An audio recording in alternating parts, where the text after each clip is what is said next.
Zdravím všechny, co se na kanál, tady zase se vítejte u dalšího pokračování v této mikrosérie, kde shrnuju co nejrychleji. To jde to nejvíc jádrový story Genshinu. A tentokrát jsem si vzal na paškál Sumeru. A vyšlo to na o hodně díl, než jsem původně myslel. No, věděl jsem, že to bude delší než 3 hodiny, ale těch 9 hodin téměř, co má tohleto video, není proto, že bych tam dal každý dialog a nechal tam každý dialog a prostě tam dal úplně všechno z těch Archon Questů. Věřte mi, že jsem se snažil tam dát to nejdůležitější a některé sekce příběhů co byly ne až tak důležitý, jsem kompletně odendal a udělal jsem nějaké razantní kroky, abych to zkrátil třeba o několik půlhodinových sekcí a i přesto to má skoro 9 hodin. Je toho tam docela dost. Mně se mě Sumeru příběh líbil, doufám, že bude i vám a já vás nechám užít zbytek videa. Příjemnou zábavu.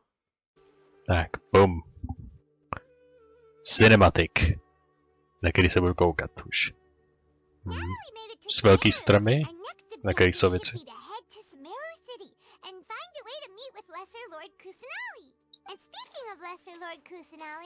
Even though we haven't heard too much about her, she doesn't seem to be the same deity who abducted your brother. But even so, people call Sumeru the nation of wisdom, you know. If we can get a chance to meet the god of wisdom, maybe she can give us some useful information. Sounds like a plan. But, Paimon doesn't know the way to Sumeru City. Maybe we can climb up to that spot with the statue of the Seven on it. That'll give us a way better view of things. Even if we can't see exactly where the city is, at least we'll be able to check for some smaller settlements nearby. Oh, wait a second. Look! There's someone up ahead! Hi, green-haired person. Timing! Now we can just ask for directions rather than wander around like lost adventurers. Hey there! We're not from around here and seem to have gotten a little lost. Huh? Did they not hear Paimon? Jako jsi docela daleko. Hey! You over there! Could you give us some directions? Huh? Nope. Noping out of this situation. I would too. What's going on here? Také bych vynoupoval. Wait! Could she be ignoring us? How dare she? Combiance ricey. Calm down. It's totally nothing to get worked up about. No more, maybe there is a reason she's ignoring us. Well, even so, she might be heading someplace where we could find other people to ask. Let's keep our distance and follow her. When we get the chance, we'll just ask someone else for directions. Cool. She just What is she walked doing? near that small waterfall and then suddenly vanished. Mezitím co ji vidím pořád jít dál. This cave would lead to a village or something, but it looks like that's not the case. Look, she's sitting over there. Wait, she couldn't possibly be living here, could she? No tak, nech si vyrůst mozek. Obviously no. What should we do now? Do we try asking her for directions again? We shouldn't bother her. It looks like she's meditating or something. Yes. If we bother her now, she probably wouldn't let us off very lightly. Yes. Oh! What a lovely smell! It's coming from that sensor over there. This is definitely not your typical place to call home, but at least it smells nice. Uh-oh. Huh? What's going on? What's the matter? You don't look too good. Oh, something's not right. What? Is the smell making you feel sick? Strange. Paimon doesn't feel anything. Gotta get out of here. I think I'm gonna pass out. What's happening? Traveler? This is no time for a Yep. nap. Oh, come on. And the world swirls away.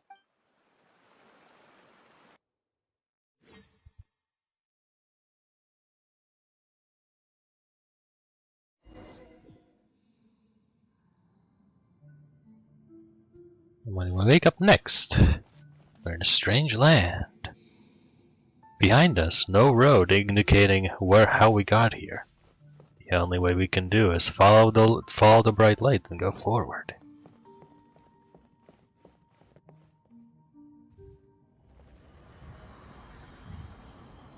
Whoa. Now that is cool. And that is dying.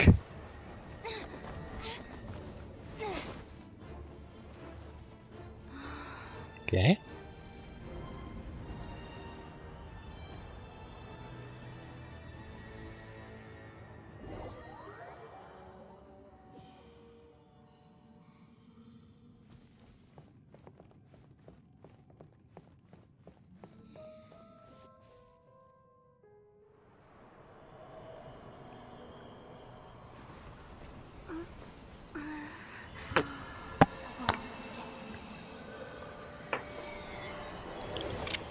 The world will forget me.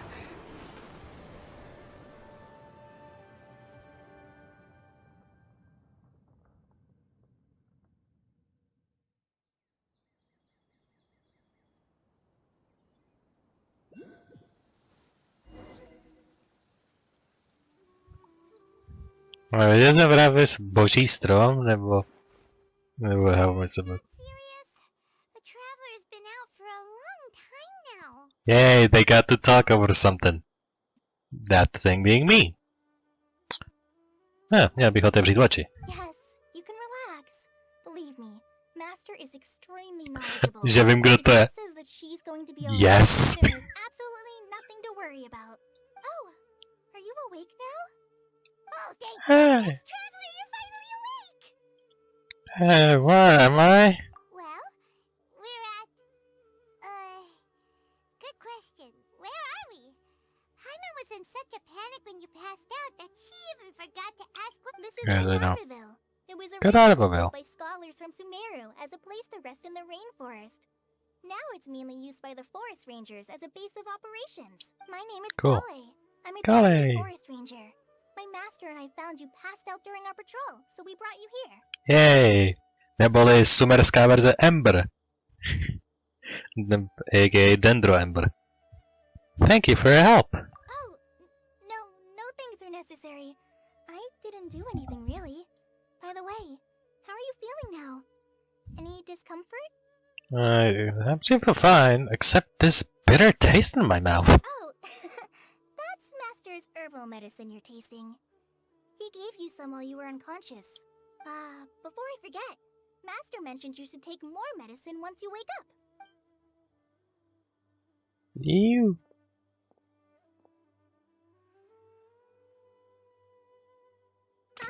Whoops! Wow. Kale, what's the matter? Were you trying to retrieve the medicine? As I've already told you, you must be careful with these. All right, I'll get it for you once I'm finished here. Sorry, Master. Now, the guide to Avidya Forest's edible fungi is clearly posted on our bulletin board. But if Farbode forgets which mushrooms to avoid one more time, I'll have no choice but to leave the guide somewhere a little more visible. Like right smack on his forehead so others can remind him to be careful. Right? This is the second time he's come down with food poisoning this month. I'll be sure to give him a good talking to. Yes, please do. If, on the off chance, Farbode simply enjoys having little imaginary fairies dance before his eyes, then we'll just let him be. But the next time he requires any of our medicine, be sure to charge him accordingly. Well. Hello, mister. So, how are you doing? Feeling better? Oh, this is my master, Forest Watcher Tainari. He is chief officer over all the rangers here in Gandharvaville. I already informed Paimon about the reason you fell unconscious earlier. But now that you're awake, let me explain it for you as well. It is common practice for Sumeru scholars of certain darshans to dedicate themselves to training and meditation in isolated areas, particularly the nearby forests. While meditating, they use a certain incense known as spirit borneol to help calm their minds as they enter a state of deep rumination. In hopes of asking directions, you two followed a scholar named Hypatia into her cave. The incense you smelled inside was the spirit borneol I just mentioned. That incense typically has no effect on most people, but for a very select few, it can have profound effects on one's cognition, as you experienced firsthand. Does that make sense? Yeah, it does make sense. Very good. Now, answer me this. Did you feel anything after passing? Say, any out-of-body experience? Gee, I wonder. Did you see anything while unconscious? Was I supposed to see a god tree that was glowing? I saw a god tree that was glowing and that I walked on. Kale, let the others know to stop bringing their patrol logs here for now. Huh? Why? Because these two will be staying here for the next few days. They can have my room and I'll bunk with Amir. Now get a move on and be sure to do as I've said. Yes, Master Tainari. Goodbye, Kale. Wait, hold on a second. Can you tell us what's going on? Sure, let me fill you in. I originally planned to send you on your way once you finished your medicine. However, it appears now that you should stay a while longer in Gandharva Observation. for further observation while you recuperate. Further observation? But we need to get to Sumeru City and all that. No need to be hasty. As long as you have the capacity to judge between right and wrong, I promise that you'll understand the gravity of the situation once I explain everything to you. Based on what you saw after smelling the incense and losing consciousness, we can conclude that you experienced a powerful hallucination, which suggests your mental state is not in the best of shape. If you're skeptical, have a whiff of this. What? Whoa. You're experiencing a similar sensation as when you passed out, aren't you? So even though your condition is stable as of now, if I were to haphazardly let you leave, it's highly likely that you'd suddenly pass out again somewhere else. The rainforest is home to many fierce animals and hazardous areas.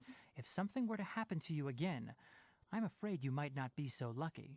For now, I suggest you continue taking your medicine each day and avoid wandering off on your own. At least until you stop having adverse reactions to this kind of smell, okay? Alright. Good. Now continue resting while I fire up another bowl of medicine for you. Thank you, Tiganari-sensei. Seriously? We just arrived in Sumeru and we're already having problems left and right. Paimon knows we're set on meeting Lesser Lord Kusanali as soon as possible, but you really don't look too good. It'd probably be best to let you recover first. Yes, prosím, nechte ji recovernout. Hey, O nějak to udělejte. are you even listening to Paimon? Paimon's over here worrying about you, you know. I feel there's something weird going on. What's weird? You mean how you're feeling now? Yeah, combiancer, I guess. Yeah, my body does feel a little weird, but what I mean is I don't think what I saw were hallucinations. You mean the vision of tree roots and red skies you saw? But if those weren't hallucinations, what could they be? A vision. I'm not sure. When I saw the visions, it was I was standing deep underground. But the red sky, could it have been Conria? Well, considering how unique you are, Paimon trusts your judgment here. But why didn't you say anything about it to Tainari? If he misjudged your condition, then there's a chance you could get worse, right? He probably wasn't telling us the truth himself. Huh? You mean that Tainari already knows that what you saw weren't hallucinations? But if that's the case, why would he try to hide that from us? Exactly. We need to get to the bottom of this too. Oh, Paimon gets it now. That explains why you were so quiet earlier. Well, that settles it then. We'll stay here to rest up and figure out what's going on with your hallucination. But it seems like asking Tainari might not be an option anymore. What do you think we should do? Let's have a chat with Kale, why don't we? Good idea. Kale's pretty friendly. We can ask her tomorrow about what she knows regarding the Dendro Archon and customs in Sumeru. You get a night of rest. Yay. Jsem rád, že opravdu má night of rest. Come on, it's time to go find Kale. What is supposed to be here? The statue of the Seven is up on top of that large rock formation. You must have seen it when you came down this road before. It's pretty high up there, isn't it? Don't worry. If you're afraid you can't make it up there, I'm sure Master wouldn't mind if you don't clean the statue. Shouldn't be a problem for me. Oh? I guess I'll leave it up to you then. There's not much footing once you reach the statue, so be careful up there. Paimon will fly up with you and help you with those hard-to-reach areas. By the way, Kale, do you know anything about the Dendro Archon? You know, what's she like? That depends. Are you referring to Greater Lord Rukkhadevata or Lesser Lord Kusanali? Huh? Greater Lord Rukkhadevata? Oh, is that the name of the former Dendro Archon? Uh-huh. Greater Lord Rukkhadevata was Sumeru's first Dendro Archon.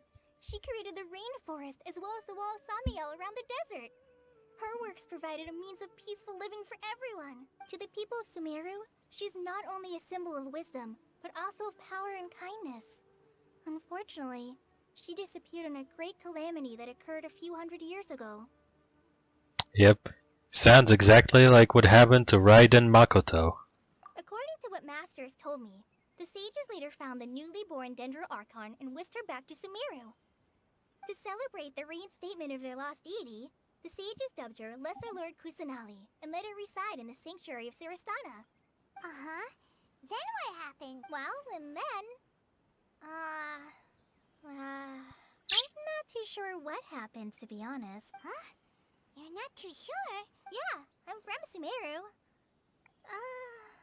But maybe it's difficult to discuss this topic with strangers. If that's the case, then don't worry, we understand. No, it's not that. I'm not trying to hide something from you. Besides, I don't consider you two strangers. Because you two know Amber, right? Yes! Coincidence is not just by sight. Wait, Amber? You mean...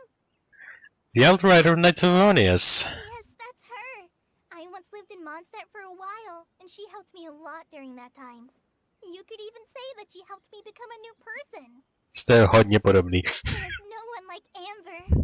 She lives life to the fullest while always adhering to her strong sense of justice. She's ready to answer the call for action at any moment, but is also very understanding of others. She's like the spark that lights the fire in everyone's heart around her. If you ask me, she's a prime example of a true outrider. She's the first person anyone coming to Mondstadt will meet.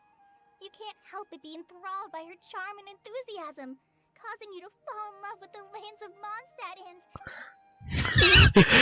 You're rambling. Sorry. We've never seen this? I've never seen this side of you, Kale. Paimon thought the work of Outriders was a little different from what you just described, but one thing's for sure, you really like Amber. Sorry. I was rambling on just now. It must have sounded kind of weird. Not to me. It's alright, Kale. Knowing that you're a friend of Amber somehow makes Paimon suddenly feel a lot closer to you. So, how do you know that we've met Amber? Well, after I returned to Sumeru, Amber and I have stayed in touch by writing each other letters. In one letter, Yay. she mentioned that Mondstadt was attacked by a fearsome dragon, but the city was saved by a mysterious blonde traveler and their floating companion. I knew you two were the ones she mentioned in the letter the moment I saw you. But, considering everything you've been through that day, I thought it'd be inappropriate to bring it up. She's a fangirl. Pretty funny cool. So that's how you knew. Yep, so please know that you two have my complete trust. Really, I wish I could tell you more about the Dendro Archon, but I have been away from Sumeru for some time, and I haven't read any books. Sorry. Same. That's alright. You've already helped us a lot. We had never even heard of Greater Lord Rukkhadevata or the Sanctuary of Sarastana until you mentioned... Oh, I'm happy that was helpful. Skip Paimon. There is one thing I want to ask, though. Why do you two want to know about the Dendro Archon? Máme takovou Archon Tour, je to hodně populární teďkon kvůli mě. You know. We've already been to 3 of them. So that's why you're here. Thank you for telling me your story. Don't mention it. We are friends after all, right? Yeah, friends, right? Friends. Wait a minute. the statue to clean. You both have my thanks. While you two are up there cleaning, I'll go ahead and inspect the forest canopy. Let's meet back here shortly. Na kládě. Jej. We're back.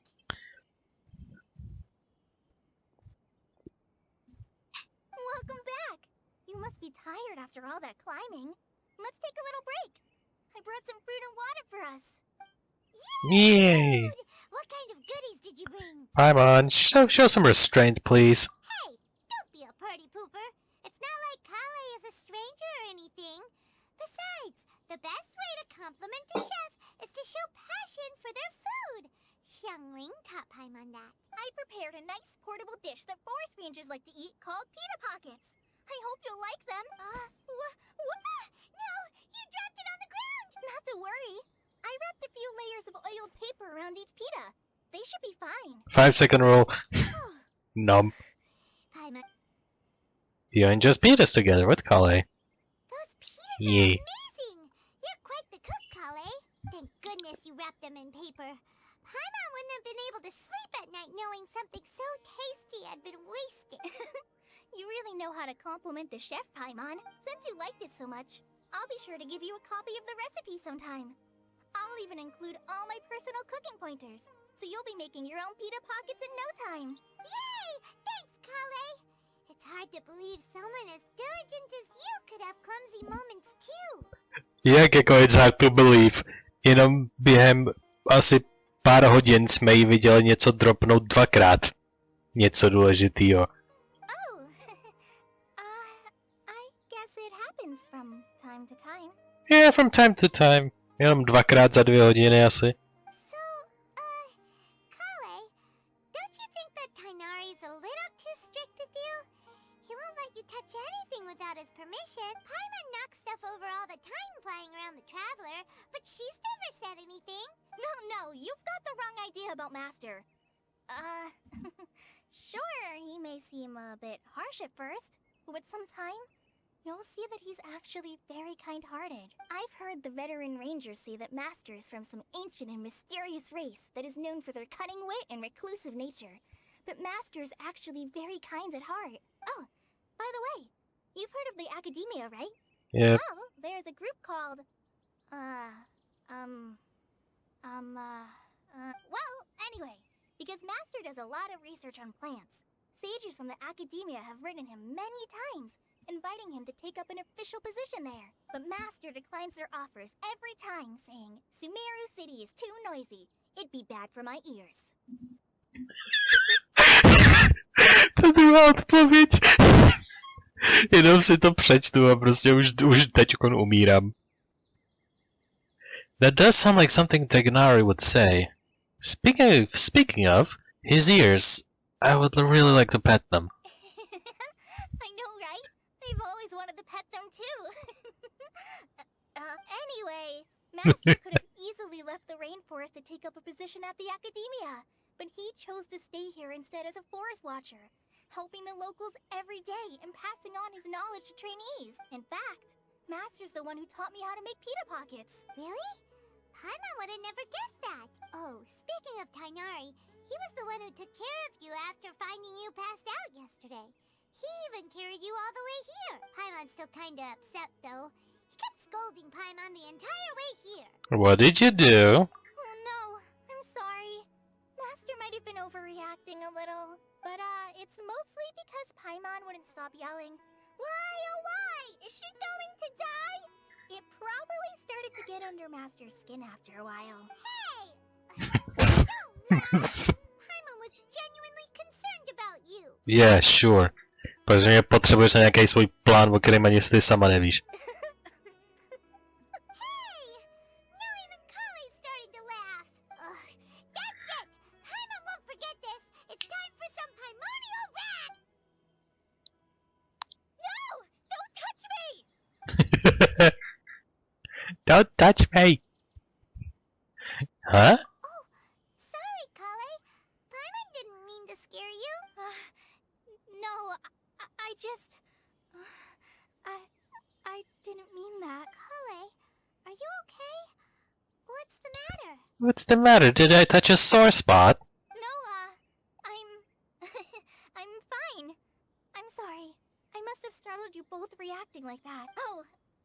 it's getting late now. Let's hurry back to Gandharville. I think Master and the others should be back by now too. Co, máš nějaký PTSD? Huh? What was up with Kali just now? And why is she in such a hurry all of a sudden? Look, she's practically running back. Paimon can't even see her now. Get better eyes. Ah, it's you two. I was just about to go look for you. Huh? Tainari? What are you doing here? Where's Kale? I came to check on Kale's condition. To put it simply, she's not well. Physically or mentally? You mean she's sick? How could she be... Oh, wait a minute. Could it be because of what Paimon did yesterday? No need to worry. Something as small as you could never harm her. This sickness is something that Kale has been dealing with for some time. Kale has been more excited than usual since you two arrived. A little too much so, to be honest. She hasn't remembered to take care of herself. I suppose it's understandable, though. She hasn't been around anyone she considered a friend for some time now. It must have been refreshing for her to have you two here. So, Tainari, what's really wrong with Kale? Let's take this conversation elsewhere. Kale just fell asleep after taking her medicine. She needs some peace and quiet.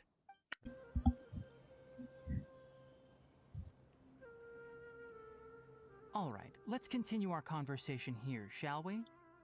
To be honest, I hadn't realized that you're that honorary knight from Mondstadt until Kale told me just now.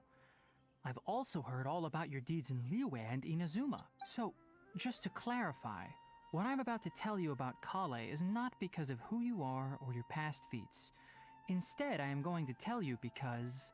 well, because Kale asked me to. And honestly speaking, I was against Kale revealing her past to you. But she insisted, saying you two treated her with sincerity and as a friend. So now she wishes to reciprocate the gesture. So, Tainari, what exactly is wrong with Kale? You said this is something she's been dealing with for some time. Right. Ever since she was a child, she's been afflicted with a disease called Elazar. Elazar? Yes, it's a disease unique to the lands of Sumeru. It is characterized by dark and hardened scales that form on the body. At first, the afflicted may only feel mild numbness on the affected area of the skin. However, as the disease progresses, one may begin feeling fatigued and even experience peripheral paresthesia. In its final stages, the disease strips a person of the ability to control their own body, and they effectively become completely immobile. That sounds terrifying. They lose control of the body? Wait, hold on. So when Kale seemed to be acting a little clumsy earlier, it was because... Correct. That would be the effects of Elazar, which is precisely why I do not want her carrying or holding anything, lest she ends up hurting herself. So is there any cure? With Duh. appropriate treatment, the disease can be effectively controlled before it progresses to a more serious stage. Yep. However, Rakovina. there is Nebo něco unfortunately takového. still no true cure for Elazar. Nejsem expert na nemoci, jenom vím ty nejvíc známý. A v podstatě něco, i když většina rakoviny teďkon začíná mít léčení. Hey, if you don't know, you can look it up. Ale rakovina je taková ta věc, kterou prostě můžete nějak zkrotit a kontrolovat, ale nikdy se toho nezbavíte většinou. A ona má něco podobného. Můžou to v podstatě zastavit, ten progres, ale prostě s tím bude žít už na dosmrti. Nevertheless, Kale's mother still hoped that there was something out there. She handed Kale over to an organization known as after one of their members lied and said they had a cure. What? The Fatili? Ah, it appears you're already familiar with them. That'll save me some explanation. Anyway, the person who eventually rescued Kale and brought her to me for care said The that she doctor. had been given to a harbinger known as the Doctor. I have no idea how this doctor managed to do it, but her case of Elazar was completely stable for all the years that Kale was with them. However, Kale's days with the Fatui were anything but pleasant. Kale is a resilient individual, and always tries to appear cheerful. But her experience with the Fatui has left deep scars. Even now, she can still feel deathly afraid of someone touching her. Yep, I fucking predicted it. Kale's been through so much suffering. Oh, by the way, Paimon, Kale wanted me to tell you that she's sorry for scaring you yesterday. She also wanted both of you to know that she's sorry for hiding her illness. She doesn't need to apologize. None of this is her fault at all. Well said.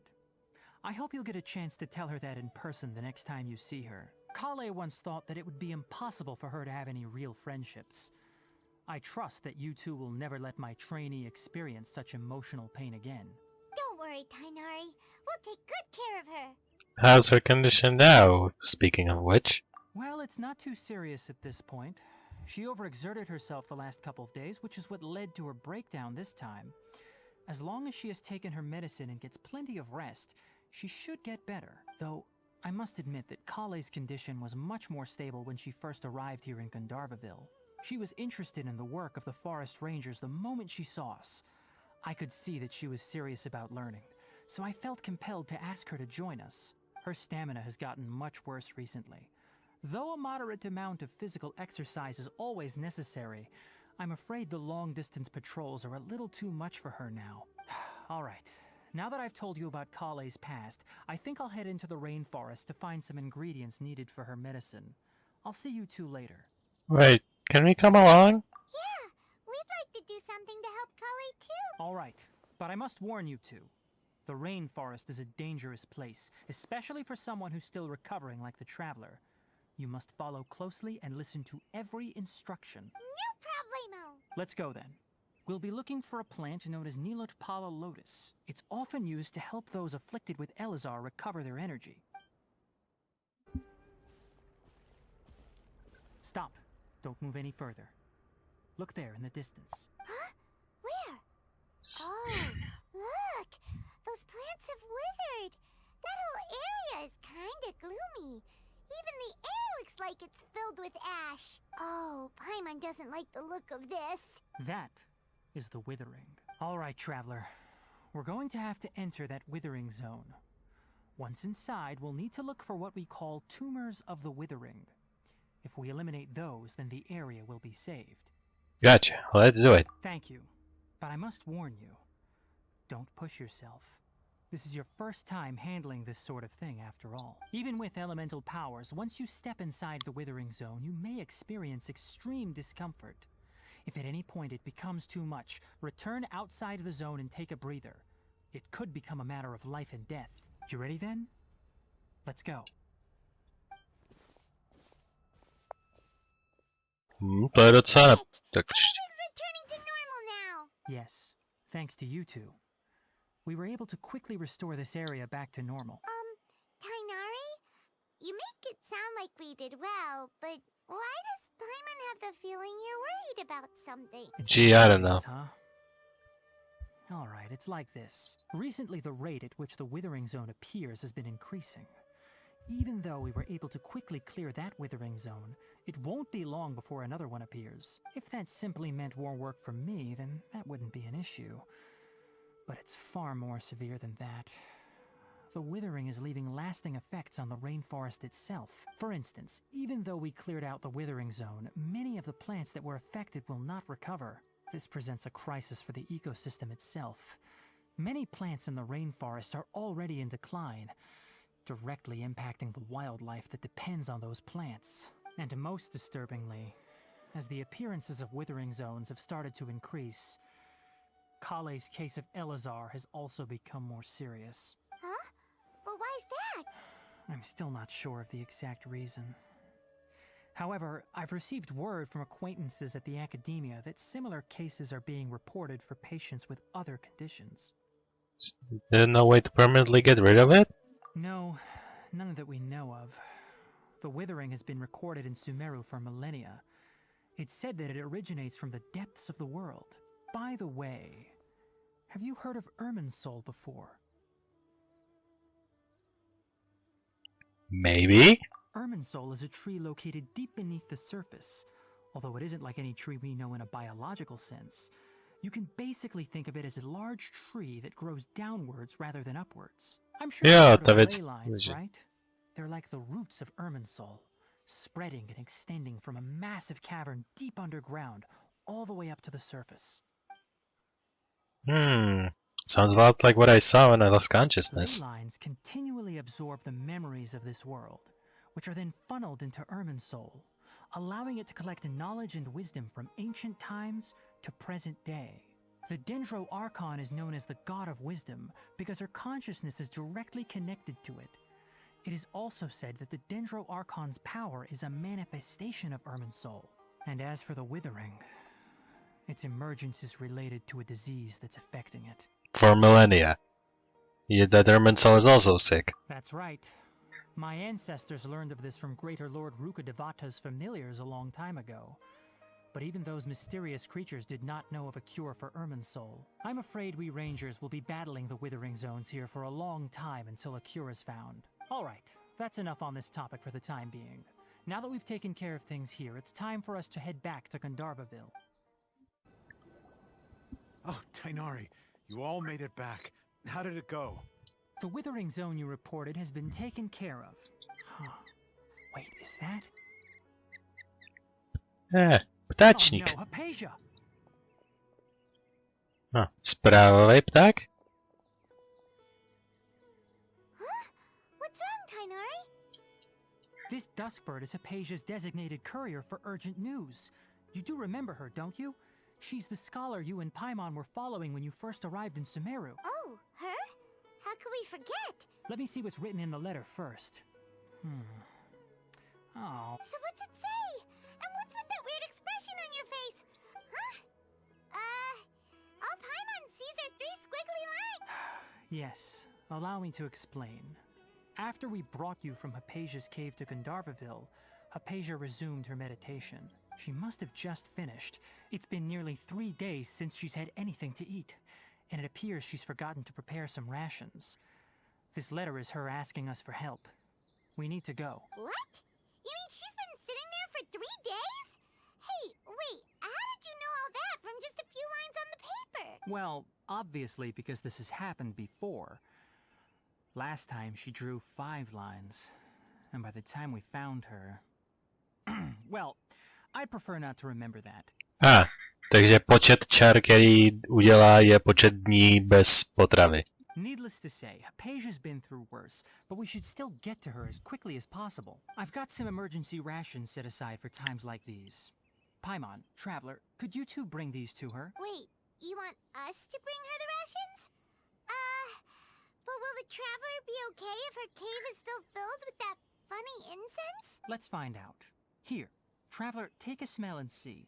So, how do you feel? No usual feelings this time. It's a light and refreshing fragrance. Huh? Really? You're not feeling even a little drowsy? But wait, how'd you know that she'd be okay this time? Back when we were clearing the Withering Zone, I observed that she could adeptly manipulate the Dendro element. I knew then that she would be fine. Já, to jsem neudělal, ale mohl bych. And if I may ask, when I was telling you two about Irminsul's ley lines, was what I described similar at all to what you saw while you were unconscious? It was not a hallucination, was it? That's correct. Those weren't hallucinations at all. Though I don't intend to apologize for deceiving you. Thank you. Because what you saw is of significant importance. Not just for the nation of Sumeru, but the entire world of Tevat. My forefathers were shown much favor by Greater Lord Rukkhadevata. We took an oath to protect this nation together with her. Now that that duty has fallen to me, it was part of my responsibilities to ascertain whether you could be entrusted with the fate of Sumeru. Now, after seeing you in action with my own eyes, you have earned my confidence, and I no longer feel the need to hide any secrets from you. So, could you give me an explanation? What was that? When you passed out, your consciousness had connected directly with Irminsul. What you witnessed were actually real memories contained within Irminsul itself. I could try to tell you more, but it would be better if you went to ask Hypatia instead. Her focus on meditation and use of Spirit Borneol are aimed at establishing a connection with Irminsul, just as you did. That sounds nice and all, but will she really help us? seriously, she completely ignored us the last time we tried talking to her. That was because when you ran into her, she was in a special phase of her training. During that time, she must avoid communicating with others. Please, wait here for a moment.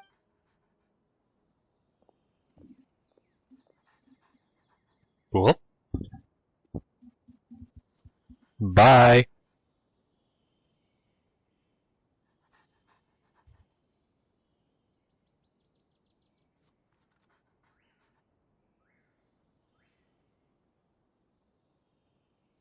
Here, take these. It's a meal I packed for Hypatia, as well as some other ingredients.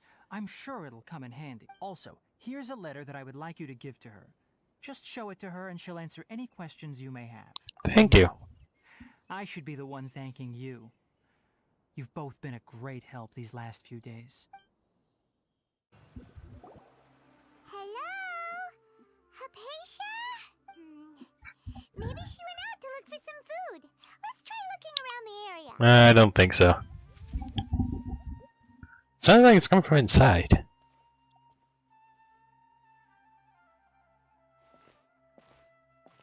Je bych hledal 3 dny, těžko se asi bude někde ohlížet po jídle sama. Yeah, there she is. Is she okay?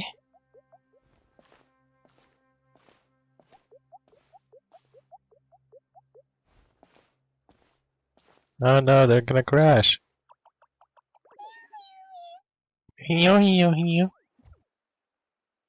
Huh?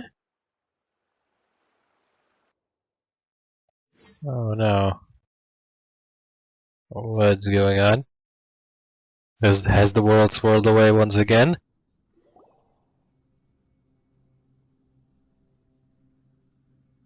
Not quite. There you are. Hypatia, are you alright? So hungry. She's Need water. she somehow looks at more. She has more energy than I expected. There's no way we can get her to eat in her current condition. After this meal together, you tell Hypatia about connecting with Hermit's soul.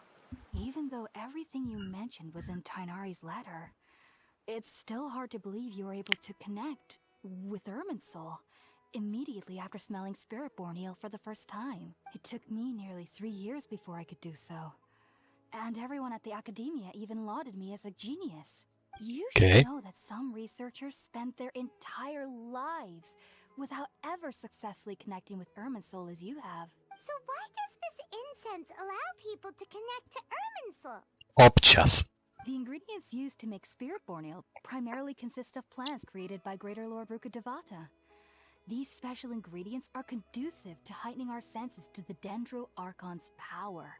Since the root of the Dendro Archon's power lies within Ermin's soul, we can occasionally tap into her powers to peer into the depths of the earth. Think I understand. Naturally, anyone who can establish a connection with Ermin's soul in their first ever attempt must be a person of great understanding. Makes sense. But Paimon's got a question.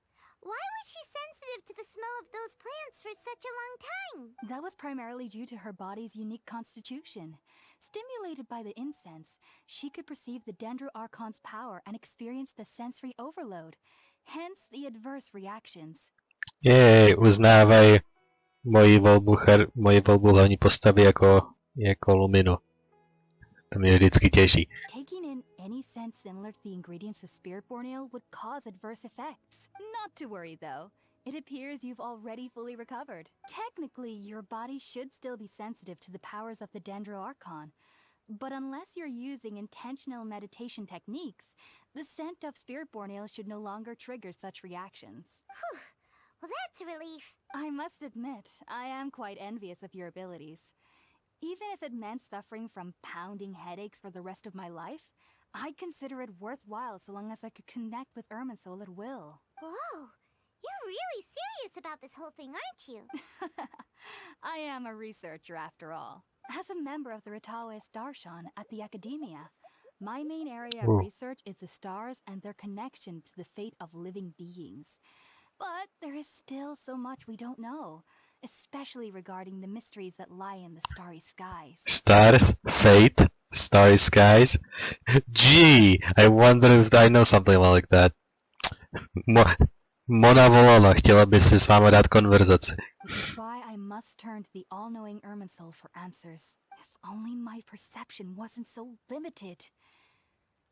Unfortunately, I cannot guarantee that my every attempt to attune with Irminsul will be successful, or that doing so will leave my consciousness intact. I am currently in the stage of training known as Satyavada life. Many researchers in Sumeru have lost their minds while seeking to attune with Irminsul during this stage. Sages have said that Irminsul contains divine knowledge, and touching such knowledge without the proper preparations and abilities will only lead to one's mind caving in on itself. That's why we meditate alone. We need to ensure that our minds will be calm while minimizing the possibility of involving anyone else. Whoa. So knowledge from Irminsul could be super dangerous. Don't you ever feel afraid of the risk, Hypatia? Of course I do. Especially during nights that are pitch black with no moonlight, and dead silent without even the sound of insects. However, I've been feeling better as of late. I don't get as scared anymore knowing that I have a little neighbor living nearby.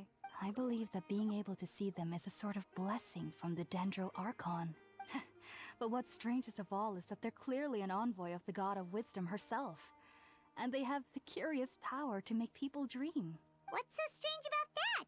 It doesn't sound so out of place for a divine being, does it? Well, it's strange because nearly nobody in Sumeru can ever dream. Oh. Is that true? Yes, well, to an extent. Only children can dream in Sumeru. Adults, however, never do. The sages say that wisdom implies rationality, but that which occurs in dreams is often neither rational nor logical. Reminds me of that gym I saw from the Aranara. It was a big chaotic mess. Yes, if one struggles with anxieties, those emotions could influence their dreams. The fact that the people of Sumeru do not have dreams is seen as a blessing by the sages. They believe that Greater Lord Rukkhadevata, the god of wisdom, is keeping us away from the foolish delusions you encounter in your sleep. I was born into a family of scholars in Sumeru City. Ever since I was a child, my parents would always tell me that I'll know I've grown up once I stop dreaming. I studied hard, enrolled as a student in the academia, and went on to become a researcher.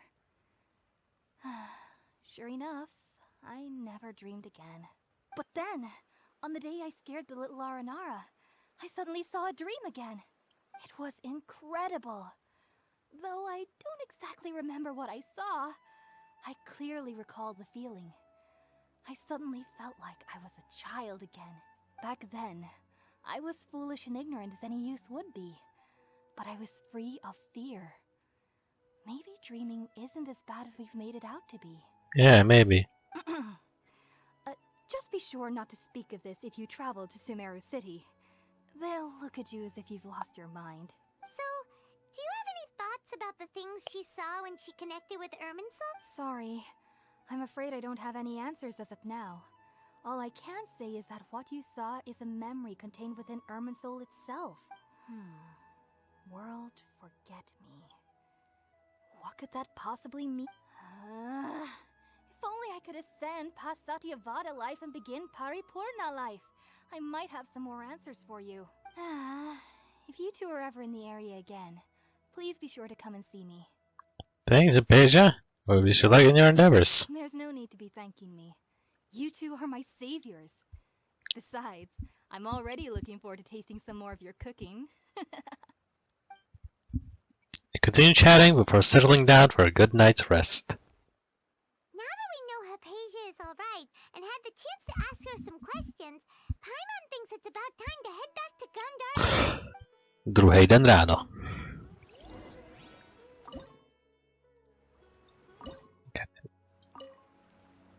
Heading out, I see? If there's anything else you'd ever like to ask about, you know where to find me. About dreams? Even though that little neighbor of mine was able to induce a state of dreaming, I doubt they were able to control the actual contents of the dream. The end of your dream seemed quite terrifying. Perhaps there's something that's troubling you deep inside? Yeah, I wonder why. Not to worry though. I'm sure you'll be able to handle whatever comes your way As someone from Sumeru who cannot dream, I needn't ever worry about nightmares.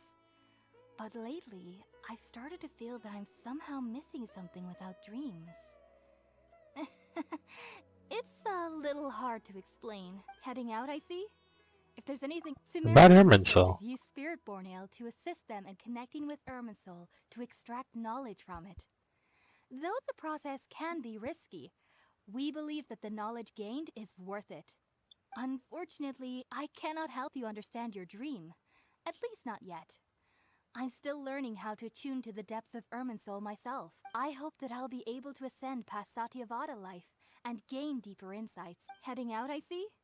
If there's anything, About your neighbor. I've heard local children here in the rainforest speaking of fairy-like creatures. But I'm from Sumeru City, and have never heard of such things when I was a child. Perhaps this is because I had a very strict upbringing. My parents would seldom allow me to play with other children.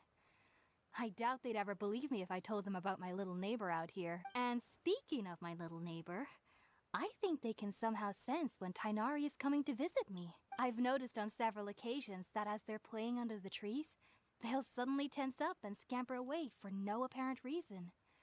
Shortly after they do this, Tighnari always shows up here. Perhaps I should ask Tighnari about this the next time I see him. Heading out, I see? Take care. Do remember to come visit anytime you're in the area. I would be happy to chat with you. Think about it, Tighnari. Refusing to join is tantamount to burying your head in the sand. Yep. Tohleto, o čem nám říkala Kolej. I understand that you're a forest watcher and that it's your duty to combat the effects of withering zones. But isn't it evident that such work is not a lasting solution to the problem? As Sage Kage clearly stated, your presence and guidance in Sumeru City is pivotal in finding a cure for Irminsul. How could you possibly refuse? Keep your emotions in check, Ghulam. Let's at least listen to Tighnari's reason for declining. We're here to invite him to the Academia, not to cause a scene. Thank you. Sage Kage, I am truly honored that you came here in person, but I'm afraid I must still decline your invitation. Když si myslíte, že proti Kolej Tighnari je ten dospělej a pak přijde tady ten týpek, ten Sage Kažech a stojí vedle něho a je prostě o hlavu a půl vyšší.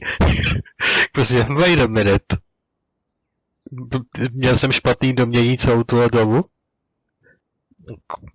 I guess, může by mu moralisticky mohlo být tak 20 a možná ještě poroste, nebo je ten Sage Kažech totální titán. I am merely a forest watcher. How could the great minds of the Haravatat have any need of someone like me? Well, it turns out that your refusal letter had some implications on your master's reputation. He is a renowned sage of the Immorta, after all. So now I've come here in his stead. I see. Huh. And I figured that given his temper, he would come here and berate me personally. Tighnari, your master is an integral part of this effort, and now he requires your assistance. And what exactly does my master need of me, Sage Kage? You'll know once you've arrived in Sumeru City, that is. Wow, that's not ominous at all. And how long will I be required to stay? There's no definite answer as of now. Do you mean to tell me that despite coming all the way here to Gandharvaville, you still can't answer the questions I laid out in the letter to my master? If that's the case, then I'm afraid I cannot give you a definite answer either. Tighnari, but you... So be it. Come, Ghulam, we're leaving. Cool. Yeah, alright. Otočí se na mě. Something to keep an eye on. Tighnari, what was that all about? It's nothing. Some people from the academia wanted me to go to Sumeru City to assist them with a project, but I had to refuse on account of all my responsibilities here. But all that can wait. How did things go with Hypatia? It was quite the eventful trip, but the main thing is that she's safe and sound. She answered a bunch of questions for us too. Very good. Now that the traveler has made a full recovery, there shouldn't be any reason for you to tarry here longer. I assume you will be heading to Sumeru City, correct? That's right! We want to meet Lesser Lord Kusanali and ask her for advice. Do you have any idea on how we can find her? Sorry, I'm afraid I don't have any advice for you there. Well, do you at least know anyone we can try asking in Sumeru City? Let me think. My trips to Sumeru City have been fairly short, and most of my acquaintances are researchers. How about this? I'll write you a letter of introduction that you can give to a researcher I know. He's from the Amorta Darshan and is adept at gathering information. Asking him might prove worthwhile. Also, when you enter Sumeru City, you'll probably end up receiving something like this item here. I'm not sure if it will ever come in handy for you, but maybe you can give it a try. Oh? What is it? It's called an Akasha terminal. It's a tool produced by the Academia that utilizes the legacy of Greater Lord Rukkhadevata. Some say that this very item is the basis of Sumeru's reputation as the City of Wisdom. Needless to say, this device and its usage fall under the Academia's expertise, so I'll leave it to them to show you how to use it. Great! Next up, Sumeru City! Yep. But wait, before that... We need to say goodbye to Kale. That's right! Tainari, we have something important to say to Kale before we leave. Is she doing better now? Yes, she's doing much better. After being confined to her bed all this time, I thought a little walk would do her some good. Last I saw her, she was taking the path towards the North Crossing. She knew you two would be leaving soon, so she must have wanted to see you off. Thanks, Tainari. All right, let's go! Farewell, and good luck to you both. Hey. I've been waiting for you two.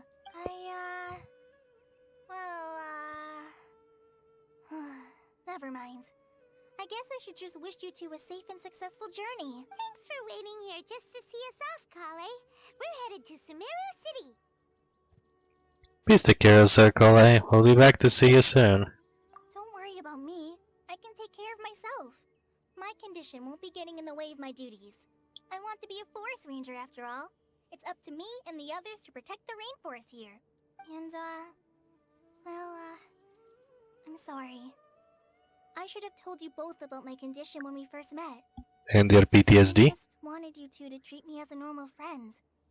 Not some girl that needs your sympathy. But I guess now I understand that the most important thing is for friends to be genuine with one another. There's no need to apologize, Kale. We should be thanking you for trusting us enough to be your friends and sharing your past with us. We're probably still gonna worry about your condition, but that's because we're friends and we care about you. Thank you. That means a lot. Before you leave, I have something for you. Oh? What is it? It's my recipe for pita pockets. I told you that I'd give you a copy, remember? My handwriting is a little, messy, so please don't laugh. Máš rakovinu. Tak asi budeš mít třesavku taky, no. I hope that whenever you eat them, you'll both remember your time here in Gandharvaville. Of course we will. Well then, I, trainee Forest Ranger Kale, bid you both farewell. Please visit Gandharvaville again. The Rangers will always be ready to assist you here. I hope you have a safe trip to Sumeru City and get to meet the Dendro Archon there. Bonus dialogue, maybe? I'm much better now. I'll be back on patrol again starting tomorrow. Even though I'm not quite ready to help Master clear the Withering Zones yet, there is still plenty of other tasks for me to handle. Oh, and Traveler, if you ever see Amber again during your travels, please don't mention my illness to her, okay? Amber knows about my case of Elazar and what's happened in my past, but I haven't told her about my condition getting worse. I guess I just don't want her to worry about me. If the need arises, I'll tell her about it myself. All right, we understand, I hope you have a safe trip to Sumeru City.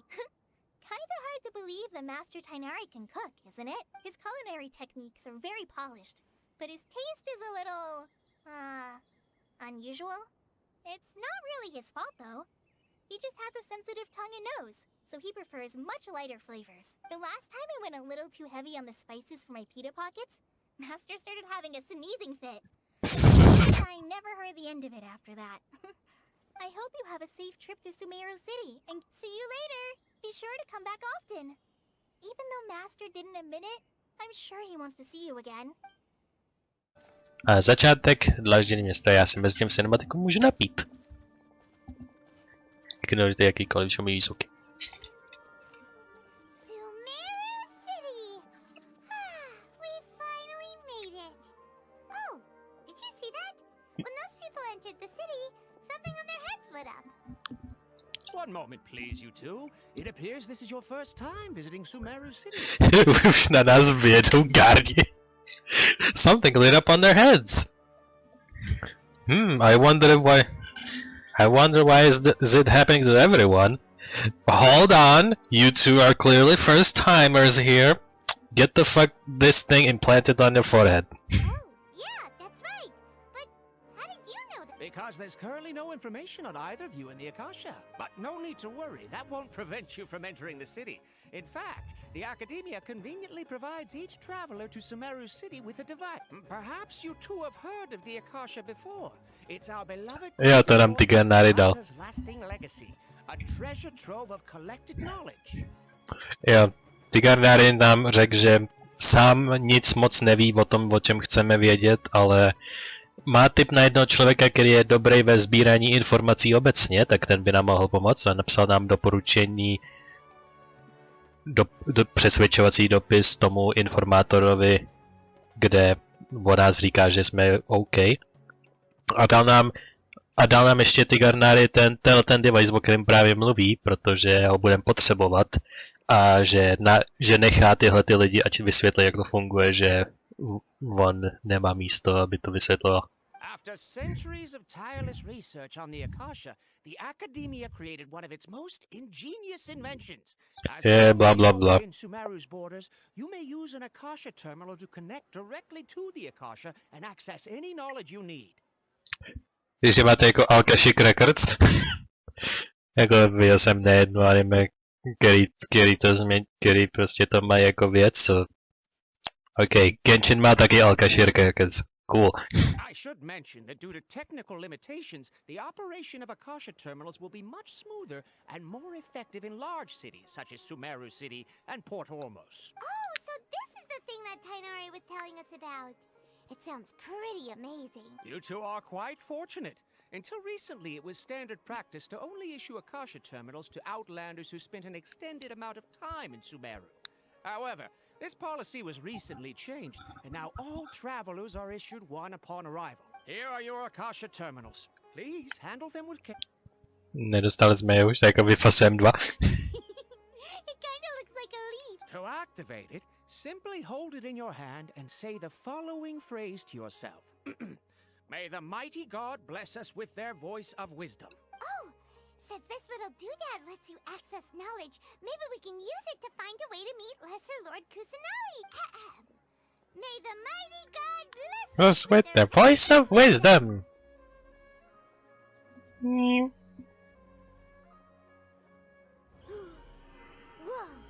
Just now, something clicked, and Paimon suddenly knew how to use this thing. It seems all we need to do is concentrate on what we want to know, and bam! You get it. Oh, that'll come in real handy. Exactly. That is the power of the Akasha. Že nikdo nemá žádný secrets? And with that, let me officially welcome you both to Sumeru City. May the wisdom of the Dendro Archon always be your guide.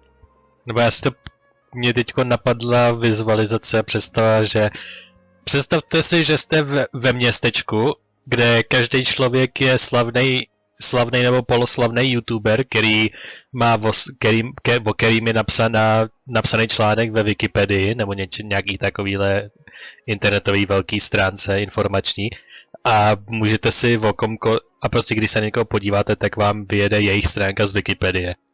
Prostě basic informace a trochu hlubší věci, ale nic super mega specifického o těch osobách. Asi ne. Takhle nějak si to představuju.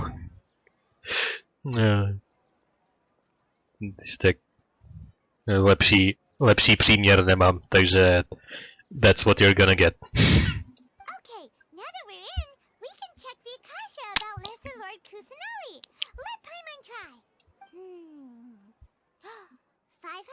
ago, the sages found a newly born deity from within some scorched ruins. The deity now resides in the sanctuary of Suristana. Seems pretty similar to what Kali was telling us. Okay, next, Zní to let's úplně stejně. concentrate on asking how to meet her. Huh? Oh, come Eh. on! Ugh. The Akasha doesn't want you to know. Feels like when you have something you're trying to remember and it's on the tip of your tongue, but you just can't think of it. Ugh, Paimon's brain is exhausted.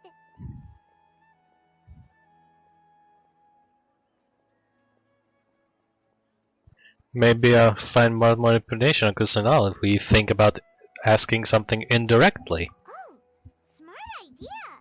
But what are you going to ask it?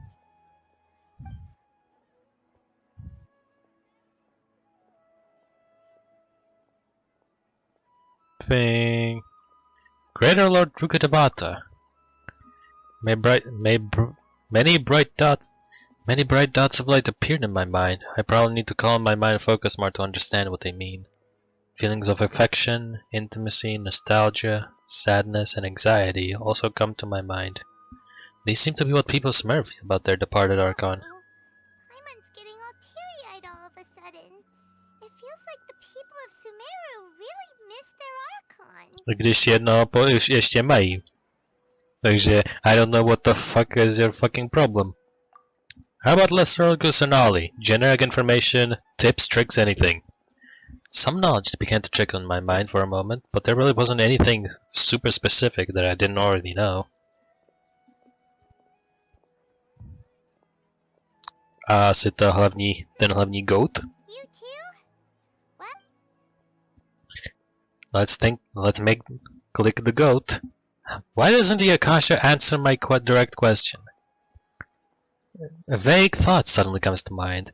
The Akasha doesn't unconditionally respond to every query. Also, even if the same query is reflected by multiple people, the Akasha still imparts knowledge based on each person's identity, age, experience, and other demographics. Takže podle toho, jaký máte stupeň prověření, tak podle toho vám dáme informace. To je doslova prostě, podle toho, jaký máte security level, tak podle toho vám věříme s informacema a podle toho vám je přidělíme. Vy, jakožto plebský traveleři, který sem zrovna přišli a nic o Sumeru neví, tak vám neřekneme vůbec nic. Could it be because we're Outlanders and we've only just arrived in Sumeru? You know, maybe we're not qualified to receive an answer to this sort of question or something. Tak se na to zeptejte, jestli to tak je. No matter which way we try, we can't find anything that'll lead us to Lesser Lord Kusanali. Guess our only choice now is to try meeting with the researcher that Tainari recommended. Yeah. Bonus points thing is unreachable, takže prostě půjdeme na basic thing. And even has a position in the academia. Maybe he'll be able to access more info from the Akasha. Let's see. Voice of Akasha. I wrote an address The on Akashic Records. Oh, it's not far from the city's gate.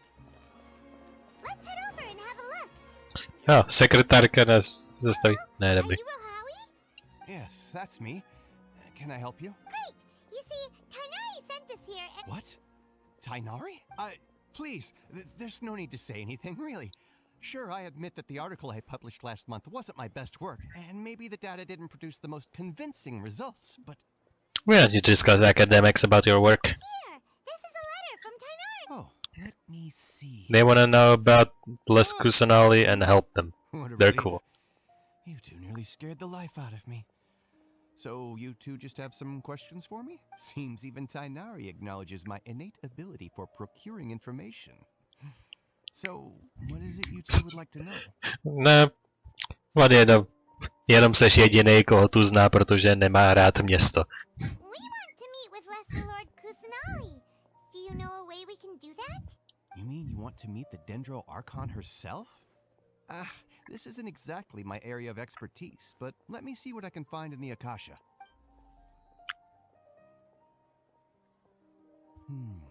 Sorry, the Akasha didn't respond to my query. What? You too? But what about your abilities for getting information and all that? Well, as I said, this isn't my area of expertise. I am but a lowly researcher, so the Akasha doesn't see a need for me to know more about the Dendro Archon. All I know is that ever since Lesser Lord Kusanali returned to Sumeru, she's never left the Sanctuary of Sorasthana or made a public appearance. Not even a public appearance? Zhongli dělal public appearance jednou za rok. Venti dělala public appearance jednou za 100-200 let. A A dělala public appearance hodně často jako Raiden Shogun, ale sama osobně nikdy, ale Raiden Shogun vypadá stejně jako A, takže se to technicky za to počítá. Takže tohle je první Archon, který se nikdy neukázal. I když Venti se neukázala tak dlouho, že v podstatě lidi o Anemo Archonovi nic nevěděli i tak, protože to bylo several lifetimes ago kind of deal. Prostě praděda možná prošel kolem Anemo Archona, ale pravnuk už o tom vědět nebude vůbec nic. The Dendro Archon is somewhat of a recluse. Perhaps she just doesn't want to entertain visitors, which would explain the lack of information in the Akasha.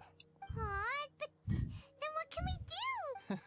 No need to worry just yet. I'm only hypothesizing here. You could certainly try asking around and see if anyone else has ideas. And besides, you two should consider the bright side of things. Not being able to see Lesser Lord Kusanali may not be a bad thing. How?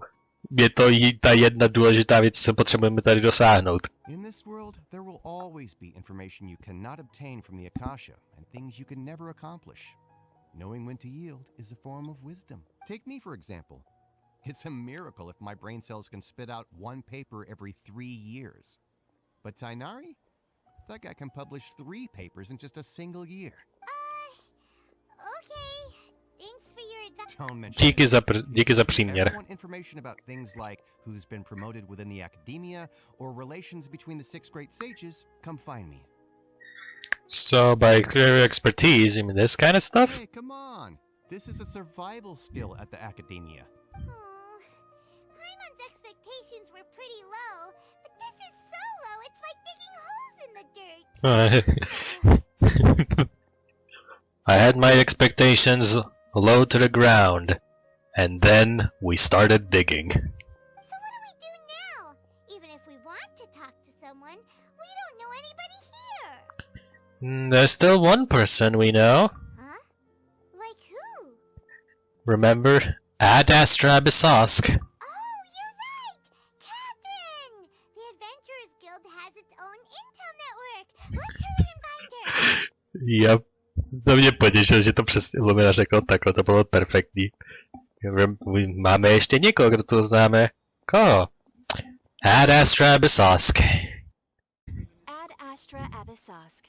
Hello, Traveler and Paimon. Tohle je možná první Catherine, která zní trošku jinak. Myslím, že má o troši linku jiný typ hlasu. Že jí voiceoval někdo jiný, ale hodně podobnej. Catherine, we need your help with something. Understood. The Adventurers Guild is always ready to serve you. With what do you require assistance? We want to meet with Lesser Lord Kusanali. Do you know a way we can do that? You two wish to meet with Sumeru's Archon. Understood. Please wait. Otočí se prostě vzum. I apologize, but I am unable to call up any relevant information in the Akasha. I'm also unable to locate any pertinent information in my personal memory. Aww, another dead end. Well, if Catherine can't help us, then we really don't know anyone else to ask now. Zajímavé, jak Catherine použila personal memory, jako by to řekl nějaký robot lomeno android. Prostě, její choice of words byla very sus. Please do not worry. I may know of someone who can help you two. In Sumeru, the Adventurers Guild does not serve as the vanguard of information. Rather, there are numerous active mercenary groups collectively known as the Eremites. Hey, They take the mercenaries. on contracts and work all across Sumeru, so they naturally accrue intelligence. An Eremite brigade called the Corps of 30 is in charge of Sumeru City's defenses.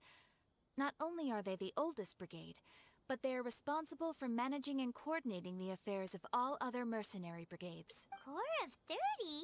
What a weird name. Supposedly, they are named as such because their ranks numbered 30 at their inception. Asfand, an advisor with the Core of 30, maintains good relations with the Adventurers Guild. Though he's already retired, he and his words carry great weight within mercenary circles. If you'd like to get in contact with him, you can find him at the Core of 30's headquarters, the Citadel of Rexar. Citadel of Rexar? That doesn't sound like a big building at all. Thanks a bunch, Catherine. You're welcome. I wish you two the best of luck.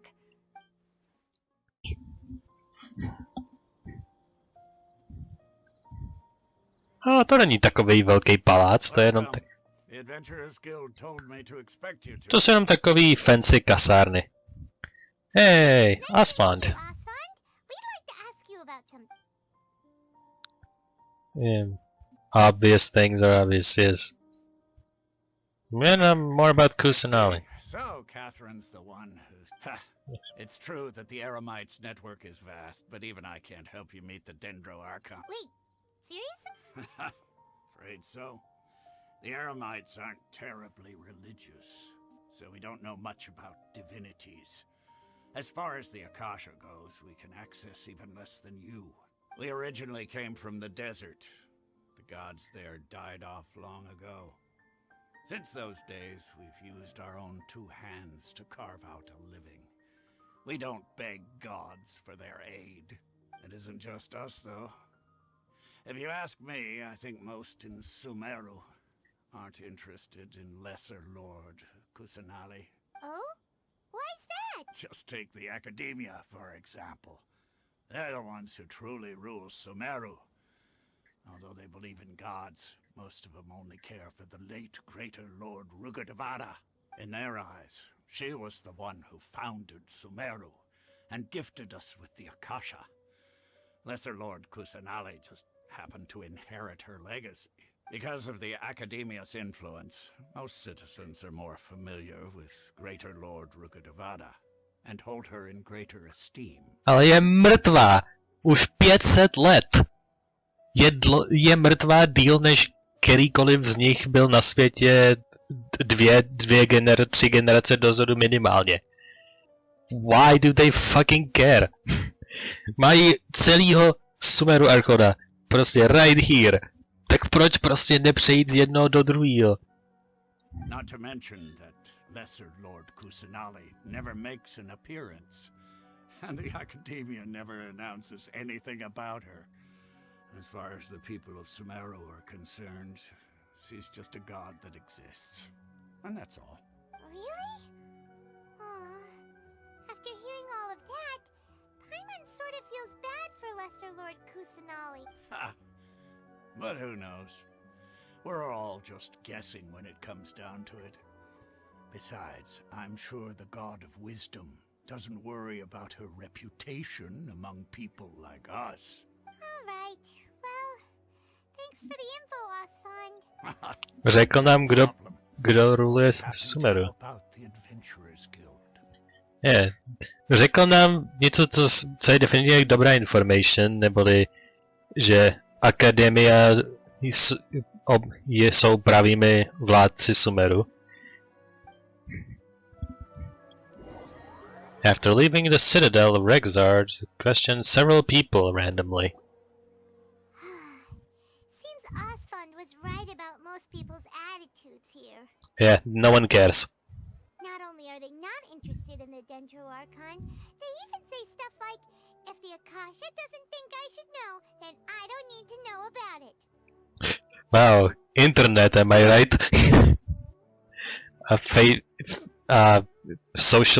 Social media, sociální média recommended. Prostě recommended page. If the recommended page doesn't tell me I should think about it, then I don't want to think about it. Jestli válka v Ukrajině mi nevyjede v recommended, tak proč by měl existovat v mé sociální bublině? We've been asking for information non-stop ever since we got to Sumeru. But the harder we try, the more helpless everything seems. Isn't there at least one person entire city who cares about Lesser Lord Kusanali? I kdyby taková osoba existovala, tak by sami nic nevěděli, takže by nám to moc nepomohlo. Jenom bychom měli nějakýho fanouška, který prostě I care, I don't know anything, but I love Lesser Lord Kusanali so much. K čemu by to bylo? Oh, you two are interested in Lesser Lord Kusanali? What are the chances? From the sound of it, you two are Outlanders who recently arrived here. You've been asking around for information on Lesser Lord. Yes, we get it. Sorry, I forgot to introduce myself. I'm Dunyarzad, one of Dunyarzad. Lesser Lord Kusanali's faithful followers. Wow, they exist? And do you know how we can meet with them? I'm afraid I can't help you with that. But your conversation earlier did happen to remind me of a legend about the Dendro Archon. What's her legend? Sure. It goes like this. Can you tell us? Long, long ago, there was a man who heard a prophecy. It predicted that a great From an even thing longer was ago. about to befall him. Panicked by what he heard, the man sought out the Dendro Archon in hopes that she would bless him with the wisdom to help him escape his predicament. Ale Kanaria byla důmnutá tak či tak, takže... The man journeyed across deserts and through rainforests and experienced tribulations of every kind. However, he still couldn't find any trace of the Dendro Archon. In despair, he thought, alas, the Archon has abandoned me. He then had no choice but to sorrowfully resign to his fate. Okay, and then what happened? And then the calamity came.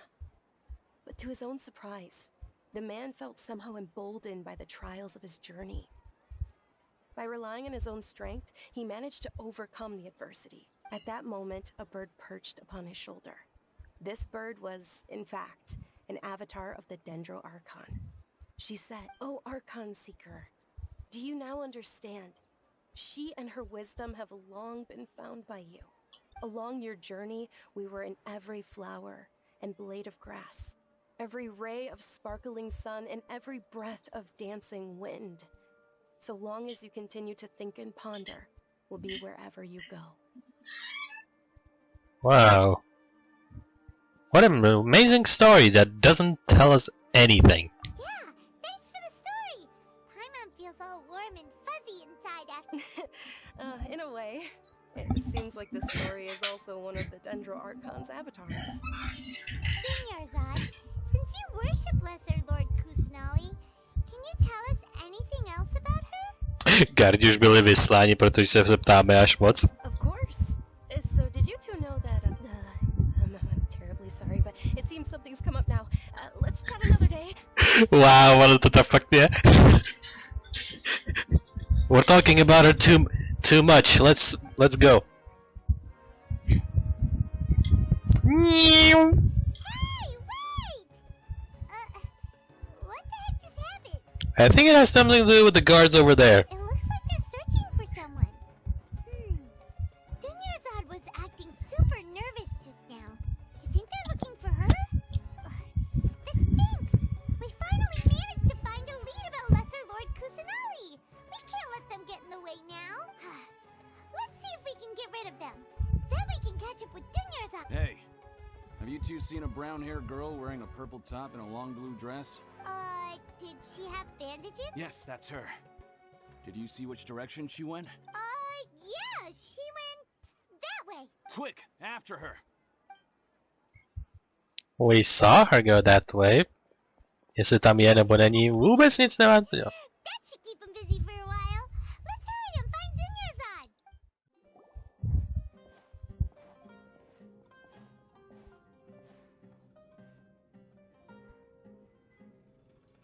We made it.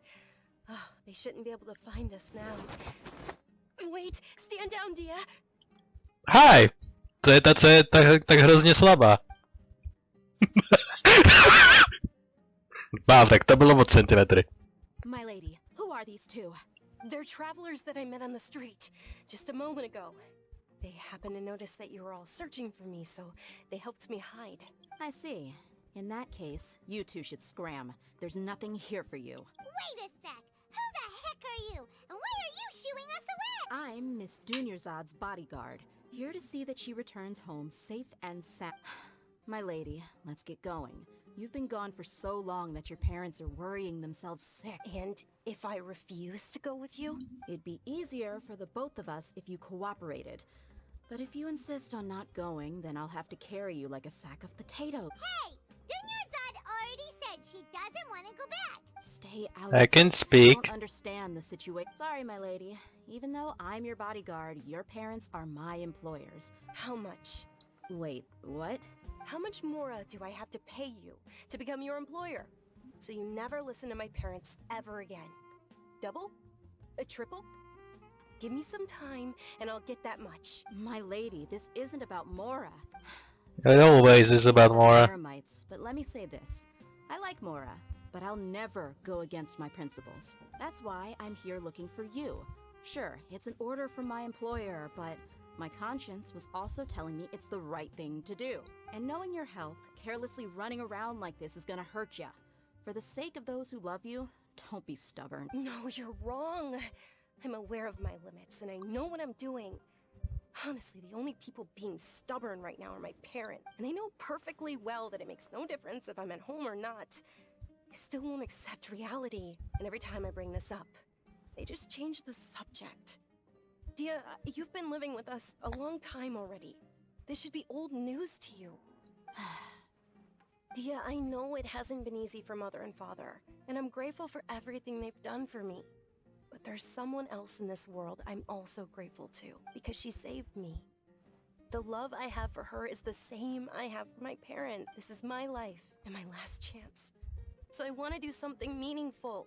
My lady, are you sure what you're doing now is meaningful? Yes, I'm sure. At least, it is to me. Fine, I won't ask you to return home anymore. But let me make something very clear. I'm only doing this because I respect your determination. Thank you, Dia. Sorry for being so rude just now. My nerves were acting up. And I even brought up your payment in such an offensive way. Don't worry about it, my lady. I did say that I like Mora. Besides, that's our next topic of conversation. Today's little excursion caused such a ruckus that every single bodyguard at the estate was deployed. It wouldn't be easy to hide things from your old man. Since this definitely won't be your last escapade, here's a little tip. You should at least make it look like your room and things are still in order when you leave. Also, you'll need someone to cover you for when you're out and about. So, I'll let you hire me, my lady. This way, everyone wins. As for the pay, let's say half of what your father pays me. We can settle the bill when we return to the estate. Okay, deal. Yay! Looks like they've reached an understanding. Alright. You mentioned that some illness. I'm fine, really. I just feel a little tired now that things have calmed down. Máš taky tu sumerskou rakovinu? Nějaký ty šupinky, které možná jsou na těch rukou, protože jsou zabandážovaný? My lady, stop trying to look tough. We're already in a tavern, so let's rest up and grab some grub. I'm sorry for worrying you two. If you don't mind, I'd like for you to join us. Sure! After you rest up, we want to hear more about Lesser Lord Kusanali. Pronunciations, man. Pronunciations. Well, if it isn't Dia. Haven't seen you in nearly half a year. Word on the street is that you're a bodyguard for the Homayani family now. Don't you find that kind of work boring? Nah, you get used to it. How about a menu over here? You got it. Huh? Isn't this little Miss Homayani herself? We don't get to serve personages like you very often. We'll be sure to prepare our very best. No, že on je vysoce postavená noble lady? Thank you, Cool. sir, but there's no need. I don't have a lot of Mora on me, and I really ought to save as much as I can. But please bring these two the best food you have. They're my new friends, so I want to be a good host for them.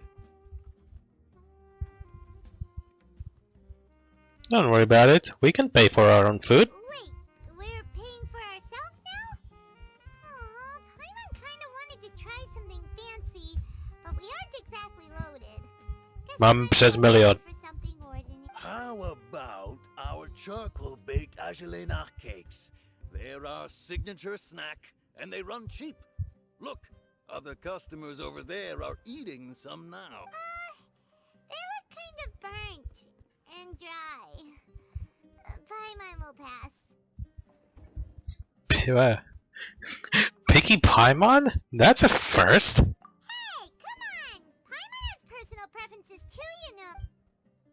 After ordering, you continue chatting with Dunyazad about Kusanali. We asked a lot of people when we first arrived, and almost nobody was interested in Lesser Lord Kusanali. So, what made you want to follow her? Well, remember when you asked me if I knew how to meet the Dendro Archon? Even though I don't know how, I think I've actually seen her before. Huh? Really? Yes, it was when I was a child. At the time, my illness had kept me bedridden for the better part of a year. I was stuck inside and couldn't make any friends, and my parents did their best to find treatments for me. But even then, the Akasha didn't have any helpful information. My younger self no longer had any hopes or dreams. One flare-up was so bad that I was in a semi-conscious state for several days. Then one night, I woke up alone in my room. I was terrified. My body was paralyzed. Even if I cried, there was no sound. At that moment, an ethereal voice spoke in my mind. Dunyarzad, don't be scared. You don't... Right. No. Dunyarzad, don't be scared. You don't have to cry. Who are you? How do you know my name? How do I explain this? You might not be able to understand, but actually, I know everything about you. Really? Of course. I know that you're scared of thunder, that you hate taking medicine every morning, and that you love counting the petals on your mom's skirt. Wow, you really do know everything. Dunyarzad, is there anything you want? Want? Not really. I can't go anywhere or do anything. Huh? But aren't you a child? All children have wishes. Tell me what you want, and maybe I can make it happen. And can you make my illness go away? Oh. I'm sorry. But I'm not powerful enough to do that right. Then can you be my friend? After that, the voice said, "Okay, I'll be your friend." Although my body was suffering during those days, that voice encouraged me and told me many wondrous things. Beyond my window was the flourishing Sumeru city. Beyond the city was a lush rainforest. And beyond that was the wall of Samiel, deserts, and all of Teyvat. Once I finally made it through that bout of illness, I couldn't hear that voice anymore. I told my mother about it, but she said that I must have been dreaming. But I know that that voice wasn't a figment of my imagination. Before that, I had never heard of Teyvat. So you believe that voice heard was Lieutenant Kusanali? For sure. If it weren't for that voice, I would have never grown curious about the outside world. Nor would I have learned how to read and enjoy so many books. That voice sparked a desire for wisdom. It had to have been the Dendro Archon. I've been hoping for a chance to repay her kindness. In fact, I was running around today to help prepare the Sub-Zero's festival for her. What's the Sub-Zero's festival? It's Lesser Too many Lord Z's. birthday, which was the day that she was found by the sages. It's actually an old holiday that originally celebrated Greater Lord Rukkhadevata's birthday. When she passed away, the holiday eventually became a celebration of the Lesser Lord's birthday. I heard everyone was overjoyed when they welcomed her back to Sumeru. In those days, the festival was a huge deal, but because of the Academia's influence, people have gradually lost interest in the festival. The Academia actively participates in Sumeru's many holidays dedicated to Greater Lord Rukkhadevata. But when it comes to the Sub-Zero's festival, forget any funding. They practically act like it doesn't exist. Maybe they see Lesser Lord Kusanali's birth as confirmation of Greater Lord Rukkhadevata's death, so they're reluctant to celebrate it. Aw, but that's awful. It is. It's absolutely terrible. Sure, the Greater Lord founded Sumeru, but hasn't Lesser Lord Kusanali been the one quietly protecting us for the past few hundred years? Just remember that we're still out in public. Don't get too carried away now. I know that people over by the Grand Bazaar still hold the Sub-Zero's festival to this day, but I hadn't met any of them before, so I was never able to contribute. But recently, I made a friend there who also follows Lesser Lord Kusanali. I gave her my savings because I want her to throw a wonderful festival this year. That's the least I could do for Lesser Lord Kusanali. Hold on, my lady, does this friend happen to be Nilu, the one who sends flowers to the estate? I heard that name before.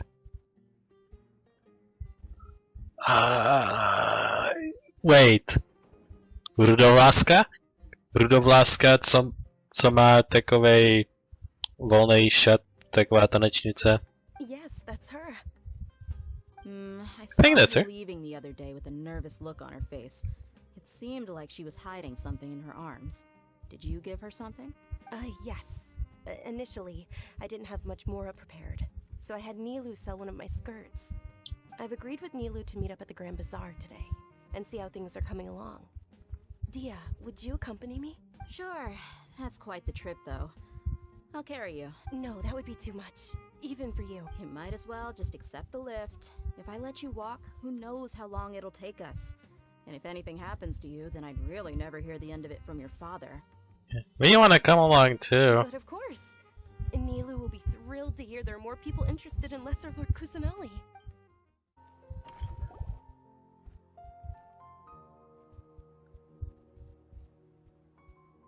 Já vzpomněl jsem si dobře. Je to rusovláska. Sorry I'm late, Nilu. Oh, Dunyarzad. It was taking you so long that I assumed you got trapped at home, but you made it in the end. Uh-oh. But if Dia's here, that means you got caught, right? You could say that, but everything worked out. She's on our side now. Not completely. Oh, and who are these? Oh, meet the Traveler and Paimon, my two newest friends. They're visitors who just arrived at Sumeru City and are looking for information on Lesser Lord Kusanali. So you're followers from another land? Yeah, That's totally. Wonderful. You two absolutely mustn't miss the Sabzeruz festival. By the way, Dunyarzad, we've already started decorating the Grand Bazaar. It looks spectacular, thanks to your generous contribution. Jaký vlastně tam měl element? Já myslím, že hydro. Je třeba v modrým a myslím, že tam vidím bambulku uprostřed vzadu. You're very welcome. It's the only thing I could do. Do you still have enough Mora? Probably? But don't sweat it. We've already finished renovating the stage. Come on, I'll show you. Wow! To This je... place is amazing! Miluji už teď. Her character is on point. I love her already. Not bad. Last time I was here, the stairs were full of holes. The stairs were nothing. A little while ago, we discovered that the tree above the stage had a huge chunk of bark ready to fall off. Mr. Zubair was worried sick.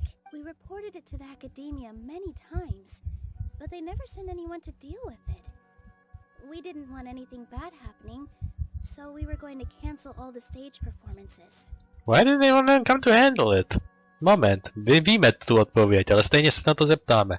Oh, probably because it was the theater asking. The academia looks down on performers like us. They probably think it would be best if the theater closed down completely. We can't let that happen, though.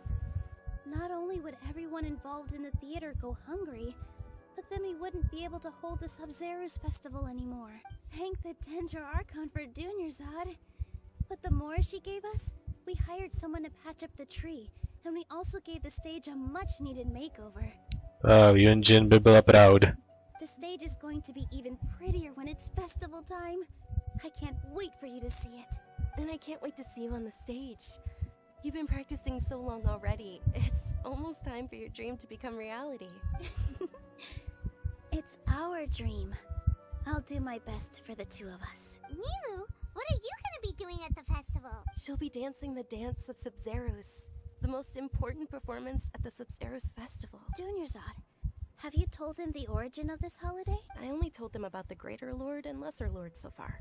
Okay. Takže, Then I'll yes. tell you too about how this holiday came to be. According to legend, the Sabzeruz festival was originally the Goddess of Flowers' birthday celebration for the Greater Lord. A long, long time ago, on one of Greater Lord Rukadevata's birthdays, her friends threw her a celebratory banquet. Some of the gods got drunk. One started playing music, I and guess the who? Greater Lord started singing, so the Goddess of Flowers began to dance. Guess which god? Hádejte, který bůh začal hrát muziku. Mám podezření, kdo. Countless beautiful beautiful Padisaras began to bloom wherever she stepped. Those brilliant purple flowers became her dazzling stage. All the gods clamored, "Oh, if only time could stop at this very moment." Sounds like they had a great time.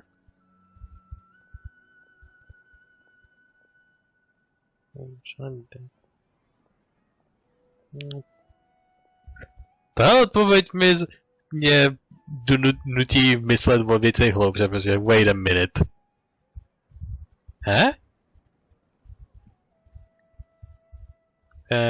Měli great time at the moment, ale takové věci netrvají věčně. Really? Oh, you probably mean because all the gods in this story are no longer alive. Některý možná, jo? Žongli to definitivně přežil a Venty podle kontextu taky. Protože jsme garantovaně slyšeli, že Žongli a Venty jsou zdaleka nejdéle žijící bohové, který jako jediný přežili tu kánrijskou tragédii. Although they aren't around anymore, they're preserved in our tradition of dance. This outfit I'm wearing is apparently based on how the goddess of flowers looked. Though we're just tiny people compared to the divine, we still have to do our best to make sure that the birthday girl feels loved on her special day. Nilu, you of all people will definitely be able to convey our well wishes to the Dendro Archon. I also noticed that you went the extra mile and scattered Padisaras around the stage. They symbolize the goddess of flowers, after all.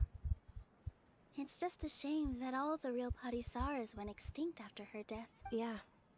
The Greater Lord brought forth Padisaras in memory of the goddess of flowers, but she ultimately could never truly replicate that beautiful purple.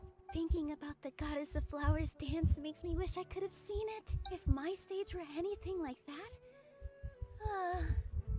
I'd be thrilled if I had just 2 real Padisaras on the stage. So, Traveler and Paimon, what do you think? Interested in the Sabzeruz festival? Will you two be coming? Gee, I don't know. All of Lesser Lord Kusanali's followers will be there for her birthday. It'll be a good opportunity for you to learn more about her. Ooh, Paimon thinks that's a great idea!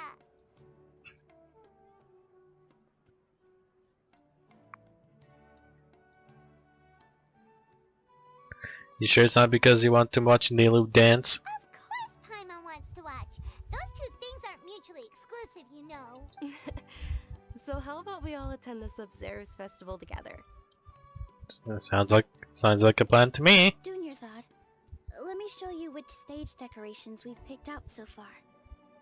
Traveler and Paimon, if that doesn't sound interesting to you, then feel free to explore the area. Everyone at the Grand Bazaar loves Lesser Lord Kusanali, and we're all looking forward to the Sabzeruz festival. In that case, we'll take a look around. I can't see it.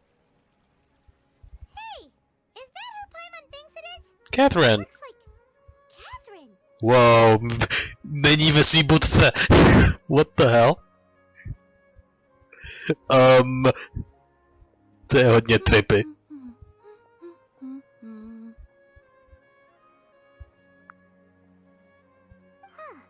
Come to think of it, Paimon's only ever seen her behind the counter at the Adventurers Guild. This is the first time we've ever seen her taking a break. Hey, Catherine! Hey! Oh, hey! It's the Traveler and Paimon! What's shaken? Whoa. What's shaken? Catherine sure sounds a lot less formal than usual. No. Still waiting for her to Se tak usmívá. Taky má hodně veselý úsměv. Sure. Standing behind the counter at the Adventurers Guild doesn't require any complicated functions. But saying and doing the same old things over and over again can get pretty monotonous. Like watching the same Fontaine movie day after day. But take you two, for example. You travel across Teyvat to enrich your lives and gain new experiences. Well, we enjoy traveling across Teyvat and all that, but we're mainly looking for clues about her brother. Yes, you should keep searching. Sometimes the answers we're looking for aren't necessarily at our intended destination. Instead, they're found along the way. Huh. Yeah. Haven't we heard someone say something pretty similar recently? Anyways, what brings you out here, Catherine? Are you also a fan of the Sub-Zero's festival? No, not particularly. I guess you could say that I'm loving the recent atmosphere here. If festivals bring happiness to everyone, then that's where their true value lies. Oh, it looks like it's about time for me to be heading back now. Alright, we'll see you next time at the Adventurers Guild. Oh, by the way, thanks for connecting us with the Eremites. We've already made some great friends in Sumeru City thanks to you. I'm sure you two will get along well with the people here. You've already been blessed by the element of Dendro after all. Hey, she knows. See you around. Yep. Bon avis. Bon avis. There's something really different about Catherine today. Ona prostě ví víc než normální smrtelník. To se prostě nedá zapřít. Here I am. There she is! Dinyarzad, we're back! Just as promised, Traveler and Paimon. I'm so glad that you two came back to celebrate Lesser Lord Kusanali's birthday.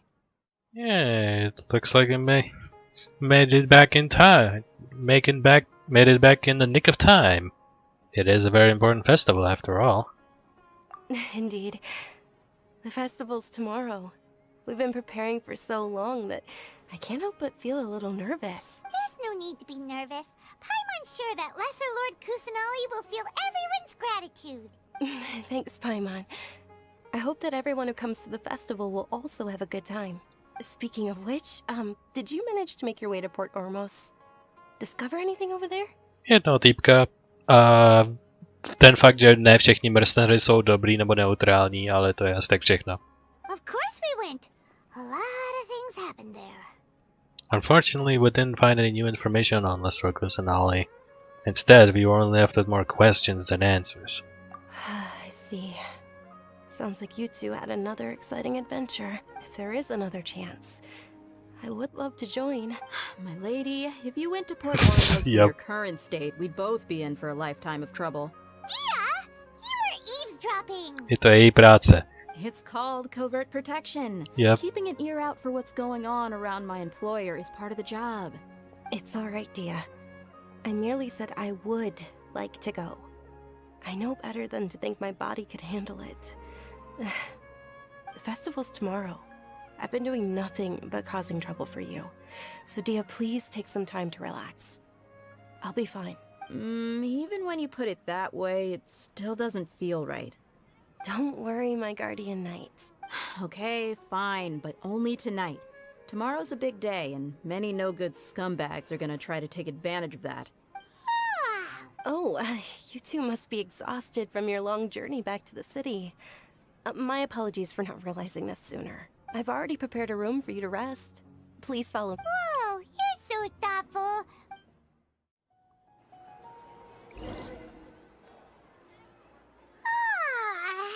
Did we oversleep?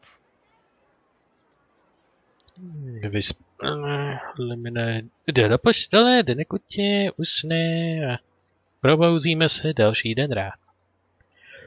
We should go meet Dinyarzad right away. Ani se nepodíváš, kolik je? Traveler, Paimon, I've been waiting for you two. Good morning, Dinyarzad. We must have overslept a little bit. Not at all. I arrived early. Today is finally here. I must cherish every moment as if it were gold. Don't worry, I cherish this moment. Já si dokonce toho momentu vážím natolik, že tenhle ten moment nahrávám. That's how I love this game. You've worked so hard for this day. You gotta enjoy it to the fullest. You know it. Oh, it's just that, as expected, I had some trouble falling asleep last night.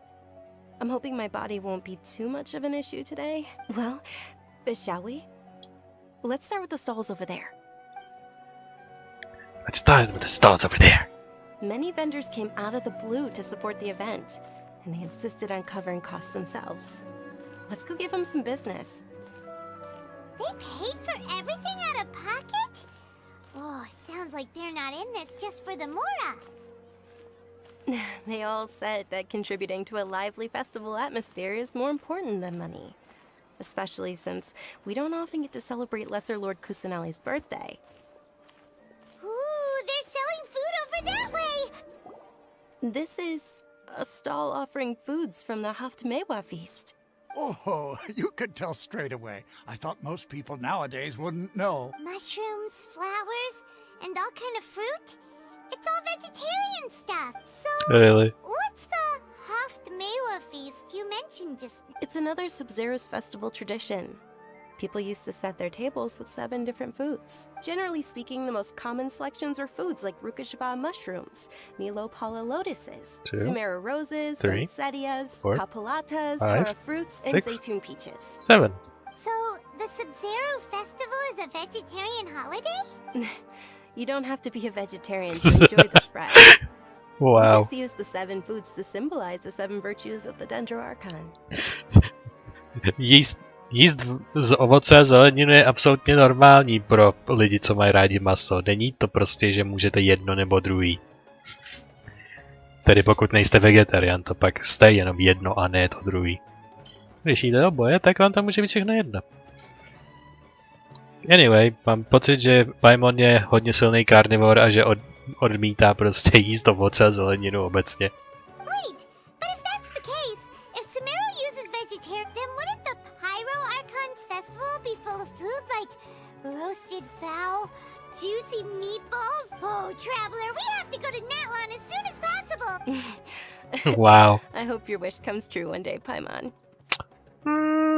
No, nevím, protože jsem slyšel zvěsti, že je další jeden z těch posledních regionů, který dnes jsme nevizitli a který bude další, je království vody a ne ohně, takže na to si ještě počkáme. Thanks! Alright, how about we also check out some of these other stalls? Yeah, let's check out these stalls. Dear customers, would you like to try your hand at alchemical divination? What's alchemical divination? Those two things sound like they'd be fun to try together. Right? I thought the same when I first heard about it. It is said to be a mysterious craft invented by none other than Lesser Lord Kusanali herself. So, how does it work? It's quite simple. After you give me any 2 alchemical reagents, I'll use them to perform a random transmutation. Sure sounds random. So random that it will probably fail. That is precisely what we need. After the transmutation fails, your one and only diviner here will interpret the remnants. This entire thing is way too random for me. Well, according to Lesser Lord Kusanali, everything is interconnected, and all that occurs can be traced back to fate. You could say this is a pearl of old wisdom. Why does everything sound so much more credible when Dunyarzad says it? Are you guys working together? So that's the true wisdom behind it. This young lady sure knows her stuff. So, how about it? Want to give it a try? Alright, I guess. Select items. Takže tu máme všechno možný. Včetně pár monster věcí, ale většinou Leeway věci, Inazuma věci a Sumeru věci.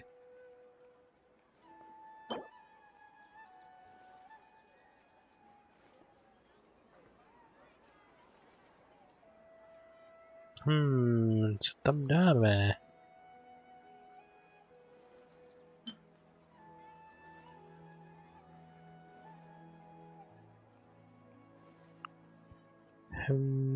Tolik možností, pravděpodobně meaningless choice, ale když tam dám perlu z Watatsumi Islandu,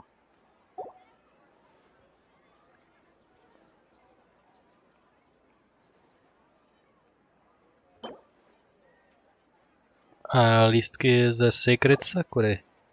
Inazumský speciální mix.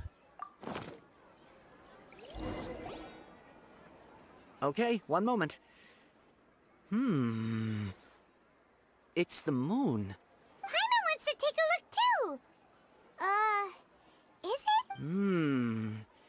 Generally speaking, the moon signifies... It means... Wait a moment. Is he really looking it up in a book? Oh, I remember now. It means illusions and lies. Illusions and lies? That sounds rather ominous. Yes, but this book says that if you trust your intuition and overcome your fears, the sun will surely rise. He's not even trying to hide his book anymore. Naturally, fate will only ever show you the beginning of a journey. It is up to you to forge your own ending. Oh, thank you so much. I'll keep that in mind. Oh, it's nothing. I'm just learning as I go. Guess that was still pretty interesting. Okay, on to the next stall. Bylo to zajímavý, ale ten týpek to nedokázal prodat. Prostě Dunjazad mu prostě musela pomoct, aby to selnul. The festival was very lively a long time ago. Large flower carriages used to parade through the city. As they headed towards Port Ormos, people would throw flowers, candy, and liquor all along the way. Dunyarzad's eyes are sparkling right now. Bohužel to nevidíme. I wish I could have seen There we that go. spectacle. But if you ask me, I'm sure Nilu's dance of Sub-Zeros would be just as impressive.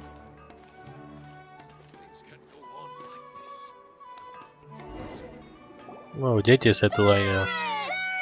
Attention! Shut up. Soldiers, fall into formation if you want any Yalda candy. Whoa. It's a weird guy with a weird hat. Hey, it's Dunyarzad! Miss Dunyarzad, the children love you even more than the Yalda candies. In the few short days it took to prepare for the Sub-Zeros festival, the children have all grown very fond of you. The Hallowed Night of Flowers. It's an honor that you know my name. Attention! In the name of Ferris, the Knight of Flowers, I commend you on your contributions to the glorious Sub-Zeros festival. All right, little soldiers, take your Yalda candies and don't forget your loyalty to Lesser Lord Kusanali. Dismissed! Yes, Knight! Just what is going on? I don't know, and I slightly care. Ferris, the Night of Flowers, is another Sub-Zeros festival icon, and one immensely popular with children. In the past, the actor portraying Ferris would also sit on a flower carriage. It's all thanks to Miss Dunyarzad's sponsorship that the children can make such wonderful memories today. As are we to you, Vihar. Oh, not at all. Oh, speaking of tradition, do you want some Yalda candies? They're a festival staple, and I happen to have some boxes readied here. Take a look and pick whichever one you want. Whichever one? Don't these boxes all look the same? Mají jinou barvu, Paimon. Nevidí to seš barvoslepa? That is the fun part. Each box contains a random flavor. It's up to the luck of the draw. Flavors include lavender melon, hara fruit, sunsetia. Ooh, those all sound pretty good. And there's also lizard tail and oni kabuto. Huh? What's up with those two flavors? Oni kabuto is a little spicier than lizard tail. Dunyarzad, you tried them before? Traveler, help Paimon pick one. Paimon wants the sunsetia flavor. And I'll be able to get the exact flavor I want, so don't blame me if I choose the wrong one. It's alright. Paimon believes in you. I also believe in your intuition. Great! These boxes of candy are numbered 1 to 5 from left to right. Which one do you want? 4. Definitely. Prostě první věc, co vidím, a první věc. Work. That is indeed sunsetia. Wow, really? Wow. Prostě nebudu se o tom rozhodovat, jinak to budu celou věčnost a budu tu vyloženě tady v tom videu sedět 10 minut minimálně, rozjímat nad tím, kde by to mohlo být. Prostě sunsetia, whatever. Číslo 1 až 5? OK. 4 třeba. And there you go. Attention! Here's your sunsetia flavored candy. Thanks a lot, Knight of Candies. It's Night of Flowers, not Night of Candies. Paimon really wilted the carriageless Night of Flowers. They all basically sound the same. We got our candy, so let's... Oh, actually, I just remembered that I left something behind. Can you come with me to get it? Sure thing. Dunyarzad, you probably forgot because you're so excited about the Sub-Zeros festival. How embarrassing. We're too late. Who knew the little lady was such an early riser? I know, right? Hey, wait a minute. Boss, isn't that her? Oh, that most certainly is. We're in luck. She's walking right into our clutches. Já, my jsme vedle ní, to jaká zase nevidí. Those Eremites don't look like they're up to any good. Vypadají podobně jako ty, co byli v Port Ormosu. Who are you? I don't believe the Homayanis hired you. That's right. We haven't received any of their mora, but I wonder how much the Homayanis would shell out to get you back. They're a gang of kidnappers! Traveler, hurry and protect Dunyarzad! Professional here, ready to go. Hey, did you scumbags even consider that the Homayanis might have hired a merc that outclasses you? Okay. You're Dia! Dia the Flame Main! No wonder we mercs haven't heard anything about you for so long. You sold your unruly mane to the highest bidder. Don't speak so disrespectfully. My family started working with her as gratitude for her past kindness to us. Don't worry about it, my lady. Just some friendly banter between mercs. One punch and those rabid dogs will expose themselves for what they really are. Aren't your claws all dull by now?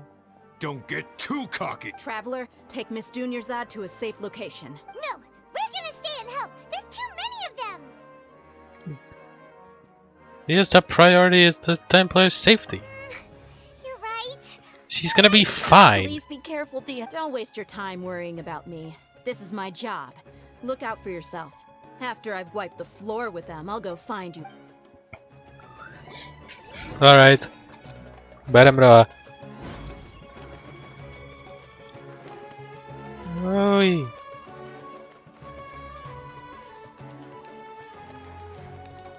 Escape within the time limit. Wow. Dunyarzad, are you okay? You look a little pale. Are you in shock? I'm fine. My body always reacts like this whenever I exert myself too much. You sure you're okay? Jo, jenom má pravděpodobně tu rakovinu, co měla i kolej. I'll be fine after some rest. I'm more worried about Dia. After all, none of this would have happened if I hadn't insisted on coming out today. Don't worry, she's tough. Yeah, don't worry.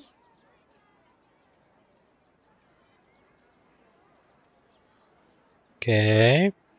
Panoramický view for some reason. My lady, Traveler, found ya. Hey. You took care of them so fast. Any more of them? Or rather, did anyone follow you? Nah, I checked. Dia, your arm. Oh, this? I'm fine. It's just a scratch.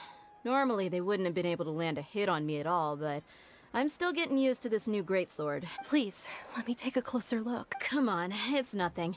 Us mercs aren't as fragile as you think. Hold on, you said something about a new greatsword. What happened to the one you were using before? About that. Well, I sold it, because I was low on mora. Stuff like this happens every now and then. It can't be. The anonymous donation that was used for the venue's final round of preparation? Hey, Miss Dunyarzad, I wasn't trying to make you cry, and I'm not gonna lose my commission because I made my employer cry, am I? Okay, making your employer cry won't affect your commission, but selling your weapon without permission and getting hurt? Yes. I'll have to reevaluate your performance. You're so unreasonable, my lady. Thank you very much, Dia. Don't be like that. I get embarrassed really easily. Are you feeling unwell again, Dunyarzad? My lady, your condition. Traveler, can you take her somewhere to rest? I'll look around the area to make sure we're safe from an ambush. Leave it to me. Truly. I'm sorry for the trouble, everyone.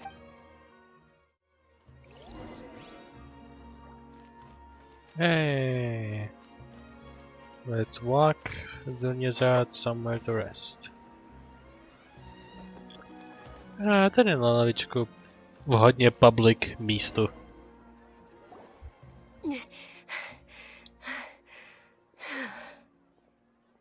Are you feeling better, Dunyarzad?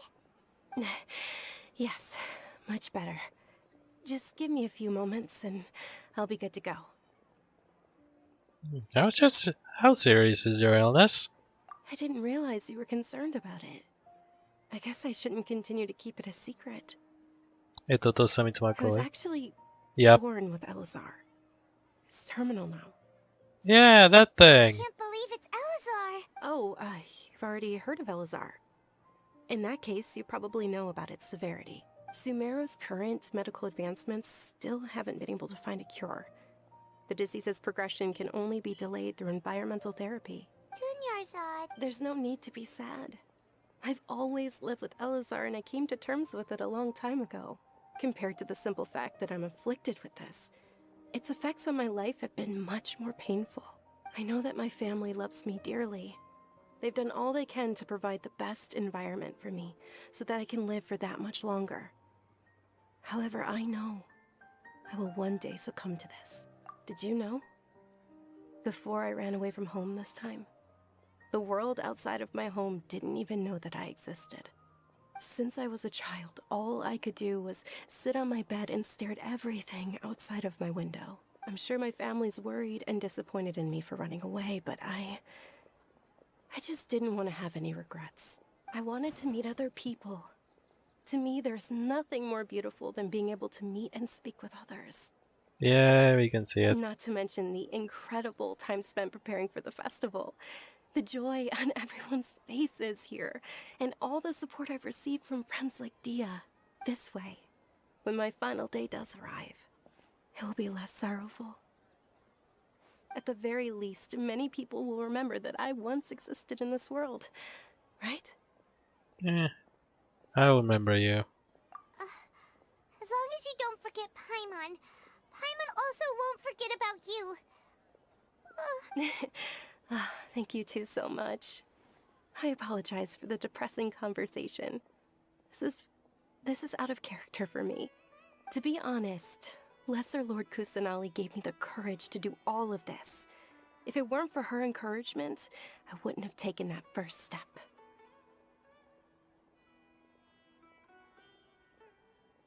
You're the one who has remained resolute in the face of your illness. You're so strong for never giving up. Thanks. There will always be frustrations in life, but I know that the point of living is not to leave behind any regrets. Right. Oh, right. Isn't it almost time? Huh? Almost time for what? Isn't the Dance of Sub-Zeros about to begin? It's the part of the festival that I've been looking forward to the most. Nilu will recreate that legendary scene with her most splendid dancing. And the Sub-Zeros festival will conclude amid everyone's applause and blessings. And with that, my wish will also... Then what are we waiting for? Let's go to the stage! Yeah, we should still make it in time. What are we doing over here? Let's fucking go. Treasure Street. Cool. I see everything. Nope. Ten si nemyslí nic.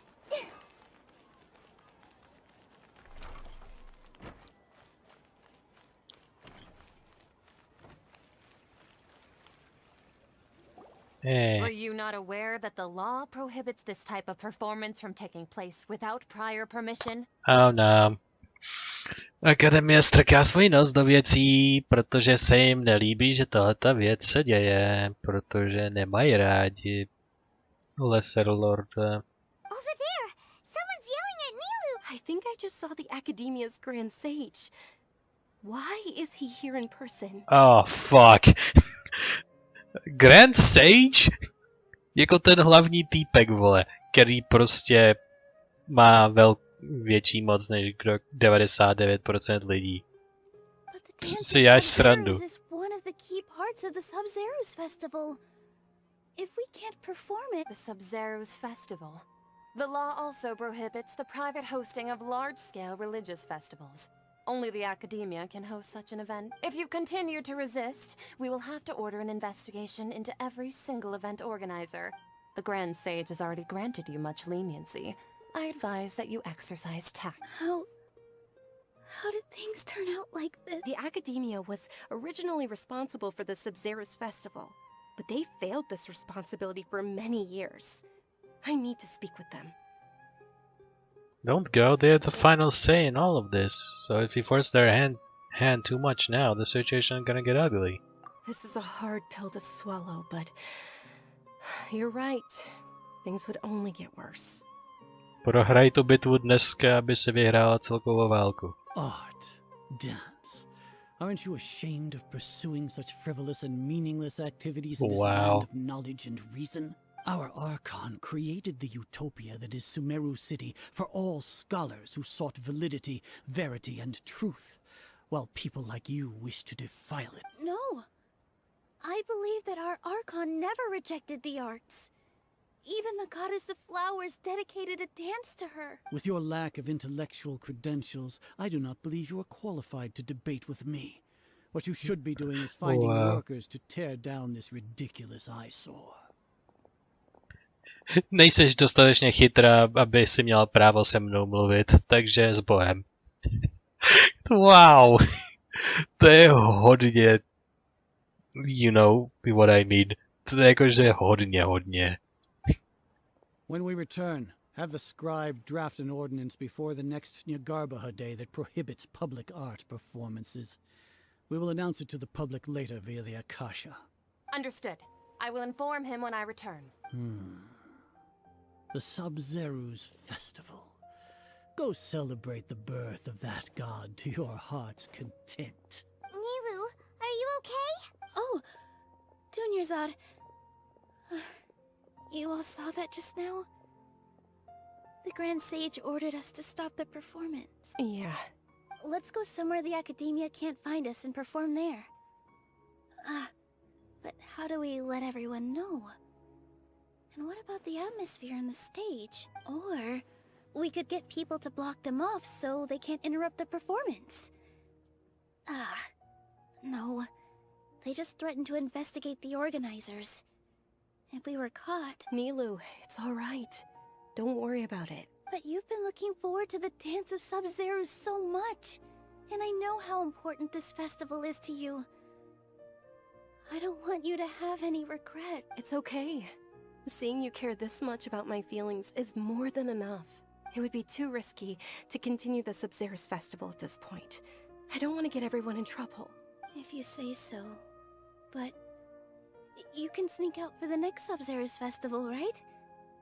We'll make sure the next one is a smashing success. Prostě tady zůstaneme na víc rok. The next one. Yes. Okay. It's a promise.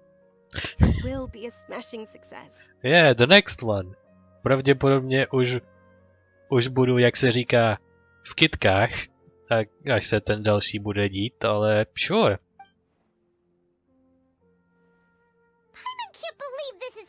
Turned out. Those heartless geezers. Is there anything we can do? It really is okay. There's nothing we can do about it. Still, I'd be lying if I said I had no regrets. I would have loved to see Milu's dance. The spirit of forced to come to an abrupt end. Taková věc zní jako... A lot happened today. It's a shame the festival ended the way it did. Takováhle věc zní jako to Janfejino představení a tanec, když jsme stavěli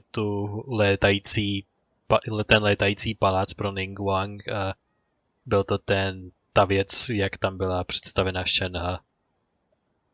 To zní jako něco takového, že to bude mít prostě skoro určitě svůj velký cinematik a bude to úplně stejný, takže jestli to udělají podobným systémem, což si to určitě zaslouží, tak to bude dáno nakonec, protože je to velká věc nakonec. To je vždycky velká věc nakonec, nějaká většinou je. Takže těším se na to. Nilu and Dunyarzad promised to make the next Sub-Zero's festival a success, but Dunyarzad is running out of time. I'm sure she knows that very well. This may be a regret that can never be resolved. All connections have been secured to construct the Yep. most stable framework possible. Yep, teď to asi budu oznamovat plus nějaký další věci.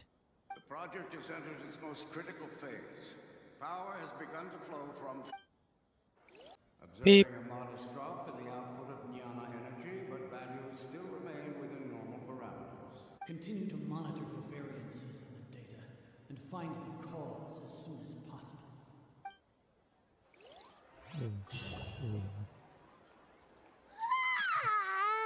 Yes. Why does Paimon feel so tired after so much sleep?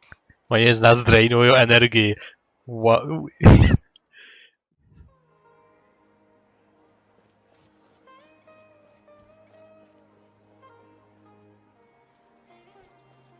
A bird. What are you looking for? Why did we come here? Pamatuješ Flumiro na ten příběh? The Dendro Archon had an avatar. Takže ten pták, vedle kterého stojíš, can easily be a familiar figure, an overwhelming sense of deja vu.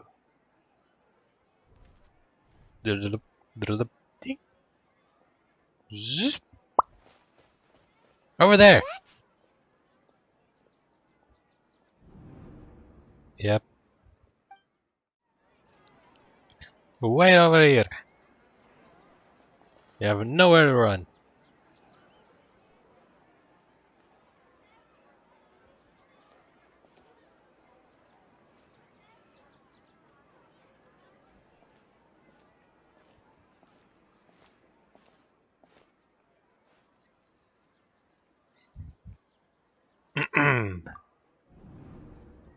Look! That's... Isn't that Dunyarzad? What? What's happening here? Why are there two Dunyarzads? You already know that this isn't your first Sub-Zero's festival, don't you? Alert. Eh? I'm sure you already know how to use this. A knowledge capsule? Where did you get it? What's inside? You should use it too, Paimon. You know Paimon? Let's use it together. Well, this seems kinda sketchy, but Paimon feels like this is what we should do. Yung. What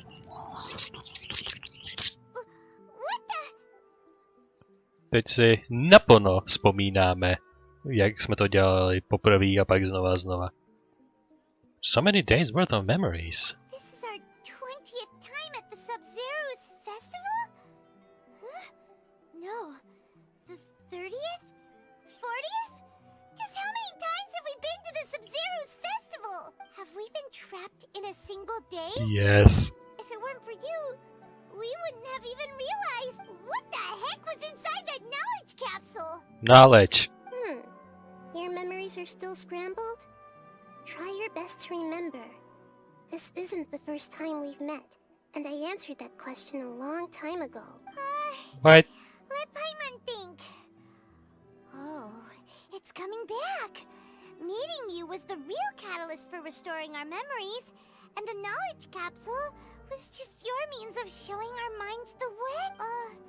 What about everyone else? Why are you only helping the two of us? Your sense of deja vu is stronger than everyone else's, yes? As for an explanation, you two received the blessing of Dendro. And you also have special, sensitive constitutions. It was as if a single sheet of paper was separating those memories from your consciousness. What's wrong with Dunyarzad? A familiar question. I think this is the 7th time you asked that. As you can see, she isn't doing well. You probably sensed it too. The Dunyarzad you were just with is different from the first Dunyarzad you met. That first Dunyarzad is in front of you right now, and she doesn't have a lot of time left. What I need to do right now is break out of this cycle? Looks like you're almost done sorting out your brain. Oh yeah, I'm Nahida. Yay, hi Naida. I know. You introduced yourself before, haven't you? Good. You passed the test. What's happening? You can awaken our memories, and you seem like you know what's going on. Oh, wait. Please don't tell Paimon even you don't know. Everything in this world runs in a loop. This cycle is called a samsara. You, me, and everyone else are all stuck inside a one-day samsara. As for the truth, that's on you to find out. If you were told the truth instead of discovering it yourselves, it would literally blow your minds. I don't know how you'd be after that. Jo, jasně. I can only give you Such an surface level excuse. help, like bits of information and subtle hints. For the rest of the time, I'll be doing all I can to slow down Dunyarzad's illness. She looks like she isn't doing well at all. Her illness gets worse after each Sub-Zero's festival. If we can break out of the samsara, I might be able to save her. But as things are right now, she's just a small bird in the sky that's about to lose its last feathers.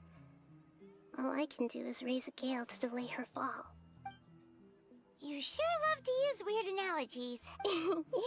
Analogies are wonderful tools.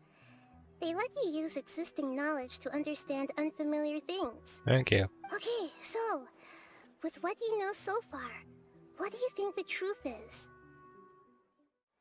Time loop? Time loop. You've given Ah, fuck you. A simple time loop can't explain some of the phenomena. You two are still missing a lot of information. Dunyarzad. The Sub-Zero's festival is happening every day, but that doesn't mean we can waste an infinite amount of them. Ta minihra je tak hrozně hloupá. To prostě je tak šíleně komplikovaný. To do that, we need to figure out what's happening. The truth. Nahida rejected the idea of a time loop, so we must have missed something, right? Paimon's memories say that we've already done this many times, but let's go talk to people again. It's more productive than sitting here and scratching our heads.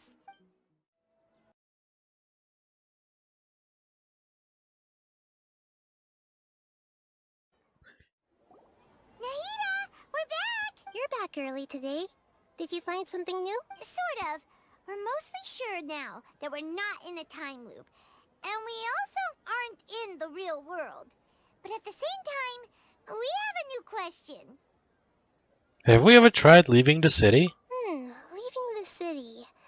As far as I remember, you've mentioned your plans to do that twice before. Huh? We did? But we don't remember anything. What happened after we talked about those plans? What did we say when we got back? Let me think. I don't think you ever actually told me what the outcome was.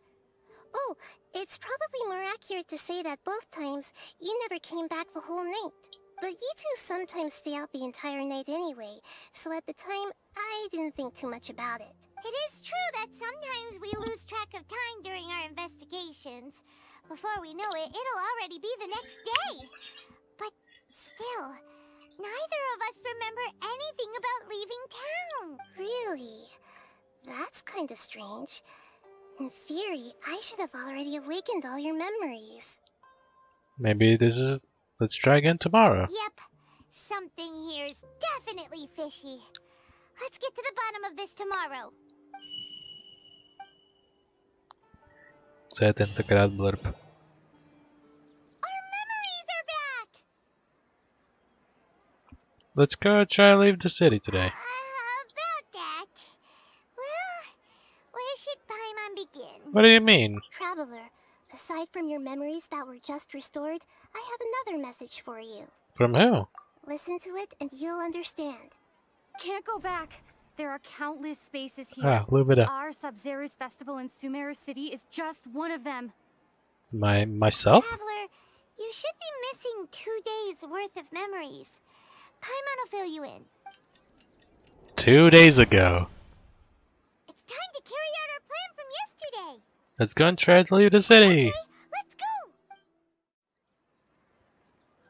It looks like he really doesn't know. If we can't get anything out of him, let's take matters into our own hands. Why don't we climb over the walls? Those guards can't be everywhere at once. This is a good spot, and the guard hasn't noticed us at all. Let's hurry! Lumina se o to pokusila, dostala zepnutou něčím do zadku a vyspejsovala ty 2 dny a Paimon, jelikož se nikam nehnula, tak to věděla celou dobu. I see how it is. Stay here. Why? Are you going to leave Paimon behind?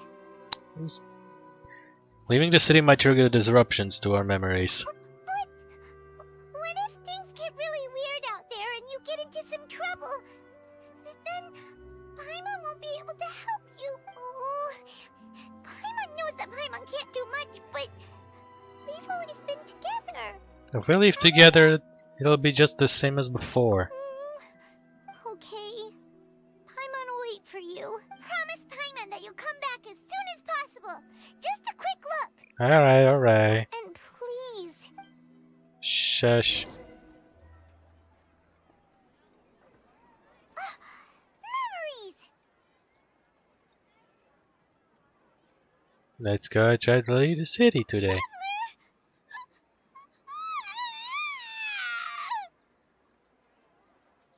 What's wrong? Paimon would never see you again.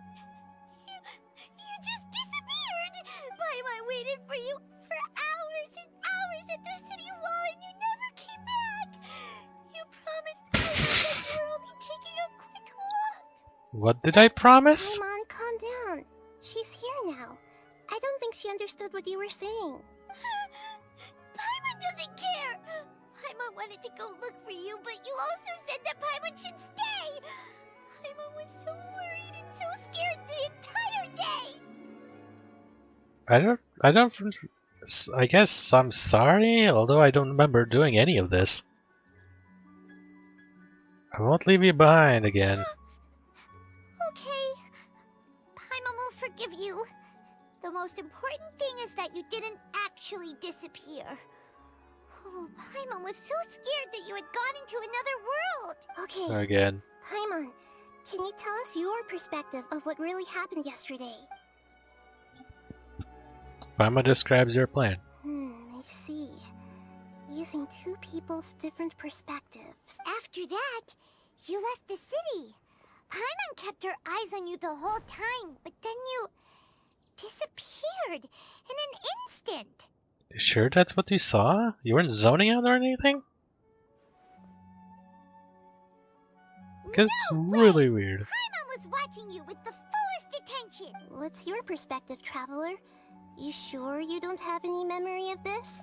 Yeah, I don't even know that yesterday existed. I guess that explains everything. You also lost your memories the last 2 times you tried to leave the city. Those days' memories can't be awoken. So, if we leave the city, our memories will be completely erased? So they didn't just restrict access to Sumeru City, they're also erasing memories of those who leave. It really sounds like something big outside of the city is being hidden on purpose. But this way, we'll also never discover what's outside. If our memories will be erased, can't we leave behind something other than memories? Something like a message?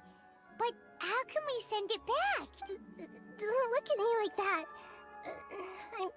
I'm not used to being stared at. Well...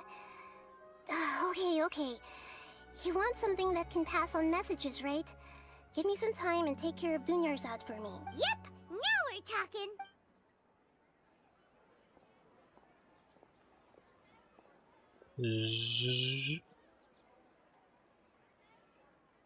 Several hours later. Taking care of Dunyarzad.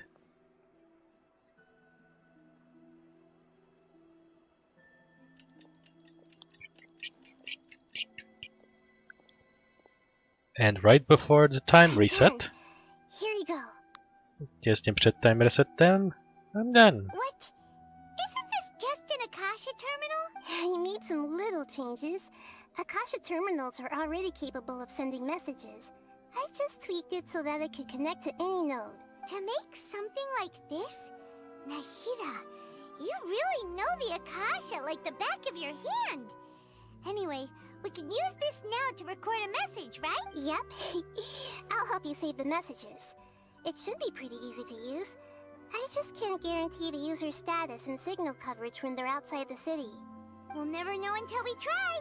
At least we're taking the initiative now. Tady máte iPhone. Sice nebudete mít cell towery mimo město a definitivně ne mimo Sumeru, ale here you go. It's worth a try. Let's expose those sages! I still think you should stay. Alright. Paimon isn't as worried about being separated since it happened once yesterday. But Paimon still isn't happy about it. Yeah, see you tomorrow, Paimon. Okay, see you tomorrow, traveler. That covers everything that's happened so far. So the message was without for someone else the city? Yes. Although the signal was choppy and had some interference, we still managed to receive 2 messages from you when you were outside. Okay, now that you understand what's going on, let's hear the messages together. Lumina, která opustila město, tak mimo městský message. Can't go back. There are countless spaces here. Our Sub-Zero's festival in Sumeru City is just one of them. I've entered another space. Before me are flowing sandstone and howling fish. Impossible and surreal sights. All these spaces are empty, except for the occasional ones that contain mute puppets rather than people. I can't sense any human presence.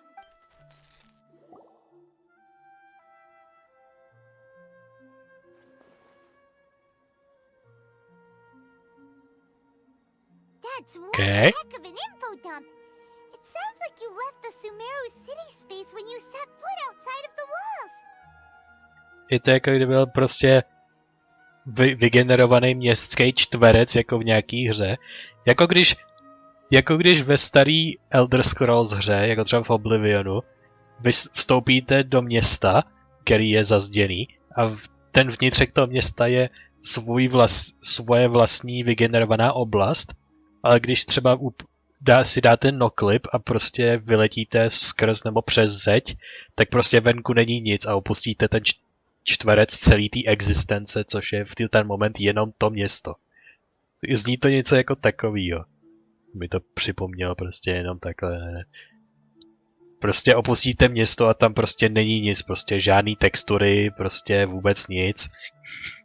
But everything looked completely normal when Paimon was looking out from the inside.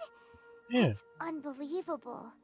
And if we take your word for it, the other spaces all had very weird contents.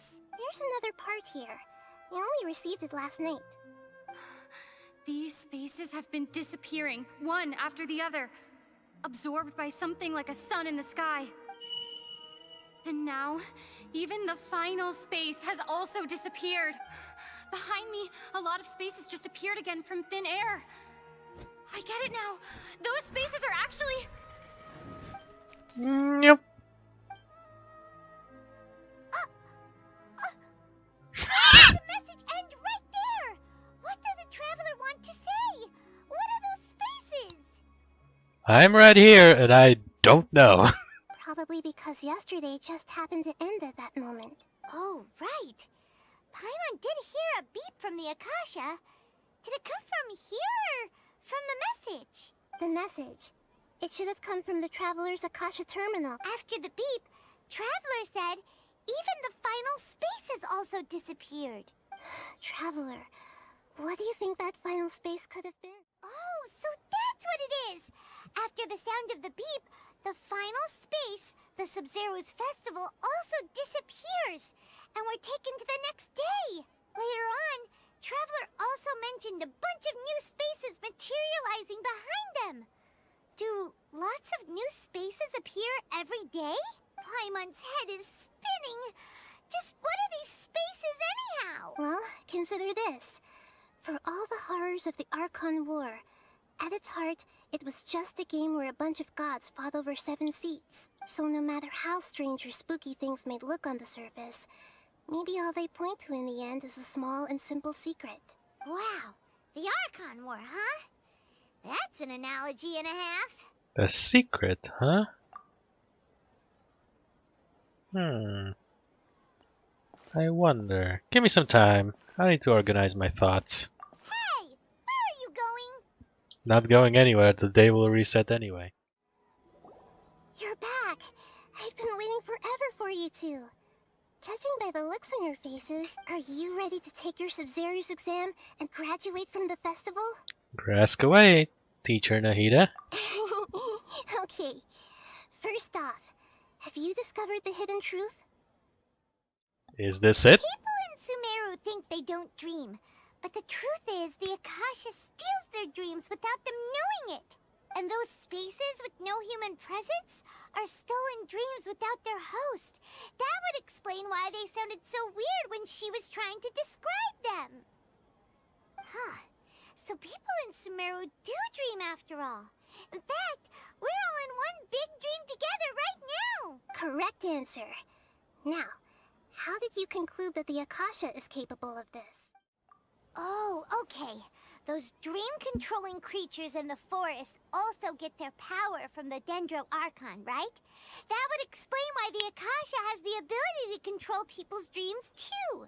But is stealing everyone's dreams really how the Akasha compiles their wisdom? Isn't there anything more to it than that?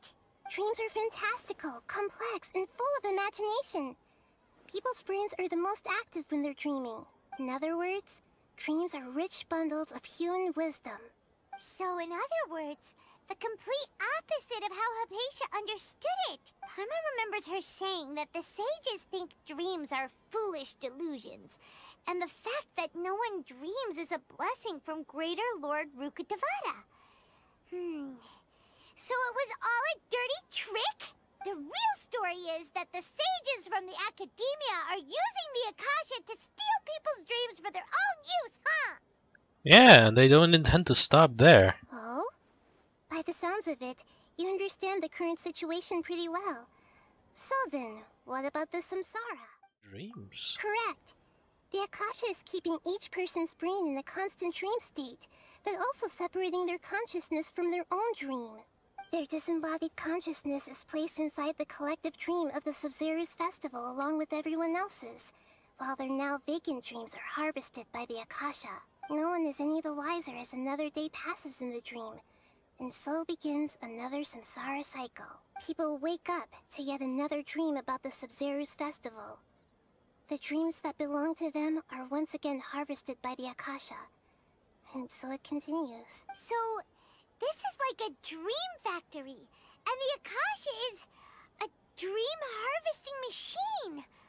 Did Paimon get that analogy right? Very good, Paimon. Using analogies well is an excellent habit to get into. Okay, so that beep we keep hearing is actually from our real-life Akasha terminals. Taking off our terminals in this dream doesn't do anything. Ah. All right, That makes sense. Question. Who am I? Oh, she's just gonna drop it, huh? Ona přímo dropne prostě tohleto, kdy si to máme uvědomit. Já to nechci říkat a chci to nechat až prostě nějaký velký okamžik, ale... Yep. So you noticed. Yep. You are the Lesser Lord Kusanali, huh? I thought that one would be the hardest question. That's why I put it last. That wasn't hard at all. Even Paimon guessed that. Everything about you is different. We just didn't want to expose you is all. Já jsem asi zhruba na stejný lodi. Já jsem, i kdybych tu postavu nedostal, tak prostě ona vypadá úplně prostě, má absolutně jiný vibe, než jakákoliv jiná signifikantní postava, prostě. Kdyby kdokoliv mohl být Dendro Archon, tahle ta postava na to definitivně vypadá. A všechny ty super smart ass prostě zmínky, prostě jep. Tahle postava je příliš chytrá na to, aby to nebyl Dendro Archon. Prostě duh. Now that you mention it, Nahida, you've been hinting to us since the very beginning. It's funny. Thinking back to when we were asking all over the place for info about Lesser Lord Kusanali. Paimon didn't expect to meet you like this. I have a lot of questions for her, but this doesn't seem like a good time, huh? Yes, those can wait until we're back in real life. On the other hand, I'd be happy to answer any more questions you have about here and now. Whoa. Okay. Why couldn't you simply tell us the truth? You asked me this question before. My answer was, it would literally blow your minds. Now that you know this is all a dream, this answer should hopefully make more sense. Have you heard the saying, don't wake a sleepwalker? Likewise, if someone suddenly had told you all this instead of you learning it on your own, your notion of reality and dream would be thrown into irreversible confusion. I couldn't expose you to that kind of risk. Takže bychom questionovali prostě, co je opravdový a co je pořád ještě sen. A nevěřili bychom realitě, že to je realita, ale mysleli bychom si, že to je sen. To si dokážu představit a yeah, I get it. That's why I could only give you very subtle hints and some suggestions. Long story short, I'm really sorry I had to keep you guessing. Jo, takže to nezmizí, takže go on down the line. How did the sages manage to keep people from noticing? Firstly, this dream we're in is completely based on reality. People have already experienced this Sub-Zero's festival, so it would be very difficult for them to find anything that strikes them as surreal. Secondly, you're probably wondering why people don't have any memories from earlier samsara, right? That's because people don't remember their dreams most of the time anyway. And in any case, their actual dreams are being taken away from them by the Akasha. So whenever they wake up in this dream of the Sub-Zero's festival, they don't remember anything from their previous identical dream. That reminds Paimon. Traveler had a dream when we were in the Avidia forest, but couldn't see what it was about after waking up. Is that an example of what you mean? Yes. Only after receiving the blessing of Dendril can a person gain the Dendril element's dream-enhancing power. That explains the feelings of déjà vu. Ah. Meanwhile, everyone else has no idea that they are in the Sub-Zero's festival samsara, while their dreams are stolen from them over and over again. What the side effects of a mass-produced dream? Can humans really keep dreaming forever like this? Will it ever end? And if so, when? You might say your mental fatigue has already answered this question. Eventually, there's only so much that people can tolerate, especially those whose health is compromised to begin with, like Dunyarzad. This relentless exploitation takes an even harder toll on them. People's lives are at stake here, and nobody knows a thing! We've got to put a stop to this! And last one. Why is the dream about the Sub-Zero's festival specifically? I know, right? Why did they have to base this dream on my birthday? Could it really just be a coincidence? Even you don't know the reason? Wow, now that's strange. The Academia sages are determined to harvest lots of dreams in a short time, no matter the cost. They have to be up to no good. Unfortunately, I don't know anything about it. Traveler, do you have any information? Celebrate the birth of that god? Could it mean... They don't like you.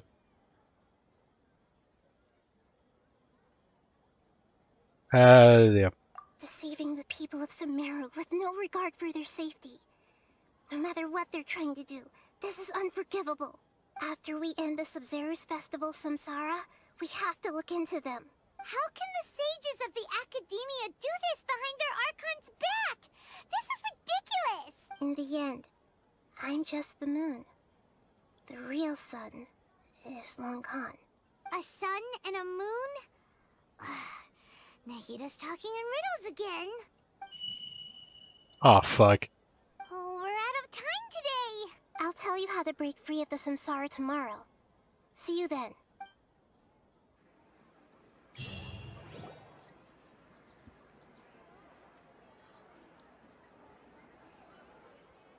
Good morning, Nahida. Wait. Now that Paimon remembers everything, should we instead say good morning, Lesser Lord Kusanali? Hey, what's wrong, Nahida? You don't look too good. She couldn't have... I'm afraid that what you're thinking right now is correct. Dunyarzad already disappear? No way. Are we too late? The real Dunyarzad's consciousness has indeed disappeared. It can no longer endure the constant dream harvesting. Damn. You're so close. I can't believe it. Wait, so what about that other Dunyarzad? Just what is she? Is she also going to disappear? She's actually something like a puppet, but not completely. The real Dunyarzad's consciousness could no longer keep playing her role in this dream. So another Dunyarzad appeared to replace her in the dream. Just like the grass and the trees, that Dunyarzad is just a building block of the dream that helps to keep it going. But personality-wise, she's nothing like the real Dunyarzad. Puppets are stiff, and can't copy a living person's vitality. After all, they're just there as filler. And you know, speaking of which, the old Dunyarzad might not have been too different from a puppet. Dunyarzad truly believed that she met you within her consciousness, and it was you who inspired her. So you do remember her after all. Yes. Back then, her family was overly protective of her. No one cared about her personality or thoughts. It was as if she only lived to stall her Elazar. I just gave her a little wisdom so she could look at life in a new way. So that she could be her own person. But even so, she still meant a lot to her. You are a kind Archon. Far from it. I'm still a long way off from being a real Archon. I couldn't even save her. If I were a competent Archon, I wouldn't have let my most faithful follower die at the Sabzeruz festival with so many regrets. Please don't beat yourself up over it, Nahida. It's the sage's fault, and theirs alone. I'm not beating myself up. All I did was to rationally observe the distance between myself and a real Archon. Don't be like that, Nahida. Even real Archons are still allowed to be sad. To prevent more tragedies like this, we must end the samsara as soon as possible. Great, but how do we do that? Although the Sabzeruz festival dream is under the Akasha's control, only humans can dream. Even the Akasha is unable to create them. That means this dream belongs to a host who created it. Huh? So, how should we find that person? Well, if this is someone's dream, then everything here must come from deep within their consciousness. Which means, with the power of imagination, they can change anything in this dream. Imagination?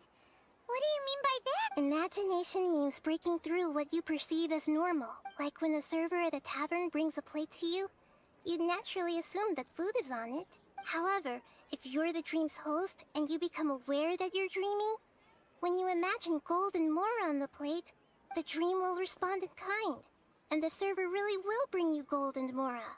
But right now, our host is unaware that this is a dream. No matter how many times they're served, it will always be food. So we're find the host. And then what?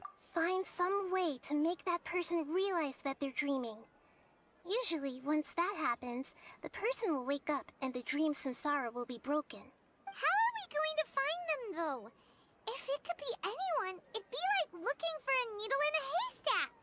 And even if we did find them, how are we supposed to make them realize they're dreaming? After all, like you said, don't wake a sleepwalker. It's extremely difficult, yes. But the only ones who can do it are you two. Remember, everything you've achieved up to this point has all been for the sake of finding the host and ending the samsara. As for me, during this time, I'll be out of town. Out of town? Are you going to that place full of dreams where the traveler went? Yes. I want to try something. There must still be a small wisp of possibility. Hurry and go. Dreams are supposed to be fantastical, romantic, and full of pleasant surprises. Unnecessary things like this samsara need to end. Damn. Paimon's still a little upset that we've come this far, only for Dunyarzad to Die. She was such a good person, with such a simple wish. But fate was against her. I just feel so demoralized after that. Yeah. Saving Dunyarzad is what kept us going this whole time. But we mustn't lose hope, Traveler. Dunyarzad would definitely want to see us save everyone else.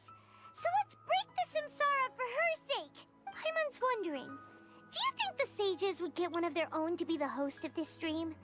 Feels like it would be easier to control it that way, no? I don't think so. Knowing the plan, they would probably become aware that they were dreaming. So that was, if they are the ones who do the plan, they would know that it's a dream because they made it. An unsuspecting host would be less likely to realize. Huh. That's true. Plus, the sages probably weren't counting on there being other factors beyond their control, like Nahida and us. So, who do you think the host of the dream is? The one with the strange getup? Ferris? Oh, that would make sense. Ferris, the Knight of Flowers, is a symbol of the whole Sub-Zeru's festival, right? Pretty core character. Let's go ask him some questions, shall we? You're back. You left in a hurry last time. Is everything okay? Everything's fine, just... it's a little hard to explain. Would you mind taking part in a little experiment with us? An experiment? That came out of nowhere. I'm listening, though. What do you need me to do? Could you make a wish? Imagine your wish coming true before your very eyes. You want me to make a wish? Is that a new Sub-Zeru's festival tradition or something? Less questions, more wishing! Okay. Okay. My wish.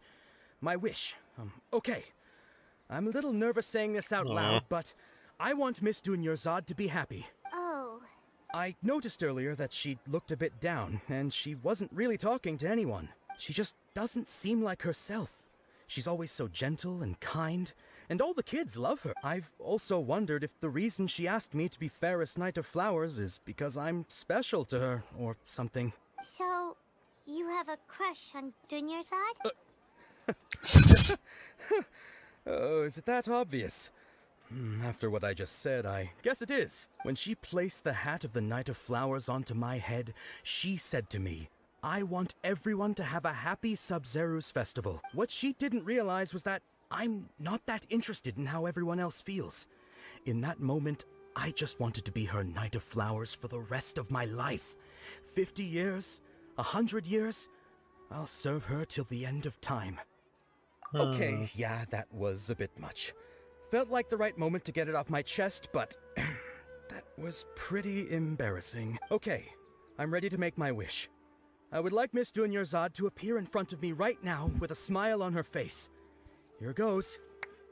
And... Please come true. I'm gonna... Nothing! What? Fucky? Sorry, but only one portion of Yelda candies per person. Back home you go. Nice try, you two. Anyway, never mind. I don't need to see her appear right in front of me. As long as she's happy. Guess he isn't the host of this dream after all. Should have expected it wouldn't be this easy. To v případě je otázka, kdo to je. Jestli je to tenhle týpek, co stojí hned vedle, nebo jestli je to Dia. It seems like everyone who knows Dunyarzad loves her, but none of them has any idea that she... My lady, step back. That sounds like Dia! Oh, right. This is when Dunyarzad bumps into the kidnappers. I'll teach them a lesson. Huh? But Dia can handle them. Hey, Traveler! Dia, absolutně vyklepnutý. Traveler? Were you just taking your anger out on those guys? I'm fine. You and Nahida both. Dunyarzad wouldn't want to see you two like this. Oh, and speaking of her, Paimon just remembered something. Remember how during the first Sub-Zeru's festival, before the Samsara started, we came here with Dunyarzad because she wanted to pick something up? She said it was because she had forgotten something. Oh yeah, I've forgotten about that. Okay, so Paimon's memory is working so far. Anyway, Paimon also remembers that she is staying somewhere around here. She pointed it out to us the night before the Sub-Zero's festival. Maybe it'll give us some clues. Yeah, even if it's only a tiny clue, it'll probably still help us more than this needle in a haystack search. This is the place. It's rude to enter other people's spaces without permission, but desperate times call for desperate measures. Hey, the windows are unlocked. Okay, Paimon's gonna take a peek inside. Ooh, trespassing. Paimon enters the room and returns while later. This was only a temporary residence, so there was pretty much nothing inside except this book on the table. Should we open it? Okay, so after almost 16 years, I was finally able to get these notes written before the Sub-Zero's festival. Once the festival ends, you and Paimon will probably continue your journey immediately, so I was hoping that I would be able to give you this before you leave. This is a compilation of folk legends concerning Lord Kusanali, created from a series of interviews that I conducted in succession and wrote down. I interviewed so many people, but I'm afraid that there are very few who know anything about her. Still, I hope that this will be of use to you in your search. If only she knew. Gandaraville's water supply was once contaminated, forcing everyone to go very far out to get water. But one day people suddenly found that the water was drinkable again, and someone said that a green light was seen near the water surface the previous night. Everyone believes that it was the divine power of Lord Kusanali. It sounds quite possible. The decontamination of water sources via natural means probably takes ages. Did Lord Kusanali appear in Gandaraville then? Story 2. After Mama passed away, I was super afraid of the dark and couldn't sleep, but from one day on I would hear a voice that would chat with me till I fell asleep. A nice lady told me that Lizurko-san must have been watching over me. Poor child, I hope the Sub-Zero Festival makes him a little happier. This is quite similar to something I experienced back then as well. She is indeed very gentle. Story number 3. There was this one time when I had a wee bit too much to drink and couldn't find my way home to save my life. Then, when I turned the corner, I could have sworn I saw the Lord Kusanali. She was very tall and had the most muscular arms, and she caught me when I slipped and fell. Next morning, Fun was sleeping under a tree, and that must have been her looking out for me. I'm not sure about this one to use as a reference. Probably just a tree, right? These folk reports appended with the nervousness and opinions leave every page intensely packed. Wow, Dunyarzad wrote all of this. Sounds like she was always thinking of us even while we were away, even though she was also busy preparing for the Sub-Zero's festival and had all her health problems to worry about. She must have wanted to give this to us as a gift on the day of the Sub-Zero's festival, right? If we hadn't found this book, we never would have known. But now that we know, we can't even thank her. Dunyarzad. Hey, where are you off to? Yay. Ooh, cinematic.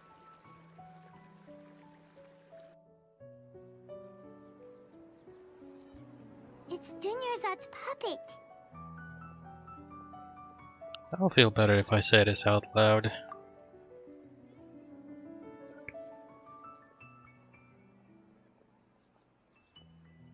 Thank you.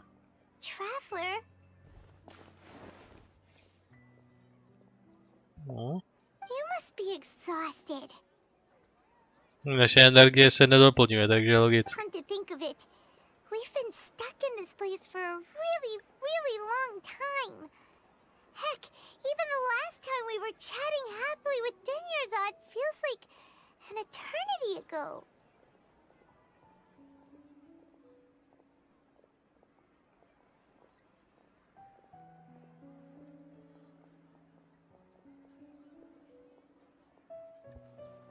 Co když je ten, komu patří ten set sama Dunyarzad?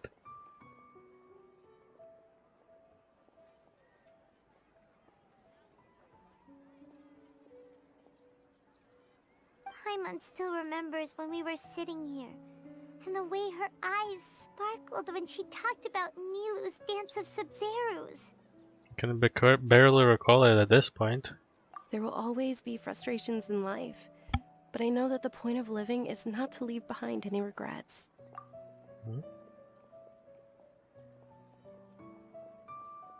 That was what the real Dunyarzad said, wasn't it?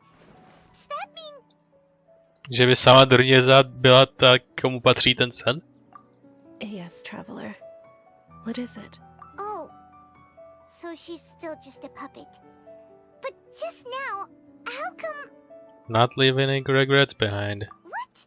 Where are we going this time? To watch the dance of Sub-Zerus. A pojďme witnessnout tohleto znova. If you continue to resist, we will have to order an investigation into every single event organizer. The Grand Sage has already granted you much leniency.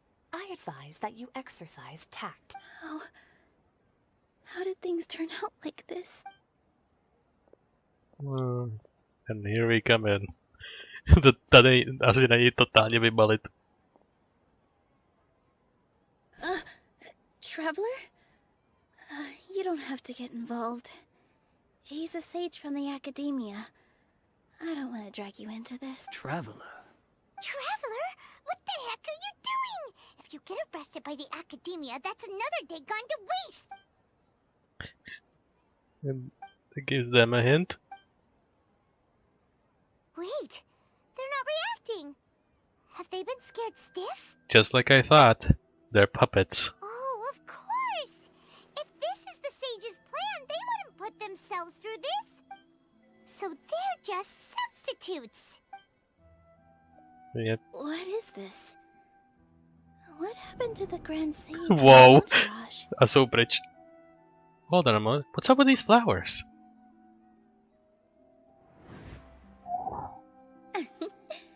Like I said, they symbolize the goddess of flowers. It's just a shame that all the real Padisarahs went extinct after her death. Yes.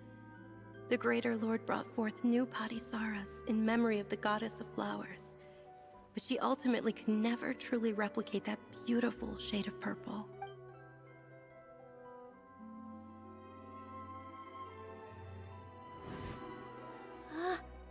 That beautiful shade of purple. Aren't these flowers real Padisarahs?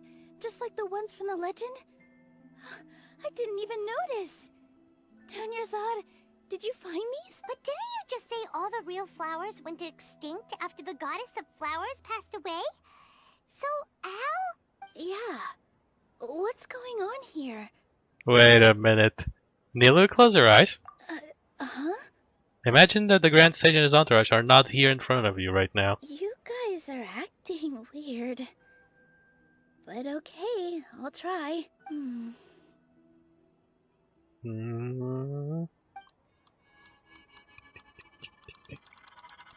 Hey! Whoa! Yes! Disappeared! So Nilu's the host. What a surprise! You're the host. Purple Padisarahs don't exist in the real world anymore. But in Nilu's subconscious, they can appear as decorations on the stage. It's just like the example Nahida told us. People assumed there will be food on a plate, and Nilu assumed there would be real Padisarahs in the flower pots. So when you saw the flowers, you instantly knew it was Nilu?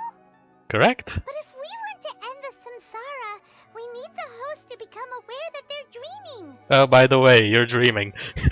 Vůbec neposlouchá všechno, co říkáme. How should we make Nilu realize that? Am I dreaming? Huh? Yep. How did you come to that conclusion already? So I'm right. Is this Lesser Lord Kusanali responding to our celebration of the Sub-Zerus festival? Wrong guess, but you aren't completely wrong either. The point is, what made you think this is a dream? As far as you know, people in Sumeru don't dream, right? Yeah, but have you heard the tale of the first sage? To prevent a calamity, he went on a journey to find the Dendro Archon. Ooh, sounds familiar. Dunyarzad told us a story like that when we first arrived in Sumeru City. Yep, but in the part you heard, he hadn't become the first sage yet. There's more to the story. His piety and wisdom were acknowledged by the Dendro Archon, and she finally gave her blessing to him. All kinds of spectacular scenes appeared in front of the first sage, as if all the knowledge in the world was being painted onto a canvas right before him. He was captivated. After who knows how long, he mastered all the knowledge he could comprehend. Afterward, he said to the Dendro Archon, "I miss my parents, my wife, and my children. I've been away from home for far too long. They must be worried." The Dendro Archon smiled. The next second, the sage found himself lying in his bed, as if he had just woken up from a dream. His wife, lying next to him, said, "You're off to search for the Dendro Archon today, aren't you? Have a safe journey, my love." In the end, the first sage took care of many disasters in Sumeru City, and founded the Academia. What a happy ending. So, the first sage was dreaming ever since the beginning of the story? He never went on his journey? Yes. But his faith and determination were conveyed to the Dendro Archon, so she blessed him in the form of a dream. Paimon understands where you're coming from now. That's a really interesting connection. But we really gotta wake up soon, like the sage in the story. Now that Neil is aware of it, this dream should be over soon. I see. Well, it just so happens that today's Sub-Zero's festival is almost over too.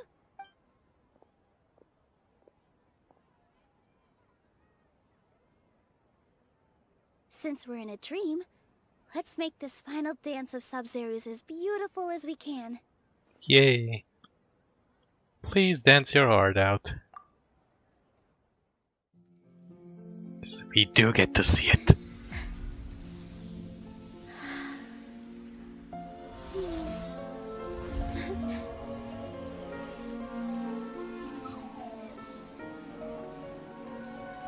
The wait is over, everyone. I dedicate this to our god, the dance of Sub-Zero's. Yay.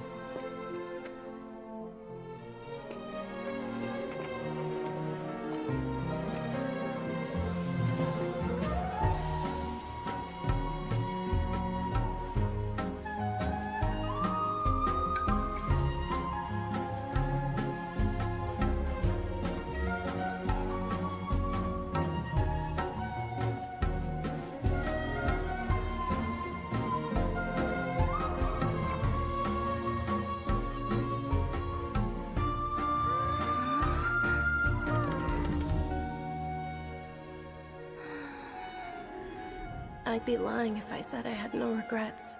I would have loved to see Nilou's dance.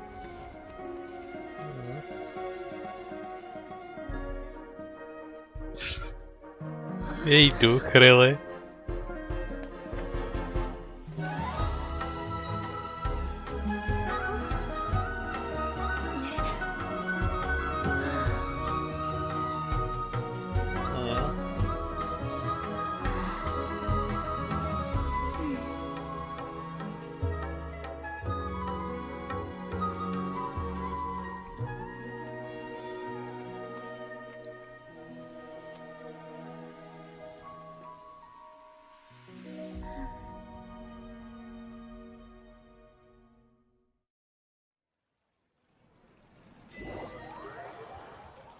Hej.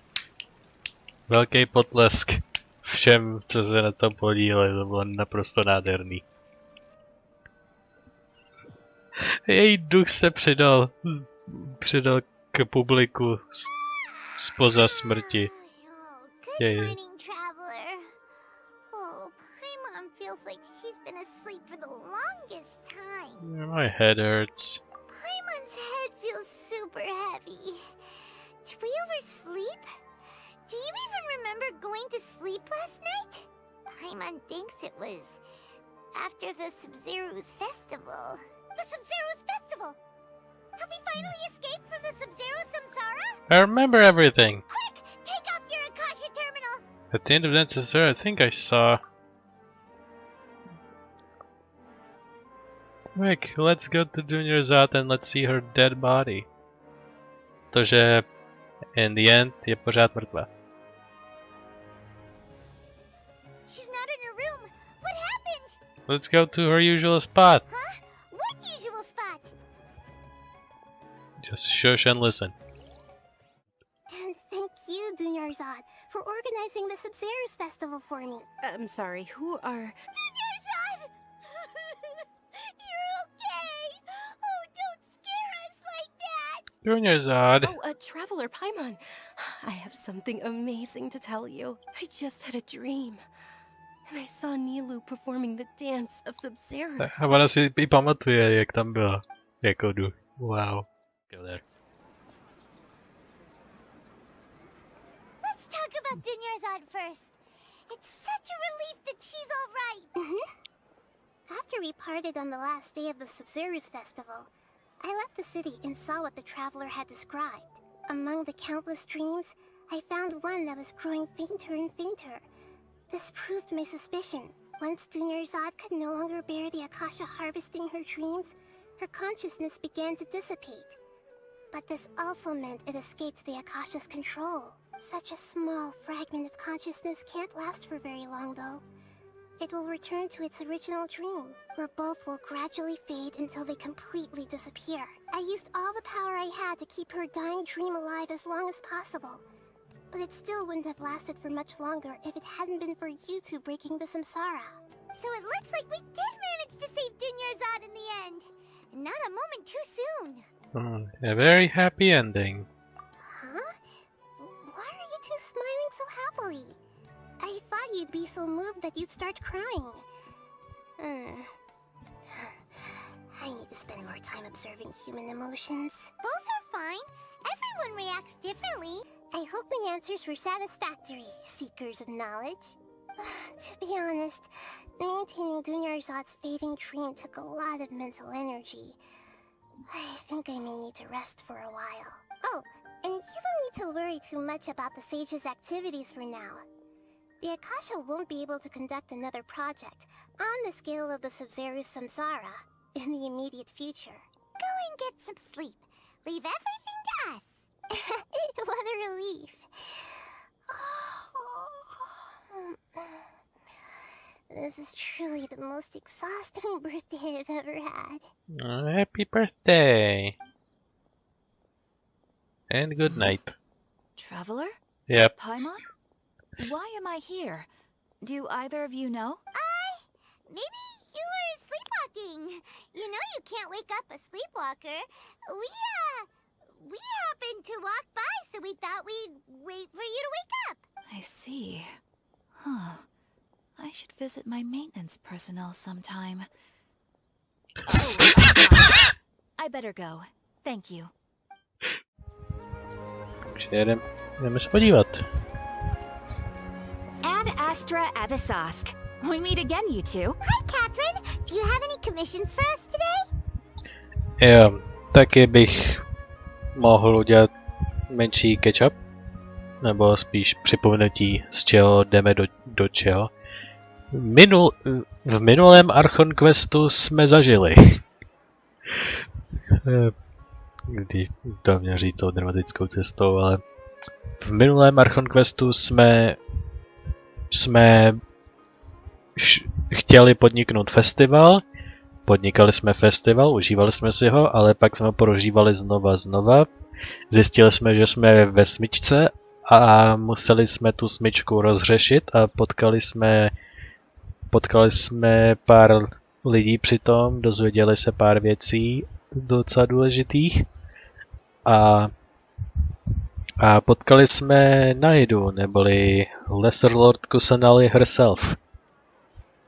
Ale bylo to všechno v podstatě ve snu, že jsme ji potkali, ne doopravdy. Potkali jsme ji jenom v jedné velké konstrukci fiktivní reality. Takže jsme ji doopravdy fyzicky ještě neviděli, by se dalo říct, ale sdíleli jsme jednu paralelní dimenzi na chvíli a seznámili jsme se. A pak jsme s její pomocí rozřešili tu smyčku a mysleli jsme, že máme jednu tragédii, byli jsme smutní hodně kvůli tomu, ale pak díky Nahidě už jsme tu osobu zachránili na poslední chvíli, byli jsme velmi přešťastní. A pak pak jsme se vrátili k festivalu, který jsme si vydřeli a jedna ta rudovlasá tanečnice nám zatnocovala krásný tanec a všechno dopadlo dobře. A z tohohle festivalu vlastně uplynulo, předpokládám, nějakých pár dní nebo týdnů. Poté, co jsme překazali plány těm, co vytvořili tu smyčku, což byli nějaký hlavní pohlaváři z Akademie, který rádi kontrolují všechno, co se děje v Sumeru, včetně Sumeru Archona samotného. Takže ty hlavní akademijský pohlaváři vytvořili tu smyčku a my jsme ji teďkon překazili. Takže teďkon nějaký ten čas poté, co jsme jim překazili jejich plány, tak vlastně děláme casual stuff, zase jako vždycky komishny. A teď potom přecházíme teďkon do přítomnosti. Commissions, huh? Let me think. Oh, how about this? Please attend the Academia's Academic Symposium this afternoon and recite a love poem on stage. Wow, what? Tak to je hodně out of nowhere. Jakože what the fuck.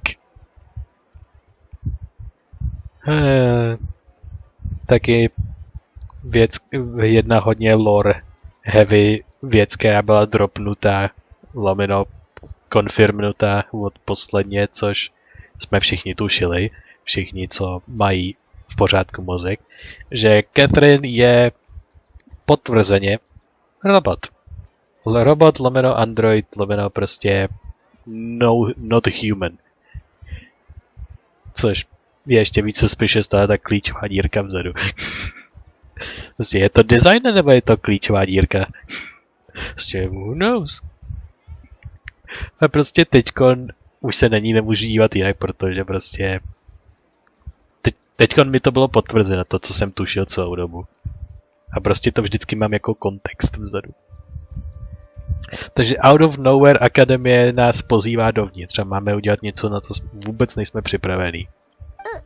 Wait, say what now? And if possible, please also use your camera to capture the reaction of the audience upon finishing the poem. What? What mission is that? I feel embarrassed just imagining it. I see. It appears that you're not interested in this commission. In that case, please go to Port Armos and convince the Eremites there to spend some time volunteering at the local orphanage. A co jsou jako tyhle komishny? To je jako Catherine má nějakou poruchu? Má nějakou poruchu v systému a dávám nám ty nejvíc random blbosti, které jsou nemožný. Z nějakých základních principů. Hey, that's not any better. Mercenaries and orphanages really don't go together. I'm sure the mercenaries will have some interesting reactions as well. Paimon's gotta ask. Just who exactly has been submitting these commissions to the Adventurers Guild? Oh, the commissioner? Well, wow. Actually, I just wanted to see the two of you in action. You're Nahida. For fuck's sake, you're Nahida, aren't you? Was it so obvious? I was hoping you would actually take one of those commissions.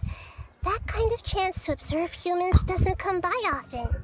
Já jsem říkal, to je nějaký hodně suspicious. Za prvý, Catherine by nikdy nic žádný tak retardovaný komishny nedávala. Takže jakože what is happening. Takže první linie myšlenek je to Catherine, jelikož je robotem, tak jako se jako dostal nějaký virus nebo se nějak porouchala. Ale pak jsem si uvědomil, tak moment.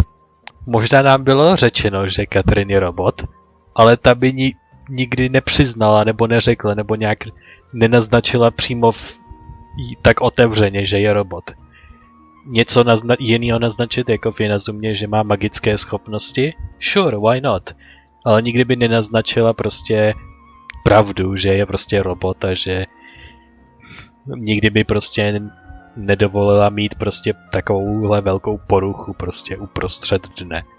Takže mi to přišlo suspicious, že Chová se jako robot, který má poruchu, ale to by nikdy takhle nepřiznala ta reálná Catherine. A nikdy by to nedovolila naznačit. Takže něco jiného se děje. Nahida se dělal, takže jsem měl částečně pravdu. Jsem prostě věděl, že něco třetího se ještě děje. So it's Nahida. Paimon just knew Catherine wouldn't crack those kinds of jokes. When did you get into her head? From when she said, "Ad Astra Abysosk." So it's been you this whole time? Yeah. Are you done resting up, Nahida? Yes. I've been sleeping ever since we parted ways, and I even had a really, really long dream.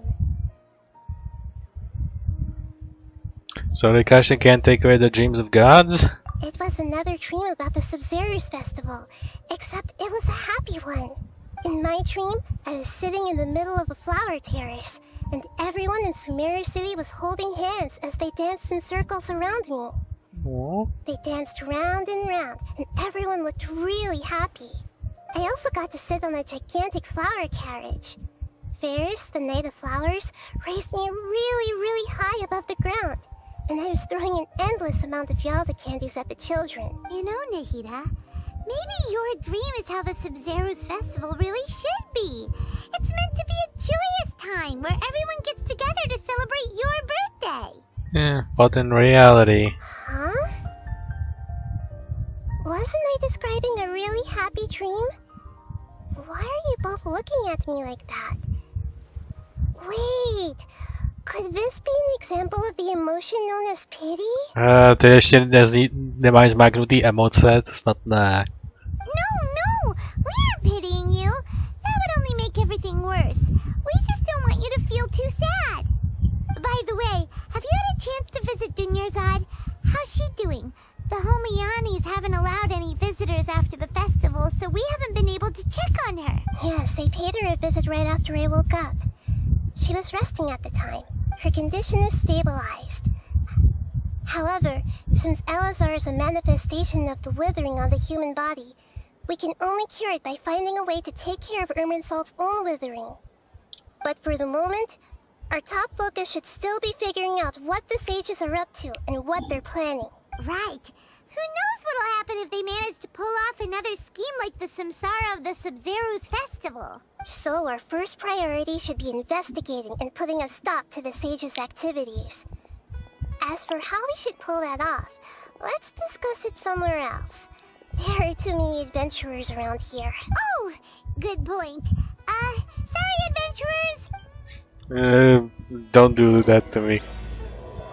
Hey, dreams, emptiness, deception. Let's continue our chat here. Okay, so do you have any ideas on how we can investigate the sages, Nahida? Actually, I've already done a little bit of work on that. But for now, I want to hear your thoughts. Já už jsem vypracovala nějaký postup, ale nechám vás hádat, jaký by mohl být potenciální postup.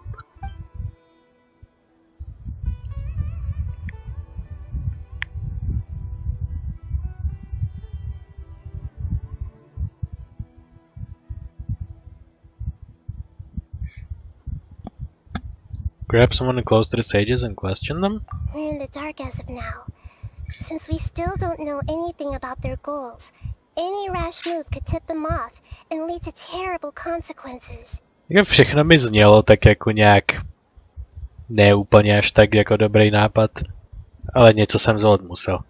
After all, every person in Sumeru City is one of their hostages. Possess a student? No way, that's too risky. You mean it'd be too easy to get caught? No, it's not that. We shouldn't involve innocent students in this. A single mistake could completely ruin their lives. Doing that would be ignoring the safety of my people for my own selfish goals.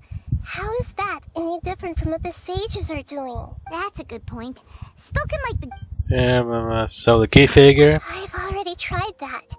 But all the key members of the Academia, even the core 30 guards, intentionally avoid wearing their Akasha terminals. It seems that from the very beginning, they've been guarding against info leaks from the Akasha. Of course, It could also be because they're wary of me. Have you already caught the sage's attention? I'm guessing not yet. But distrusting me would make perfect sense if they've ever paid attention to the urban legends about me. In any case, I probably can't take over their minds directly. I don't have anything else.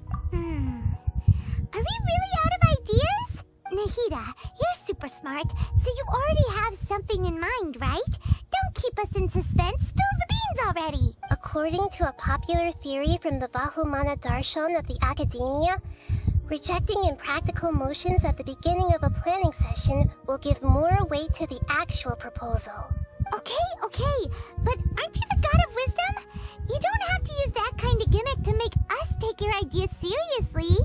Well, I've been thinking that if I can't directly possess the leaders, and if I can't get ordinary people involved, then I should find someone who's already involved, but hasn't decided to side with the sages. Takže tam prostě vejdu a prostě budu se ptát. Cool. Protože to nikoho nenapadlo prostě do teďka. Prostě. Co když tam prostě vejdeme do akademie a prostě se poptáme na pár věcí? You're saying we should recruit a spy? That does sound like it could work. Někoho jinýho. Někdo ve městě, kdo to neví, protože prostě řekl, že všichni ve městě jsou involved. Takže někoho mimo město? Oh, before coming back, we met someone named Alhaitham. He seems like he acts alone, and he likes doing stuff behind the Academia's back. They probably aren't in cahoots. Pravda. Alhaithama přinesem. Actually, I already have someone in mind. Do you still remember that female scholar named Setaria? Ani náhodou. Setaria. Paimon remembers now. Isn't she the one who's always trailing behind the Grand Sage of the Academia? We ran into her basically every time the Sub-Zero's festival repeated itself. You could even... Paimon still remembers the smug and mean way she always...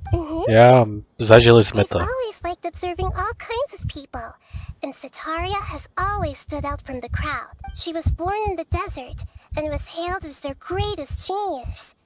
Her academic gifts allowed her special admission into the Academia, and also gave her the opportunity to serve as the sage's assistant. Oh, Paimon didn't know she was from the desert. She must be pretty special then.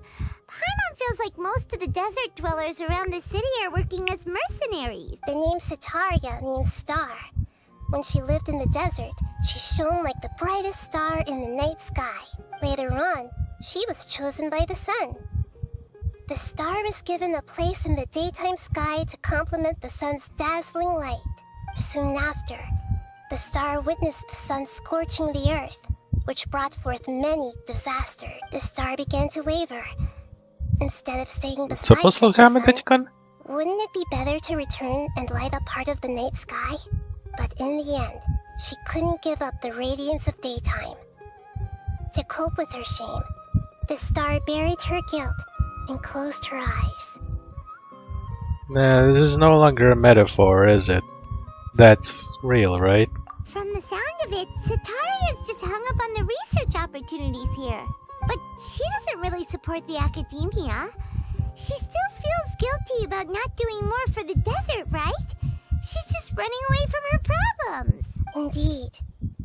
When they are presented with complex moral issues, many people will simply plug their ears and go with the flow until the problem can't be fixed anymore. She's suppressing a lot of guilt, but before she realized it, she had already become the sage's accomplice. She can't deny her part in their schemes anymore. Sounds exactly like someone we need. How convenient. Right. We must somehow make her face her problems again. That way, not only can we get useful intel from her, but she can also use it as an opportunity to redeem herself. From my past observations, Setaria will take a day off from the Academia every 10 days to do some shopping in the city. Tomorrow afternoon just happens to be a shopping day for her. That'll be our chance to prepare. Let's go check out some of her favorite spots, and have a quick chat with a few of the vendors there. So, was that everybody? 3 familiar faces should be enough for Setaria. What's the point of all the unexpected. Nahida, you still haven't told us how you're planning to make Setaria face her problems. Setaria is already used to avoiding her problems, so we must find a way to break through her usual sensibilities. I remember you mentioned that the Eremites in Port Ormuz are all making a fuss about the upcoming resurrection of King Deshret. Although it's all just a boatload of nonsense, the fate of her homeland may turn out to be Setaria's soft spot. Oh, Paimon gets it now! You want to take advantage of the guilt Setaria feels about her homeland. Although she knows she should return home to help the people of the desert, all she's done is conspire with the sages. If King Deshret were to criticize Zerdara's actions? So, how do we set that up? Well, King Deshret is long gone, and Setaria is also too smart to fall for any simple tricks. If we simply engaged her under the guise of King Deshret's believers, she would definitely be wary of us, and we may not get anywhere.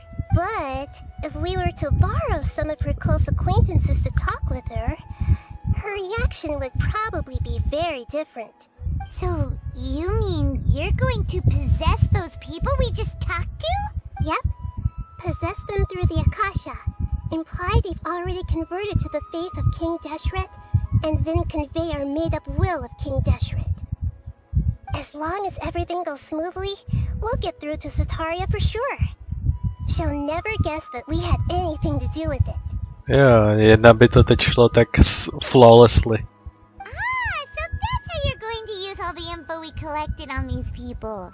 It's so that you won't slip up and break form. Possessing them will only work if you can manage to pass off as them. Exactly. So, best of luck with impersonating them. Huh?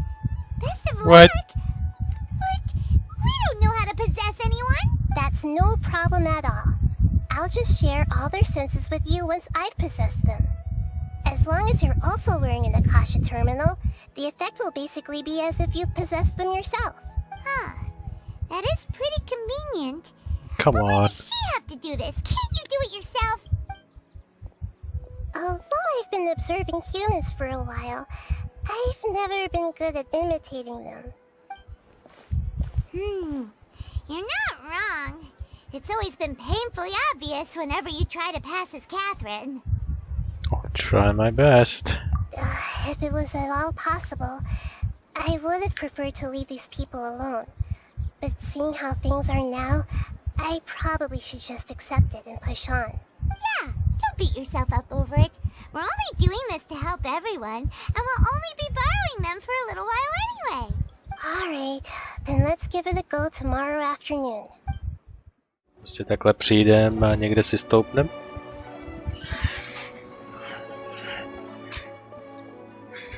To bude tak cringe. Pokusím se udolat cringe, ale nevím, jsem hodně sensitive. Let's quietly follow her. Once she starts talking to her acquaintances, we'll find a safe spot to begin possessing them. As for how we'll sway her to our side, I'll leave that to you. I trust you'll know what to say. Budu doufat. Když tak, kdybych fakt nevěděl, tak mám připravený plán B, ale budu doufat, že ho nebudu muset použít. I'm starting to feel kind of nervous. Okay, let's go. Taky doufám, že to bude minimálně na možnosti a ne na time attack mod, že prostě mám možnost A, B nebo C a teď mám prostě 10 sekund na to, abych to vybral. Looks like they've already started talking. Let's find a hiding spot and get started. Neboli prostě postoupit dozadu 5 metrů.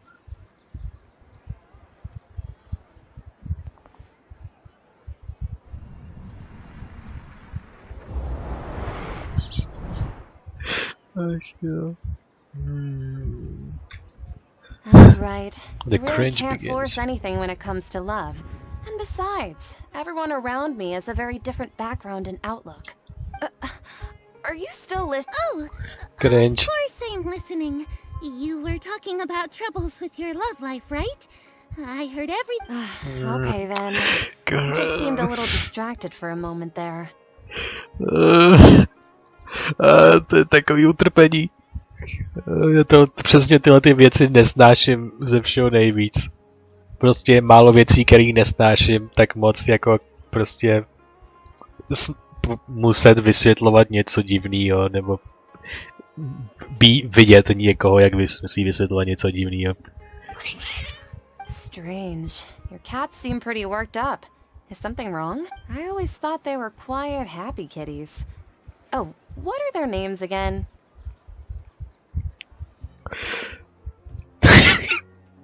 Jsou takový svině, oni to schválně dali blízko, abyste museli si pamatovat přesně, jak je to napsaný. Ty kras, a není to time attack bullshit, takže na to mám klidně čas rozjímat do nekonečna. Můj bože. A měl by to být tohleto, není to Hamrut, je to Harut. Ah, that's right. Harut They're and just Marut. little darlings, aren't they? Harut and Marut. So, which fortune do you want me to read for you today? Neptala se už na lásku? Another echo of the divine voice of wisdom. I'd like to get another reading on my love prospects, but to be perfectly honest with you, I feel like I've been a real mess recently. A mess?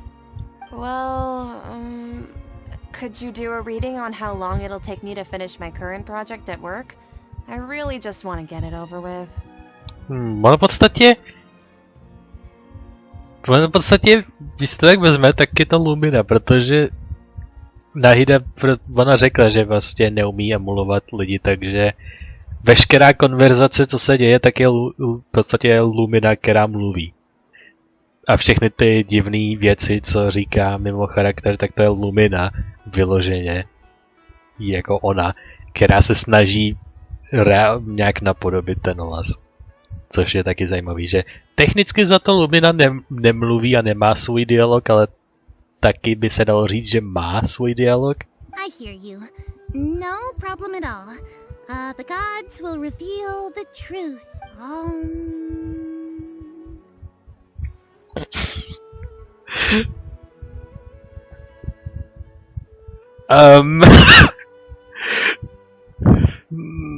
Are you kidding me? Si děláte srandu. Na tohle jsem měl dávat pozor. S jakým blbizmem vyleze z toho tranzu. Já si pamatuju jenom The Gods Have Spoken a nic víc, ale to je prostě tady u obou akorát. Oh, fuck you. Takže... This maybe? The gods are asking, Sitaria, why haven't you gone home? Why haven't I gone home? Do the gods really know everything I've been thinking about? Sitaria, why don't you just go home? Se to prostě totálně změní. Instead of a question, the gods seem to be truly upset. Yeah, out of nowhere. I'm Kdo by to sorry. čekal? I know I failed the gods. Please pass on my most sincere apologies and ask for their divine forgiveness. And if I may ask, Nabia, is there a specific god who's speaking to you right now? Should she say it? What an inconsiderate and naive question. The god who is speaking to me is, of course, the wisest and mightiest My fucking... King Deshret. Ty tomu nemůže věřit, tomu nikdo nevěří, kromě těch fanatiků. To není možný. No wonder he would make such a demand of me. Wait a second. King Deshret passed away a long time ago. Even though news of King Deshret's resurrection has been spreading like wildfire, it's all just a misinformation campaign from the academia. How can King Deshret still exist in real life? Mohla by se vymluvit na to, že prostě mluví v podstatě i s věcmi se Spirit Worldu, takže jeho duch prostě pořád někde existuje. What insolence! I am King Deshret's most loyal believer. Do you wish to refute his voice of wisdom? Oh, no. As a child of the desert, I am only reveling in his power upon learning that his divine glory has touched even this city. I will think very carefully about his demand of me. I'm sorry. I must go now. Wait! Nope.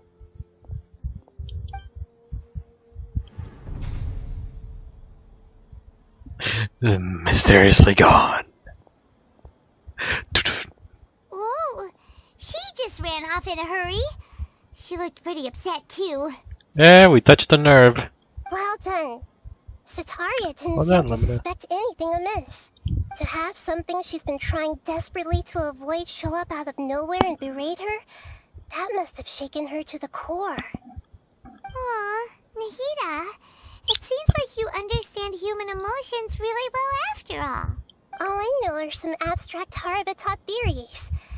And in any case, my time with you has shown a lot of them to be utterly useless. I'm still trying to make sense of everything. Anyway, enough of that. Let's hurry and catch up to Sataria. Já musel jsem být o pár centimetrů blíž.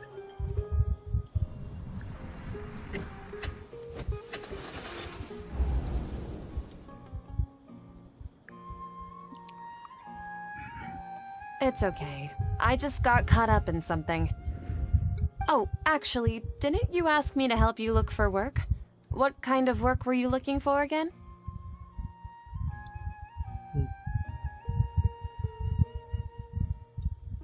Oh, what kind of work are you doing?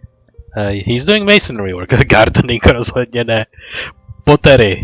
To je kámen. A kámen je masonry. Oh, right. Your old man's craft. How could I forget? Speaking of, how's he doing? Is he feeling any better?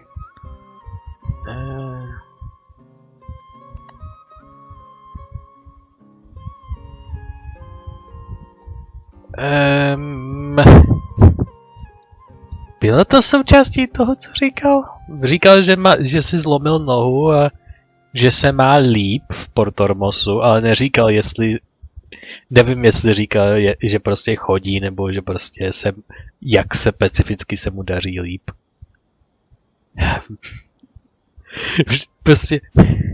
Já vždycky čekám, že to bude relativně přímočarý, že prostě to nebude až tak super složitý, jako třeba ty Knights of Favonius guidebook, prostě quiz, který je jeden z těch daily věcí pro Mondstadt. Jako se vždycky čekám něco takového, prostě obvious detail is obvious, ale pak prostě na mě hodí takovýhle curveball, jakože what the hell?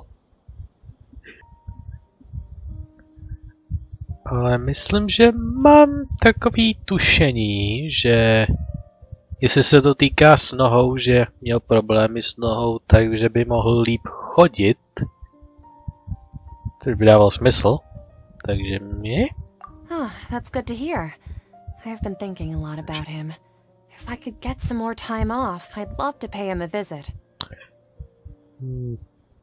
Věď si to eventuálně jako předtím někdy během konverzace zvrhne na Deshret mluví skrze mě, proč nechodíš domů do pouště.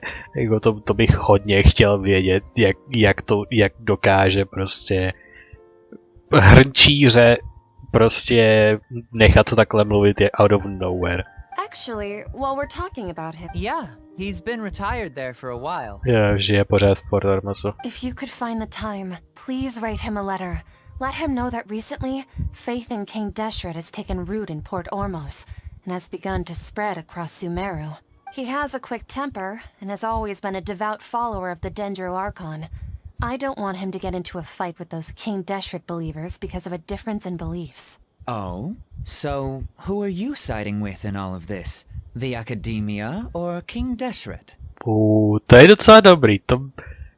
Bál jsem se cringeový out of nowhere otázky, která prostě je totální prostě konverzační left turn, ale tohle není až tak out of nowhere otázka, jak jsem čekal. Good points to you, writers. Ona zmínila, že nějak Deshret followers se rozšiřují a že její otec věří v Dendro Archona a že nechce, aby měl měl ten její otec problémy s těma Deshret believerama. Takže to by dávalo docela smysl se na to prostě zeptat takhle zpříma. I'm so jealous of you. You were born a child of the desert, yet you chose to betray King Deshret, and now you spend all your time with those crooks from the academia. Akeem, you don't mean you've also become a believer of King Deshret? What's so strange about becoming a believer of the wise King Deshret? In fact, aren't you the strange one? The one who still can't pick a side?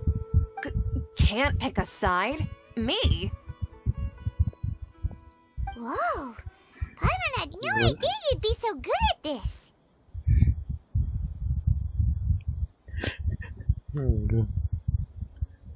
I wasn't too harsh, was I? You really zeroed in on the issue and put it right in front of her. It might feel a bit overwhelming for Sataria, but once everything is over, I'll be sure to pay her a visit to her mind and explain everything. Anyway, let's keep going. Okay, měl jsem být jinde, ale okay.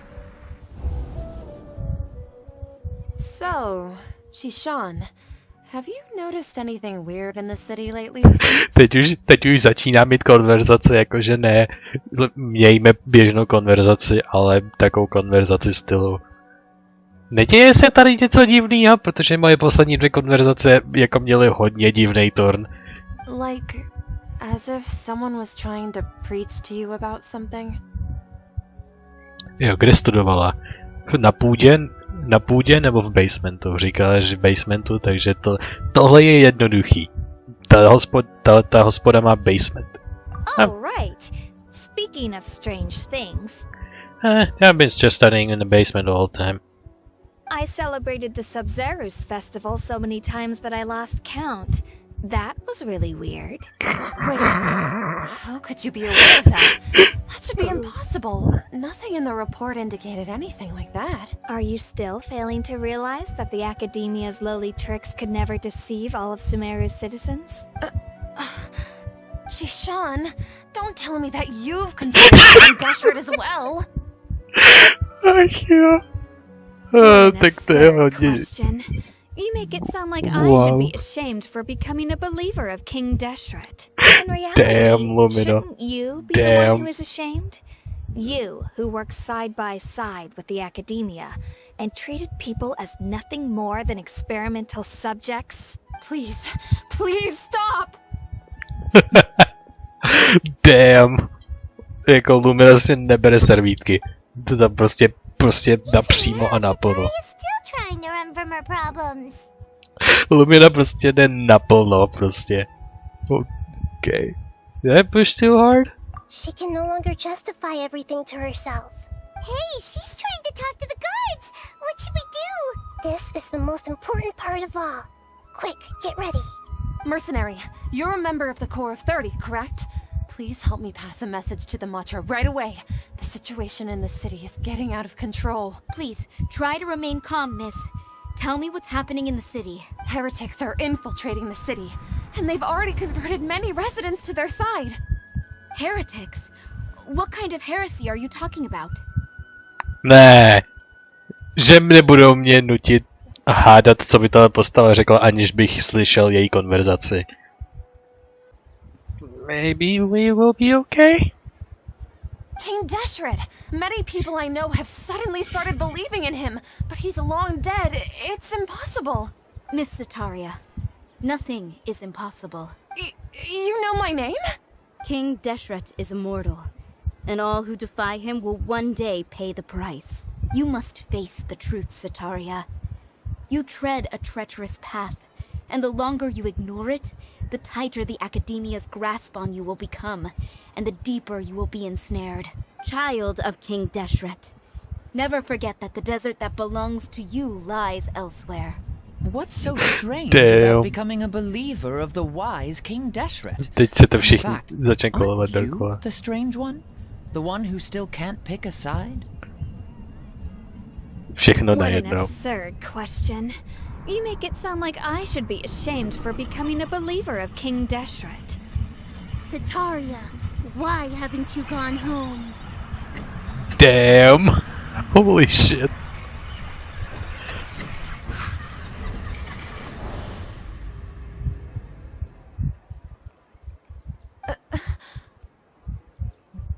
Yep.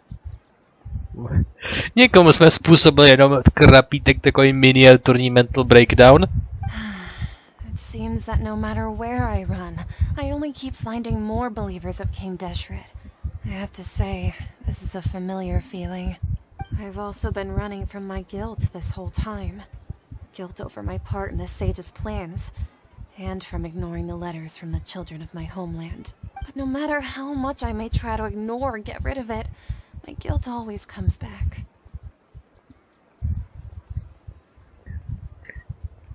It's not too late. Tohle zní jako něco, co by Lumina řekla. Vzhledem k tomu, co všechno jsme sakra slyšeli, tak tohle to zní jako něco, co by řekla jako součástí to. It's not too late to turn back. You won't necessarily lose your research opportunities by facing the truth. Besides, did you really want to conduct your research while carrying such heavy feelings of guilt? How do you know me so well? Are you truly just a believer of King Deshret? Or are you the god himself? That's not important. The important thing is to pass judgment on the academia and its sages, and to correct their mistakes. If you could provide some assistance in this matter, perhaps it could serve as a form of atonement. I've actually never believed in the gods, but I've always believed in serendipity. Your appearance must be a fated opportunity for me to get out of this wretched situation. Please tell me, what can I do for you? Great, we've convinced her. How much do you know about the sage's current activities? I was just one of the designers for the massed dream harvest scheme, which is what happened around the Sub-Zeru's festival. But I know very little about the full scope of the overall project. I'd assume that only staff with the highest clearance would have access to those confidential documents. I've just been working to meet the Grand Sage's specified requirements. However, there's something that's been really bothering me. I heard that a scholar who was previously expelled has returned to the city, and even the sages are still quite wary of him. An outcast that even the sages are wary of? To fight against the academia, we will need to figure out the nature and the purpose of their work. Is there a way for us to get access to the confidential documents you mentioned? It should be possible if we're willing to take some risks. After all, I'm an assistant to the Grand Sage, and I've been working on many tasks outside of the project. One thing, though, I won't be able to transfer the documents to you through the Akasha once I get my hands on them. The sages have always closely monitored all activities within the Akasha. Let me see... let's use the most primitive method. Send someone to pick up the documents tomorrow evening at the Academia entrance. The Academia entrance? Wouldn't that be too conspicuous? Don't worry about that. I assure you, this won't be a trap. I'm only suggesting this location because it'll draw more scrutiny for me to leave the Academia again. It'll be safest for me to distract the guards long enough to hand you the documents. All right, I trust you. So, if I were to successfully complete this task, would it mean I've atoned for my wrongdoings? That'll depend on the judgment of the Dendro Archon. Would it? The Dendro Archon. That's right. Her people are the ones we have endangered. As the god of wisdom, she's also the one responsible for judging and guiding the scholars. Maybe it's time for me to find a god to believe in. Just as Nahida predicted, we've managed to bring Sataria to our side. Well, přesvědčil jste ji, aby udělala specifickou akci. O tom, čemu se rozhodne věřit, to je pořád jakože hodně na vážkách. The traveler's execution was ingenious. She's the one who deserves all the praise. Yeah, good job, Lumina. Well, now that we've made plans to meet again tomorrow evening, all we can do is pray for Sataria's mission to go off without a hitch. Oh no, big cinematic, to nevěstí nic dobrýho.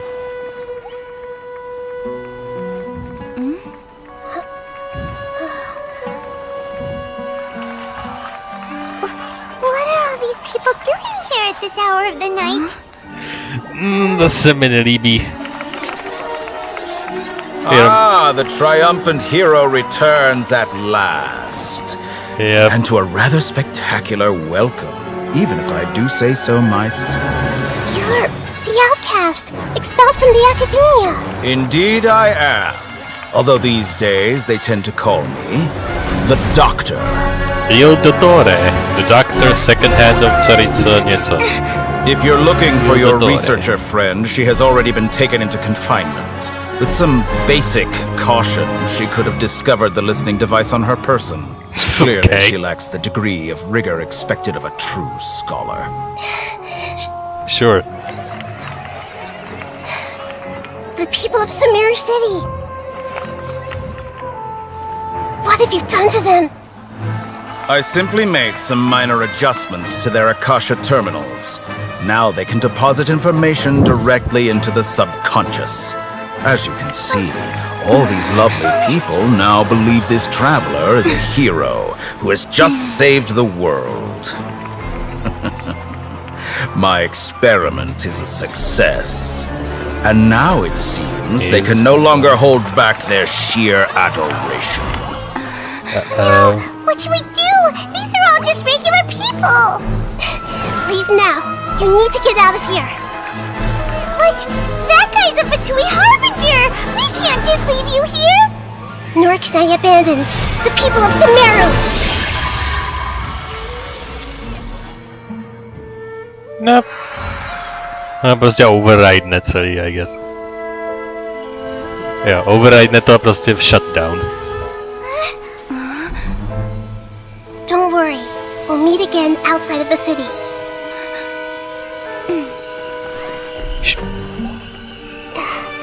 I see. You appear to have overridden their mental faculties with your own consciousness. To possess such a powerful mind, you must be the god of wisdom. Yay. To jako nebylo tak těžký think.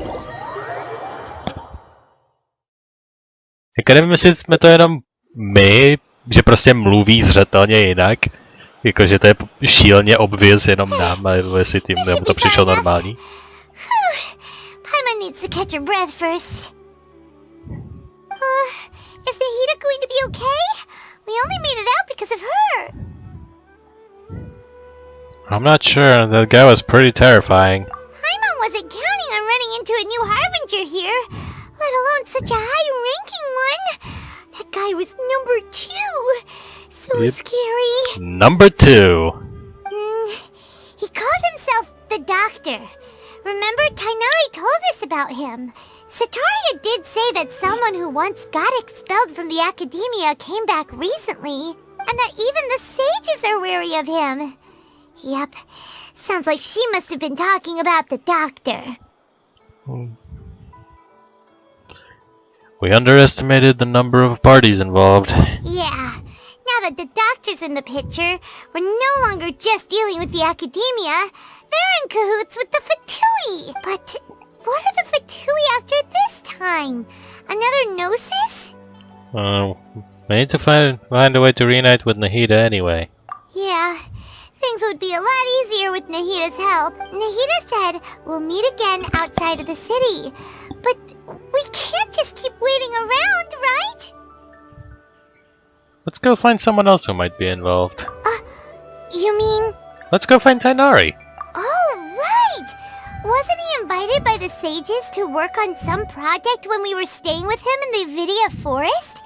That has to be the same project! Even though he turned it down at the time, he might still know something. There's no time to lose. Let's go to Gandharvaville! Hi. Wait! Look who it is! Catherine neopouští svůj post z pravidla, takže jakákoliv Catherine teď, co prostě se nenachází ve své budce, tak prostě můžete předpokládat, že je Nahida nebo něco se vážného z toho. Nahida? Thank goodness you're okay. We were so worried about you. You haven't been reprogrammed by the doctor, have you? Hey! This was supposed to be a touching reunion, but you're ruining the moment! Actually, it's very smart of the Traveler to be wary of me right now. After all, the Doctor has shown that his technology can apparently even control human minds. Plus, it's not like you could have known what happened after we split up and I was facing the Doctor by myself. Even a pool of stagnant water after a torrential storm can occasionally pass as a patch of sky. Paimon feels like only the real Nahida could come up with such an obscure analogy. I believe you. Huh? But I wasn't trying to win your trust or anything. All I wanted was to clarify my point. Well, we understand that point now. Please, Nahida, tell us more about what happened. Are those poor people all right? When you left, I was still in the middle of restoring everyone's minds. Thankfully, when the Doctor mentioned depositing information into the subconscious, he didn't mean engraving information into their minds. Instead, he did something closer to creating hallucinations. That was still within my power to fix. Luckily, I managed to finish my restorations and mind jump away from him just as he was about to capture me. What a relief.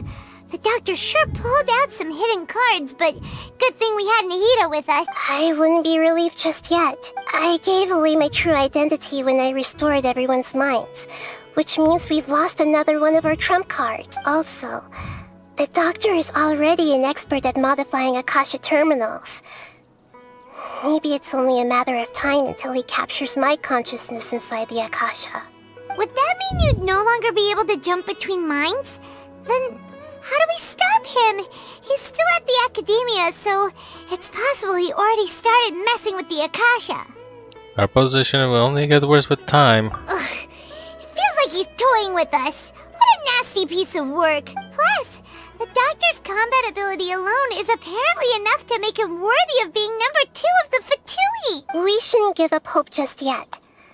Let's try to find another way to attack this problem. Actually, Nahida, how did you know we were trying to get to Party's DI? Have you been waiting for us? Yes, I have. I can see the Traveler's elemental energy, so I deduced your destination by looking at the direction you were moving in. You didn't come here for sightseeing, right? Did you find any leads? Yeah, Party's DI. We're looking for a scholar we know. His name is Tainari, and the sages once tried to reach out to him. Why don't you come inside with us and see what we can find? Okay, let's just hope we won't get him into trouble.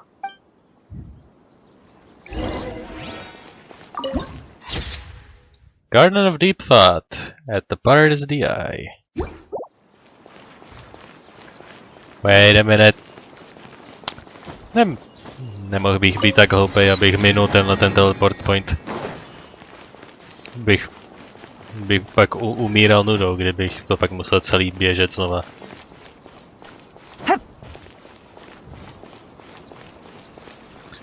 Po tom všem, co se stalo, tak si rozhodně budu nechávat tu grupu, by the way, protože to absolutně neriskuju, jako ani náhodou. Hypatia! I know this person.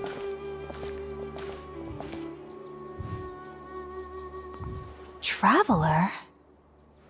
It is you! It's Hypatia! Long time no see. What a pleasant surprise!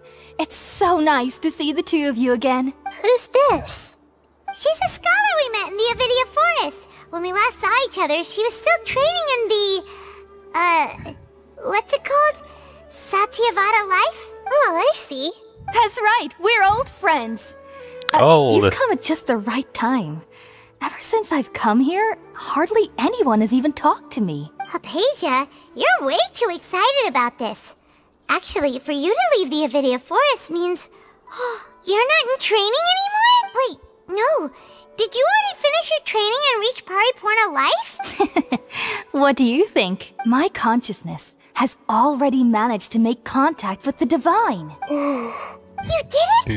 Really? Congratulations! I'm happy for you.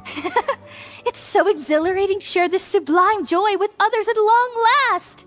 When my consciousness made contact with the gods. What a supreme and unparalleled experience that was. That sounds incredible! We're in a hurry though, so let's chat about this next time. Oh, alright. Actually, please wait. I haven't forgotten my promise to you. Remember? I promise to help you understand what you saw from Irminsul once I gained deeper insights. My current self has not only gained true insight, but I can even help you establish a direct connection to the consciousness of the divine. S tou určitou osobou, která stojí vedle nás, je to docela funny statement. Nevím, jestli je to jenom funny pro mě, ale nebo i pro vás, ale já to rozhodně finduju hodně funny. You can do that? Máme dropnout přímo. Jako technicky se to jenom zná jako Lesser Lord Kusanali. Jako oni neví prostě jako Nahida, prostě to je pro ně jenom, myslím, normální jméno. Tak jako Zhongli není Morax, nebo prostě ten Lord of Geo. Že Zhongli je prostě normální týpek, není to prostě Zhongli. Oh, the Geo Archon? Je to prostě... Já prostě jsem říkal, jako vážně mi dropne prostě Dendro Archon name. I've never heard of anything like that, but if you want to give it a try, I'll do my best to protect your consciousness during the process. Hold on. I brought some spirit borneal with me. This is still a crucial part of the ceremony. We're using that incense again? All right now. Hold my hand. I'll help you establish a pathway to connect your consciousness. Okay. Sure. Nahida, play along with whatever happens, please.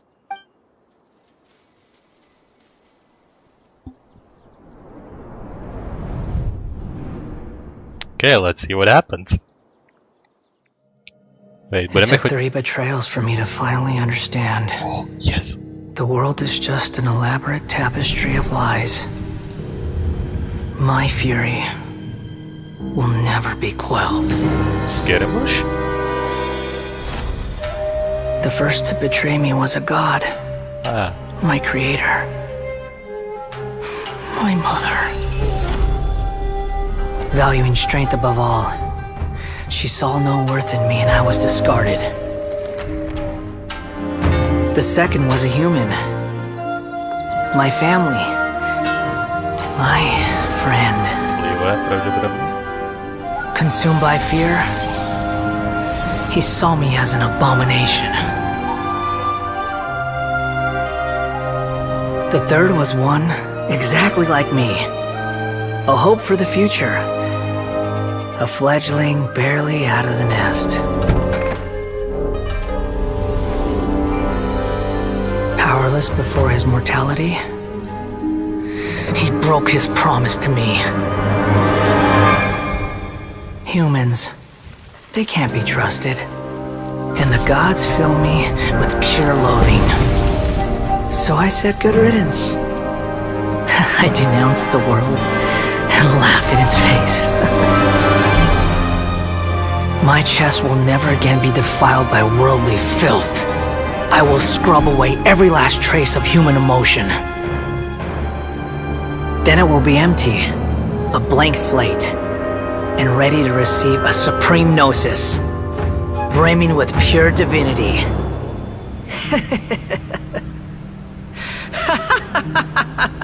Okay. There is no need to fear. The pain will be brief. Your era is coming to an end. Holy shit. Asi tak, no. Asi tak. What was that? This is neither the conscious nor Greater Lord nor King Deshret. Did we actually just see the Baladier's memories? Everything matches what we know about him, but how is he connected to the divine consciousness that Hypatia was talking about? Byl vytvořený A. You saw it, right? You felt it, right? Such a majestic god! Such a noble will! Such sublime emotion! Něco mi říká, že budeme mít problém, jestli se takhle cítí víc lidí, než jenom ona. Alas, shame. If only that which beats within my chest wasn't a filthy mortal heart. Oh, great and merciful God, please grant me forgiveness and salvation. Něco mi říká, že máme založeno na relativně velký problém. You understand now? I'm afraid this is no periportal life, but rather... Wake up, Apasia! You! Why are you so mean to me? Why is everyone hiding from me? I found divine wisdom. Shouldn't I receive praise and honor? Haven't I uncovered that light in the darkness? Apasia? That's how I always thought everything should be. Wait. Takže ten Pasariviada Life, ten druhej, je očarování Baladírem, nebo jeho energií. Have I already lost my mind?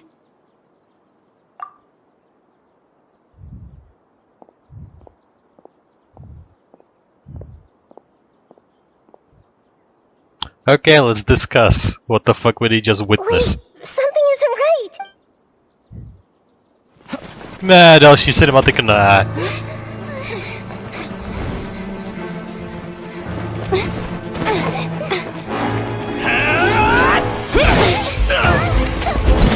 Proč jsme do toho vběhli?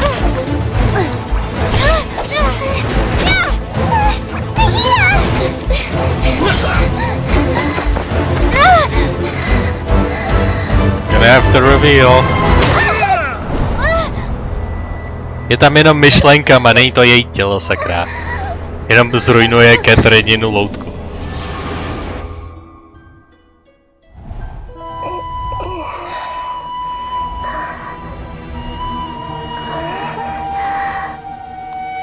Wow, this is weird. Wow, vidíme její prison. I see you.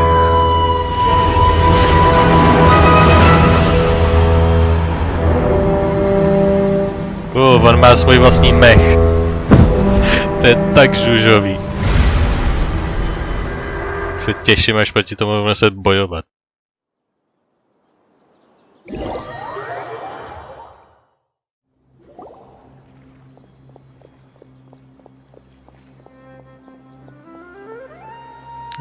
Paimon našla ty Ganario konečně.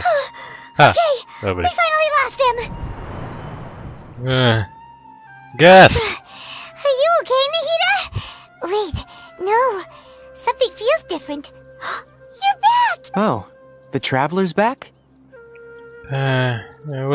It's me. Nahida was controlling your body for a while. It seemed like she jumped over to you as an emergency measure right before the Catherine puppet was destroyed. After that, Tainari heard the commotion and came over. He helped us defeat the mercenaries and then he ran with us all the way here. She didn't just transfer her mind to my body. Our minds swapped places. What? You swapped places? You mean your consciousness also went into Nahida's body? Jo, bylo to hodně scary. Then where is Nahida's consciousness? Where is she now? I never imagined that an individual's consciousness could be transferred around like this. Had I not seen it with my own eyes, I would have never believed it. I don't think this can be achieved with current human technology. Jak smart je ty Garnary? No, Tainari. Jak moc je Big Brain? Also, while we were running, the consciousness in your body told me to pass on a message. She said, the doctor has found a way to trap my consciousness, so I can't journey with you anymore. But even in a moonless night, a shower of starlight can still drown out illusions and lies. Oh no! Nahida's trapped in the sanctuary of Surasthana for good this time! Was that message all she left for us? It's pretty vague. It's a code that only we know. Oh, that makes sense! Since the doctor captured her, she won't be able to say anything without him knowing. She's being extra careful. Even in a moonless night, a shower of starlight can still drown out illusions and lies. Huh. Paimon knows the moon illusions and lies are from the alchemical divination at the Sub-Zeru's festival. Didn't Nahida use a starlight analogy before? It had something to do with Sataria. The moon refers to Nahida herself. Star versus the imperial desert, illusion light that can be Star refers to the people of the desert. Oh, that makes a lot of sense. Huh. Do you think that Hida was telling us to go find help in the desert? But she isn't with us anymore. Think we'll be okay? Gee, vůbec jsme neprocestovali 3 kontinenty, jen tak. Paimon, you said Sanctuary of Surasthana, correct? Yep. Does this mean that this Nahida you're talking about, the consciousness who was occupying the traveler's body, is the Dendro Archon? Your guess is correct, but the situation's a bit complicated, so it's really hard for us to explain right now. That's all right. A scholar's curiosity doesn't need to be appeased right away. As for the complicated nature of the situation, safe to say I have witnessed that for myself. I've spent some time with you, and it looks like the Dendro Archon's also on your side. So, I trust you. Thank you, Tainari. Thanks. Oh, actually, we came here to ask you a question. What do you know about the project that the sages have been working on? That. While I was indeed invited to join that project, the sages were always secretive about its scope and goals, so I eventually declined. All I know is that the project has something to do with the restoration of Irminsul. I think I know now what the project is about. Huh? Did you see something when you were in Nahida's body? The Academia is kind of turning the balladeer into a god. What? Do you have any evidence? I saw a nascent god under construction. Hypatia also showed us a so-called divine consciousness. You describe what you saw when you exchanged consciousnesses. So that's what happened. That explains why Hypatia's symptoms were different from those of the other scholars who went mad. It's because she made contact with the consciousness of a new god who is still in the process of being born. Tainari, did you leave the Avidia Forest because of Hypatia? I did. I noticed Hypatia's mental anomalies, but since her symptoms were rather atypical, I secretly took her to Pardis Di and began searching for a way to return her to her normal self. If I didn't take action, Hypatia would have already been taken by the Matra to the desert, doomed to a life of exile at Aru village. Now that you mention it, I knew the Academia has never thought particularly highly of Lesser Lord Kusanali, but I still didn't expect them to do something as arrogant as creating a new god. Looks like I made the right decision by not accepting their invitation. The Futui are also behind some of this. The Doctor and the Balladeer. We have 2 Futui Harbingers in Sumeru. Sounds like we're in for a bad time. From your description, I don't think they've completed their project. There may still be room for us to intervene. But then, what is the connection between creating a new god and restoring Irminsul? Yeah, it feels like we're still nowhere close to figuring out the sage's goals. Let's head to the desert for now. But then you then lead to Samama. Right. We've pretty much gone over everything we need to know, so we should head out. How about you, Tainari? What are you going to do? I'll stay here for now. I still want to try a few more things to help Hypatia. If you're planning to go into the desert, start by heading for Caravan Ribat. That'll be your fastest route. Come find me here if there's anything else I can do to help. May the spirit of wisdom go with you. Thanks, Tainari. Hopefully Hypatia will feel better soon. We're off then. Vypadá na to. Je takovej Diluc-esque. What the? Where did she go? Oni už po mně šli? Wow, tak to je rychlý. How did we lose them? They were just here a second ago. More Aramite mercenaries? Who are they working for this time? Anyway, Traveler, it seems like we were being followed again. You were too careless. You should have noticed those hopeless amateurs trailing you a long time ago. Thanks, Alatham. We owe you. There's no need to thank me. I've never cared to keep track of personal favors. All I did was correct a mistake I happened to come across. It's a habit I developed at the Academia. You really gave Paimon a scare, Alhaitham. We never thought we'd run into you here. Oh, so you've already landed yourselves on the Academia's hit list. I can't say that I didn't expect it. Yeah, it's us. However, had I wished to turn you over to the Academia, don't you think you'd already be the Eremites' honored guests by now? Oh, right. You do have a point. Did you participate in the Sage's big project? I have no interest in running errands for that project. As a scholar, I've always belonged to the camp that promotes researcher autonomy. And these days, you're more fascinating than anything the Sages can offer. So you were actually looking for me? Not quite. To tell you the truth, I'm still investigating the Divine Knowledge Capsule. Unfortunately, I've run into some difficulties. Everyone says the capsule originated in the desert and was eventually moved to Port Ormos. If I am to get to the bottom of this, I must understand how the capsule first came to be.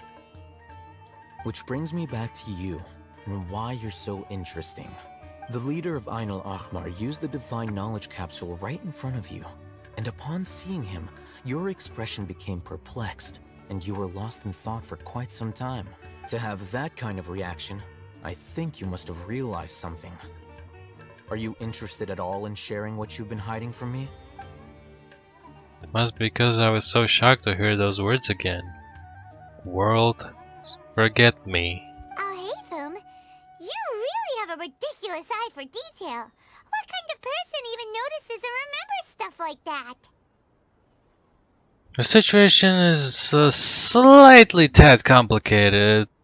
That I'll share with you later. So that's your answer. Well, I do work for the Academia after all. So considering that, it is indeed wise to keep your cards close to your chest. But that does prove you do have some undisclosed information about the Divine Knowledge Capsule. Am I right? No matter. Rather than simply learning the answers from you, I'd still prefer to investigate on my own. Speaking of, you two are also headed to the desert? That's right! We have the same plan as you! But we don't really have any concrete goals at the moment. Then I'd suggest starting with Aru Village. It's the largest settlement in the desert, so it'll probably have more resources and intel than anywhere else. Well, would you like to head there together? Největší settlement je village. Well, makes sense. Yeah, let's head there together then. It's always better to travel with someone you know. Hodně horký cool place. Cinematic. Vždycky, když je cinematic, tak se stane něco hroznýho.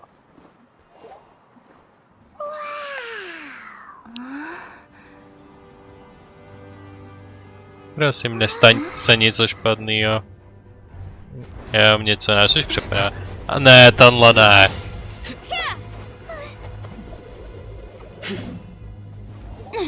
Nezná ho Alhaitham náhodou? Jo, ty dva se pustí do sebe, výborně. Jo, já tu nejsem. Pusťte se do sebe zatím.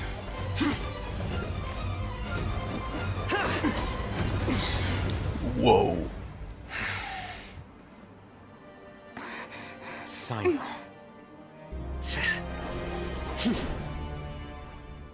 Hi. Unless my memory fails me, we have barely spoken 2 words to each other before now at the Academia. Would you care to enlighten me as to when and how I invited the General Mahamatra's wrath? Alhaitham, do not think you can escape my judgment just because you managed to escape my attack. Judgment? So that's how you'd characterize your actions here, is it? Or would elimination perhaps be a more accurate description? Had I used my full strength, not even this traveler would have been able to stop me. Though styled like an assassination, I sought only to ensure that my target would be unable to flee or resist. Standard practice for the Matra, as well you know. Seemed to me more like your own personal touch. Who is that, Alhaitham? Did you call him General Mahamatra? Stejně nevíme, co to je. Yes. General Mahamatra Sino, head of all the Matra at the Academia. He's a formidable hunter, and the ultimate nightmare for any who have committed academic crimes. You seem to have placed a lot of trust in Alhaitham, to the point of blocking an attack for him. If I were you, I'd never choose to side with him. I wouldn't believe a single word that comes out of his mouth. I have been pursuing this scribe for a long time. I urge you, stand back and do not seek to defend him any longer. Otherwise, there will be consequences. Kombiencer, přečtej. Já už jsem se myslel z začátku, že si budu muset vybrat, jestli mu budu věřit nebo ne, jestli se proti němu teď otočím. Ale ne, je to kombiencer. I don't trust him as much as you seem to think, but that doesn't mean I'm going to stand by and do nothing. Has Alhaitham done something wrong? Paimon doesn't think he's as bad as you've made him out to be. I won't waste my breath explaining things. Alhaitham, I saw it during our fight. Take it out. The divine knowledge capsule you're hiding on your person. Unless you want me to retrieve it for myself. Very perceptive of you. Nothing escapes a Matra's senses. Yep, he has it. Wait, the divine knowledge capsule? Didn't it fall into the Matra's hands in Port Ormos? So you did lie to us, in a way. No wonder you speak with such confidence, Sino. But I must admit, I'm very curious. What does this capsule mean to you?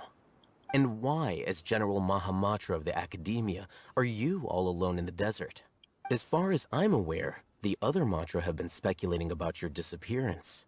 Have you been given a mission that's, let's say, morally dubious? If I was the real target of your mission, what was stopping you from simply using your authority and resources to judge me within the walls of the Academia? Is it a mission from the sages? I should have known you'd be difficult to deal with. You two? Ugh. What should we do, Traveler? Paimon feels like we can't trust either of them. Well, look at you. This one. All tough and self-righteous over there. Tohle tu žije. Yes. Co se říkal. A co ta tu dělá? Jo, ona tu žije. Ona odsud pochází. Ty už částečně věříme. Ta nic moc nemá. You gotta help us out here, otherwise these two are gonna start fighting again. Yeah, sure looks that way. Two giants from the Academia duking it out once and for all. Not something you get to see every day, that's for sure. Listen, I know you academic types love to fill up your big brains with self-righteous morality and lord your empty rules and virtues over each other. But how dare you bring your petty disputes into the safe haven of Aru Village? It seems like someone's gonna have to beat some sense into your thick skulls until you finally learn to respect these grounds. Jako... She's not wrong. Jako fightujou tu uprostřed vesnice, téměř uprostřed, ale na okraji. Jako, take it outside, alright? They're still sizing each other up, looking for an opportunity to attack. Hey, did either of you hear a word I just said? Nope. Oh, yeah. Já chci, aby se to někam pohlo, protože oni jsou prostě, to je ekvivalent prostě, jak tomu říká, prostě westernovského showdownu 1v1, kde prostě je ta hudba prostě a prostě takhle to je po několik minut, akorát prostě, že nemáte po 10 sekundách prostě ten výstřel, ale těch 10 sekund napětí trvá 10 minut. V takové fázi jsme, akorát z proslovy místo čekání tichého. Tak už se někam pohněte, sakra. Buď jeden poraž toho druhýho, nebo si kliďte prostě a vyřešte si to někde mimo vesnici. A nebo se nějak dohodněte. Whoa, what's going on? The wind's so strong. Is this a sandstorm? Paimon's gonna get blown away. Another sandstorm? What's up with these recently? Tam to vzadu znám taky. To jsem chtěl rovnou do sbírky, ale failnul jsem několikrát. Pokaždý, když tam byla. Hey! All of you, over here, quickly! We have to take cover! Someone's calling for us! Oh, this wind is too strong! Let's get over there! That sounded like Candace. Come on, you two. Jeez, are all of you academia folks such hard work? Move it! All right, stop yelling. Fucking finally. Síla přírody je musela rozhýbat. Doslova síla přírody.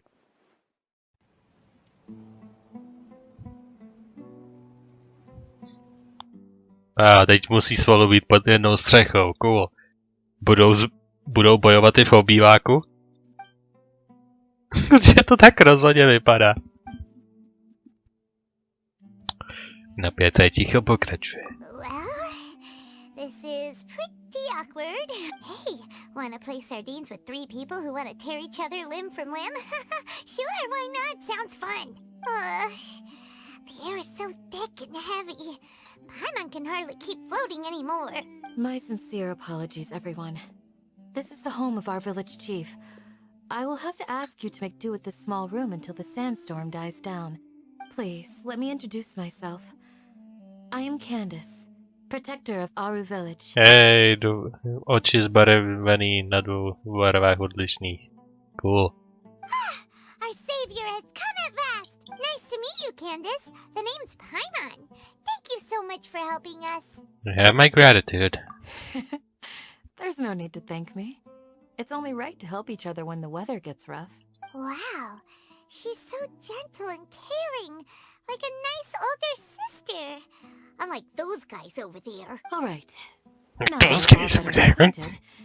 We should return to the topic at hand. As a guardian charged with the responsibility to protect my fellow villagers from harm, I was observing your conflict from afar, even before the sandstorm started.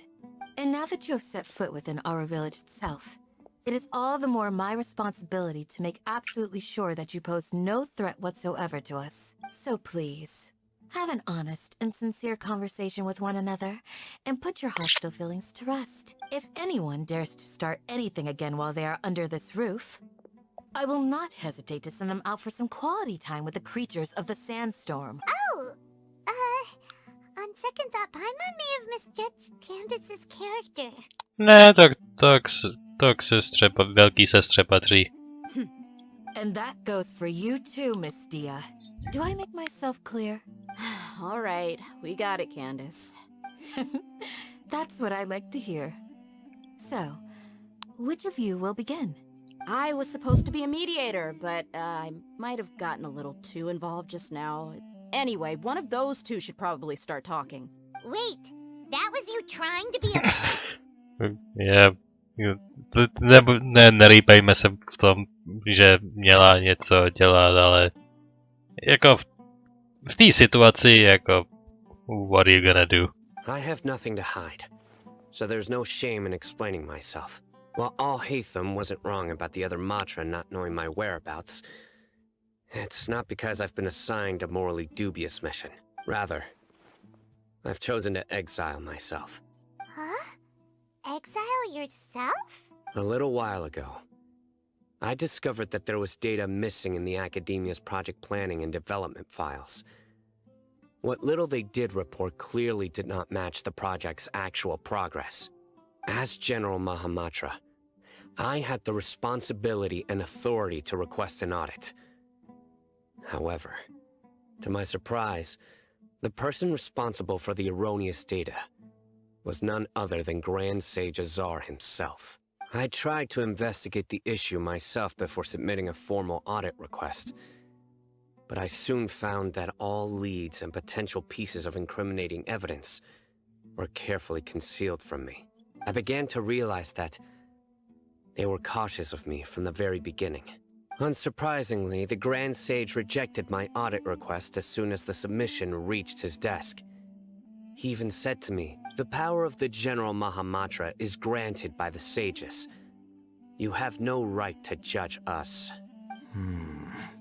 So they really are up to no good.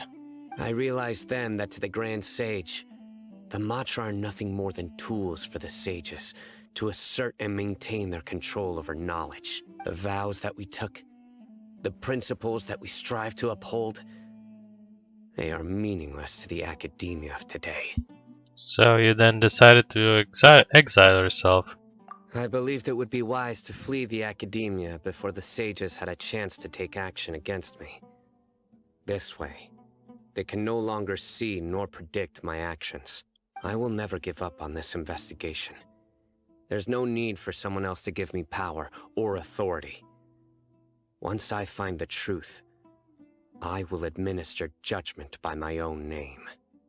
Sino seems to have the same goal as us. We're all investigating the sages. Plus, now that he's no longer the General Mahamatra, he somehow feels a lot less scary. What if the whole story was just made up?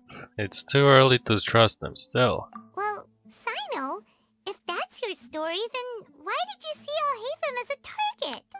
When I was investigating the matter in the academia, I overheard a conversation between Alhaitham and a sage. The sages asked you to investigate a blonde-haired traveler. Do you dispute this, Alhaitham? What? Like many parts of the project, this assignment was undocumented. Now throw in your suspicious behavior with the divine knowledge capsule, and I think we deserve an explanation. The sages were watching me from the very beginning? Through Alhaitham? Yes. I was indeed tasked with investigating the traveler. Alhaitham? After all, the promised reward was so great that hardly any scholar could have refused. The sage told me, once you've completed this assignment, I can give you a glimpse of divine knowledge. A most enticing offer. Unfortunately, those academics don't know me at all. Their words contained one key piece of information, namely that divine knowledge indeed exists. That gave me all I needed to know. From my perspective, the sages are far from trustworthy. Think about it. Isn't it a little strange they're so willing to share divine knowledge with anyone, even as a reward?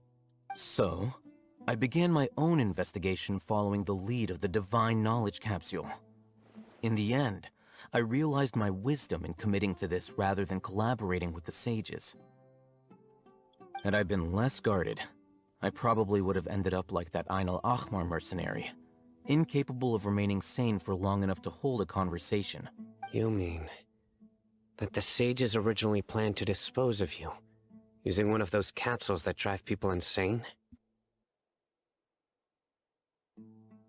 What about your encounter with me? Did you just...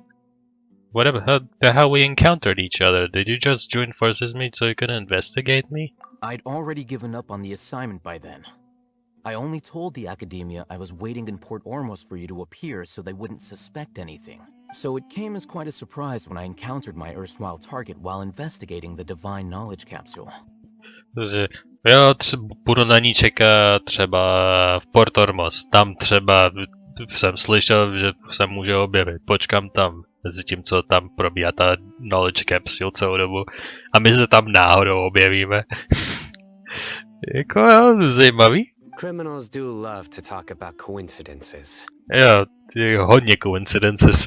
Even though I ran into the traveler by chance, I had no intention of providing assistance to the academia. Also, you should remember, you were the ones who decided to follow me and strike up a conversation after I left that tavern. Hey. Now that you mention it, things did go like that. Or does that make you innocent, though? That's true. Alhaitham helped us out at Caravan Rebat as well. Maybe he's telling the truth. I'm willing to apologize, if that's worth anything to you. I took the divine knowledge capsule behind your back because I judged its existence to be a significant risk. I felt that it would be best for no one to interact with it before it had been properly studied. After all, Curiosity often proves to be the most dangerous thing in this land. You should be well aware, Scribe Al-Haytham, that curiosity can also lead you to danger and suspicion. Answer me this. Did the sages share any information about their project with you? Have I not made myself clear? You and I are both distrusted by the academia. Do you really think they would tell me anything? Fine. Although you haven't completely proven your innocence, I won't regard you as an enemy, for now. As you wish. Cool. Good. I'm glad to see you two clearing up your misunderstandings. And now you, Dia. I believe it's your turn. What? Jenom se snažila je uklidnit, a když jí doslova neposlouchali, tak se snažila přeřvat. To je jediný, co udělala. Oh, sorry. Whatever the boys were talking about must have been so boring that I spaced out. My situation is pretty straightforward. My employer, Dunyarzad of the Homayani family, is friends with the Traveler and is currently recovering from her illness at home. I had nothing going on, so I decided to return to Aru village for a visit. I was actually looking forward to a pretty exciting time getting back together with everyone here, but then I saw these two random guys in the middle of a pointless argument. It ticked me off, and things went downhill from there. Is that all? Well, I will admit that definitely sounds like your style. In that case, welcome back, Dia. That's more like it. I missed you all so much, Candace. Někdo vchází? No need to worry. Now that you're no longer at each other's throats, please make yourselves at home. I'll take a quick trip outside to clear out some of those creatures in the sandstorm. Creatures? In the sandstorm? Are you sure you don't want some backup? Fighting in a sandstorm is not for the faint-hearted. Anyone without extensive training in these conditions is at a disadvantage. You needn't worry. Yeah, just leave them to Candace. Don't worry, she's as tough as they come. After a while, the winds begin to calm. Po několika hodinách. That means the sandstorm's over, right? Candace still isn't back yet, though. Is she alright? When you put Oh it that gee, way, I wonder. even I'm starting to feel a little worried. All right, let's go. We've been here long enough, and the boys are as chatty as the floor. Pokoj. Ooh, Candace, you're still fighting? You've been out here dealing with these creatures the entire time? Yes. They just keep coming in waves. I've lost count of how many I've defeated. Before I realized it, even the sandstorm had stopped. Not only is she really strong, her stamina is also something else. Here comes another wave! Leave this round to us. I got interrupted earlier, but now I have something to take my anger out on.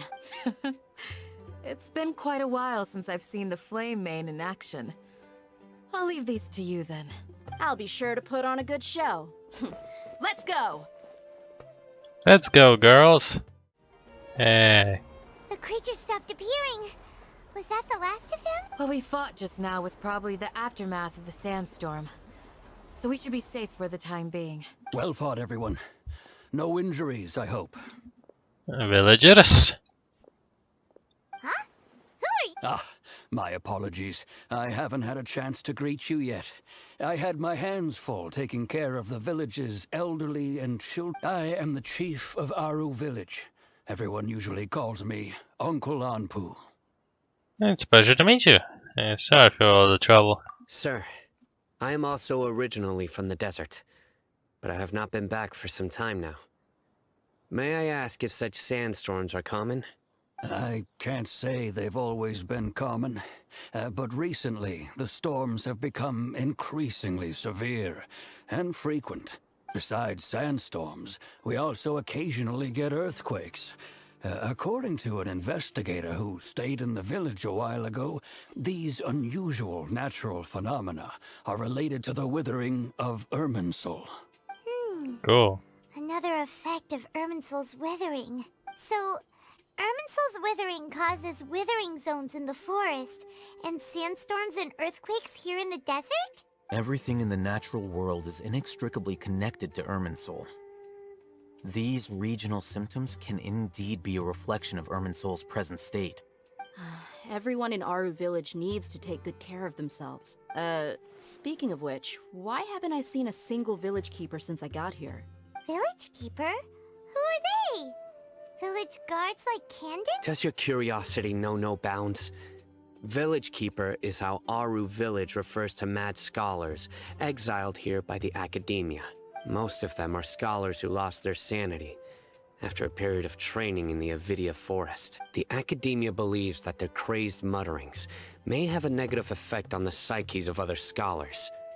So, they're forcibly exiled to the desert. Though if you ask me, it's all a boatload of nonsense. Yeah, Tainari also brought that up before. Hypatia also ended up like that almost. Alas, that's exactly what we've been trying to investigate. One by one, the village keepers have been mysteriously disappearing without a trace. But no one in the village has ever seen them leave. If you're planning to stay around the village for the next few days, I'd appreciate it if you could keep an eye out for them. I've had encounters with those people in the past. I'll see what I can do to help. The Matra are the ones responsible for their exile. Now that you're no longer with them, are you trying to alleviate your guilt and atone for your past sins? I'm fascinated by how you think. Mock me if you will. But if you are guilty, I will eliminate you, regardless of my position or identity. Oh, you're the former General Mahamatra. You must be an expert in these kinds of investigations. Thank you for your help. I'll help too. Is it because you're reminded of Hypatia? Oh, these poor scholars. First they lose their sanity, now this! We need to help get them back home, safe and sound. Všechny ty problémy, které byly zmiňované a všechny ty intriky. Nikdo z nich, kdo se o tom bavil, který jsou odsud, vůbec ani neví, jak hluboko do toho ještě zapadají ty Fatui a celý ten jejich angle. But, is it really a good idea to tag along with Sino? You seem like you really don't trust him. That's why it's a great opportunity to watch him. I'll be grateful for the assistance.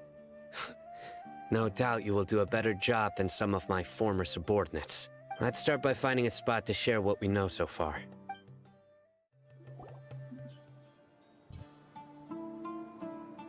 Although I've sent myself into exile, I'm still doing essentially the same things as before. Do you still have any questions for me before we start our investigation?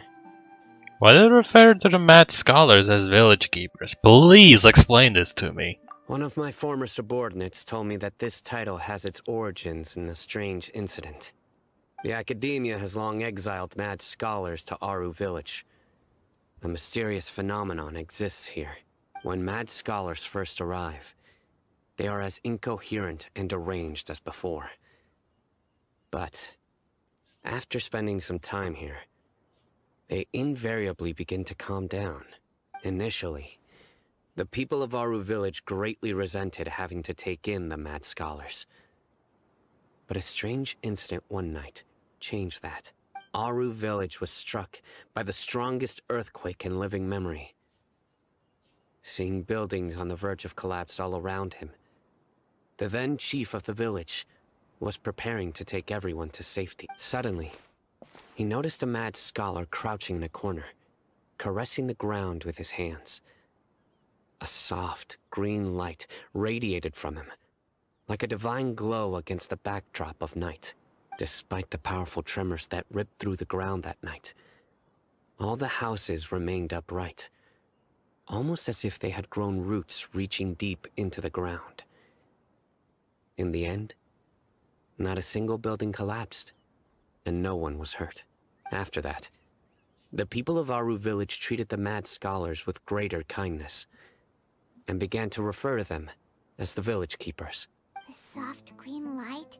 A mad scholar protecting Aru Village? What do you make of it, Traveler?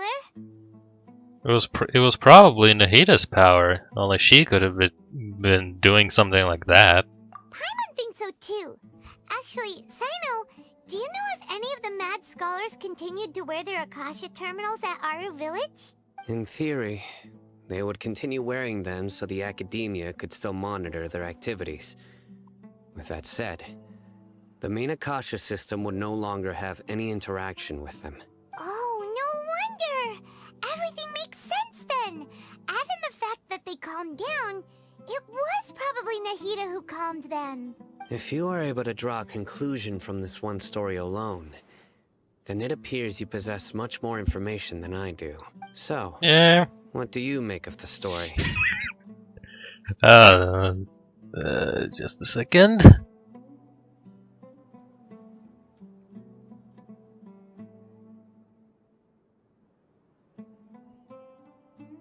The one who actually protected the village was most likely Lesser Lord Kusanali. Really? Lesser Lord Kusanali. What? You don't believe us? Lesser Lord Kusanali was definitely using the Akasha to give her power to the mad scholars! No, it's not so much that I don't believe you. I'm just struck by your reasoning. Lesser Lord Kusanali, the current Dendro Archon. Is she really active in Sumeru?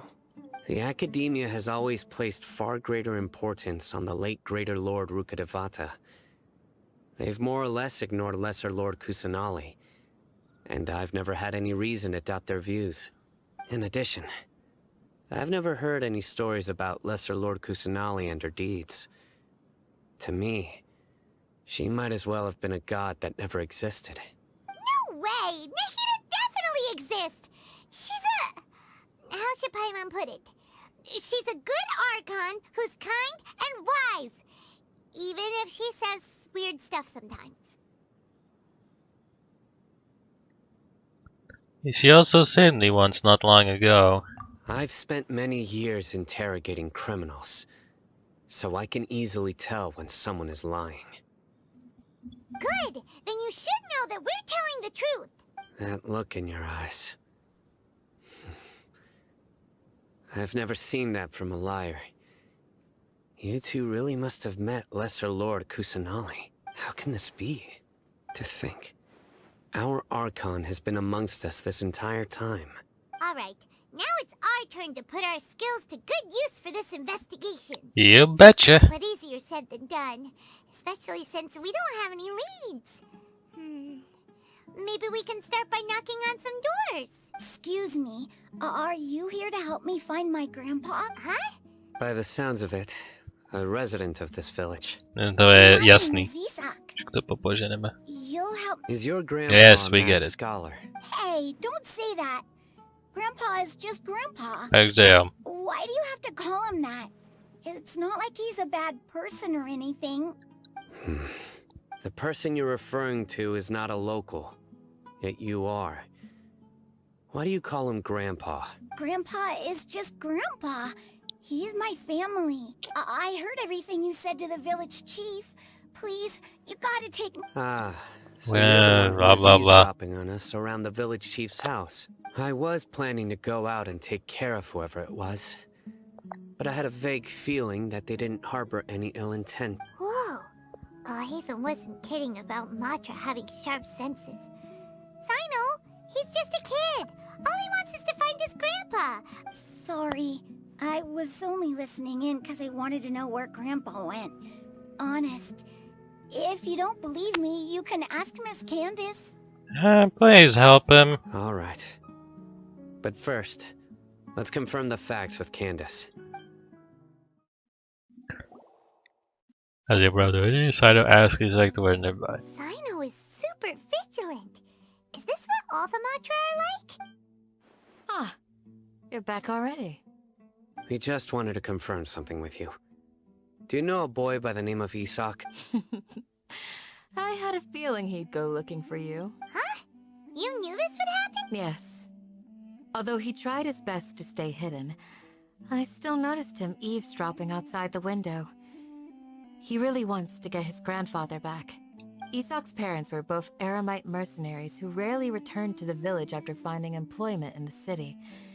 He was raised by his grandfather. Unfortunately, It was only a few years before his grandpa passed away. Isak was still very young at the time, so various families in the village took turns caring for him so he could survive. Later, an elderly mad scholar arrived at the village. Isak thought the scholar bore a striking resemblance to his grandfather, and thus often spied on the man. However, the scholar was unkempt in appearance and incoherent in speech. Although Isak referred to the man as his grandpa, he was afraid and didn't dare to approach him. One summer night, the oft mumbling and bumbling grandpa suddenly calmed down and seemed to become more lucid. He even noticed Isak hiding in the distance, so Grandpa walked up to Isak and patted him on the head.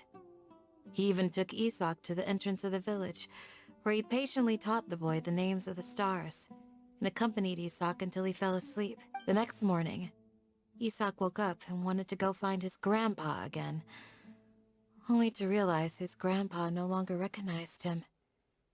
However, even so, Grandpa retained his calm expression. OK, takže těch klíčových 24 hodin plus minus, tak on zrovna approachnul toho týpka, když v jeho hlavě byla nahida a vyčisťovala mu hlavu, tak roleplaynula toho týpka a prostě pomohla tomu kidovi přežít a dovedla ho do té vesnice. A pak eventuálně na konci dne opustila tu jeho mysl a nechala toho člověka sám sebou. A ten si nepamatoval, že nějaký kid existoval. Tady myslím, že se něco takového stalo. Zajímavý. It's said that those who saw the scholar claimed he no longer appeared to be crazy, but appeared to be living in his own world, almost as if he were sleepwalking. Isak was thrilled that his grandpa was able to find peace, and would follow him all the time, asking him things like, "Grandpa, want me to take you somewhere fun?" or Yes, we get it. Somehow just makes Paimon feel really sad. It seems like they both deserve so much better. Perhaps. Nearly everyone who lives in the desert has some form of hardship or regret. But even so, we must still continue on with our lives. It's also my reason for fighting. I must continue to protect this land. Lucid Grandpa was probably Nahida. She must have sued the other mad scholars as well like this. From the look on Sino's face, it probably connected the dots as well. Maybe the people have always had a considerate god watching over them. Huh? What did you say? No, nothing.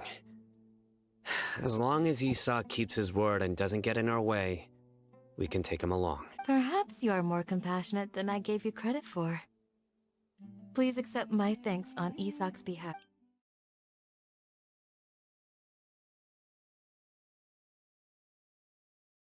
My apologies for posing my questions like that. To be honest, I didn't expect you to come back for more information.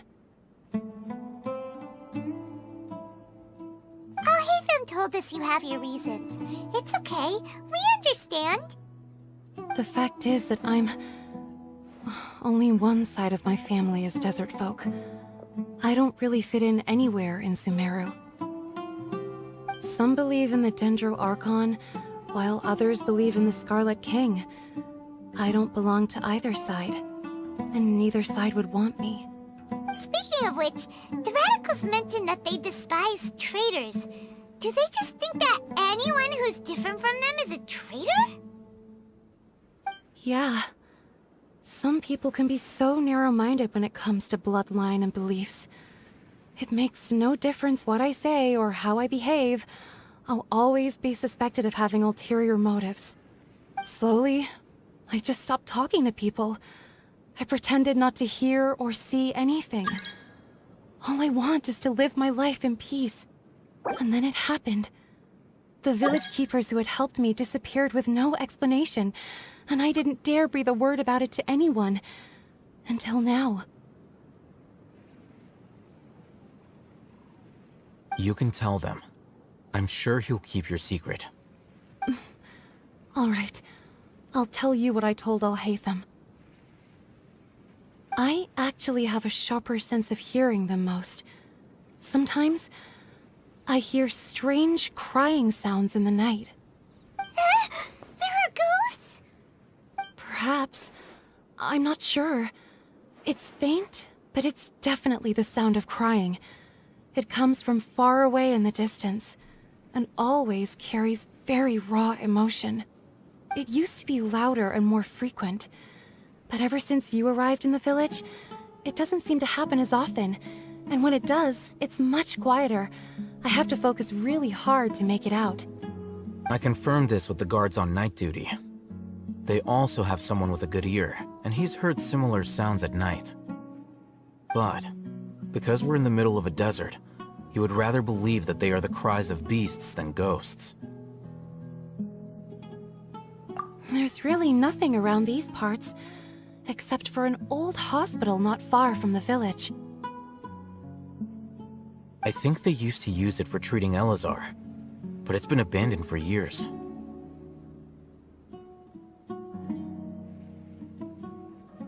Yeah, let's go!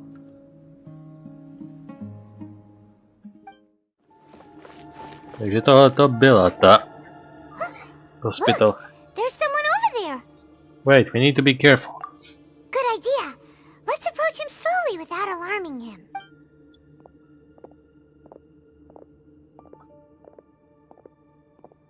Wait.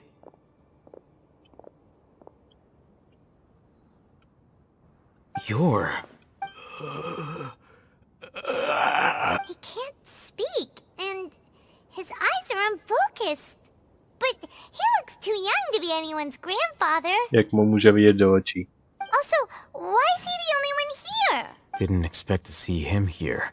You know him? He's Razak, a senior of mine at the Academia. He's a scholar too? Is he the kind that holes up in a forest and mumbles stuff about training? No. And that's the problem. Razak was never involved in any of those things. He never trained in the forest, let alone reach Satyavada life. So, how did he become like this? Leaving that question aside for the moment, him being here alone means that we might be too late.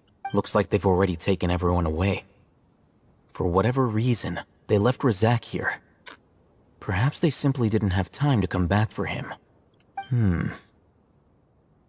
There are drag marks on the ground. They're clearer by the doorway. Someone was forcefully drawing a cart that was loaded with something heavy. Loaded with people? That is one possibility. It looks like they were in a hurry, as if they were afraid of being caught. In their haste, they failed to notice Razak hiding in a corner. The symptoms are identical. Looks like we found living proof. Huh? Why do you say that? Allow me to jog your memory. Recall your time at Port Ormos. Don't you think his symptoms look familiar?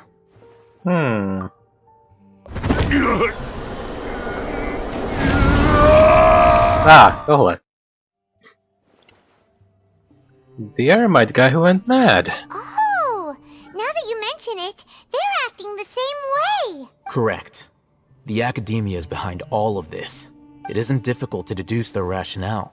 First, the Academia spread a false rumor of King Deshret's resurrection, emphasizing the role of the village keepers, the mad scholars who were exiled to Aru village.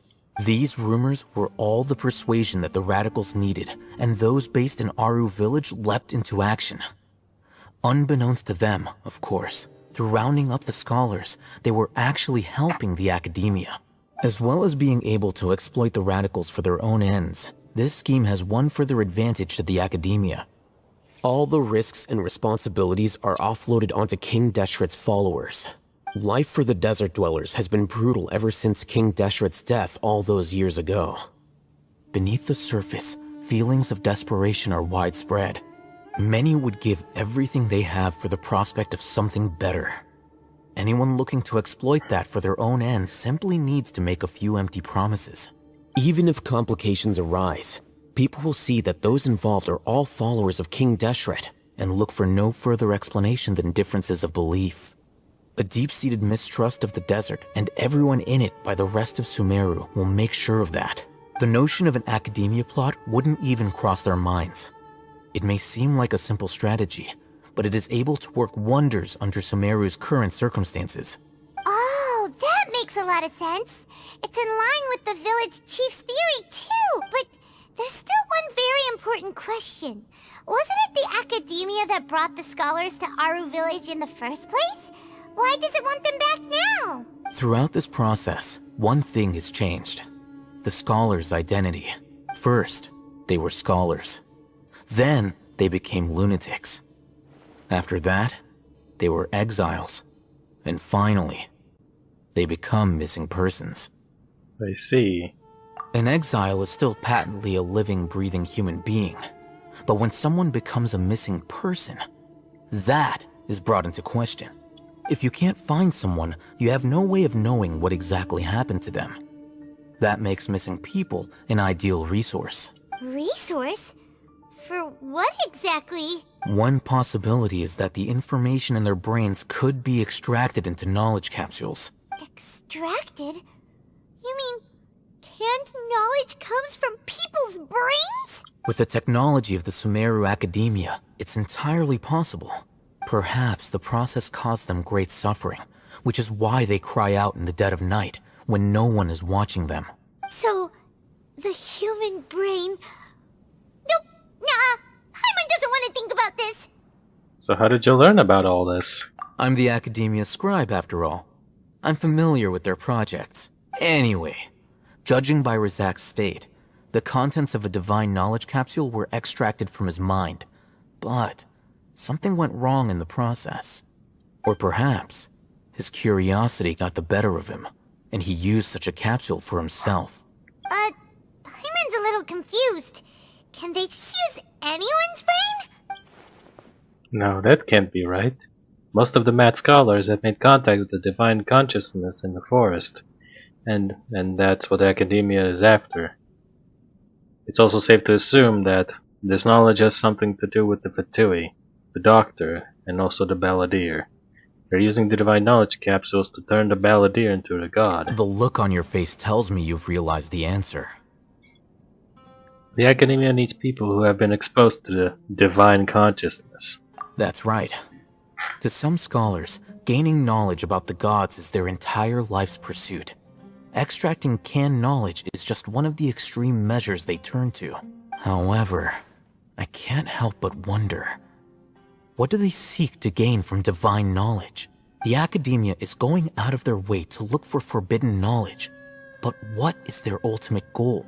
I've spent quite some time trying to analyze the contents of the divine knowledge capsule, but to no avail.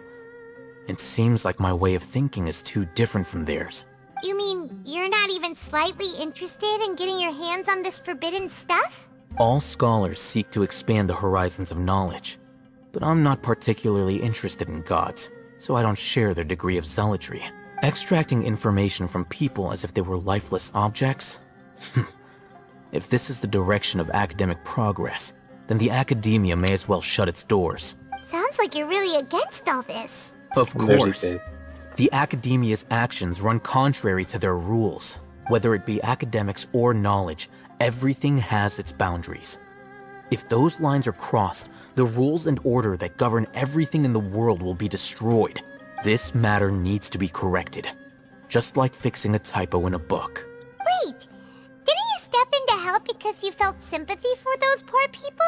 Not to be callous, but no. There is no shortage of suffering in Sumeru, and the same can be said for the rest of Teyvat as well. What do you plan to do about that? Save every last person? Yeah. Přesně můj point. Já jsem přesně na téhletý exaktní lodi. What are you gonna do? Save everyone? Probably not. Paimon's not sure. Your motive seems to be more just specific and personal. You can say that. Simply put, I don't blindly place my faith into strength or heroism. I do what I want. The divine knowledge capsule is something I want to investigate in full. That doesn't mean I'm willing to take action for the sake of a few strangers. Though he rejects the notion of greater heroism, he justifies his action because there are they are true to his personal motivations. Someone like him might actually make for a better ally. Paimon's been wanting to say this for a while. There are a lot of bad guys in the academia, but you're not one of them. You're their weirdo. You're probably right. Though I must say, I quite enjoy this feeling of being the odd one out. Uniqueness is also an asset, is it not? Wow, that's a great way to think about it.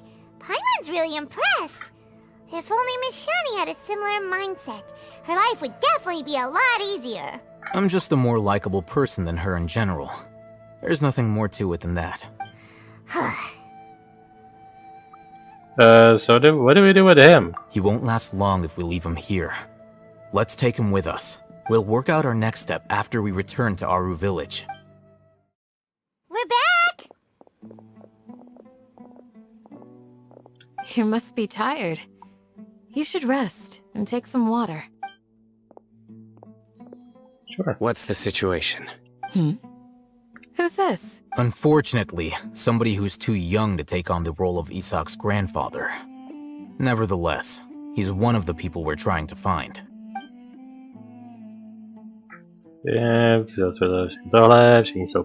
So, at one point in time, the abandoned Elazar Hospital served as the Academia's site for extracting divine cant knowledge. Yep, pretty much.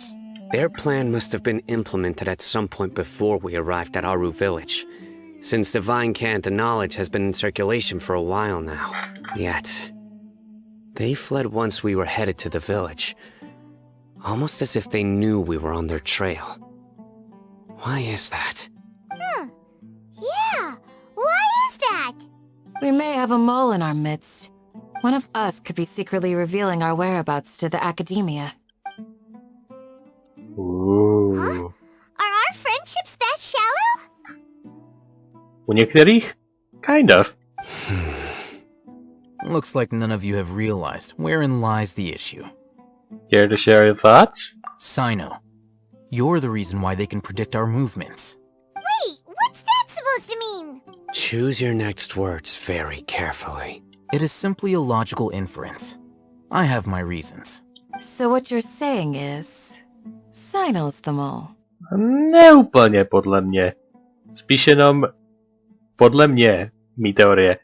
Dokážu odhadnout jeho pohyby, protože má velmi specifický mindset a oni dokážou předpovídat ten jeho mindset. Interesting. And here I thought you were the most suspicious one, Alhaitham, since you were always acting alone. I know. You have a point. But I realized something as we were returning from the hospital. Sino isn't like any of us. What are you trying to say? Do you still remember who you are, General Mahamatra? As a Matra, you are no doubt privy to certain kinds of information. Before you can take action against someone, you are required to have all the facts available, including the less than savory details. Simply put, the Academia has traditionally allowed you access to a wealth of sensitive information. Knowing their modus operandi, wouldn't you expect them to take precautions against you? If you want to raise a vicious wolf, you need to make sure that you can avoid its bite. The Academia is monitoring me? It's not that simple. The Academia has eyes all over Sumeru, but they have a special protocol for dealing with you. Every so often comes a Nyagarbaha day. On this day, the Academia enters new information into the Akasha through knowledge capsules. I remember seeing a thick notebook next to the control panel once. Its contents were all about the General Mahamatra, his activities throughout the day, preferred methods of enacting judgment, everything. You're saying that the Academia entered my information into the Akasha too? But what's the point in doing that? My actions aren't important enough to be added into the Akasha. The Akasha is capable of computation. The Akasha's algorithms are entirely capable of predicting your movements using the data entered. When you would depart, the route you would follow, your destination. It knew all of this. It predicted my every move. The Academia has been watching you longer than you think.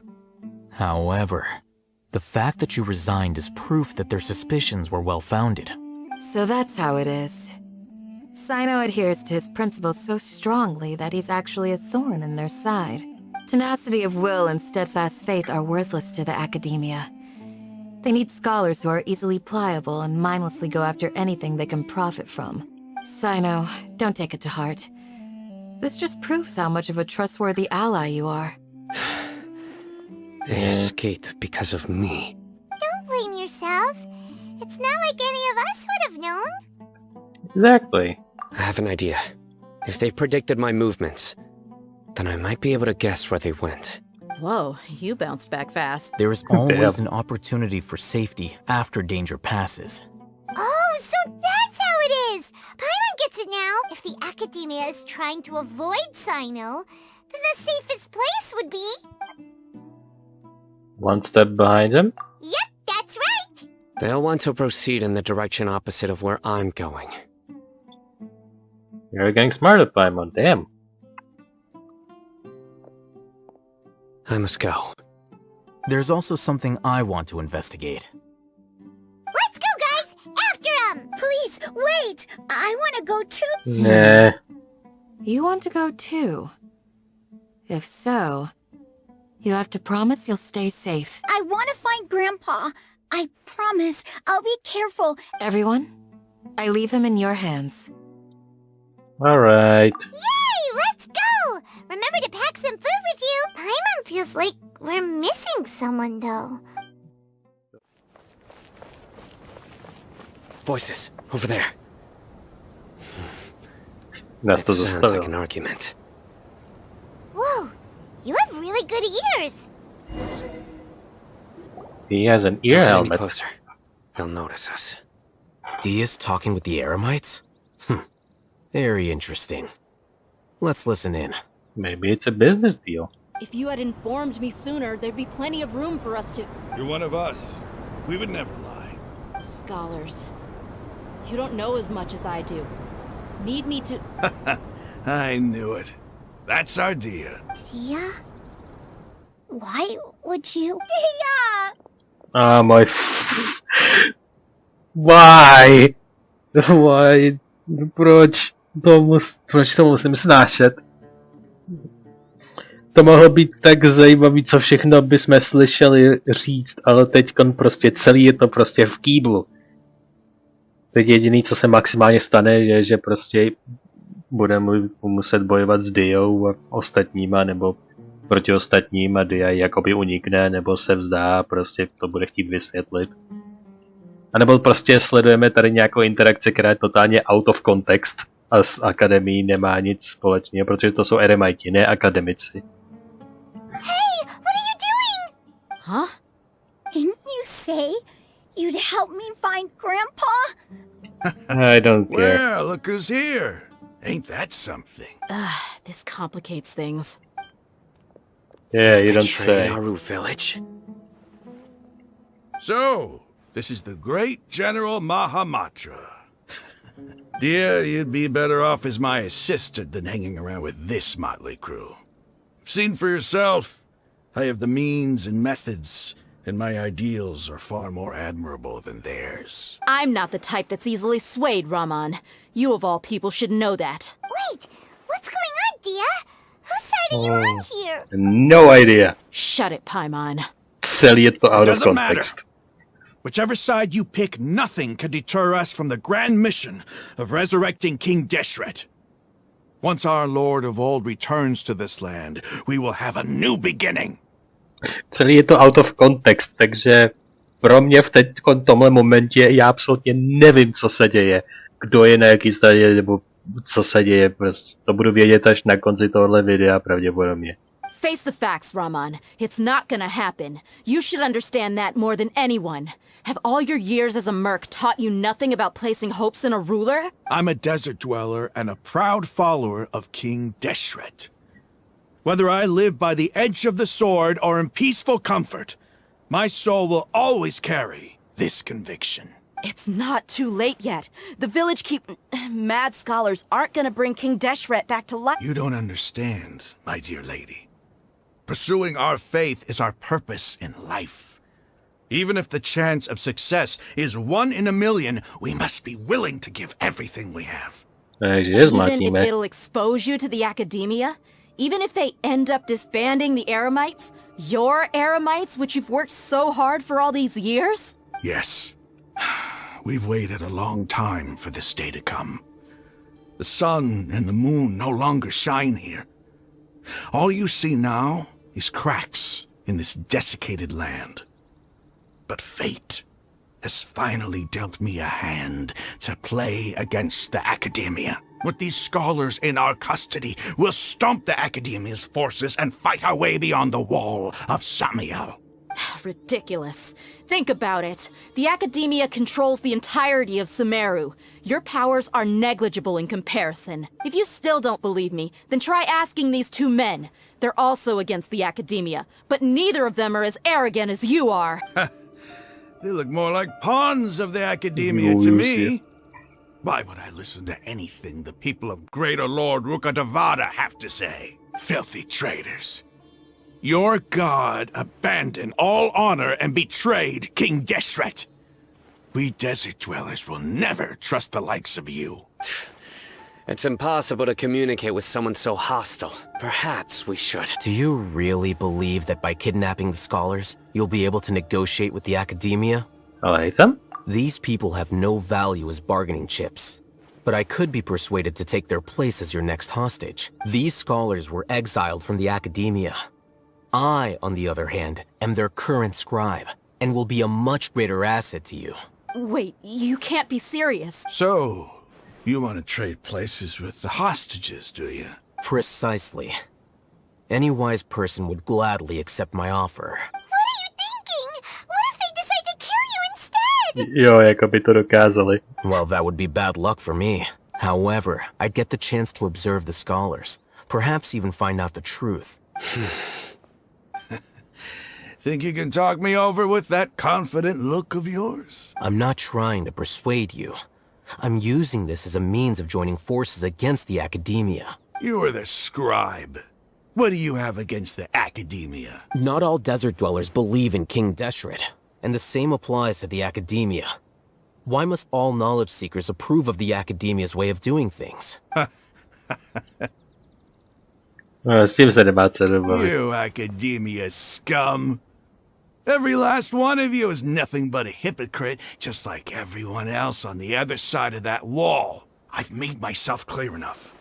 I won't listen to another word from the Dendro Archon's people. Not so fast. I'll hate them. Do you stand by everything you just said? I never make empty promises. You know you're making a dangerous decision. I do. Good. Raman, hear me out. These people are my friends. Maybe you can't take the followers of the Dendro Archon at their word, but what about me? Do you trust me? We've known each other for years. Of course I do. In that case, I'm willing to vouch for their honesty with my right arm. Come on, Raman, don't be a coward. If you're serious about taking on the Academia, you need to steel yourself. You can't be afraid. An arm from the Flame Mane. You've piqued my interest. But what if you refuse to oblige? What should I do then? No one's a fool here, Dia. We're mercs. And mercs don't tend to live long unless they have their wits about them. You're not wrong, but this is different. I promised my friends that we'd bring back the village keepers together. Let's do it right here then. Give me your right arm as proof of your resolve.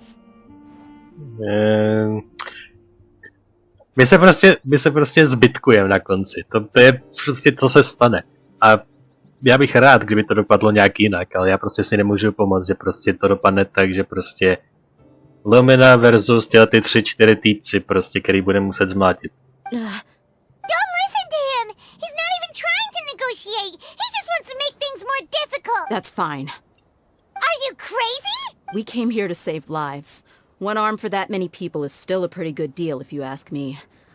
Raman, I'm holding up my end of the deal here. You'd better not let me down. Sure. Go ahead and cut off her right arm. No!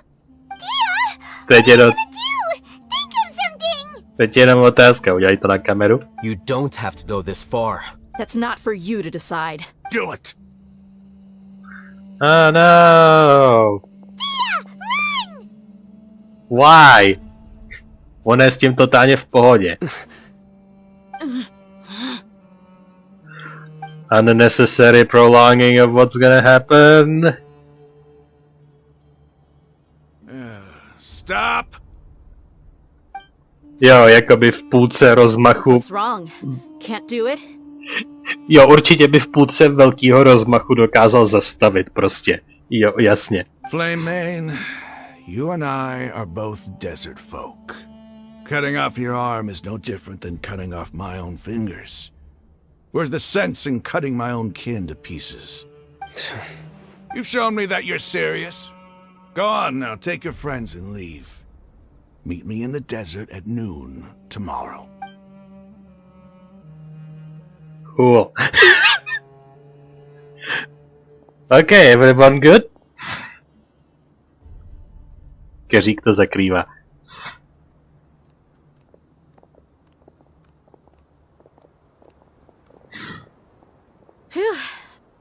A jako ten trade se nestane, jako alejtem za ty skolary, prosím. I was really counting on him not going through with it. Dia! That was crazy! Have you lost your mind? What if he'd actually cut your arm off? And I just have to hold my claymore with my left arm.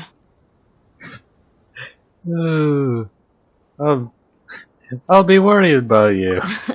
Okay, I'm sorry. But sometimes when you're out on a limb, you gotta double down to seal the deal, you know? Don't ever make a promise like that again. I can deal with the likes of them. If it came down to it, you would not lose to them either. I don't doubt it, Sino. But this is about more than me and them. There's a lot more where they came from. Even if we got rid of one bunch of radicals, there are others out there. Wiping them out would do more harm than good. As you wish. I'm sorry, Dia. I should have stayed. It's okay. Shush. I promised you I'd help find your grandpa, so I'll do whatever it takes. Whatever it Yeah, takes. whatever it takes. You just might be scholar material. Huh? Are you serious? The Eremites once said that I was a lunatic. Perhaps a little madness is essential to be successful in research. Why does it feel like he's using his praise for me as an excuse to brag about himself? That's just how he is. Okay, let's get moving. We should head back to the village and rest up. Today was just a trial run. Noon tomorrow is gonna be the hard part. You return to Harvage and rest in your rooms. What are the chances of success? What are the stakes? There's no way of knowing. Oh, jedno. Huh. They got here before us. Neříkej, odsud možná i přišli. Uh-oh. Is it because Paimon overslept by 5 minutes and held everyone up? You didn't have to admit that. Is everything ready? Absolutely. Although, you brought fewer people than I imagined. Bring him over. To je pravděpodobně ten děda. Yep. Raman, I've always thought of you as a man of his word. What's this about? It's a one-for-one exchange. Sounds fair, don't you think? Matematicky? Jo. Možná není důležitý jakože pro akademii, ale je stejně důležitý pro nás, jako je Alhejtem důležitý pro akademii. Takže to z určitýho úhlu pohledu dává smysl. Ovšem pro lawful good osobu to samozřejmě nedává smysl, protože by to bylo 1 za 1. Nic to dává smysl. Agreeing to any kind of deal with the Dendro Archon's people is already a huge compromise on my part. Don't you think you've asked enough? Come on. Ale tam se stejně z jejich rukou vyseká, kdyby chtěl. Takže se s těma stejně porveme, že jo?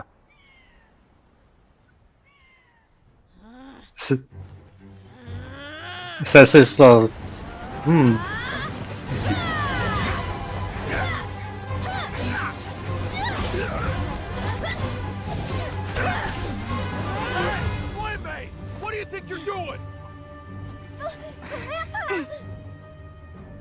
Man, that...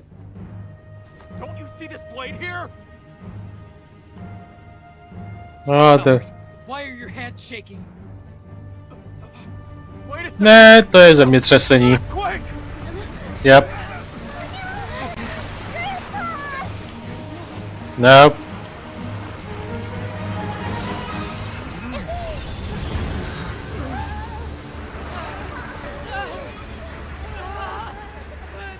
Something moved.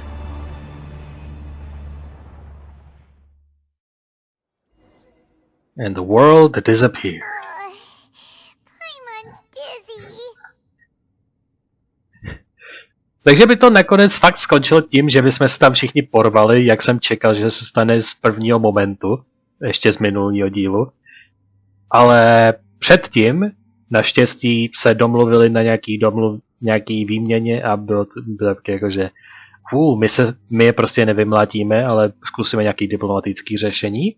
To je nový. A teď zase. Tak ne, tak jsem ho předbíhal, stejně se s nima porveme a je na to i cinematik. A pak je na něco se děje, zase něco jiného, takže se s nima nedokážeme porvat. OK.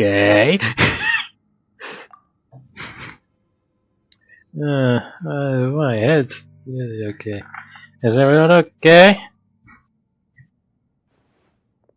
Yep. Everyone's accounted for. This day's going just great. What a nuisance. The sand dune collapsed. I saw an energy field. The village keeper protected us. It glowed green with dendro.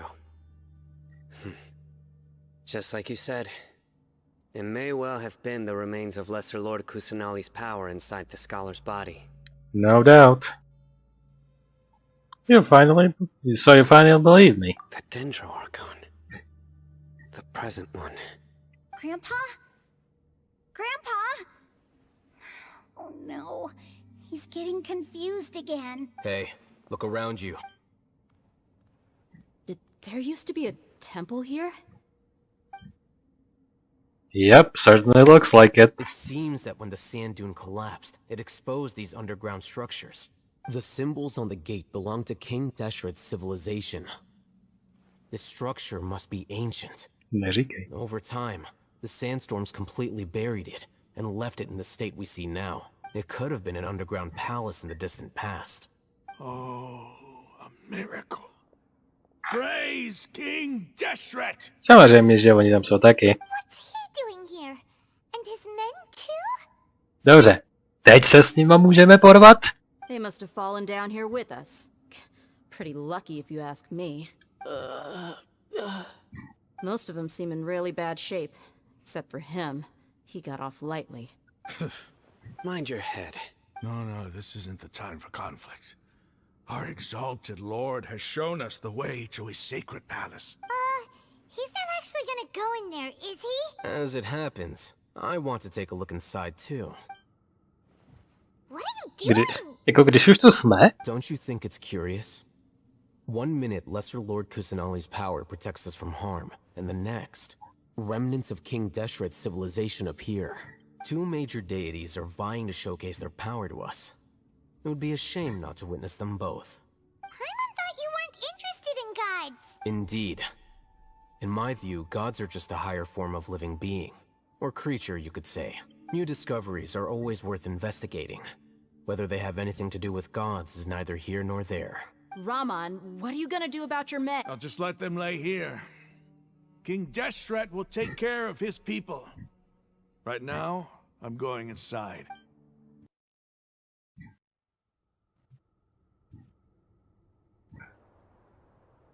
Je to tu pěkný, i když samozřejmě zarostli. This defies comprehension. It looked completely desolate from the outside. Yet, it flows with energy inside. Yeah, and there's so many plants. It's so pretty. Sir Raman. Huh? Me? Yep. Do you see another Raman? Are you come on. What? Interpret it however you want. But there's something I'd like to draw your attention to. While this structure is clearly left over from King Deshret's civilization, the energy that flows in here is that of the Dendro Archon. Whatever you say. It's not like I have a vision. There's nothing to be angry about. Think of this as an academic journey. It does seem kind of strange. If that's true, then We might have to explore this whole area to find an explanation. Wait, what's that? So okay. A load of flowers. And it looks like there's something among them. Looks like a tomb, maybe. These are King Deshret runes. They left something behind. Yes. It's an elegy written in an ancient script. What does it say? Here lies our faithful priest Kasala. His wisdom is a miracle among the people, deserving of high praise and admiration. You can read ancient King Deshret script? Of course. Every student needs to master at least 20 languages before they graduate. He's not serious, right? There's still something off about this place. The elemental energy here is too concentrated. The scent of life. Is it trying to tell us something? Is this it? Analyzing. Okay. Systems. There seems to be a hidden message among these skeletal remains. Excellent.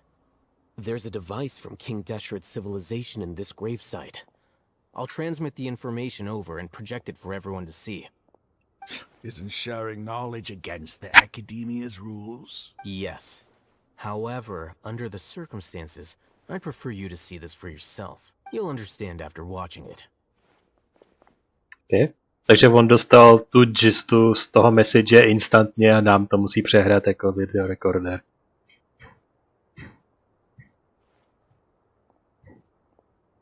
So, who do we see? Civilization is born of knowledge, but so too can knowledge be its demise. Kádria. A disaster caught us unaware. It was knowledge that did not belong to this world. King Deshret brought this forbidden knowledge into our world, and it quickly spread like a plague. People's minds were filled with crazed whispers. Dark gray scales spread across their bodies.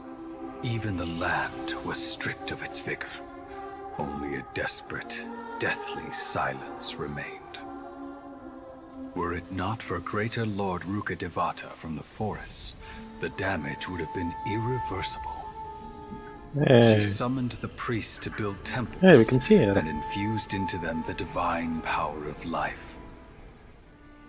The disaster was miraculously tempered, and the embers of our civilization were preserved in Aru village. Alas, the miracle could not last. As long as forbidden knowledge continued to exist, it would forever blight this world. In the end, the proud king of the desert, my eternal lord, chose to sacrifice himself. I have spent my whole life since guarding one of these many temples. But now, my duty is coming to an end.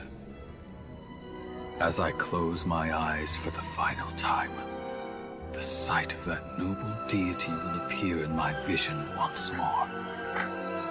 In helping King Deshret to eradicate forbidden knowledge, she exhausted her strength, and her form became that of a small child. How strange. Now that I think of her, I no longer have any fear of death, for I sense that the spirit of life will abide with me during my eternal sleep. Children of the desert, cling no longer to past grievances, but hold tight to the memory of this act of benevolence. Okay. That's a lot to take in. Okay, to bylo hodně. The priest's memories. No, possible. Greater Lord Rukkhadevata. So the former Dendro Archon and King Deshret were never enemies at all. Yep. But this doesn't make any sense. The Dendro Archon's followers They're clearly... Was that the former Dendro Archon? She became so tiny in the end. Greater Lord Godavata came to rescue King Deshret and his people, but eradicating the forbidden knowledge took a lot of her power away. The followers of the two deities have resented each other from all this time since, completely unaware that their gods stuck by each other through life and death. You might be distrustful of the Akasha, but there's no reason for you to doubt King Deshret's technology. You've just witnessed his priest's last words. I've never heard about any of this before. The surviving followers of King Deshret all gathered in Aru village. Our god did not make mistakes. We refuse to believe any of the rumors. King Deshret's death, the all but total annihilation of our civilization, it was all Greater Lord Rukkhadevata's doing. We saw her as nothing more than a traitor, who stabbed us in the back in our moment of crisis. Just like us humans. Fighting, feuding, double-crossing each other to survive in the desert. You were blinded by your prejudice.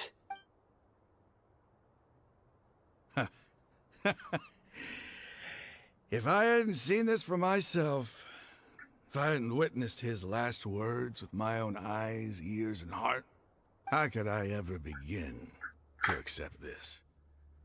The truth is so far from what I've always known. Am I really supposed to believe that after all these years, all this time seeking revenge, suddenly now my enemy is my savior? Raman, that's enough. Give it a rest. You're starting to make a fool of yourself. Dia, tell me, my Eremites and I, what are we even fighting for? You're gonna take some time to collect the studs while everyone continues to explore. His reaction is nothing strange to any believer. Hey, how you doing? Having his faith shattered is very normal. I'll live. Thanks. Ale jako... He's not wrong. Jako má pravdu v tom, jako v té poslední části toho jeho monologu, jako co mám teďka dělat? Jako jaký má náš smysl žití být? Teď, když se dozvěděli, že jejich nepřítel byl ve skutečnosti jejich zachránce. Prostě celá jejich představa o smyslu života je prostě otočená na ruby. I should probably go. I can't just stay here forever. What's your next move gonna be? Oh, I know what you're going to ask. I feel deeply ashamed of everything I've done. You'll get everything you're asking for, but please give me some time. After everything that's happened here today, somehow I need to explain it to the others. It's not gonna be easy. Well, I guess that's for me to deal with. Dia, this is where our camp's located. Make a note of it. When would be a good time for us to go? Tomorrow. I'll convince everyone that we're all on the same side. And I'll return every last one of your your village keepers. We'll share our other resources with you too. You seem to finally understand that our true enemy is the sages. Yes. The gods never gave up on anyone. It's the people responsible for all this that need to face the consequences of their actions. That must have been rough, but he seems to have figured things out now. Aspoň ho nemusíme zmlátit. To je plus. Ramon's no fool. Being the leader of your own faction in the desert is no easy feat. It's too bad he was held back by his belief in King Deshret. But now that that's changed, I guess we have a few more people on our side. It is a turn for the better. The outcome, at least, is favorable. We should get going too. Let's head back, have a proper meal, and a nice, long sleep. Yeah, we get it.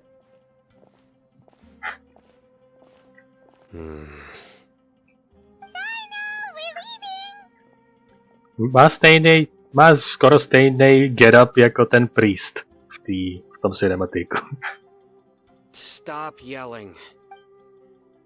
Stop yelling. Tuk. We're here. Raman, we're here. Everything's been arranged. Someone will bring the village keepers back to Aru village shortly.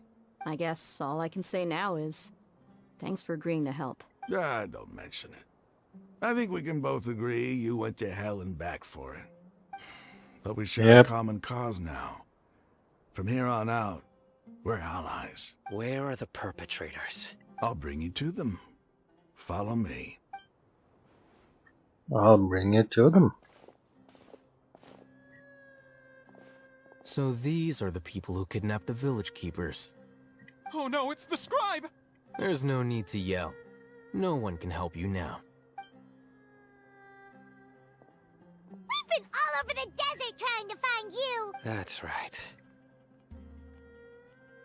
That's alright. Yep. General Mahamatra?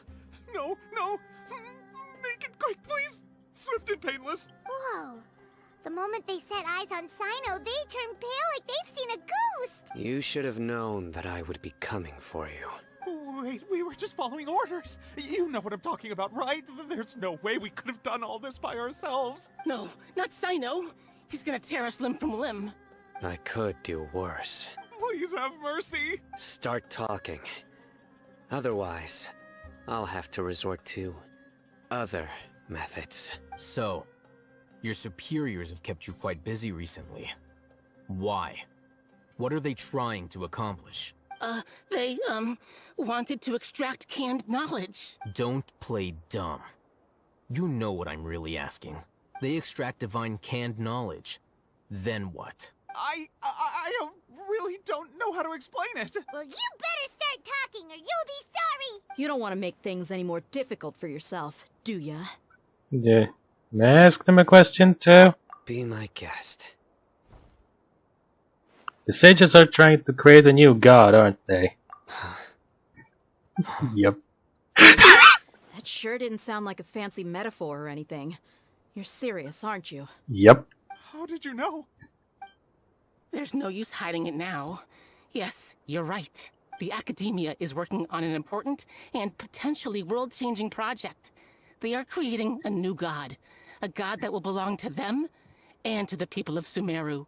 It may seem as if Sumeru's academics are thriving, but ever since the death of Greater Lord Rukkhadevata, scholarly breakthroughs have been few and far between. The withering of Irminsul has been getting worse recently. The sages have tried everything they could think of, but nothing's worked.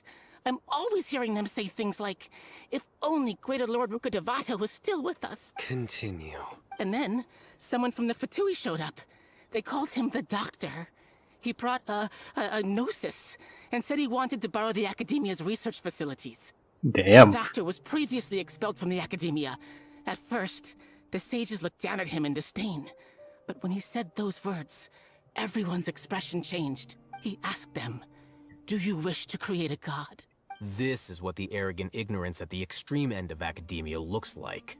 First, the Academia spent a long time constructing a divine vessel, which was based on an exquisite humanoid puppet. After that, they harvested dreams via the Sebzerus Festival Samsara, maximizing the Akasha's output. With the Doctor's help, and the Akasha now functioning at maximum efficiency, they were able to use it to extract the power from the Gnosis and convert it into a divine core. Next, they decided that their new god needed to possess divine wisdom. For that to happen, they needed a huge quantity of divine canned knowledge. It adds up. But how do you determine whether the knowledge extracted is of divine origin? Call it an educated guess? The Academia has been trying to figure out the exact source of the scholar's madness for centuries, but to no avail. Nobody can explain the cause of this phenomenon. Surely you can see what that implies, Scribe Alhaitham. If it's knowledge no mortal can comprehend, then it must be something only gods are able to decipher. In other words, it's the source of the God of Wisdom's omniscience and omnipotence. But the sages end product would be the Great Lord Rukkhadevata. It will be the Balladeer. You must have noticed by now. The Academia doesn't care about who their god is. It's the ability to exercise control over knowledge and wisdom that matters. It is as if they are cursed with a desire for omniscience and omnipotence that burns in their blood. Some organisms demonstrate phototaxis, and thus orient their entire lives in respect to sources of light. For the sages, their only source of hope is the existence of a deity who embodies the acme of wisdom. This is but a form of phototaxis. For many scholars, the absence of a god of wisdom means stumbling in the darkness for the duration of their lives. Then what does Lesser Lord Kusanali mean to you? Is she not a true god present in this world? If you already have a new god, why try to create another one? From the beginning, the Academia has never treated her as a god. When the Academia first discovered Lesser Lord Kusanali, the newborn god of wisdom, the sages hoped that she would be as wise as Greater Lord Rukkhadevata. But upon evaluation, they found that at the time, she possessed no more intelligence than any ordinary human child. The sages never had a ruder awakening. This forced them to accept that Greater Lord Rukkhadevata had indeed passed away. Not to mention that Lesser Lord Kusanali's gnosis had been used to power the Akasha this entire time. By herself, she has neither an Archon's raw power, nor the spectacular insight expected of a god of wisdom. Slowly but surely, people began to forget about her existence. So, this is the path the sages have chosen. Even now, they still refuse to acknowledge Lesser Kusanali. I never imagined a god could be subjected to such cruelty. Alright, let's try to keep our cool. If everyone's in a bad mood, then let's change up our scenery.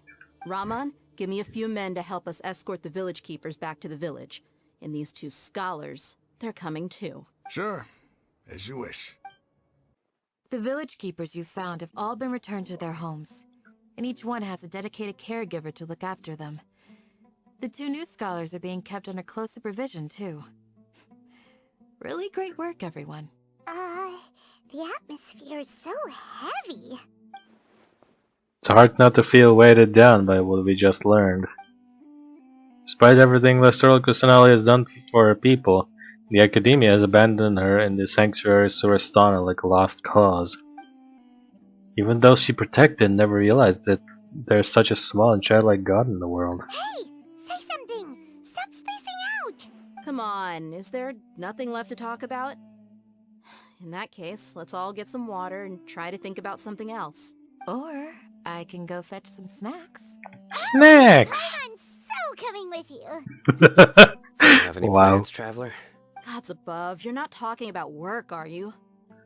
I want to share everything I know with all of you. So you were still withholding some information? Yes, I'm sorry, but I had my reasons. But now I know we're all in this together. In this kind of cadence, ramping certain. Thanks. Lumina says everything about Dia's expression is lax that it would have been affected by the heavy conversation at all. Sana has a firm soul in Christopher's face. Looks like he's made up his mind. The core of his beliefs and motivations for his cause, everything is now clear to him. Al-Haytham also turns towards the crowd. He wants to listen. After the whole story comes out, all experience secrets are shared with her to share everything in circumstances of that. From today on, everyone fight for the same goal. Even though we lived through all of this firsthand, it still feels super surreal to hear you talk about it again.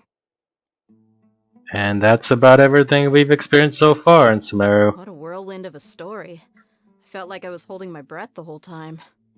It seems like there will be more issues to face in the days ahead than I'd anticipated.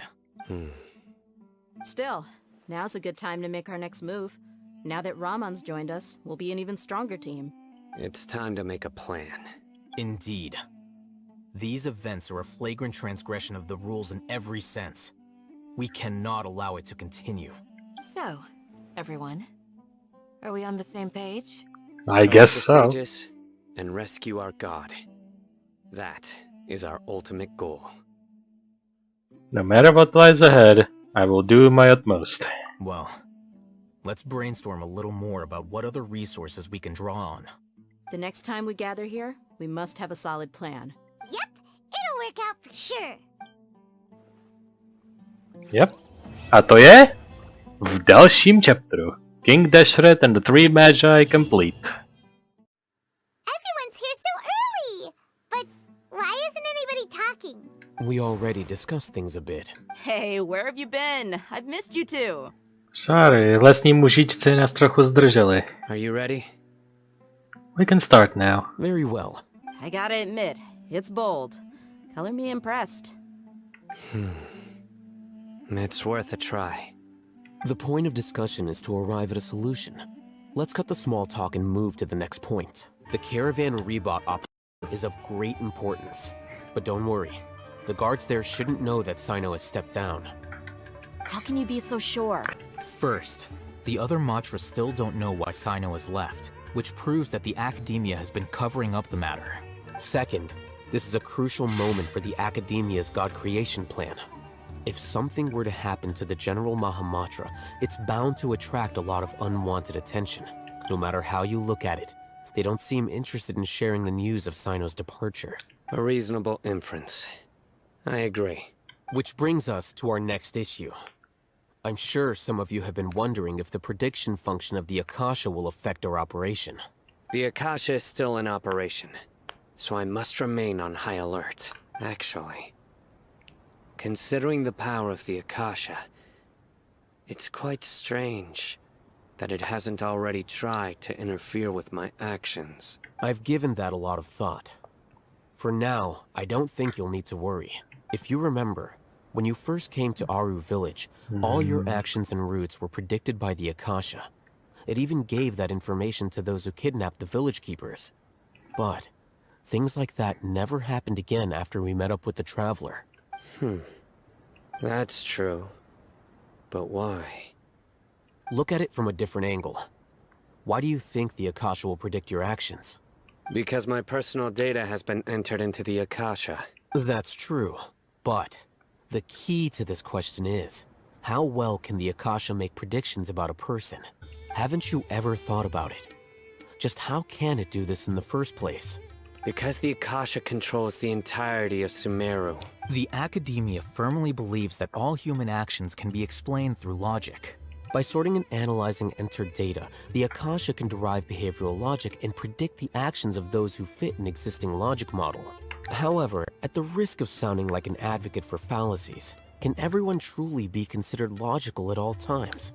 Emotions are part of our behavioral logic, but can you guarantee that every experience of the same joy or pain would be equally intense? How can our feelings and opinions be predictable down to the letter in every single instance? Sino, in the past, you've always worked alone. In the absence of another person who could sway you or your thoughts, the Akasha could produce predictions that were similar to your real-life behavioral principles. See? Decisive and principled, you were used to solving problems alone. That's why the Akasha could figure you out. But now, you've joined a team. And I believe the Akasha hasn't yet figured out the full composition of it. Our thoughts and logic have intermingled and weaved themselves together to become a complicated, chaotic mess. Any one of us could potentially disagree with another. The Akasha lacks data on these interactions, and it's impossible for it to predict your actions in the future based on your decisions in the past. After all, there's probably a limit to just how much we can be modeled or controlled by data. So, in my opinion, you're probably safe for now. Makes sense to me. I agree. The Akasha is not alive, and I don't think we can be completely controlled by something without a mind of its own. Is that so? I guess there are things that even the Akasha cannot calculate, and people will not be forever trapped by the past. We still have yet another goal in the first stage of our operation, which is to send the Traveler to the confinement room. Purpose. She's always been the person the sages are most afraid of, as well as the greatest obstacle to the successful implementation of their plan. They are very aware of the risk she poses to them. Once the Traveler is imprisoned, the sages will likely think that everything is under control. And with their guard down, the next phase of our plan will have a much higher chance of success. I can already see the pompous looks on their faces. Oh, that's a super tricky plan. But Paimon still thinks it's not really worth it. That isn't the only reason, of course. She has a more important task once she's in confinement. According to the Academia scholars in Ramon's custody, Lesser Lord Kusanali has sealed off her consciousness in the Akasha ever since she was captured by the Doctor. That way, they can't pry any more information from her. Even if we break into the sanctuary of Surasthana, it will take time to awaken Lesser Lord Kusanali's consciousness. We need to do that in advance. So our job is to wake up Nahida! Okay, totally worth getting thrown and jailed for. The confinement room is inside the Academia, close to the sanctuary of Surasthana. It's a completely enclosed space, and you won't be receiving any visitors. I'll work with Raman scholars to make some modifications to your Akasha terminal. Once you're in, get as close as you can to Lesser Lord Kusanali and try to connect to her consciousness. However, as for whether she'll actually wake up, that will depend on our luck. Now that Lesser Lord Kusanali's consciousness has been forcefully sealed, the core figures of the Academia and their guards have started to wear their Akasha terminals again. With the Doctor's technological support, they think they have nothing to fear. How despicable of them to rely on such a person. But this is also our chance. I was originally asked to draft the knowledge capsule for the Artistic Performances Prohibition Act when I was still at the Academia. It should be on the Grand Sage's desk right now, and will be entered into the Akasha during the next Nyagarbha Day. Are they really going to stop all artistic performances? That's horrible! I'll make an identical knowledge capsule, but this time, I'll smuggle some misleading information into it. We only need to find an opportunity to switch the capsules. Once it's been entered into the Akasha on Nyagarbha Day, if someone were to be seen performing in public, the sages would definitely use that opportunity to announce the ban, and so the misleading information will be disseminated amongst the guards. Sure sounds complicated, but it seems like if everything goes well, we'll be able to get rid of all the guards in the Academia without any effort. That's pretty clever, getting right into their heads. I just have one question. Even if we manage to get the misleading info out to the guards, how can we be sure that they'll believe it? People who are used to relying on the Akasha become less inquisitive, and their ability to distinguish truth from misinformation is significantly reduced. They will view everything the Akasha releases to them as the unequivocal truth. The Akasha will turn humans into machines. I've seen it happen many times. Yikes. Good thing I didn't wear it for long when I was working in Sumeru City. At first, I thought it was a good thing too. By the way, this plan still requires a performer, right? Do you have someone in mind? Nilu of Zubair Theater. I know her really well. We can trust her. I'm kinda hesitant to ask her to participate in a dangerous plan like this, but we can ask her in person. All right. After the guards in the Academia are gone, then it'll be time for me and my stowaway brothers to shine. Yep, it's the guy's deal. It's about time. Didn't you say our part of the plan is the most important of all? And here you come rolling in late. In the time it took you to get here, I already did 5 laps around the place, downed 7 drinks, and even did some clothes shopping. Damn. Sorry. We didn't mean to keep you waiting. I just wanted to fix your attitude and rub it in a little. After all, you took your sweet time getting here, and we've got important stuff to take care of. Cool. Sorry, the situation was a bit tricky with Sino. I just like seeing that serious look on your face. Alright, I'll stop. All joking aside, I'm glad you're here. Let's get moving and take care of this as soon as possible. But where should we start? Our responsibility is to get a status update on the Fatui Harbinger known as the Doctor. We need to make sure he won't get in our way when we rescue Lesser Lord Kusanali. Dealing with an institution that controls all of Sumeru is already hard enough. If the Doctor were to crash the party, it would be next to impossible for us to achieve our goals. Yeah. Yeah, we sure don't want him showing up. Ooh, he really gives Paimon the creeps. Right? Hearing his name just reminds me of those stuffy old geezers in the Academia. I'd rather not have to deal with someone like that. So what should we do?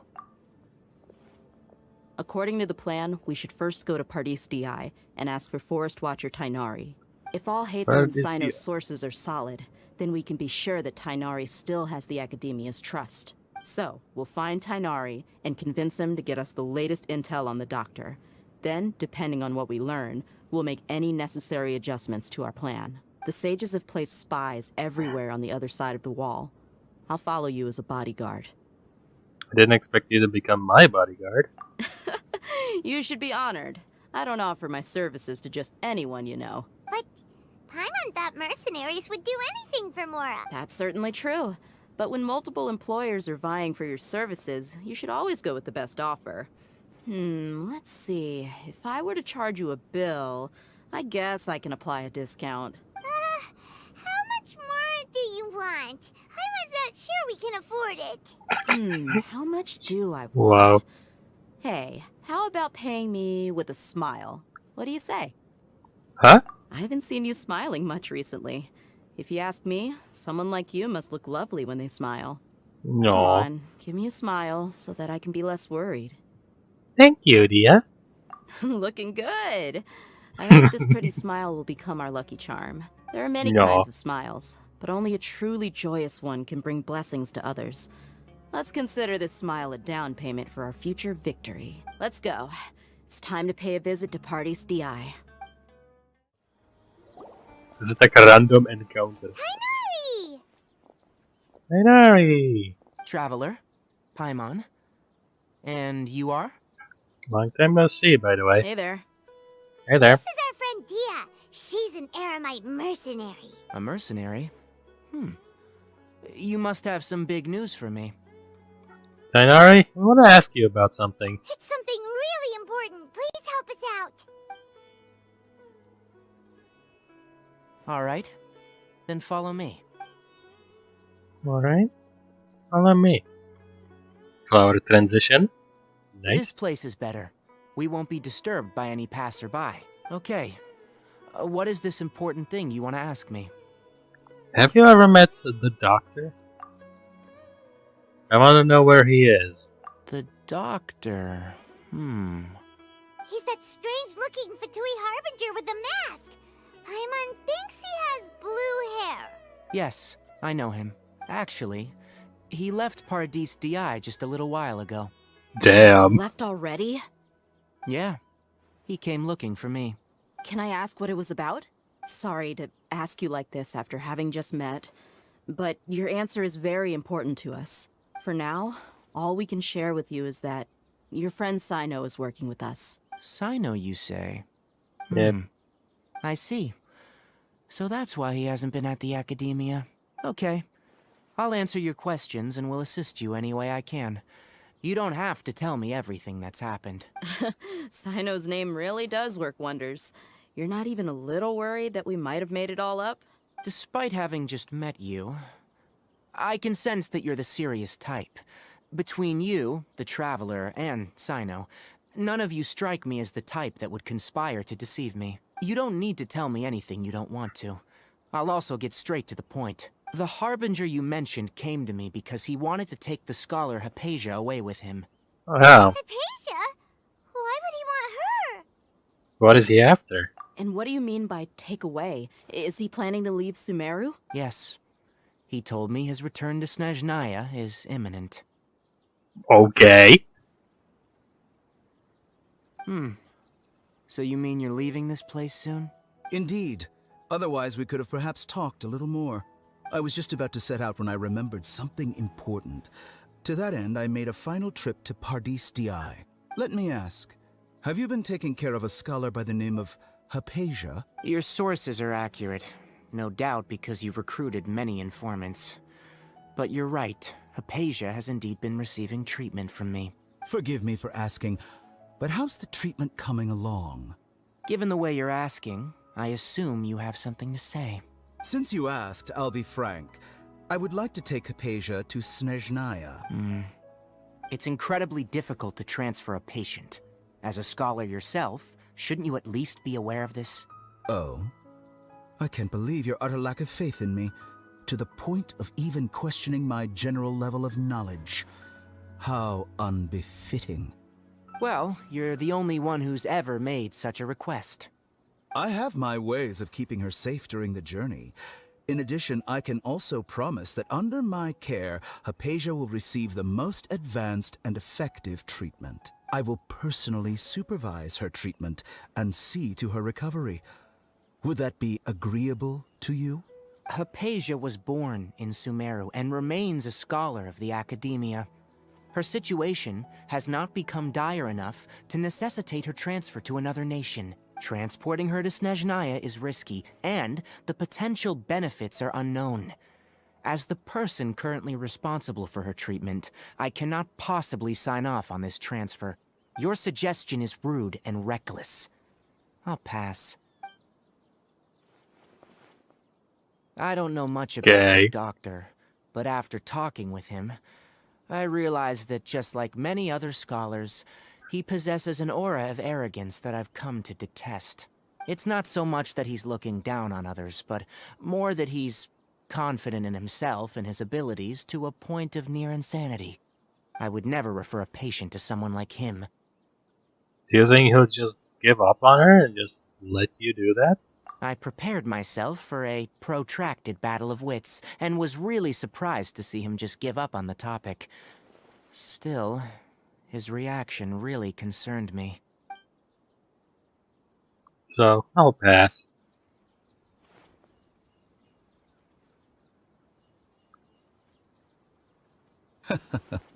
I see, I see. Of course, your opinion makes perfect sense. You're still young, but already quite stubborn. I must say, you are not like what I had expected. Under normal circumstances, I wouldn't just let you off the hook like this. But unfortunately, I'm in a hurry today, what with Her Most Noble Majesty the Tsaritsa calling for our return.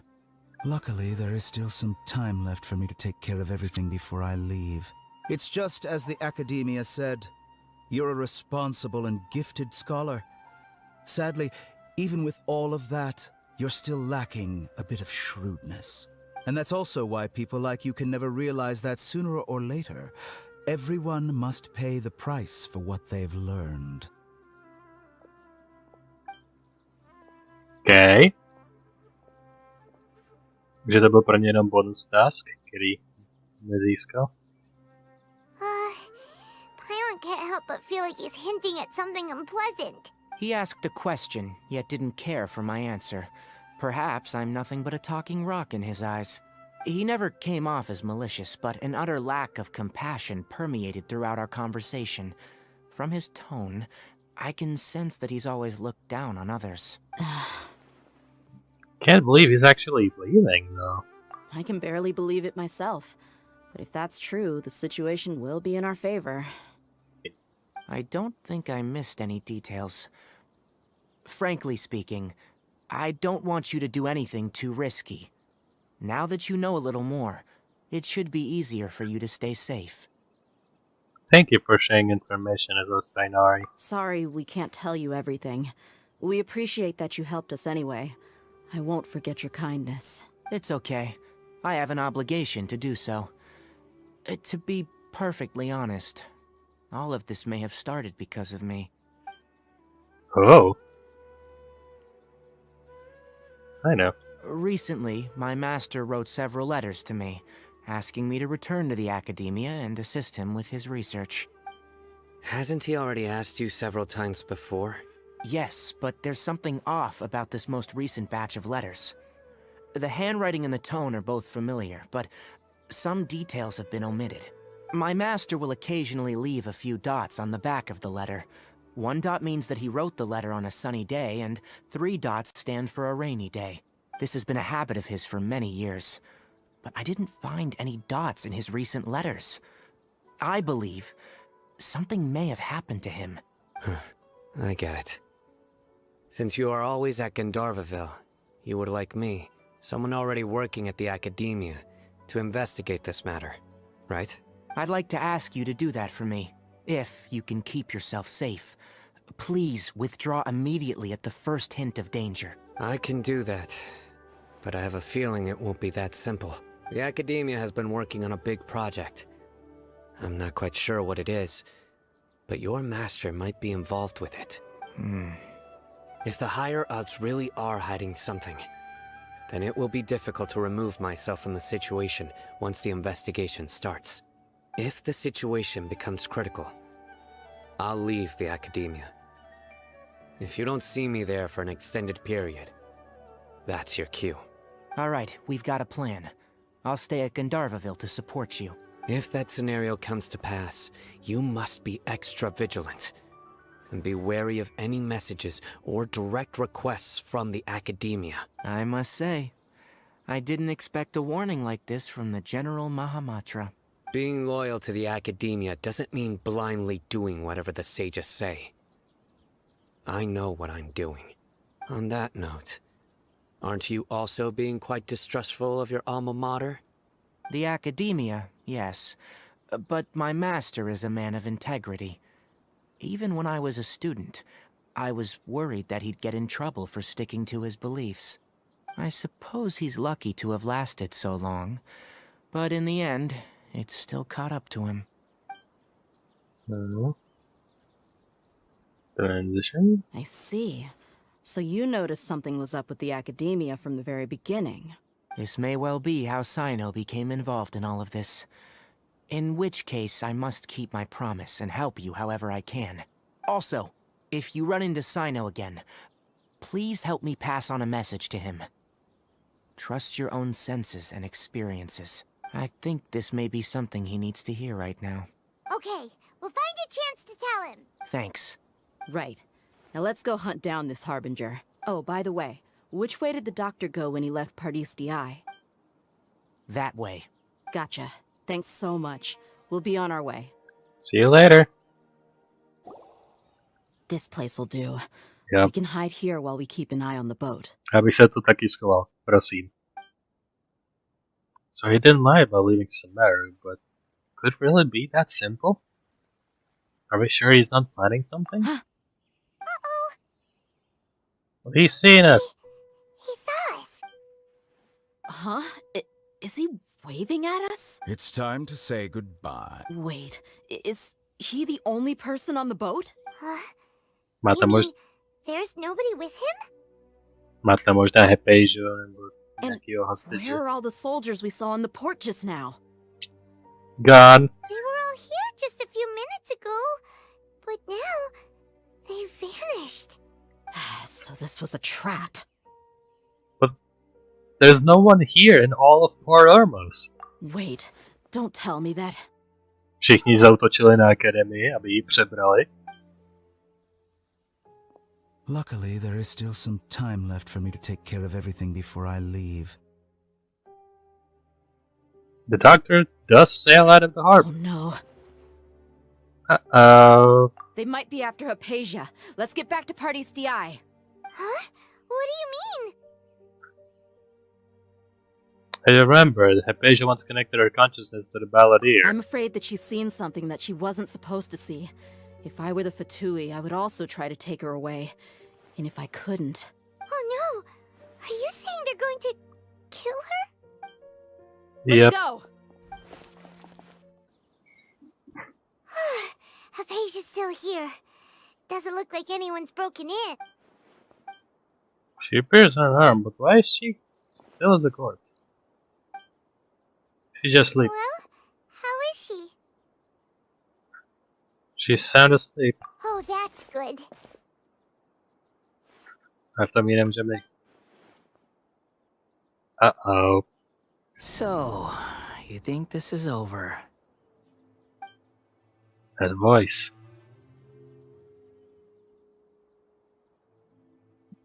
Inspired. I've missed that look of abject horror. You've given me that look every time we meet. Is it because I made a physical contact with Aphasia? Is the balladeer in her consciousness? I can hear all of your thoughts, you know. Cool. Don't you remember? I already saw you the first time you came to Pardis Di and made contact with Hypatia. What did you do to her? I didn't need to do anything. It is her honor to be able to connect her consciousness with me. I know you must be curious.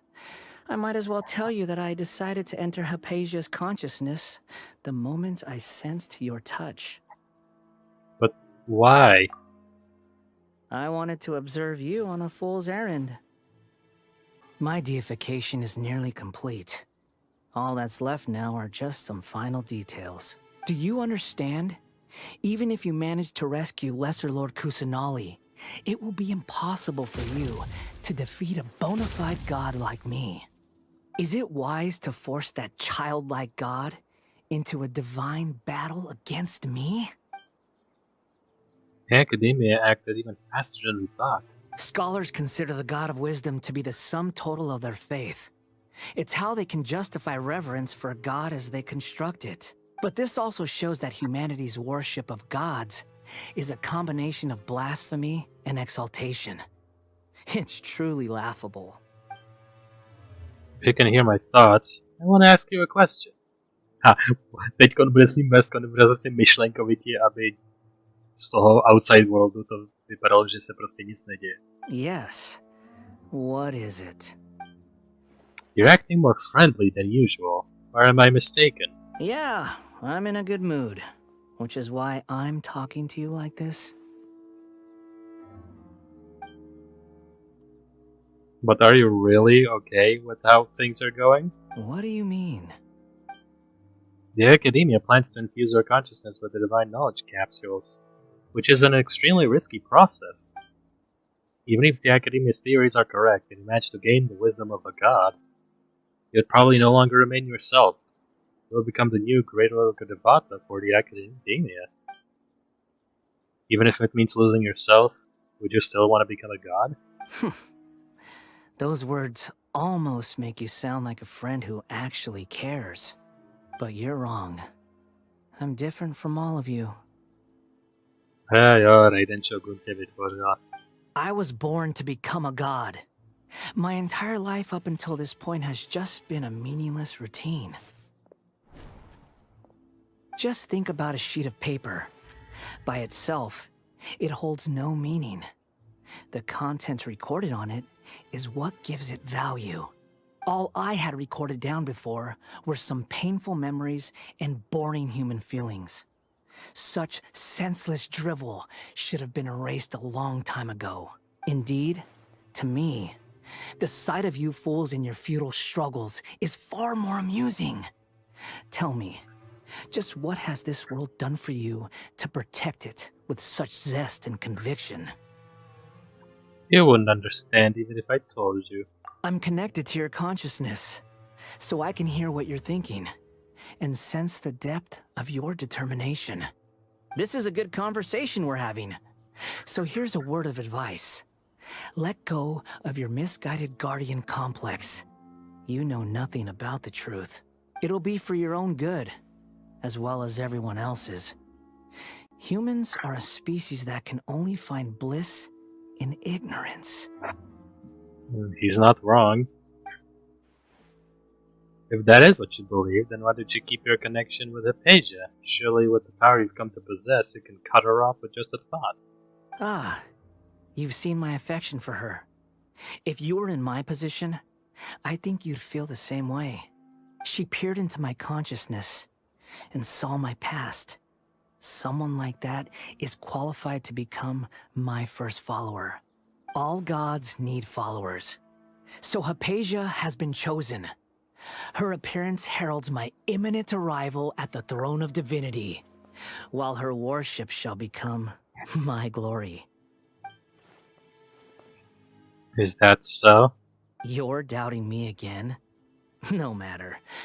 Soon, you'll know what kind of authority you're challenging. If you truly cherish your follower, you should protect her from harm. Who wants to hurt my devout follower? Doctor? It seems that the doctor does not wish for her to stay in Sumeru and continue to receive treatments here. Isn't that a little suspicious? The doctor wants to hurt my first follower? Doesn't that make you mad or question things? How very amusing. Has anyone ever told you that you're not good at sowing discord? To bylo celkem amatérský. The doctor has never known his place. Even now, the puny human thinks himself capable of interfering in the business of the new god. You're still too naive if you think a few words will be enough to convince me to destroy the doctor. But I'm willing to give you a gift, just like my expression of affection towards Hypatia. It is an honor for you to be able to stand here and speak with me. As my listener, you will be rewarded. That look on your face. What are you planning? Both good things and bad things can be called gifts. After all, gods have never needed to be reasonable. Paimon hears thunder! Balladeer. That person Paimon couldn't see was the Balladeer? Oh, he sure chatted with you for a while. I didn't expect that either. Since last time, he's become milder, but somehow even more deranged. Where is the storm headed? Can't be. Is the Balladeer using the Gnosis to change the weather? That means anyone outside is in danger! Let's go! Tighnari and Dia still must be fighting! Oh! Have the Fatui retreated? Done our idea over there. Hey! What happened to you? He's hurt. I'm fine. Don't move. I've seen eremites get struck by lightning before. You need to rest. Struck by lightning? We were fighting, and just as things started looking grim, the weather suddenly became extremely strange.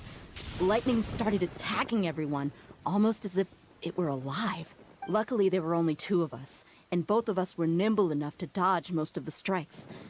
There were a lot of Fatui, though, and they were being torn to shreds by the bolts of lightning.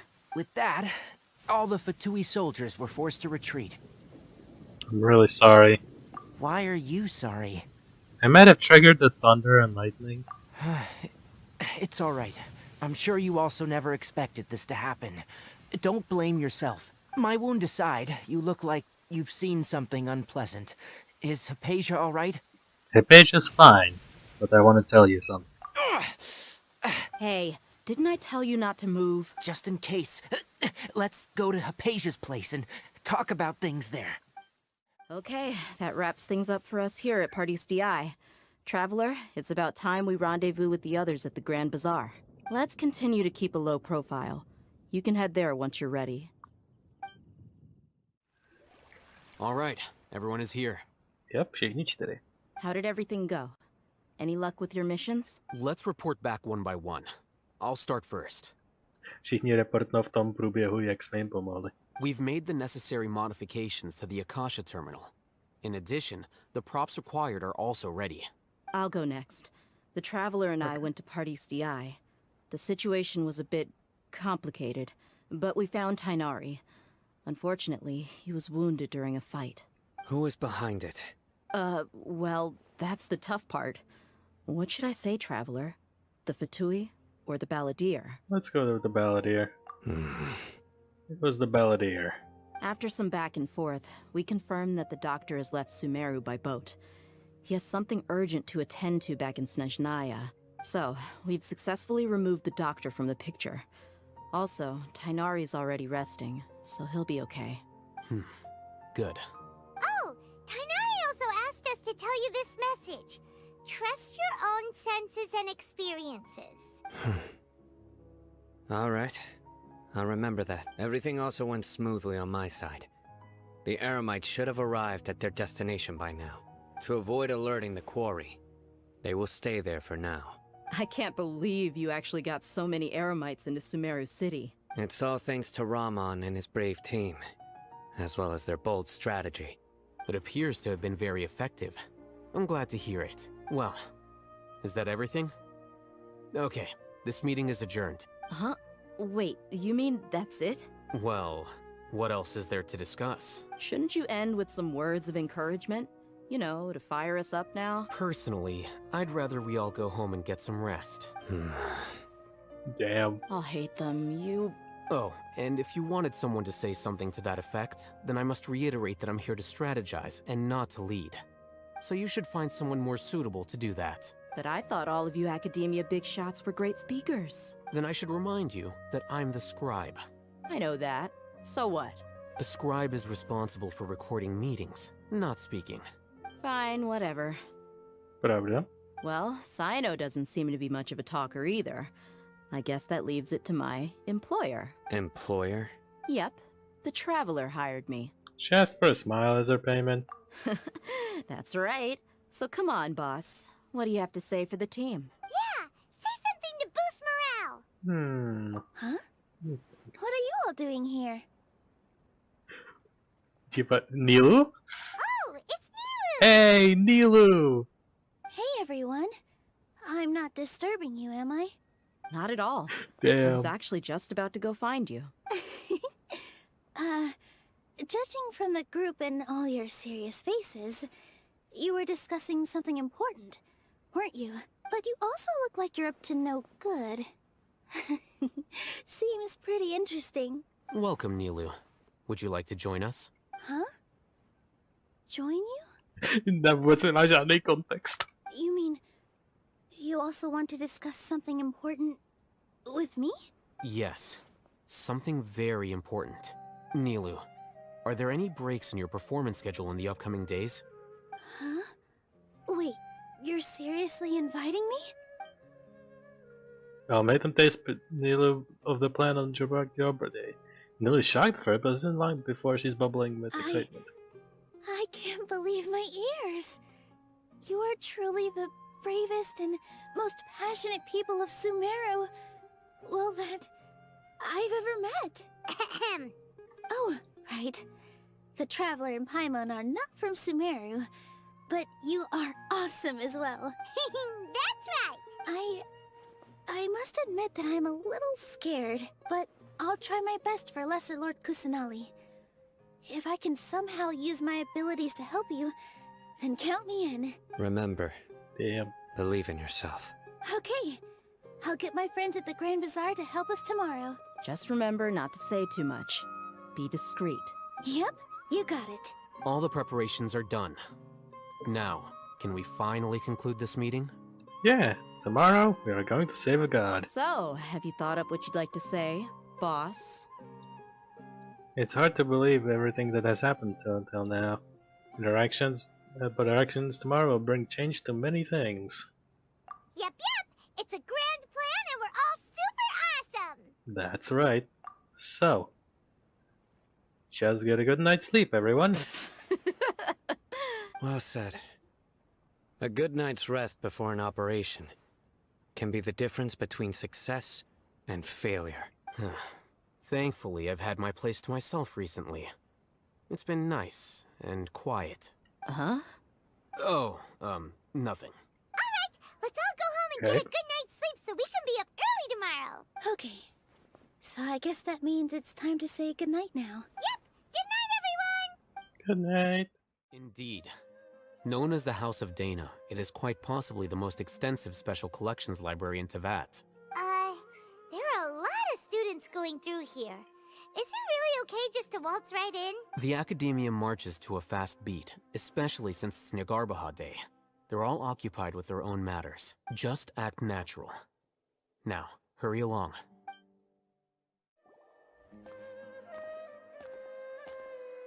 What's this platform for? It's a lift that Academia personnel use to access higher floors. Are we gonna take it then? The Grand Sage's office is up there somewhere. No, not right now. We can't guarantee that we won't run into the Grand Sage. Let's step back and observe for now.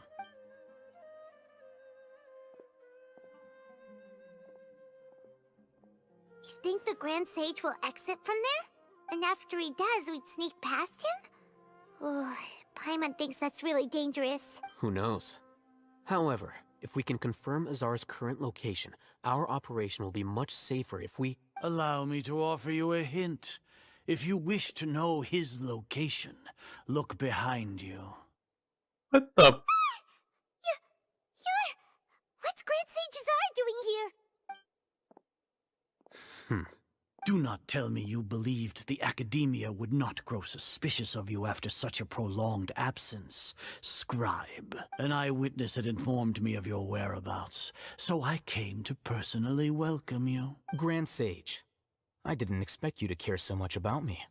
I'm truly flattered. I'm sure.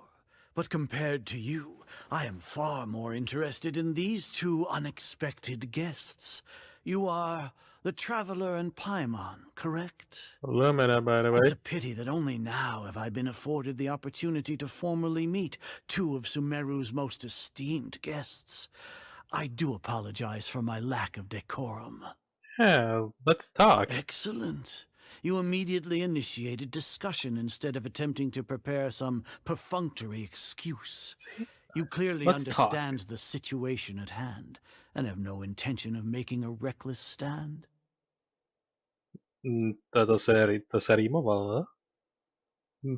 Mám pocit, že jsem slyšel rým, ale nějak jsem nedával pozor. The foot traffic here renders this place unsuitable for discussion. Please, follow me to my office. Cool. Takže půjdeme krásně přímo v jeho ofisu, tam, kde jsme chtěli být celou dobu. This place is crawling with guards. There's no way out for us. All right then, traveler. What did you wish to discuss with me? Today is Niagarbaha Day, so I still have many responsibilities to attend to. There is little time for idle chit-chat before I detain you all. The Fatui have ulterior motives. You seem to know quite a bit about our endeavors. If that is so, then you should be praising our great work, rather than using your trivial misgivings in a futile attempt to sway me. Trivial? Then tell me, what do the Fatui want from me?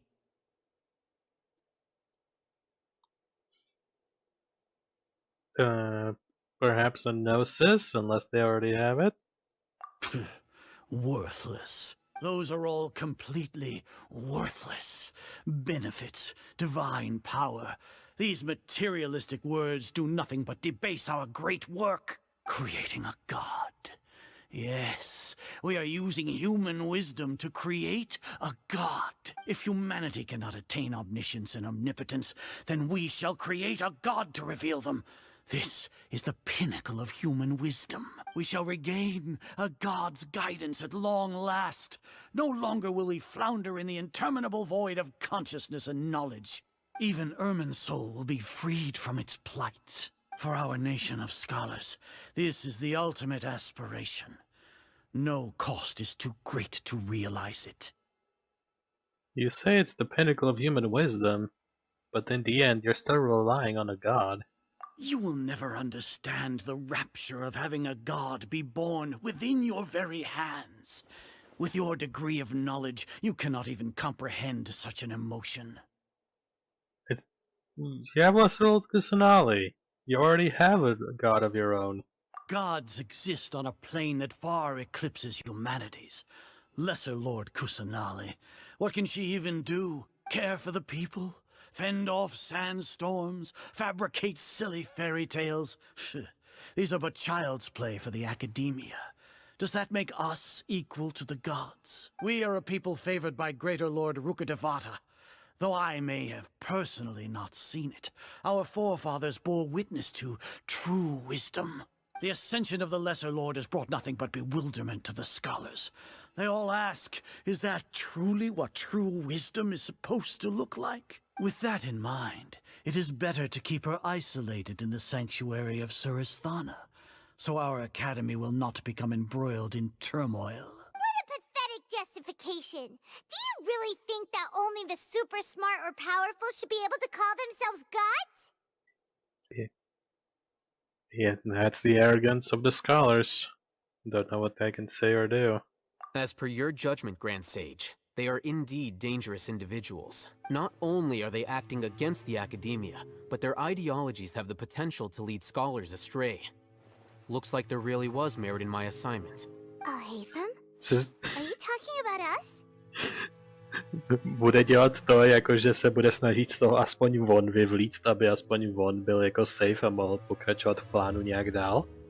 A zároveň v procesu prostě nás hodit under the bus. Anyway, I've brought them to the academia as ordered, but it took some time and trouble. Oh, that reminds me. Here's the investigation report you had requested. It's a summary of my time spent with the Traveler. An array of information about her ready for your perusal. Hatham,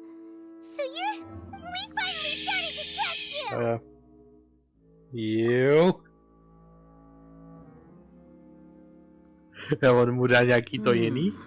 Nebo mu dá skutečně to pravý? Excellent. Detailed contents with no errors. I would expect nothing less than an immaculate report from the scribe. Skutečně udělal nějaký takovejhle capsule just in case. As it is Niagarbaha Day, I'll enter the information on you into the Akasha. Surely you know what that means. We'll be monitored, just like Sino.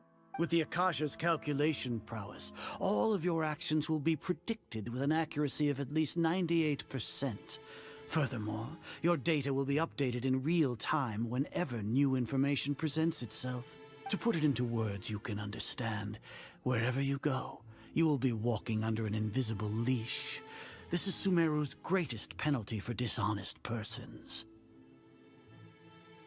When it said dishonest person, does that also include your general Mahamatra? Are you not familiar with the concept that great responsibility begets an equally great suspicion? In any case, you are Sumeru's most concerning external variable. Locking you down will greatly decrease the chance of any undesirable outcomes coming to pass. You're despicable! To je pravda? Despicable? Perhaps from your perspective, but I suppose you had mentally prepared yourselves for this, no? What do you mean? Your ploy was to sacrifice the traveler here, was it not? Lord Azar, I know what you're trying to say, but I've been following your plan this entire time. Why are you doubting me at this juncture? Must I delineate your entire plan? Very well, I will spell things out. First off, I received an eyewitness report that you were spotted with the traveler to Caravan Rebat. However, you immediately departed for the desert and escaped surveillance range. Judging by the time, you all likely encountered the truant General Mahamatra in the desert. Am I correct? Maybe Paimon shouldn't have mentioned Sino just now. The Academia had not received correspondence from its scribe for a prolonged time. You were also in the company of the Traveler, a close associate of Lesser Lord Kusanali and General Mahamatra Sino, who had defected from the Academia. With their instigation, what was the probability that you would betray the Academia? Rationally speaking, 50%? 70%? What do you think? Regardless, that's only a guess. The facts are that I've brought the Traveler right before you, and I gave you my report. Indeed, your boldness deserves praise. To think that despite status as an outlander, the Traveler is still willing to sacrifice for the sake of your plan. If I'm correct, you have a contingency plan to save Lesser Lord Kusanali and ruin our great work. Sneak into the Academia on Niagarbaha Day, using Alhaitham's status as the scribe. For there is a good chance that an opportunity to save the Lesser Lord will arise. Should your intentions be discovered, Alhaitham will turn traitor and sacrifice the Traveler, thus proving his innocence. He can then stay inside the Academia and continue searching for a way to proceed forward. As for Sino, according to the Akasha's calculations, he will soon return to the Academia and confront me in person. I suppose this is also a part of your plan? You'll see me as a traitor regardless of what I say. No, even if you impugn me, it would have little effect on you all. You misunderstand. Losing our scribe would irreparably damage the Academia's regular operations and the development of Sumeru's future academic systems. However, under the current circumstances, even that is trivial compared to what we stand to gain from our great work. You said that I betrayed the Academia, but you, Azar, you've betrayed all of Sumeru, betrayed its Archon. So flight has turned to fight at long last. Guards!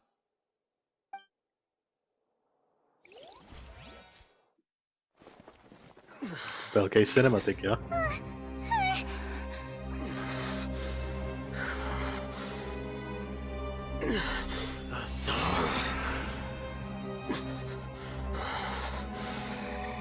Dotknul se té baladírové kapsle a teďko neovládá.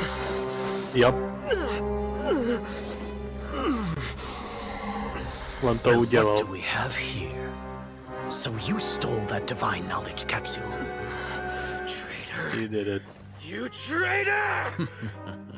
Even the most rational scholar will yearn for the power of a god in a moment of desperation. Aren't you doing the exact same thing as me, Alhaitham? Unfortunately for you, no god will lend you their power. Azar!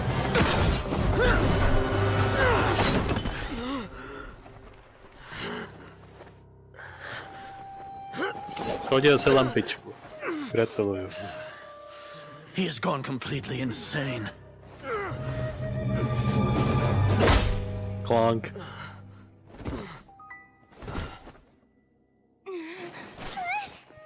Take him to the Matra and exile him to Aru village. Then find someone to take these two to the confinement room. I'll deal with them later. Grand Sage, we've finished all required preparations for Nyargarbaha Day. We may begin to enter the capsules now. Excellent. You may begin.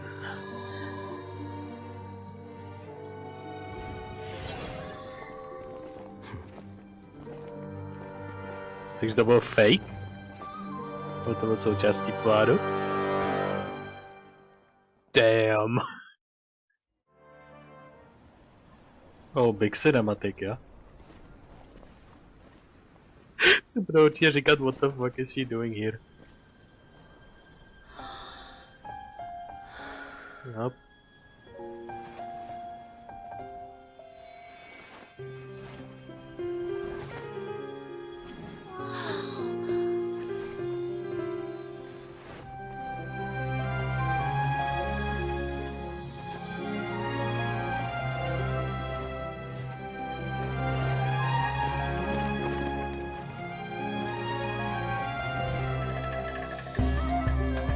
I've never seen a performance like this. This is incredible.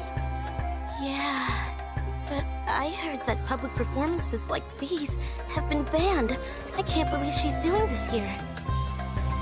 And there's a big enough reason. Grand Sage, there's some commotion outside. How uninteresting. Issue the new Prohibition Act from the Akasha to the guards. They'll know what to do.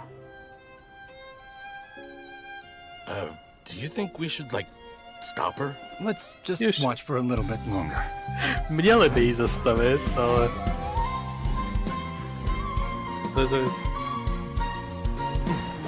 Professor has escaped.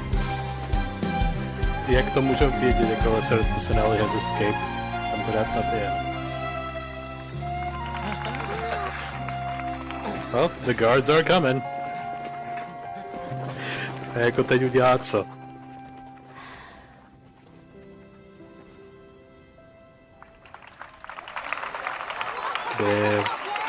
Tam je ta modrovláska, kterou jsme získali na svoji stranu, takže ona pořád existuje. Oh,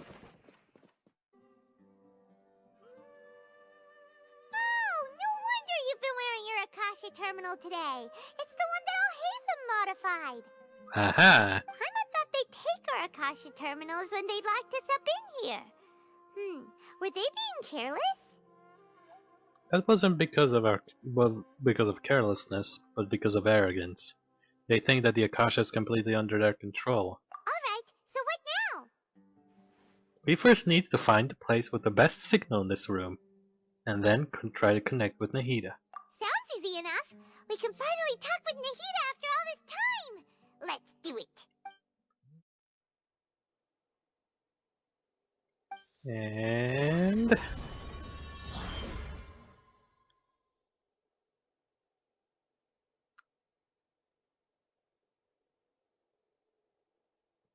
is this a realm of consciousness?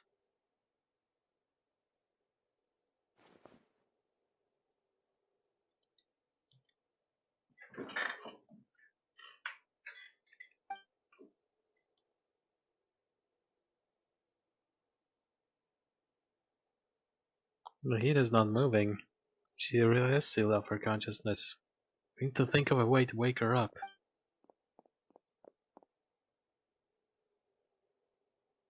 What's this? Looks like some sort of barrier. Is Nahida using this barrier to isolate herself from the outside world? Nahida! Hey, Nahida! Hey. She has a voice! Dang it, she's not reacting. It's like... It seems like she can't sense me.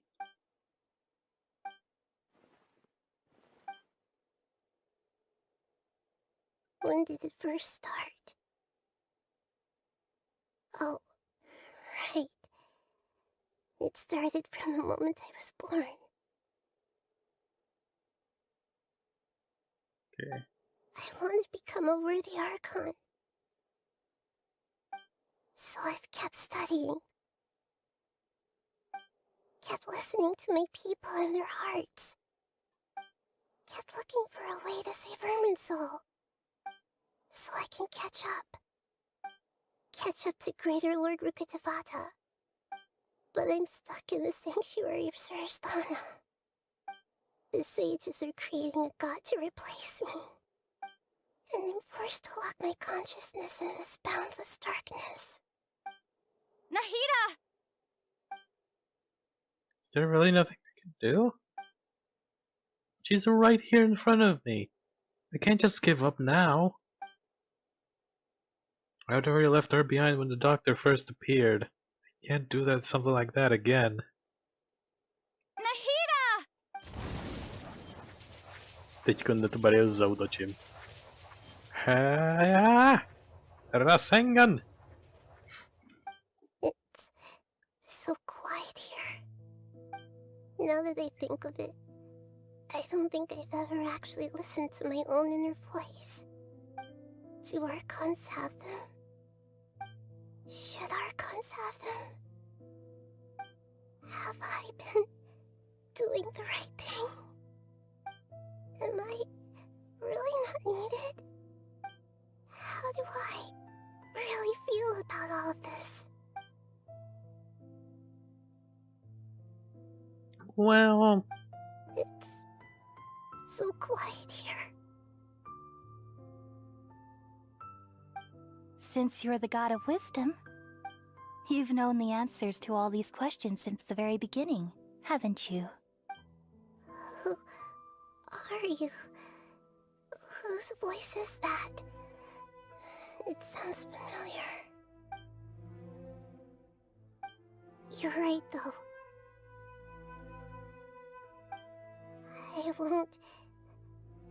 I won't ignore my own voice anymore. It's cracking. We're getting through. More power. Nahida! Ooh. Barrier is down. Nahida?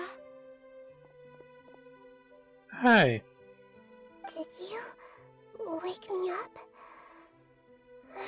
Thank you. Why are you here? We're here to rescue you. Are you alright? I'm fine. It's just... when I think of everything that's happened to me, I feel really angry now. You should have been angry ages ago. Yeah. Slightly. Huh? Oh, you're back! How's everything? Nahida's awake. We're done here. That's wonderful news! Great! We weren't locked up for nothing. When you went to wake up Nahida, Paimon was listening for any sounds outside. You were out for a long time. There are fewer and fewer scholars going about now. You think everyone's done with their Nyagarbaha day stuff? Huh? Did you hear that? It sounds like a lot of guards just ran by. Does this mean the plan has moved on to the next stage? Sounds like Nilu completed her task. Yep. It's great that everything seems to be going well. Come to think of it, when did Alhaitham replace the knowledge capsule that was about to be entered into the Akasha? Yeah, remember when he rushed towards the Grand Sage? He only pretended that he had been corrupted. Oh, so that's when he did it! Já jsem si říkal, Cool, teď si prostě srazil na zem tuhletu lampičku s těma knowledge kapslema, takže se zasypali na hromadu. Mě vůbec napadlo, jo počkat, on prostě mohl je switchnout totálně. Paimon was too nervous to notice. Why are we complimenting him? Yeah, he's smart and all, but he still makes Paimon's blood boil. Here they come. Did you see that, Ramon? They came out from the academia in droves. After laying low in the city for so long, this is the moment we've been waiting for. My brothers have already sprung into action. We couldn't do anything to them inside their coop, but outside the academia, this is our hunting ground. With a lioness like you, the prey sure won't be able to run far. We still need to eliminate the guards as soon as possible. If we give the sages enough time to realize what's happening, the plan's doomed. Yeah, all they've done is to sit on their cushy salaries and twiddle their thumbs all day while we fought and struggled every day in the desert. The only advantage they might have is their numbers. Speaking of which, most of the guards who report directly to the Six Sages belong to the Corps of 30, but they have a completely different reputation. Following those blasted sages every whim, throwing away all the principles of being a mercenary. As someone in the same profession, I'm obligated to teach him a good lesson today. Indeed, the trap has been set. All we need to do is lead them there. All right, let's each take a road and herd those scattered guards back into one place. Make sure to attract their attention. Isak will be the key. You gave such an important task to that child. Will he be okay? It'll be fine. Isak was so determined to help, so let's put our faith in him. Besides, even if he's caught, the guards would be too scared to do anything to him. They've never seen Lesser Lord Kusanali in person, after all. You've got a point. Anyway, I think I see them coming. Let's head out. Good luck.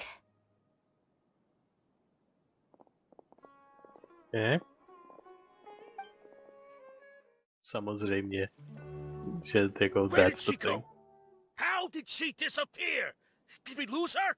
Hurry up and find her! Hey, why is your team here? Didn't we say to split up our search? Hurry, hurry! This place is... Why are you all here? Yeah, isn't it one heck of a coincidence? Everybody's here. What on earth is going on? I suppose that's all of you? Who are you? Did you set us up? What are you planning? Phew, that was rough. I almost got caught. Little brat! So you're not actually Lesser Lord Kusanali. Who exactly are you all? Eremites from the desert? Just some colleagues. Think of this as a business competition, or a personal grudge. After stepping into our traps, stop thinking of yourselves as hunters. Behave like the prey you are. Whistle. More people. Who will be taking over. An ambush? How's that possible? This is Sumeru City, but mercenaries from the desert somehow ambushed us! You've spent all your time hiding away in the academia. This place has long since become our hunting ground. Brace yourselves! Fight?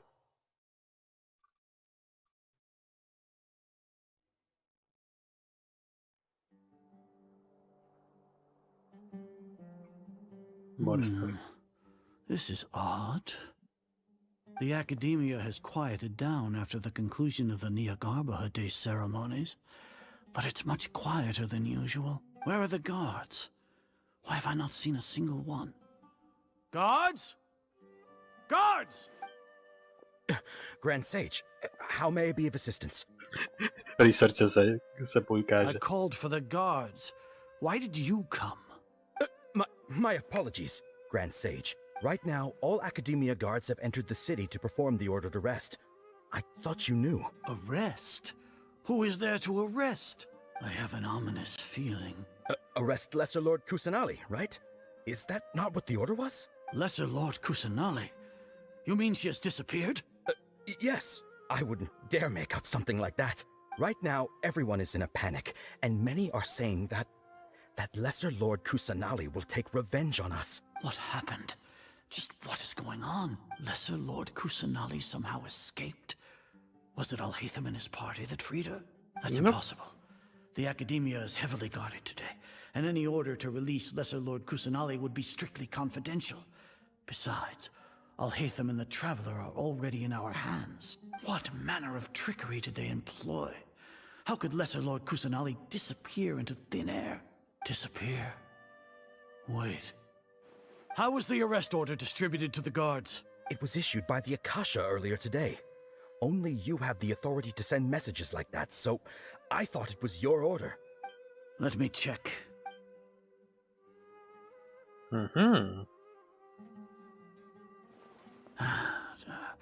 Here.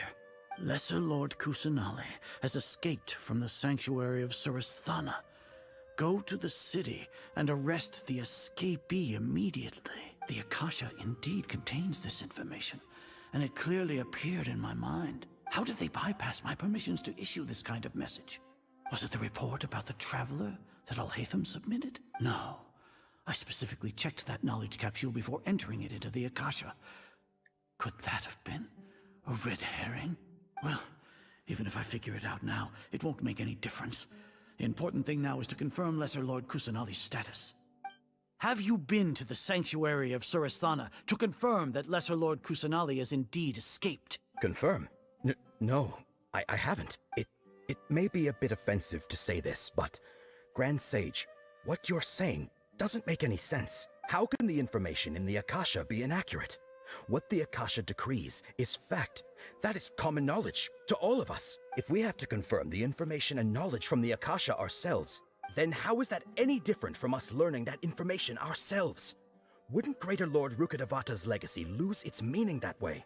In the beginning, it was I who asked you to believe in the Akasha, to believe in the legacy left by Greater Lord Rukkhadevata. Are you trying to use my words against me? No, Grand Sage. I'm merely confused because I believe in you. I never meant to refute you. Stay here and see if there are any suspicious people around. I'll go to the sanctuary of Surasthana on my own. Yes, Grand Sage. Damn.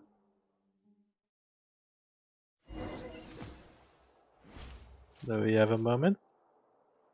Grand Sages are arrived at the sanctuary of Surasthana. Has escaped from the sanctuary of Surasthana. Go to the city and arrest the escapee immediately. How can that be? Stop thinking about it. Stop. It must be a trick of theirs. As long as I personally confirm it. To místo jsme jednou viděli. Ah! Impossible. Yeah, she That's is gone. Impossible. There must be something wrong with my eyes. Nope, she's there. She really appeared again? What is the meaning of this? What a comical sight, Azar. Once the Akasha has put certain thoughts into your head, even the Grand Sage can no longer see what's right in front of him. You all can only see the world in your mind, the one you think you know. And precisely because of this, you disregarded Lesser Lord Kusanali's existence. She has been a wise and worthy Archon. Sino, have you been waiting for a chance like this? The Akasha predicted that you would return to the Academia to confront me. But I didn't expect it to turn out like this. I was careless. No, you were blinded. Your faults stem from your reliance on the Akasha. You're still the same as always. I truly did not expect a proud person like you to cooperate with Alhaitham and the Traveler. People change, Azar. Admit it. The Akasha can't predict my actions anymore. Then tell me, what have you found during your investigation? You want to buy time? This is the sanctuary of Surasthana. Under your own regulations, even Academia staff are forbidden to come here. No one will come to save you. As for the investigation, I've at least confirmed that you are guilty of insurgency against the Archon. A serious crime. So what? Did you do all of this so I would plead guilty in front of you, General Mahamatra? No. I want you to plead guilty in front of the Archon herself. You once said that I had no standing to judge you. So now, how about judgment in the name of a god?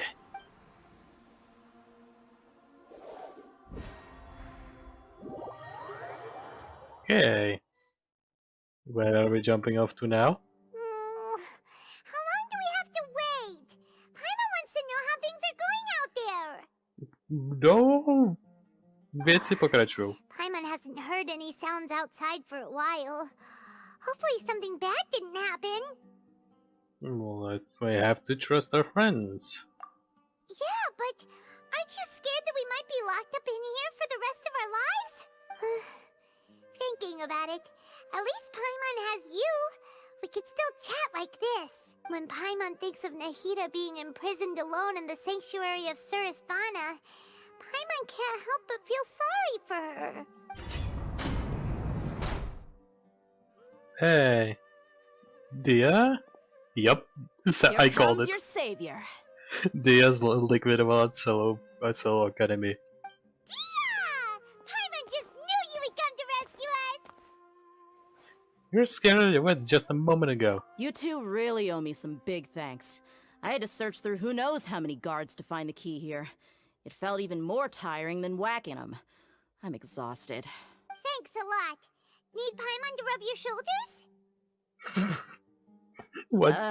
No, that's, I'll pass. What are you afraid of? Oh, are you ticklish? Now isn't the time to talk about being ticklish. How are we going on the outside? Things in the city and on Sino's side are both going well. The guards that stormed out of the academia are all taken care of. The Corps of 30 is in charge of the city's defenses, but we already talked to Asfand. They've been fed up with the sages bossing them around. As long as it doesn't break their employment contracts, they'll turn a blind eye. That's probably because you've been super great friends with them for a long time. So, how's Sino doing? The Grand Sage is in his custody. Even I know how terrible it is to fall into Sino's hands, so he probably does too. Sino forced him to release Lesser Lord Kusanali. He has no choice but to obey. So, hurry to the sanctuary of Surasthana. Assuming nothing weird happened, we should have already rescued our Archon. That sounds amazing. We actually managed to rescue her. Honestly, I didn't expect our ragtag bunch to do this well. We just came together last minute to save the Archon, you know? Alright, you two better go. I still have to clean up some messes in the city. See you around. Thank you. Celým tímto oklikou. Ding! Hej, je součástí světa zpátky.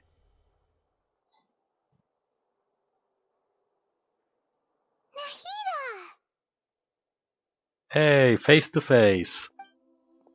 Should I say it's nice to meet you? This is the first time we've met in real life.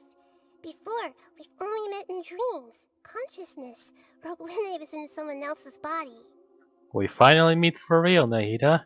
Thank you so much for coming to rescue me, but I also need to apologize. During this time, I did some self-reflection. My sense of inferiority and yielding to the academia led to all of this, and created so much trouble for you all. Don't worry about it. You also helped us a lot. You deserve to be freed. Exactly! We're here because you're a good Archon and one of our friends! Thanks, you too. Amazing. So this is how it feels to walk out of that cage with my own body. It's like I just had an endlessly long dream. I can't even tell if I just woke up or was only now born into this world. My concept of self has become so clear. But now doesn't seem to be the time to indulge in this feeling. Yeah. The academia still has its god creation plan, and we still have to save Irminsul. This is really embarrassing. You all just rescued an Archon, and now she needs your help to save her country, and even the entire world. It's okay. With you here, Paimon's sure that everything will work out. Somehow. There's one more thing. What is it? For all the things the Academia did to me, and for all the folly it committed in the name of wisdom, as their Archon, I will make them pay. Wow! Archon punishing the weak. Totally standing up for yourself and not letting people walk all over you. Raiden A by ti mohl dávat pointers. I understand now. How to punish. To be a better Archon, I first need to better myself. If you haven't even figured out how to be a caterpillar, how can you be a butterfly? This is knowledge that only you yourself could have discovered. Yes, true. That reminds me. I wonder how far along the Academia is with their god creation plan. We need to hurry and prevent the birth of that false god. I need to make some preparations. Since I'm now free, I can establish a direct link to the Akasha and control it. First things first, I need to remove the restrictions that the doctor put on me in the Akasha. After that, I'll make some adjustments and revoke the sage's permissions. The Akasha will then be like how it originally was, only operable by the Archon. After all, the Academia betrayed Greater Lord Rukkhadevata's trust. This might take some time. In the meantime, you should also work on your own preparations. If we don't stop the god creation plan in time, we'll be in for a tough fight. Jako to jsme jenom sami. How's it going, Nahida? Jenom my dva, zase. I'm done with the parts that needed my involvement to complete. Although it's my first time working with the Akasha like this, its internal structure and operation procedures are easy for me to understand. Greater Lord Rukkhadevata's design is truly brilliant. Oh, also, this is for you.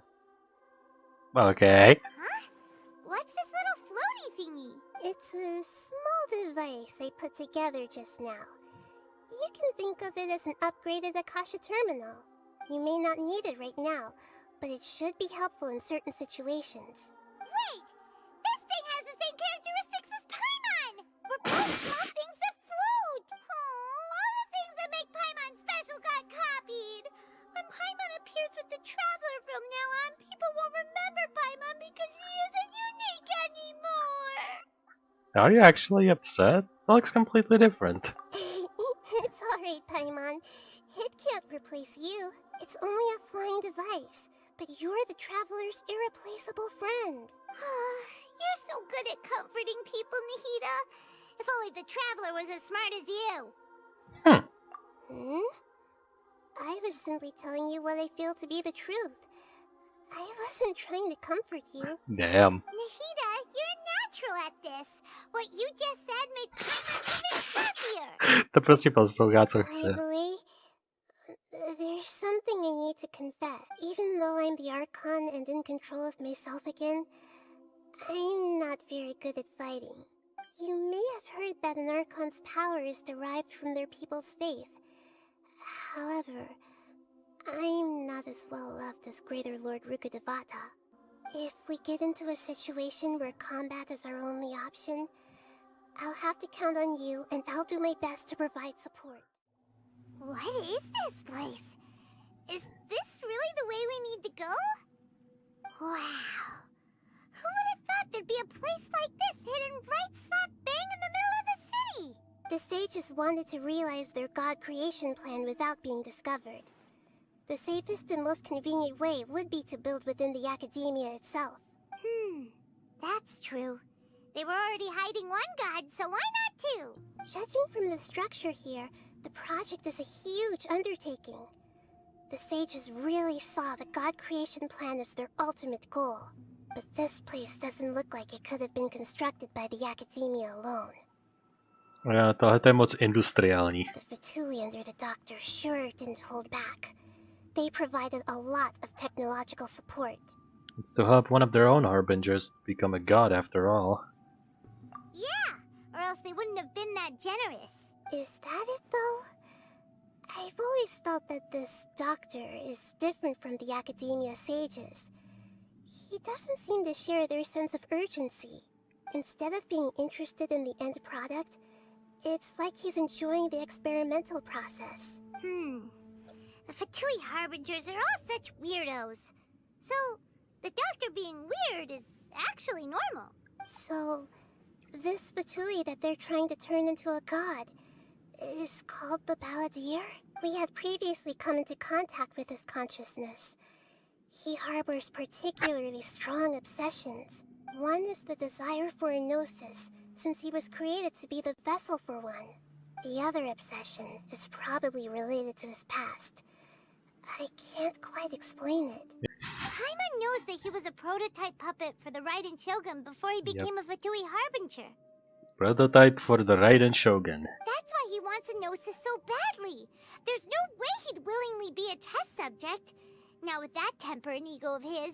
It sounds like you know the Balladeer quite well.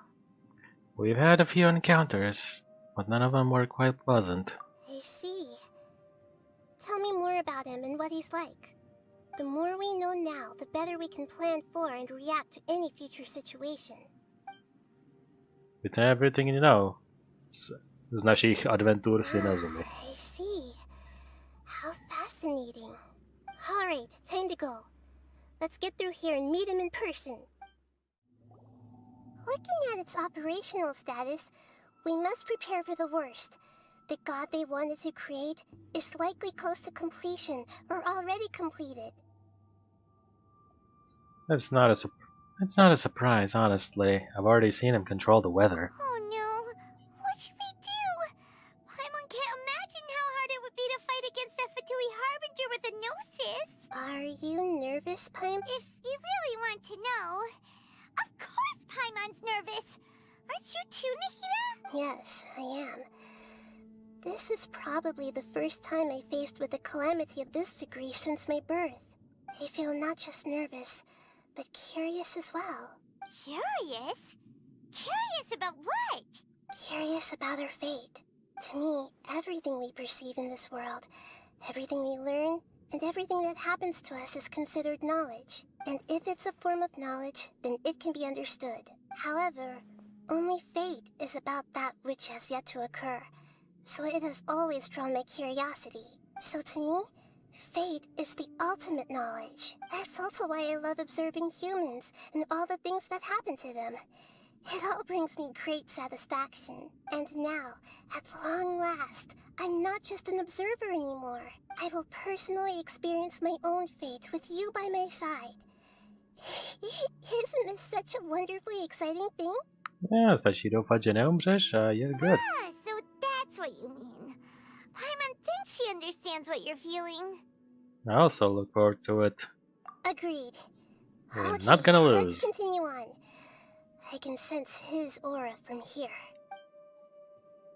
Yep. Challenge complete. Wow, všechno se unloadlo.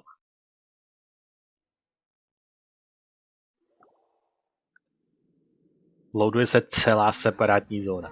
A mega cinematic. Jo, OK. Vypadá zhruba jako předtím.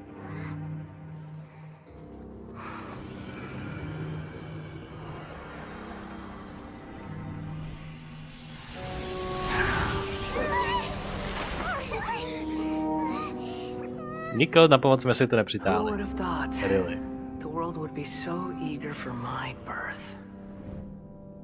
I remember you, Booer, the god of wisdom, and standing beside you, the traveler. Is he all-knowing and powerful now like Greater Lord Rukkhadevata? No, I can't feel the same kind of divinity I felt from the Greater Lord. It seems that the sages didn't get the chance to infuse the divine knowledge capsules into him. But even still, he has undoubtedly become a true god now. So we're too late? The Balladeer has already become a god? The Yet- Balladeer. Jedno A jsme long spráskali. bygone title. When my spirit ascended to divinity, I felt as if I had existed for the same number of epochs as heaven and earth. Looking back, the existence of what once called itself Kunikazushi appears infinitely small and ugly.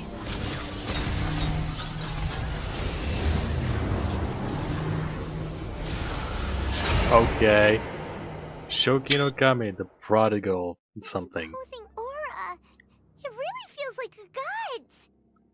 A body that capitalizes on the Balladier's original construction as a mechanical puppet, with the Gnosis serving as a constant power supply.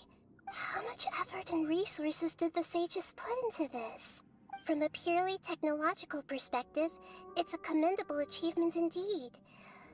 It's no exaggeration to say, this is the culmination of human wisdom. You sure are something! Dishing out compliments at a time like this? But I don't think he's reached the spiritual height of a god. It's not sure if that's good or bad thing, since at the end of it all, he's still the same old balladeer on the inside. Strife is engraved upon every god and every gnosis brought forth into this world. Can you feel it?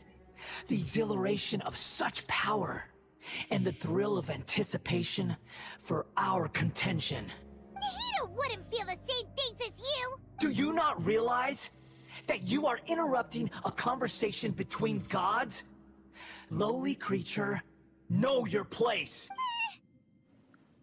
Still the same balladeer. The strife engraved upon a Gnosis. You're talking about the Archon War. Tevat's current peace was not easily won. I didn't personally participate in the Archon War, but the way I see it, all those losses were meaningless, driven by the demands of the laws. There's no point in bringing it up again. Is that so? Yet I am deeply disappointed that I was never allowed the fortuity to personally participate in the Archon War. This is a first. Encountering a god in this world who does not crave power. No wonder your own people have abandoned you, God of Wisdom. But her followers will increase in numbers from now on. Your judgment is as your existence, unsubstantial. This is where everything ends, Booer, the God of Wisdom. You should know that wisdom cannot solve every problem. Like now, where your only option is to face me in combat. Come! Let us reenact a scene of the Archon War. Come and inaugurate my birth as a god. A nezdá se, že bych měl cokoliv dělat, protože mu nic nedává damage.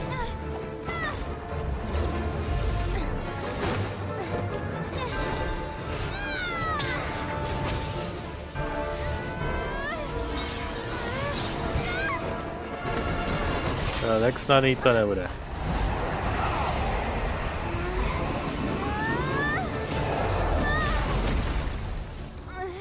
I really think we should have called the cavalry.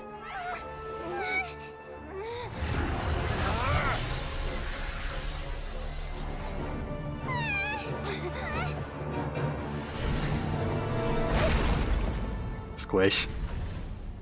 Nope. Nothing there. Oh. She's not Squish. Not yet. This is supposed to be a battle between gods, yet you choose to hide behind a mortal. And now, you're acting like you'd sacrifice yourself for a human. Are you having fun proving a false sense of heroism to yourself, Booer? Damn. Well, everything's going to shit.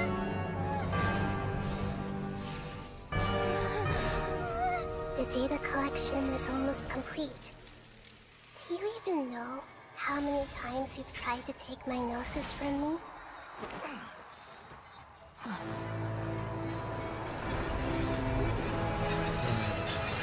She's gonna do something.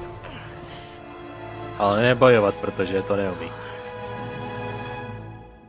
We just concluded the 168th loop. Samsara! Did you know that in the effort to create you, the people of Sumeru were forced to live through the exact same number of Sub-Zerus festivals and Samsara cycles? Jo, Samsara cyklus. Power of dreams. When did you use it on me? Od začátku.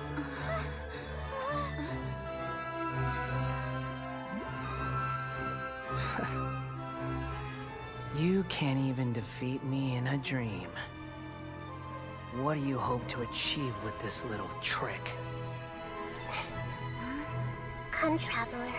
Just like before. Allow me to awaken the memories in your dreams. All that battle experience! It's more than that. Compile everyone's wisdom in the name of the Archon. That is the original function of the Akasha.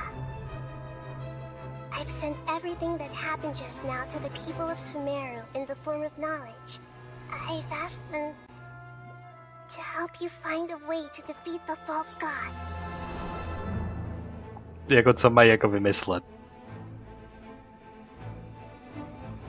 Jo, oni se všichni prostě rozutekli prostě do krajů světa mezi tím.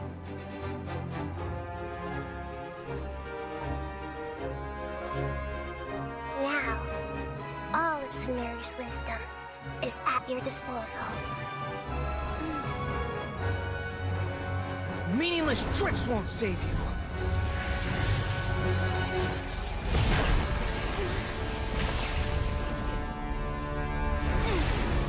OK, to propuklo až nahoru.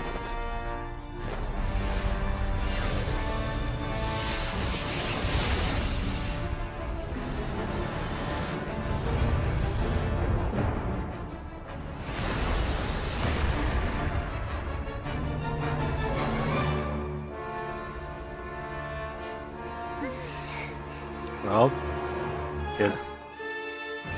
Are you done with your tricks? Can I finally take this as a real battle between gods? I'll leave this to you. The first sage of Boor.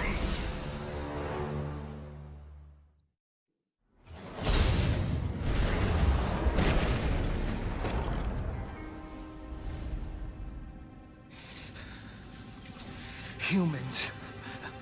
Filthy humans.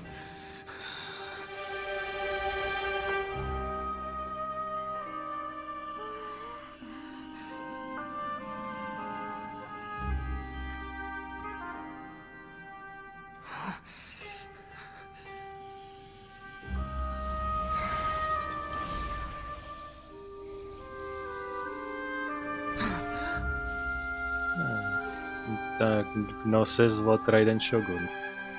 No! Wait! Please! Anything but the Gnosis!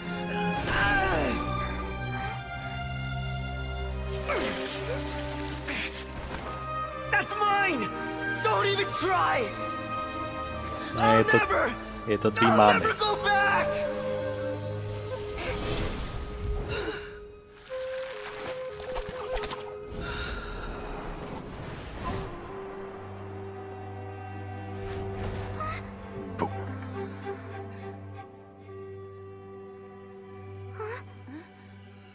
Well, he did.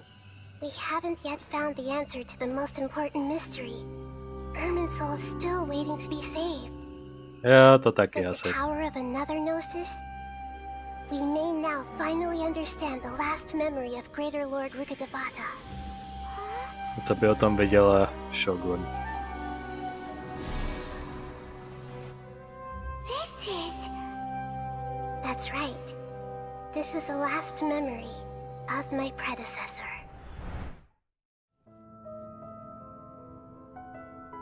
Well, this is the place. Yes, it's the same place from my memories. We're here to find Greater Lord Rukkhadevata, right?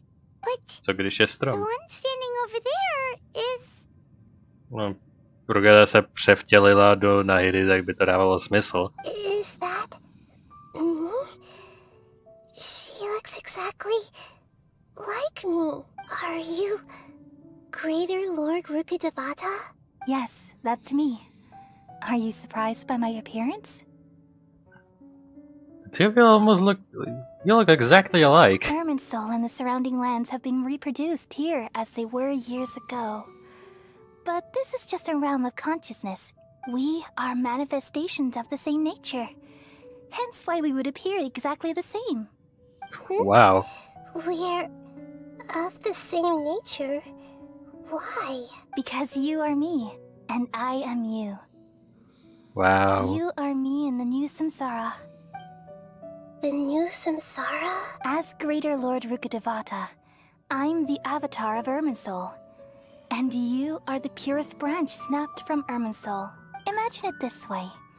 Even if a tree dies, its branches will eventually take root and grow, continuing the tree's life in another form. I'm merely the remaining consciousness of Greater Lord Rukkhadevata. The real me has presumably died a long time ago. Cool. Judging from your appearance, I've probably been dead for 500 years. But you're finally here. My new self in the samsara. So this connection between you two, Lesser Lord and the Greater Lord. If this is true, then am I going to be a great Archon like you someday? Though we share the same nature, our fates are bound to be different. All things have their own fate. When a branch grows into a mature tree, it won't be the same as the original tree. That's why fate is the ultimate knowledge, isn't it? That's a great insight. Yes, very good. It's also precisely why you won't become like me. Really? Wow. But perhaps you may become an even greater Archon than I. Jo, dobrý vtip. I already see a determination in you that I didn't possess in my time. Really? And the future that it leads you to will be yours alone. Along with the blessings from your past experiences. Don't worry. The growth of wisdom is like that of a plant. You only need to wait quietly for the flower to bloom. I have faith in Ahita too. Come to think of it, the sages never had the faintest inkling of the meaning of wisdom. Thank you. Nothing makes me happier than discovering that the Archon I always admired was in fact myself in another fate. It's so nice to speak with you, Greater Lord Rukkhadevata. I've always wanted to meet you. The feeling is mutual. From the moment I snapped the branch off Irminsul and created you, I've also looked forward to talking with you. Could you tell me why you wanted to create me? And what exactly happened when you died? Ah, I see. You're here Yes, seeking Canria. answers, right? Everything that day, even the sky itself, changed into a color like this. The Conria Cataclysm. At that time, the seven were all summoned to the nation of Conria. Oh. Except for me. I had a more important task to attend to. Všichni byli summoned. Takže to nebylo jako kdo se rozhodnul ukázat, tak se ukázal. Všichni měli povinnost se tam dostavit. I had to protect Irminsul. The disaster occurred together with the pollution of forbidden knowledge. At that very moment, with my consciousness connected to Irminsul, I sensed something was wrong. The pain started to torment my mind. By the time I reached Irminsul, it was already displaying signs of corruption. Had I not repelled the pollution of forbidden knowledge with King Deshret thousands of years ago, I might have felt even more hopeless and lost. So what exactly is forbidden knowledge? It's a kind of knowledge that doesn't belong to this world, and a form of truth that can't be understood. Jakože je váš svět jenom planeta ve vesmíru? It came from the very bottom of the abyss. Even I could never understand it. The world is constantly rejecting it, leading to all kinds of bad phenomena. If we allow forbidden knowledge to pollute Irminsul, I'm afraid the entirety of Tevat could fall apart. So, there's knowledge that even the God of Wisdom can't understand? At that time, I knew I couldn't repel the forbidden knowledge with my strength alone, which is why I created a device that compiled human wisdom and named it the Akasha. It's truly the world's most amazing invention. Thank you. For a long time, I thought dreams were the fruit of human wisdom. Though it was selfish to do so, I borrowed people's dreams using the Akasha. Then I compiled their wisdom and all of my own power. Well, did it work? Obviously. proto tu teď stojíme. Thanks to the wisdom of the people of Sumeru, almost all the forbidden knowledge was cleared from Irminsul. But things didn't go as smoothly as I thought. I had a terrible headache, which gave me an uneasy feeling. And then I remembered that my consciousness was also connected with Irminsul. It brought me knowledge and wisdom, but vile corruption as well. From the very beginning, my existence had been polluted by the forbidden knowledge. Oh no. How could that happen? I've experienced that pain in your consciousness. It must have been a horrible experience. Yes, but my feelings weren't important. The important thing was that even if I died, my existence and everything related to me would continue to exist in Irminsul as memories and knowledge, meaning that the forbidden knowledge couldn't ever be permanently eradicated. And there's no way for me to eliminate myself. It would be a sort of paradox. Wow. So, I took the purest branch of Irminsul as my incarnation in the next samsara, and left a trail of clues, all in hopes that you would come here and remove me and my pollution from Irminsul forever.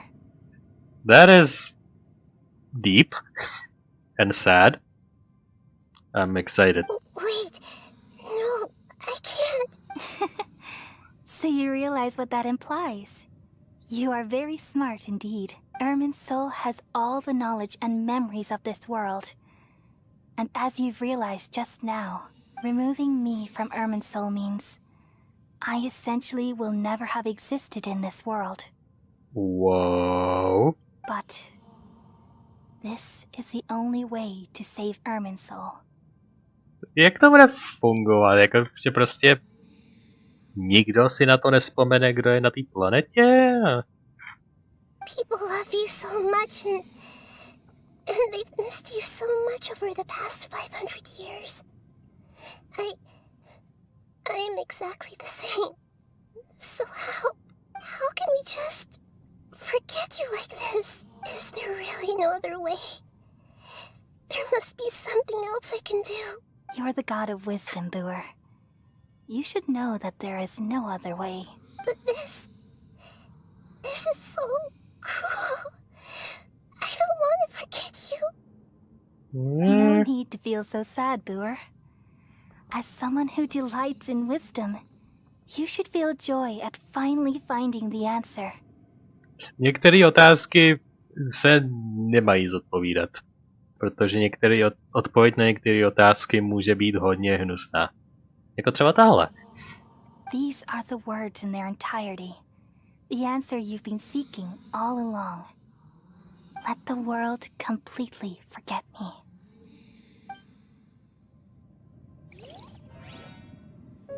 We all nestle under the great tree of wisdom, peering out to perceive the world. From the earth and from the rain, we perceive its wonders, until we become a white bird to perch atop a branch and finally snap off the most important leaf. Once upon a time, I alone dreamed in this world. In my dreams, everybody would also dream after they fell asleep. Wild and wonderful thoughts would emerge from their minds. Some tumbled to the ground, and others floated to the sky, connecting all things in the world into one dazzling net.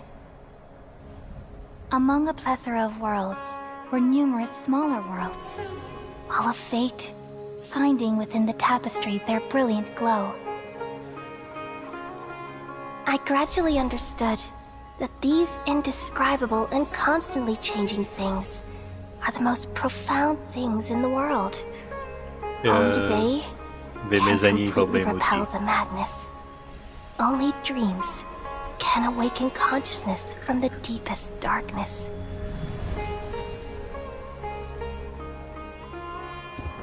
Aww.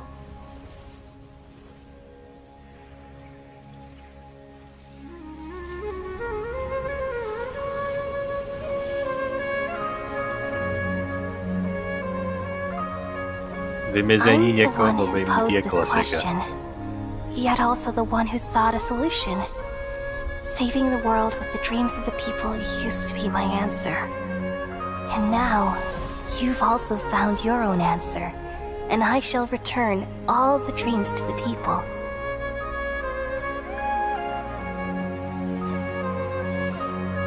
No nie żart.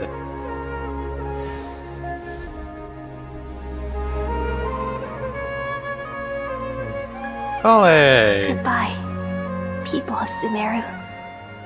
May you be blessed tonight with the sweetest of dreams.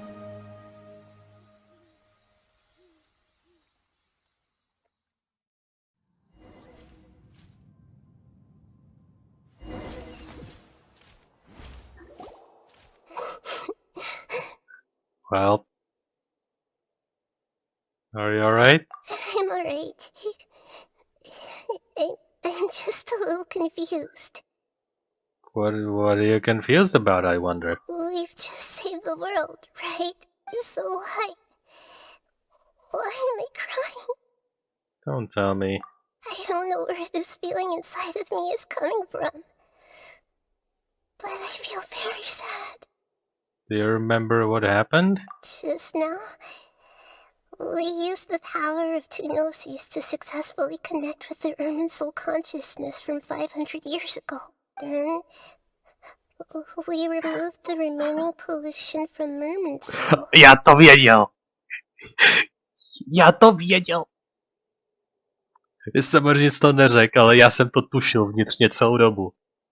Protože samozřejmě to je jako Doctor Strange, když vymazal Spidermana z historie, tak jako kdo všechno si ho pamatuje, kdo si pamatuje Peter Parkera, kdo Spidermana a všechny tyhle kdo všechno tohle, kdo všechno tamto a na co se co vztahuje.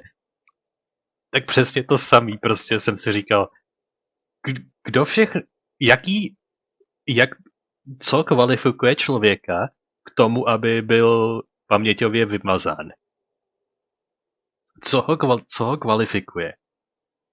A odpověď je, co jsem tušil, že je z téhletý planety, protože to samozřejmě nevymaže vzpomínkám všem ve vesmíru, jenom obyvatelům tohoto kontinentu, a.k.a. téhle planety, potažmo.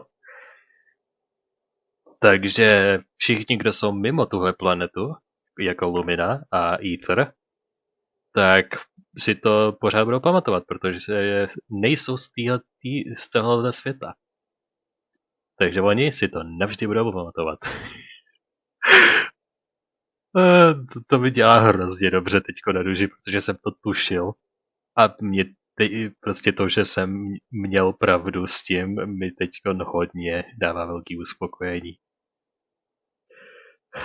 Anyway. So, yeah, she's forgotten all about her. Did I manage to remember because I'm not from this world? Yeah, what's wrong? Weren't you there just now? Paimon doesn't seem to remember either.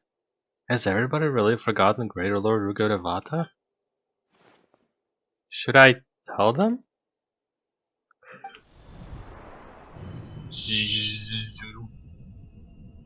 What's that? I feel super sleepy. I don't want to go to sleep.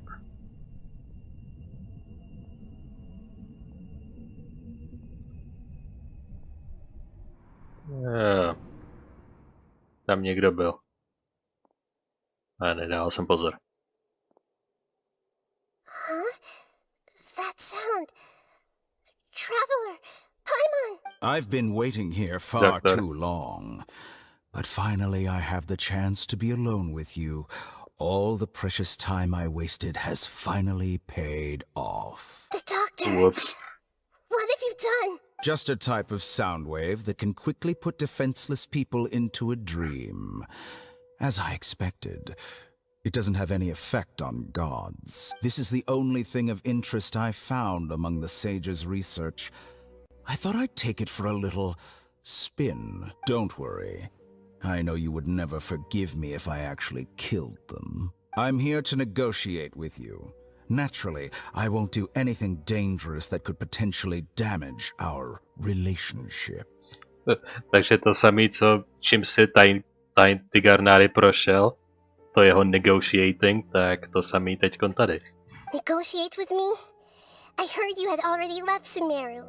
Why are you here again now? I left Sumeru, but I also stayed in Sumeru. Even the God of Wisdom is restricted by the habits of cognition. How disappointing. You mean there are many different versions of you in this world? An astute guess. Even the Ooh. same individual will have different cognitions at different ages. A long time ago, I made a major decision in hopes of preserving all my perspectives of how I observed the world. Observation is the first step of any experiment, but observing the current world doesn't satisfy me. It lacks an important dimension, that of time. So I saved segments of all my ages and made them into independent individuals. That's all there is to it. Indulge me. How does the God of Wisdom find my method of seeking knowledge? It's an insult to the very concept of life. Life inherently has many rules and restrictions, each with its own significance and reason to exist. They can't be broken on a whim. On to právě udělal. Good. Amazing, even. Indeed, it's difficult for humans to make peace with themselves, not to mention oneself from a different period. Since you're in the academia, why wait until now to show up? You could very well have stopped us and helped that fake god. Simple. Let me ask you this. Would any staff member ever help the subject in the middle of an experiment? It was my experiment. So why should I interfere with the results? The academia saw the plan to create a god as their ultimate goal, yet you only saw it as an ordinary experiment. You really are crazy. If the experiment succeeded, you would have had a new god on your hands. How would you have faced your own god then? Would you still take the same stance? Would you still hold the same view of yourself? I'm first and foremost a scholar. These results should be left to the judgment of the hypothetical me confronted with that outcome. But you're right. And that's exactly why I'm disappointed with the conclusion of this experiment. As an individual, you don't have any sense of belonging. You seem to have even fewer convictions than a typical scholar. Oh no, I certainly have my own convictions. They just don't fit your standards, that's all. All right, that's enough conversation for today. The experiment is over, and it's time to tidy up the equipment and reclaim any useful materials. For example, the Gnosis. Lesser Lord Kusanali, you're an intelligent Archon. I'm sure you understand the disparity in our combat abilities at this time. Besides, you have no way to use that Electro-Gnosis in battle. Didn't you say you were here to negotiate with me? Somehow, it's starting to seem like you intend to take it by force now. I'm merely stating a fact. After all, I'm also a scholar. Naturally, I hope to show proper respect and dignity to the God of Wisdom. Your hypocrisy is built on absolute confidence. I understand your scheme, but... what if I were to destroy the Gnosis now and awaken the heavenly principles? Damn. Awaken the heavenly principles? Yup. The heavenly principles. Do you think that's really possible? The heavenly principles have been silent for many years, but the Gnosis are symbols of their control over Tevat and all the laws. Will the destruction of a Gnosis attract the attention of the heavenly principles? And if so, how do the Fatui plan to deal with the consequences? Do you dare to gamble such a possibility with me? Gamble? How surprising. I thought you would show evidence or use rigorous reasoning to prove your point. The word gamble is the last thing I expected to hear from the God of Wisdom. But this is a clever move. You must have seen through me when I first captured your consciousness. As a scholar, I respect all possibilities. This has always been my principle and is an essential trait as an experimenter. Indeed, I can't ignore this possibility. So tell me then, what are your conditions? This foreign gnosis will only lead to disaster if it stays in Sumeru.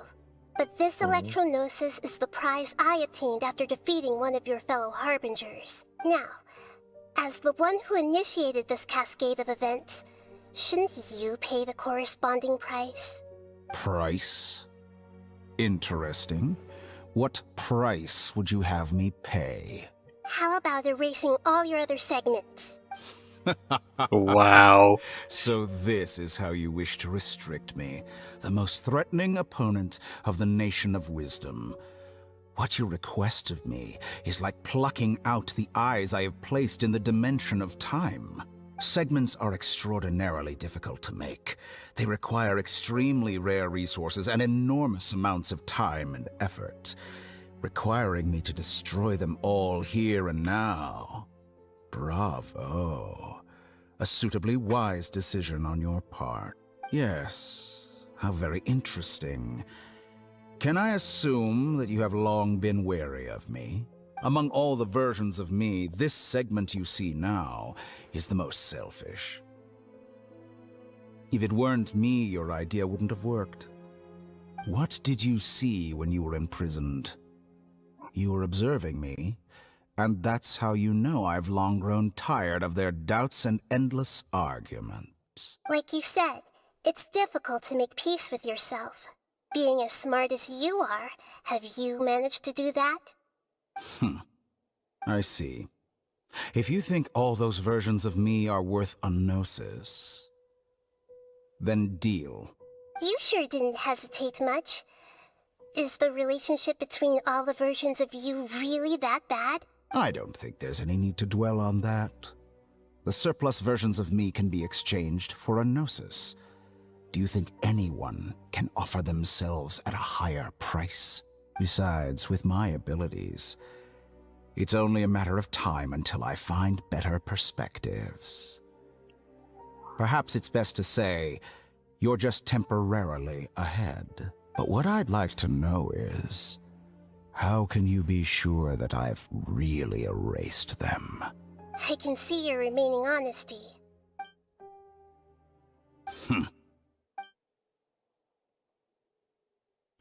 What a ridiculous decision! You can't be serious!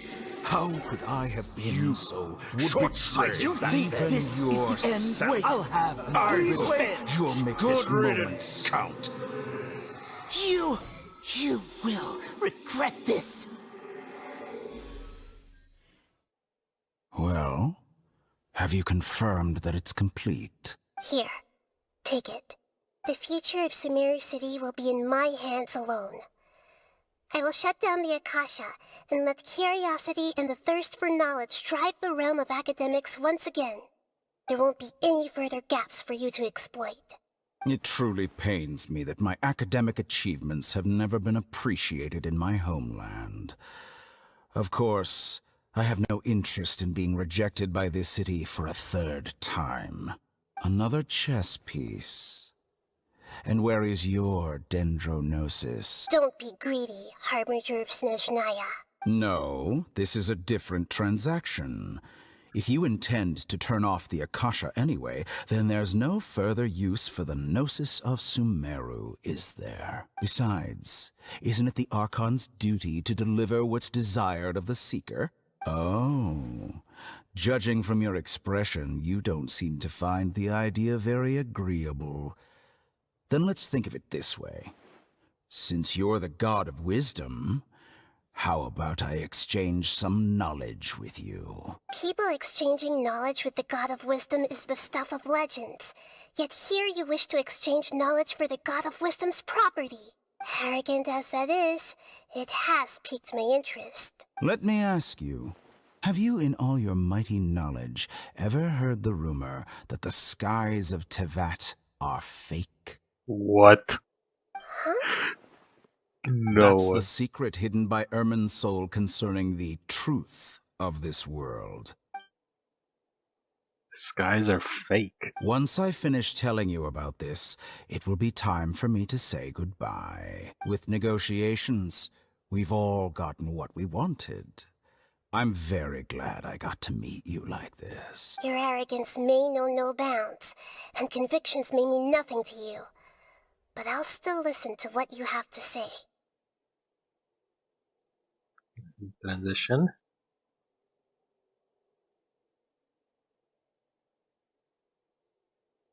Secrets and dark truths flow to the mind of the wise. Then everything falls silent.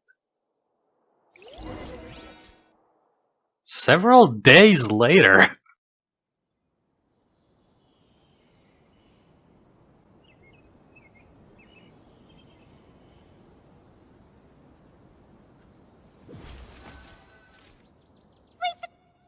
Together! Okay. Wake her up. Huh? Are you awake? Kali says it's time for breakfast. Come on, get up! Good morning. Good morning! How are you feeling today? Pretty good. Good to hear. It looks like we've recovered pretty well. Not even Tighnari could stop us from going out now, right? Wait a minute. Proč je tohleto první Archon Quest? To bylo úplně stejný, ne? Ne, na Tenor. To jenom je jako referencujou. To, když jsme přišli nemocný sem poprvé. Možná to není smyčka. Yeah. On that day we lost consciousness in battle. When we woke up, we found ourselves in Gondoroville and Tighnari and Kali were looking after us. I heard that it was Sino who actually brought us here. Tighnari complained that Sino was always sending people to him, but he has taken great care of us. After completely exhausting ourselves, we had a good rest here. After a few days, we recovered to be able to go back out. From what Tighnari and Kali have said, the Akasha has been turned off completely, and the people of Sumeru will no longer rely on it. Such a big change will certainly affect people's lives, but will it be a good thing? Come on, Traveler, let's go! Good morning. Looks like you're awake. Yep, yep. We're awake. Good morning, Kali. I prepared some breakfast today. Please have a taste. I hope you'll like it. It's nice to have you here so we can eat something yummy. Well, now that I've recovered from Elazar, I'm feeling better than ever. I can even prepare 4 or 5 meals a day now. And Paimon bets they're all delicious. Yay. Kali už nemá rakovinu. Oh, by the way, someone brought a letter for you after you went to sleep last night. Paimon hasn't already read it? Nope. Paimon wanted to read the letter with you after you woke up, so Paimon didn't open it. Alright, let's read it now. Oh, it's from Nilu. Ahem. We're going to hold a feast at the Grand Bazaar and celebrate Sino's reinstatement as the General Mahamatra. Yay! As heroes of Sumeru, please be sure to attend. I'll wait for you. The date of the banquet is written on the back. It's in 2 days. Oh, I've also heard that you've become heroes here as well. That's amazing. We're just doing our part. Sometimes I'm really envious of strong and confident people like you.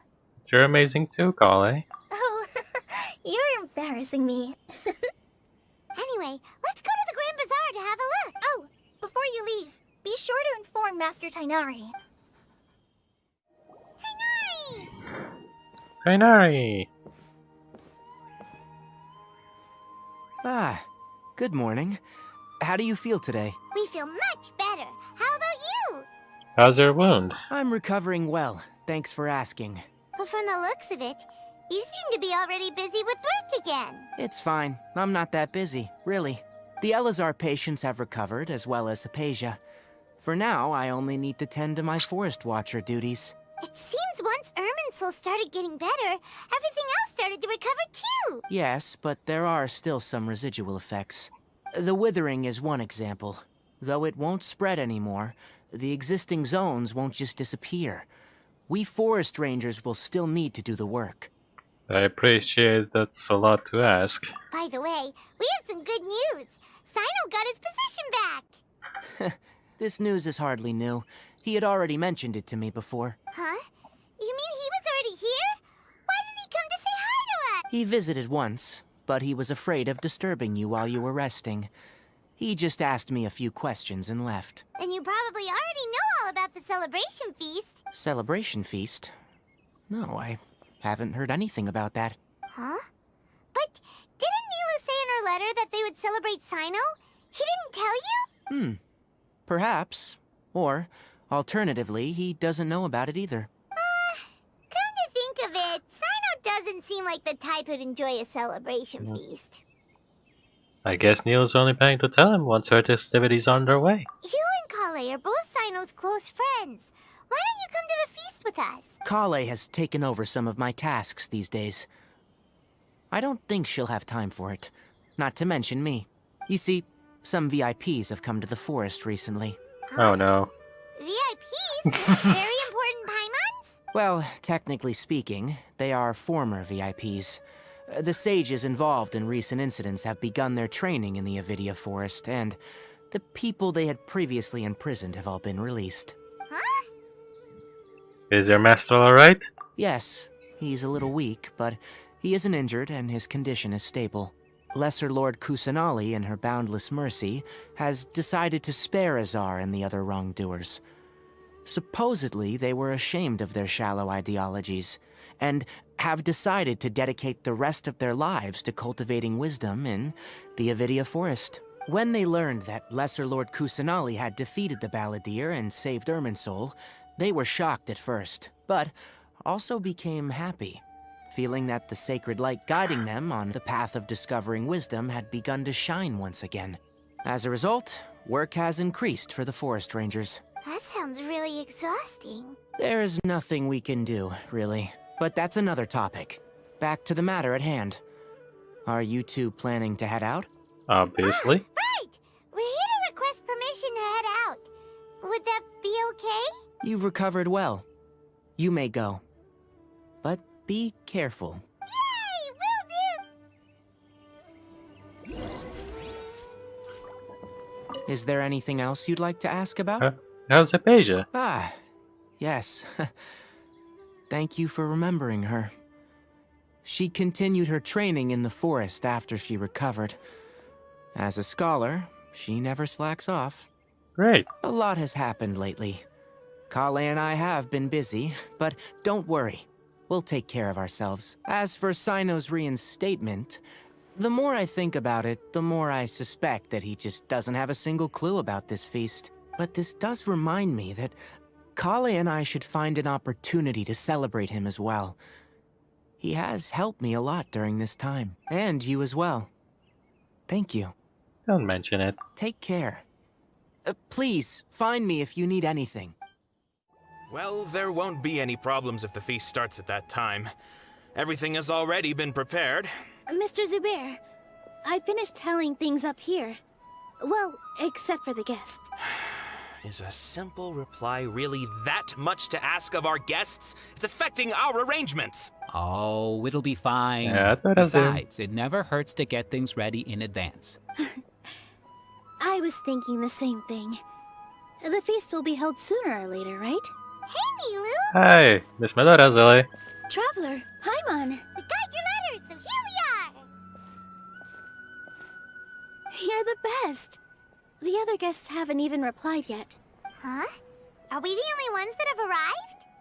Yeah, I had someone deliver letters to all of our guests. But maybe everyone is still busy with other things. Look, I get it. Sumeru is in an extremely important period of transition right now, but even if your friends are important figures, they shouldn't just ignore your request like this. Nilu is Sumeru's #1 celebrity after all. Yeah, you're right, of course. You have no idea how happy I am to talk to people with good taste. If you consider enjoying Nilu's dances having good taste, then almost everybody has good taste. Because Paimon thinks everybody will love her performance. That's right. We all think she's amazing too. Nilu is an absolute favorite among those of us who frequent the Grand Bazaar. For Outlanders, you have a great eye, Master Zubair. let's have a vote for the most outstanding audience members next time.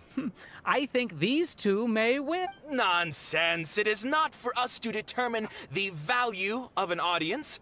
But indeed, we could try giving gifts to people with particularly good taste.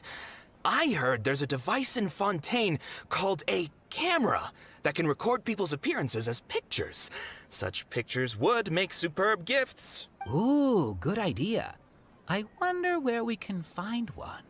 You guys are so funny. There's really no need for that. I'm satisfied just being able to perform here. There's always a lot going on at the Grand Bazaar. Yeah, and that's why I love it here. Traveler and Paimon, could you help confirm if the letters were actually delivered? If for some reason they didn't receive the letters, then please tell everyone that there will be a feast here. Okay, we'll go around and check up on everyone. Yeah, we can also check out how everything in Sumeru is going now. Do you know where everyone is?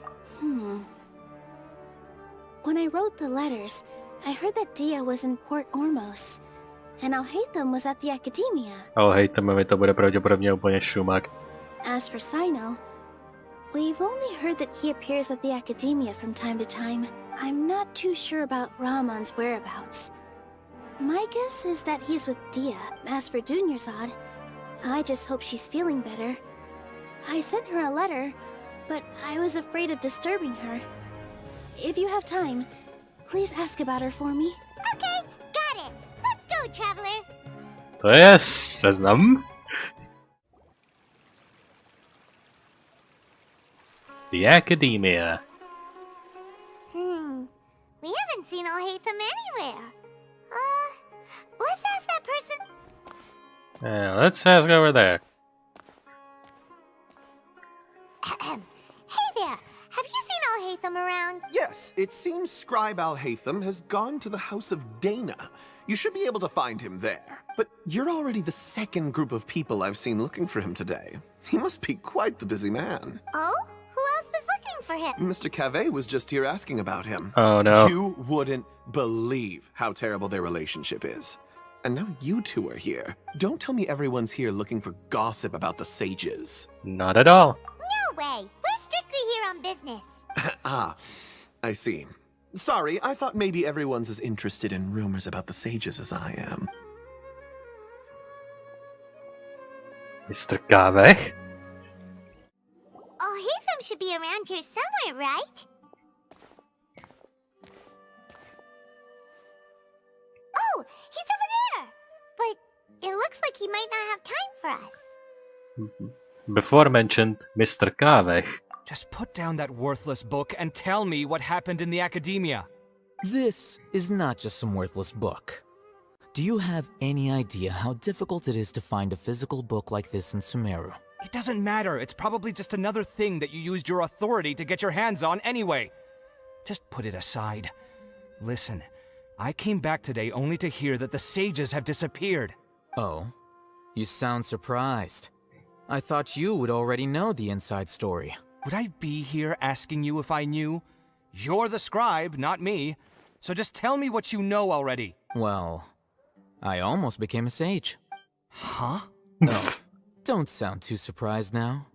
You're the renowned Kaveh, light of the Ksharawar. Besides, as a master builder and craftsman, chances are you'll be appointed as a sage too. Why do I feel like you don't really mean it? Huh. What makes you say that? Why would you question my heartfelt sincerity? Maybe it's because you've never said anything good about me before. Yeah, well, I share a similar sentiment, and anyone who knows you as well as I do would surely do the same. Ah, you... See? This is why I hate discussing anything with you. Your ridiculous and arrogant attitude always gets in the way. It seems that you really can't stand my personality. Ha! What was your first clue? Well, then you might as well move out of my house. Are you threatening me? Stooping to a new low, I see. Ugh. And don't change the subject. You, a sage? What a joke. The Academia might as well just close tomorrow. Are they having a fight? Let's see how this plays out. We're not in a rush anyway. Forget what's going on with the Academia. Haven't you been busy with your construction project? Tell me, when are you going to build yourself a mansion? Don't get me started. I get angry just thinking about it. So, what great building did our master architect work on this time? Like I need to tell you. Keep your nose out of my business. No, I think we deserve to know. Where were you when Sumeru needed you most? I was in the desert for a large project, but considering Haravatat's utter ignorance of architectural and aesthetic matters, you probably wouldn't understand. Which is truly unfortunate. I can only pity the man who doesn't understand the first thing about beauty and romance. Unlike a true... Hold on, wait a second. What do you mean by when Sumeru needed me most? Well, while you were out fiddling around in the desert, many people came together to save Sumeru from a crisis. Ha! And you think I'd believe that? Look, all you really need to know is that Azar and all his accomplices have all been overthrown. Huh? What nonsense are you talking about? It's no skin off my nose if you don't believe me. It's not like my Darshan was the one trying to apply for funding from the Grand Sage. Yours, though, on the other hand... You know what? I'll ask around. I'm sure someone knows what's going on here. You're dead if I find out you're lying to me. Yeah, hi.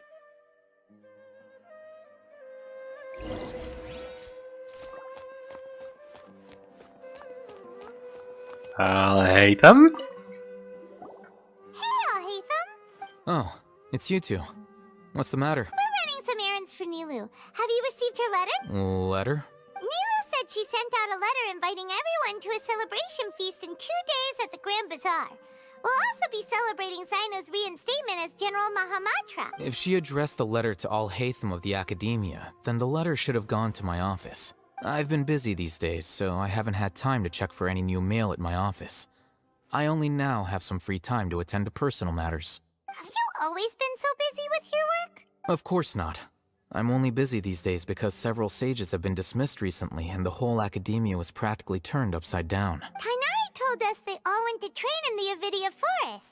Apparently they will spend the rest of their lives there. That is already the best possible ending for the likes of them. 4 of the 6 great sages were possessed by their desire for power and attempted to create a new god. In order to pull it off, they even imprisoned the other 2 rational sages. Wow. To imagine such things could take place in the Academia. I don't know where to begin. The 6th grade sages? Sounds pretty powerful. Yeah, you're right. Feels kind of strange to hear them called that after all this time. But then again, the 6th grade schools sounded pretty impressive too. Yes, at least that's how they're supposed to sound. It's said that when the Academia was first founded, the Dendro Archon herself established the 6 great schools, each representing one of the 6 different types of wisdom. Numerous Darshans have sprung up and faded. Only the 6 Darshans attaching themselves to the 6 great schools have stood the test of time and obtained permanent seats in the Academia. Now, the 6 Darshans are nearly synonymous with the 6 great schools, and the leaders selected for the schools are the 6 great sages. Among the 6 great sages, there is one central leader, the Grand Sage. Unfortunately, only the sages from Vahumana and Amorta remain now. Oh. They were imprisoned for opposing Azar, and were only rescued after Azar's downfall. So who's managing things in the other 4 schools now? Do they need to find someone new? Yes. Normally, new sages are selected based on a strict set of criteria. Oh, didn't you just say something about becoming a sage? If they pick you, then we'd have a huge connection in Sumeru. Fireman has a point. Yes, about that. You didn't let me finish my sentence. The person in charge of personnel affairs nominated me to be the Grand Sage in place of Azar and help Lesser Lord Kusanali manage the Academia. But I refused. Damn. Why? Can't you be a little more ambitious? I'm not even interested in being one of the 6 great sages. Like I said before, I don't like being a leader. Oh, all right. So are you busy these days trying to find others to take the job? That's not my job either. I'm only responsible for handling important affairs within the Academia before the new sages take office. So you're still a leader now? Even if it's just temporary. And the first thing I'll do is reject Kasharawar's application for funding. By the way, Oh, wow. who was that other person just now? Is he your friend? Do we look Right. like friends? Paimon doesn't know. That's why Paimon's asking. His name is Kaveh, my roommate. You could say he's the representative for Ksharawar scholars. He didn't seem to believe a word you told him. Which is exactly why he always has so many problems. So everything that's happened recently must be a huge change for the people of Sumeru. Thanks for your hard work these days. Such is the work of the Academia Scribe. Well, anyway, no matter how busy you are, since you are our planner, remember to attend the celebration feast in 2 days. Alright, I'll see you there. The House of Dana is the last quiet place in the whole Academia now. I was originally planning to stay here a little longer, but there's a chance that Kaveh might show up again. Tuh, what a nuisance. I'd better go somewhere else.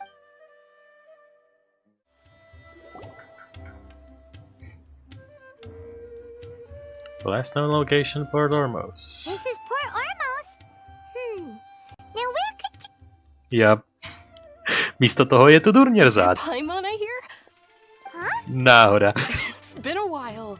How are you doing? Durněrzad! It's been so long since we've seen you! We're good. How about you? I'm doing well. I can go as far as saying I have never been happier in my entire life. Ona vlastně měla taky rakovinu. I don't know if you've heard, but Elazar has completely disappeared, and all the patients have recovered. You kidding? Knowing them and the connections they've got, I'm sure they've heard about it. We didn't expect to see you here. That's right. My lady is feeling better now, so I'm accompanying her for a walk. Why do you still call me that, Dia? You've already informed my father of your resignation. I guess I'm just used to calling you my lady. Old habits die hard. Resignation? You mean you're quitting? Yeah, I might start losing my edge if I keep being a bodyguard for the Homayanis. You know that my parents and I are fond of you, and that we appreciate you very much. It wouldn't be a problem if you wish to continue to be our bodyguard. Ale byl by to problém pro její reputaci, takže... I'm not a woman that's easily persuaded. You should know that by now, my lady. When I took this job, I had already decided that I'd quit as soon as you'd recovered. It's time for me to get back out there and chase that horizon. So what are you gonna do now if you're not gonna be a bodyguard anymore? I want to take a risky job and put my body to the test again. Huh? But we literally just finished one of the most dangerous jobs ever. Are you getting bored already? I know. If I hadn't joined in that plan with you, I wouldn't have come up with this idea. I guess I still get fired up by that feeling of going all out in a fight. It made me realize that I'm still a mercenary through and through. Life is short, and I'm happy that I got to be a part of that operation. But the whole thing also made me realize that there are still many problems in Sumeru. And as a desert dweller, I'm still not completely ready to settle down on this side of the wall. Well, I remember a friend had someone bring you a message. You mean I'll hate them? I didn't expect him to still remember that. I thought he was joking. We just came from talking with Alhaitham at the Academia. Did he tell you that he suggested that I come work at the Academia? What? we didn't hear that. I heard that Azar and his cronies fell from power, and Alhaitham told me that now was a good time to find a job in the Academia, but only if I wanted to. Whoa. Paimon can't see you being anything other than a mercenary. Me neither. But I think Dia would look great dressed up as a scholar. Forget about it. I wouldn't last 10 seconds in there. Alhaitham probably just liked the way I worked and knew I'm good in a fight. So he suggested I find some work in the Academia. But you know, if you take him up on the offer, Sino might actually agree and let you become a Matra. Because you're super amazing. The Matra have all the talent they need as long as they have Sino. I prefer to be free to live however I choose. In fact, I chose this job from the very start because I knew it'd be right up my alley. Even if being a mercenary means facing all kinds of danger? A lion has to return to the wild sooner or later. If anything, being your bodyguard has been unfamiliar territory for me. I don't want to see you go, but I'll respect your decision. I'm glad to hear you say that. Come on, no need for the sad face. It's not like we'll never meet again. I guess being free is just part of how Dia operates. Once the whole Dendro Archon thing is settled, everything in Sumeru will take a turn for the better. That makes me happy too. But a peaceful society will probably mean less demand for mercenaries like me. Before long, we'll be a dying breed. So I'd better get to work while I still can. Huh? But wait a second! You make it sound like you're leaving now! Well, no, not yet at least. I promised my lady I'd stick around until next week. So, have you been in Port Ormos this entire time? We were wondering if you had received a letter from Nilou. Oh, did Nilou write to us? She heard that you were seen in Port Ormos, so she sent the letter here. Huh. It was probably sent to the inn that we're staying at. My lady has been very energetic lately, and keeps taking me on hikes, staying out even into the night. By the time we get back, the receptionist is usually off napping on the job. Right, and we tend to leave quite early in the morning, so the old man on duty is also usually dozing off. So what it really sounds like is that the person on duty is always asleep. I bet the letter's at the reception desk. I'll go check later. No wonder there wasn't a reply. You never received the letter. Good thing Nilou asked us to come and check on that. Sorry to make you two come all the way out here. It must be something important for Nilou to specifically write to us like that. Yes, she said they were preparing a victory feast in the Grand Bazaar, and will also be celebrating Sino's reinstatement as General Mahamatra. She was hoping you could come. Great! I'll be sure to attend. Count me in too. But is there some sort of dress code or anything for the feast? Can I just show up looking like this? Since it's being organized by Nilou, I don't think she'll be too picky about that. If anything, I think she wants to see us as our most natural selves. All right, then this is how I'll show up. The feast will be held in 2 days, so don't forget. Sure. Thank you so much for letting us know. We'll see you there. Oh, by the way, do you happen to know where Sino and Raman are? The General Mahamatra always comes and goes without a trace. Normally no one knows his whereabouts. Oh. But last time we met, he mentioned that he had something to do in Aru village. You can try your luck there. As for Raman, your guess is as good as mine. I only remember he said that he had something to discuss with Sino.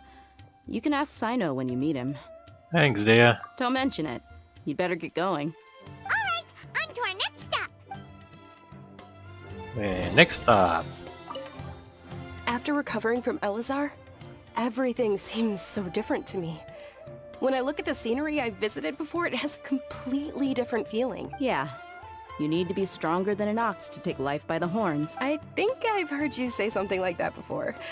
But today, I finally understand what you mean. Is there any place you'd like to go? I can accompany you. I've got time. What if I tell you that I want to go to the desert? Fine by me. If we go to the desert, I can introduce you to my friends there. But we should prepare and get everything we need before setting off. Let's go! I'll go pack my luggage now. After we're done with the feast in 2 days, we can go have fun in the desert. You can count me in. It's been a while since we last visited Aru village. Ah, there's Sino! Hi. It's been a while.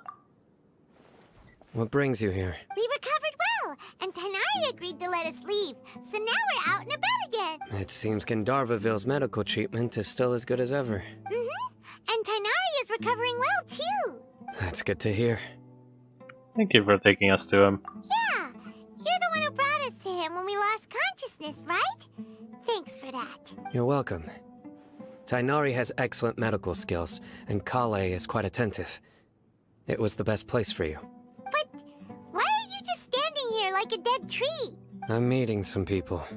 Oh, you mean Candace? I've already talked with Candace and the village chief. They're still at the usual place.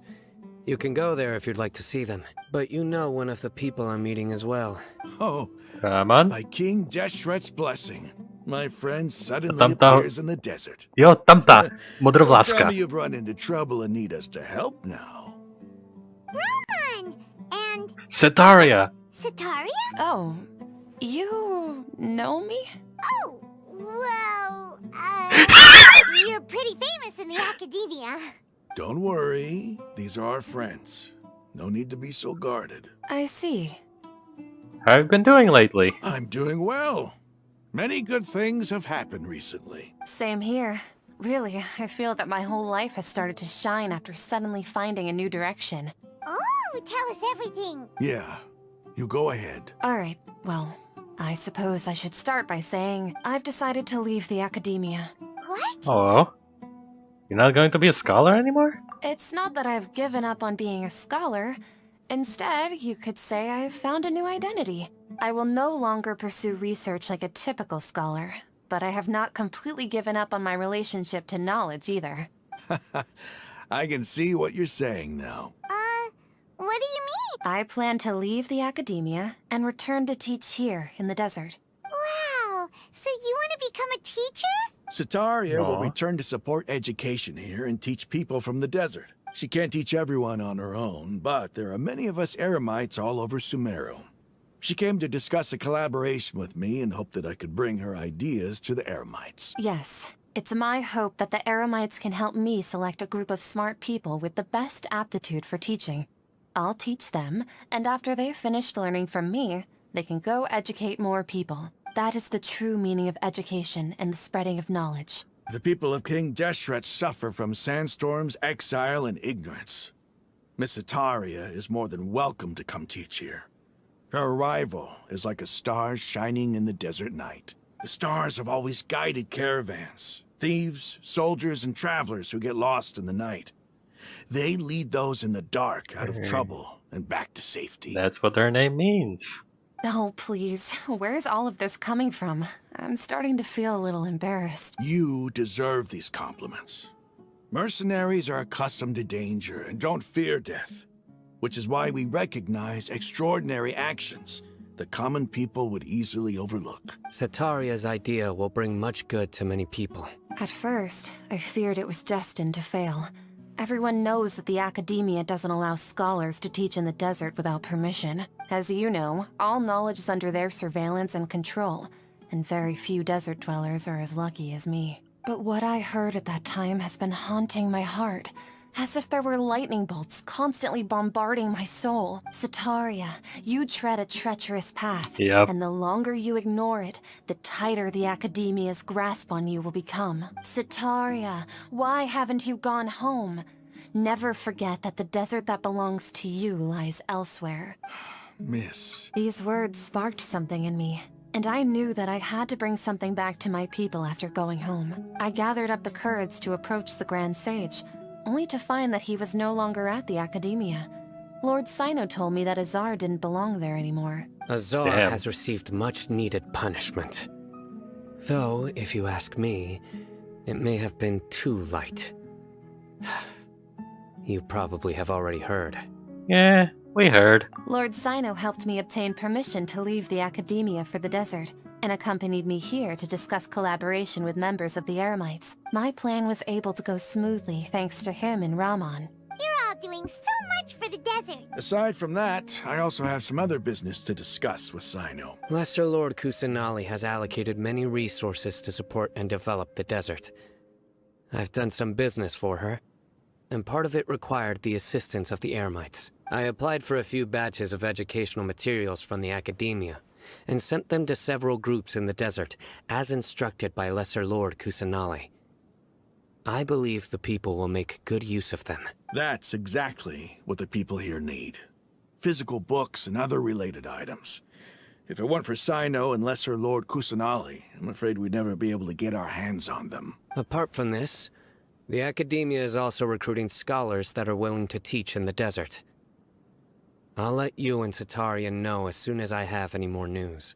We must be persistent about this, and maintain these resources to ensure long-term effectiveness. This is the first time in hundreds of years we've had a glimmer of hope.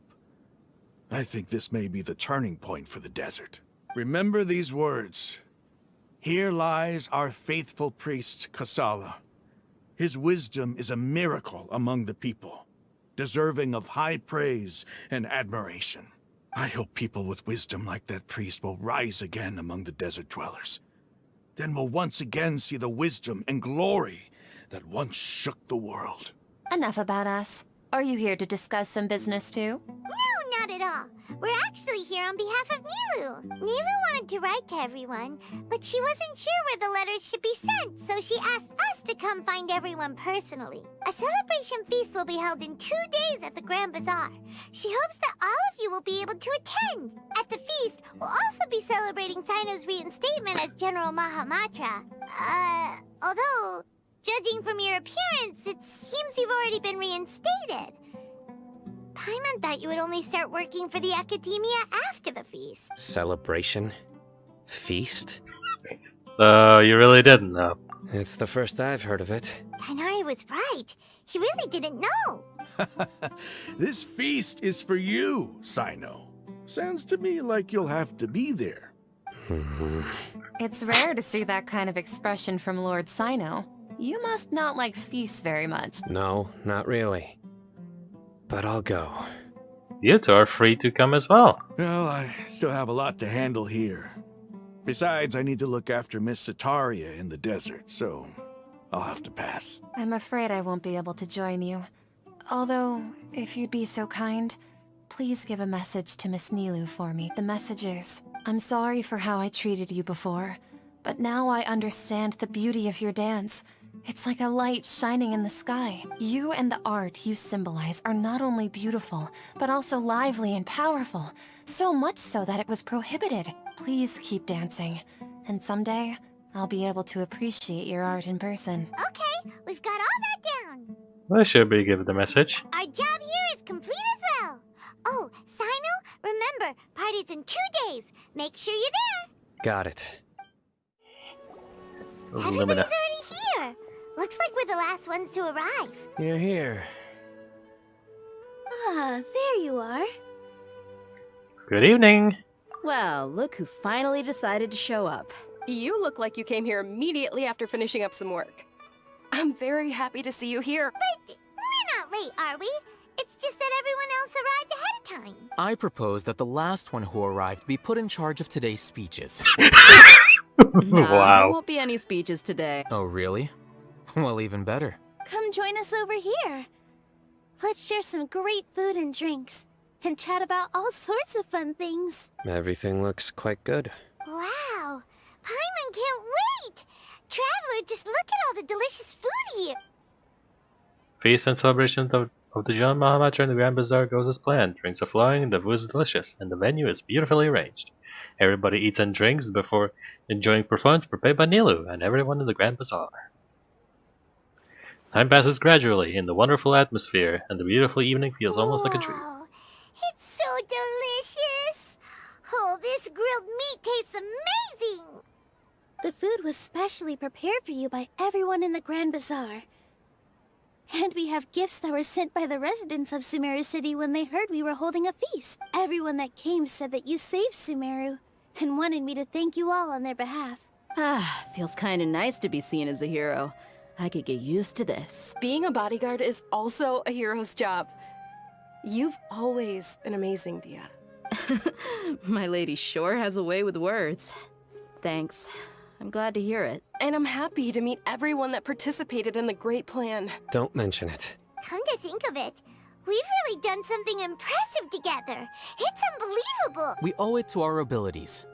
And luck. Really? Why do I remember everybody thinking that luck was against us and feeling like we hardly had a chance of succeeding? That's how I remember it too. It's luck that brought us together, and it was luck that let us form a team. Then, it took even more luck for us to formulate a plan and implement it successfully. Moreover, judging from the results, everything worked out well. Yeah. Everyone gave it their all when it mattered most. It was almost like a performance. We took the stage and put on our best show. Everyone played their part. And thanks to everyone's efforts, the performance was a great success. So, would you say we're good actors too? There's one more talent under our belt. It's such a blessing that Lesser Lord Kusanali was able to return to power at the Academia. Yes, even after being abandoned and neglected so many times, she's finally returned. Abandoned, neglected, returning? Uh-huh. Lesser Lord Kusanali once used all her power in a great disaster, which resulted in her losing all her wisdom and memories of the past. The Academia basically abandoned her because of it. This should be something everybody should remember. Huh? You look surprised. I didn't say anything wrong, did I? No, everything you said is correct. Yep. Good. Something wrong? Yeah, what's with that face? You knew all of this already. Don't mind me. My mind was elsewhere. Even if those two giants of the Academia are here, I still have to say it. Those sages really have some nerve. 500 years ago, Lesser Lord Kusanali used all her power for the people of Sumeru, and what did they do in return? It seems that after everyone forgot Great Lord Rukadavata, their understanding of Sumeru's history also changed drastically. Now everyone believes that Lesser Kusanali has been Sumeru Archon all along. Maybe I'm the one in all of Tavad who remembers that Great Lord Rukadavata ever existed. As the witness of all that happened, I shall respect her choice and keep the secret for her. If you bite the hand that feeds you, don't act surprised when it turns into a knuckle sandwich, right, Sino? Perhaps I shouldn't say this, but their treatment of Lesser Lord Kusanali calls for a more severe punishment. You could simply tell Lesser Lord Kusanali that you wish to have Azar and his accomplices severely punished. I respect our deity's decision and won't interfere in any way. While we're on this topic, why didn't you accept the Academia's invitation to become the Grand Sage? Are you trying to say that I'm fit to be a sage? Not at all. But every person handling the selection process has said that you are the most suitable candidate to lead the Academia right now. Why? Because he dethroned Azar from power? Could you try to put it another way? This is a good thing, yet you're making it sound like I overthrew Azar for my own personal gain. But seriously, though, I always wondered if you had some personal motives behind it. I did have my own motive, but it had nothing to do with being a sage. If the rules of our nation were suddenly cast by the wayside, then it wouldn't be long until chaos ensued. I had no intention of letting their dreams disrupt my life. By that, you mean your life working as the Academia's scribe. Precisely. Wait, is that all? So, that's the only reason why you joined us and came up with all those plans? It's reason enough. You've certainly got quite the personality. You flatter me. All right, Oh, then. wow. How about you? You've already resumed work as the General Mahamatra, right? That's right. Will you be happy with that life? It's not about being happy. There are merely a lot of things that I must do. Even so, keep your spirits up and try to be happy, okay? And try to smile more every day. Just like I'm doing now. Yeah, still. Thank you. I'll keep that in mind. Oh, wow. Říct mu, aby se víc usmíval? Jo, dobrý. I seldom participate in such lively gatherings, but the atmosphere here is quite good. I thought you might find it boring. No. This gathering today has a unique meaning. The Grand Bazaar is lively because the people here feel happiness from the bottom of their hearts. Unlike the farces at the Academia, that happiness is an emotion that'll be forever alien to those bookworms who have driven themselves insane by studying. I seem to have taken both keys when I left the house. Oh well. Well, možná se k nám připojí nečekaný host. There you are, traveler. Well, how is it? Are you enjoying the feast today? If there's anything you're unhappy with, just let me know. I'll be sure to take note of it. It's great. Thanks for inviting me. That's good. It's the first time I've ever invited so many exceptional people to one place. I was a little nervous myself. You see, every guest here is quite extraordinary. It's unbelievable that we've got everyone together here. Almost like a fairy tale. Make sure you live it up tonight. I'll be happy as long as you're enjoying yourselves. I have a message to tell you. Yeah, Sataria. I'm honored to have her think of me this way. If I have a chance in the future, I would really like to invite her to one of my performances. I can't explain why, but I just feel elated right now.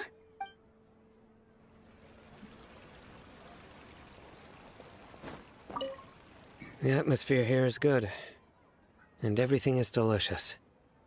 It must be rare to see you at such a lively gathering. Yeah, I don't often come to such places, but it feels quite good. I have a lot to handle these days. Otherwise, I could show you around. It's alright. You don't have to worry about us. There's always next time. We're friends after all. Yay, friends. This feast is pretty good. I like it.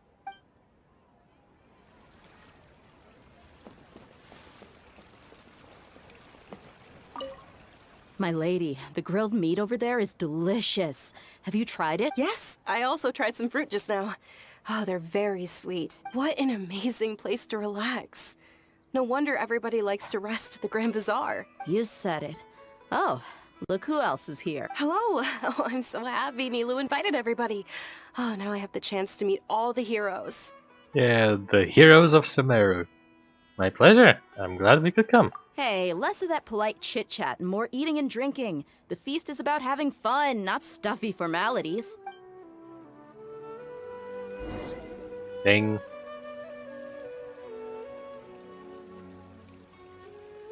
Hey, what's wrong? Your head is starting to droop. Suddenly a little sleepy. Hey, you can't just fall asleep here. Paimon will go find something delicious for you to eat. You wake up once you've put something yummy in your tummy. Really? Of course. Just wait here for Paimon. Paimon se ode mě zdálí na víc než 2 metry. Možná tak na 3 nebo na 4 metry, ale stejně. Is it because I didn't sleep well last night that I feel sleepy all of a sudden? Or is it because I'm too full? Seems like someone's there. Proč je všechno tmavý kromě elementů?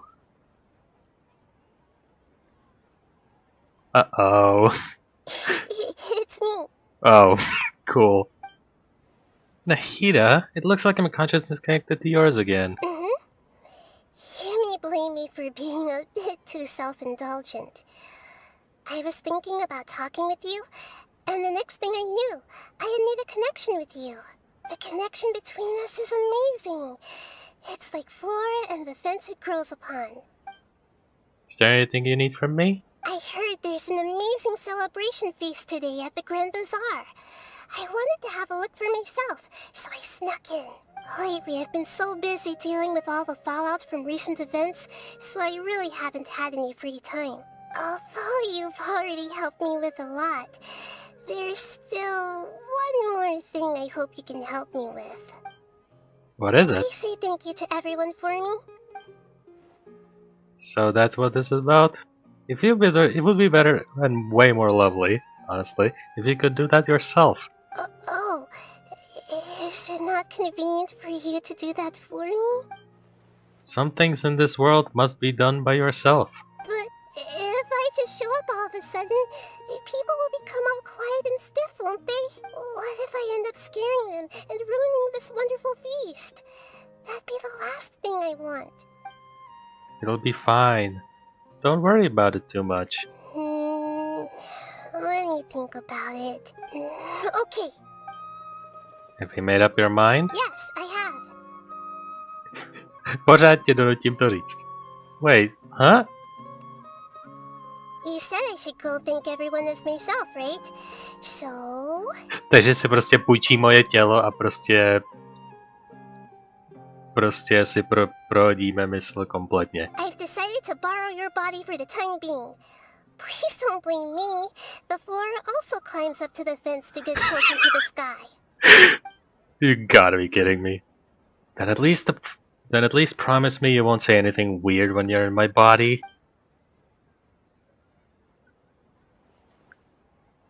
Cinematic, jak to říká? Jej.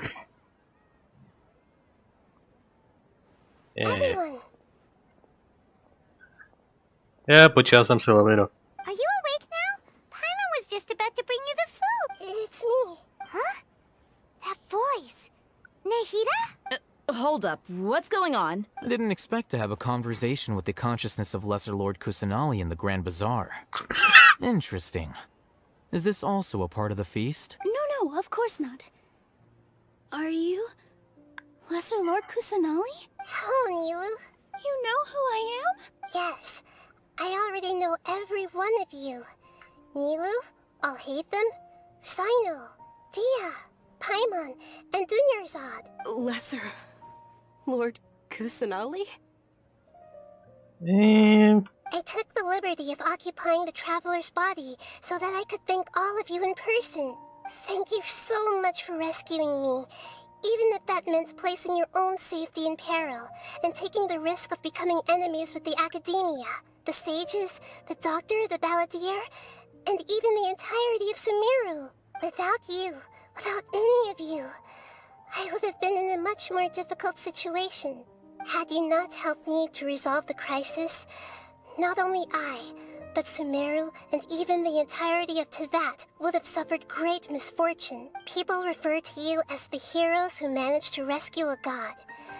I'm quite fond of this name. It not only explains your identities, but also bears witness to your relationship with me. Please, allow me to present to you my most sincere gratitude. Lesser Lord Kusanali, you have done so much for Sumeru, and I didn't even have a chance to do anything for you.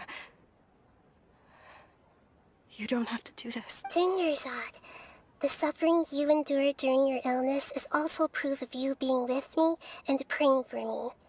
Thank you. You don't need to be so ceremonious. It's always been my duty to protect you. This is how the relationship between the Academia and Dendro Archon should be. We just did what was necessary and set things back on the right path. You're an Archon, but you act so humble. You really don't need to be so polite with us. I'm honored to have been able to take part in this plan. I hoped you liked the dance I dedicated to you. Thank you, all of you. Thank you so much. Transition. See? Just like I said, everybody is very happy to meet you. Yeah.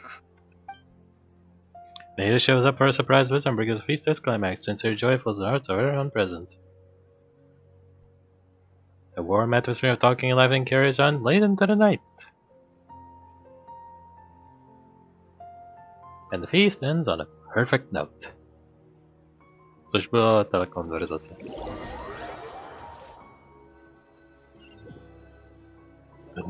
The next day. Did you rest well? I think I slept alright. After Nahida left, you ate a lot of food. You've become a glutton.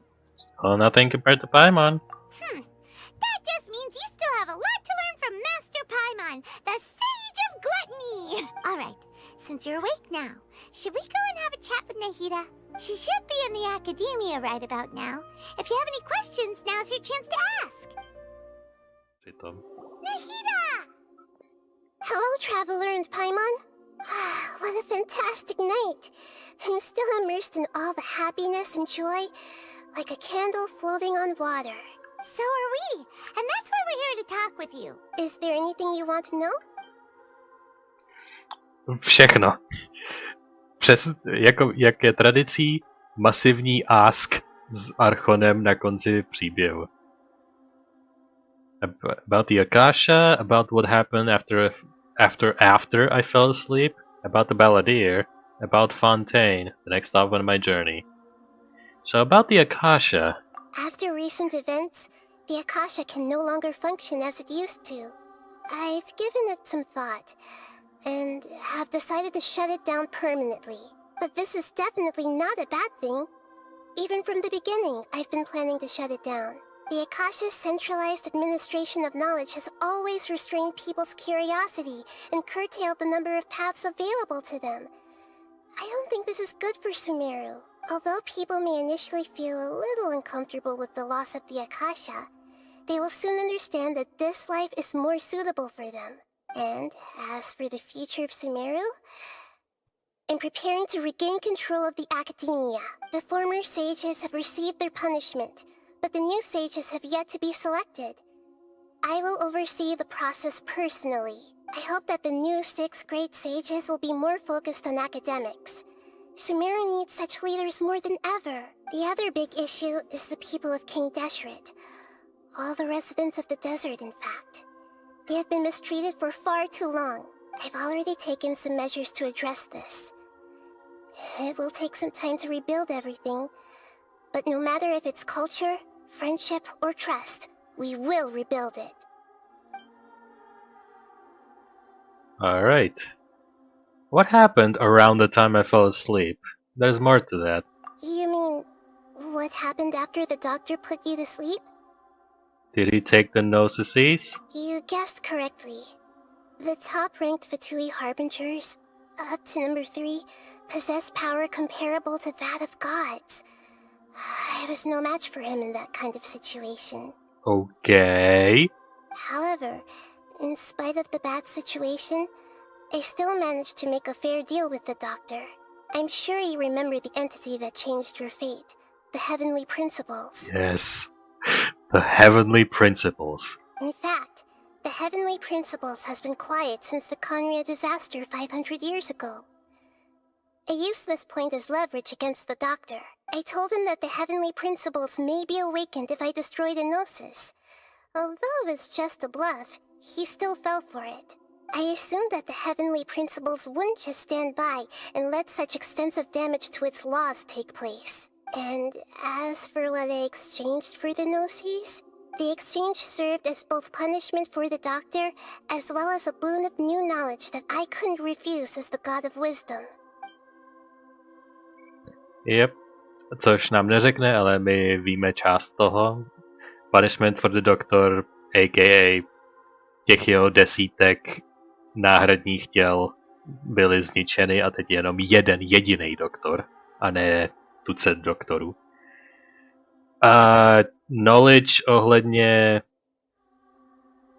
ohledně něčeho velmi haš ke konci tohohle celého příběhu, co Nahida teďkon ví, ale nám neřekne.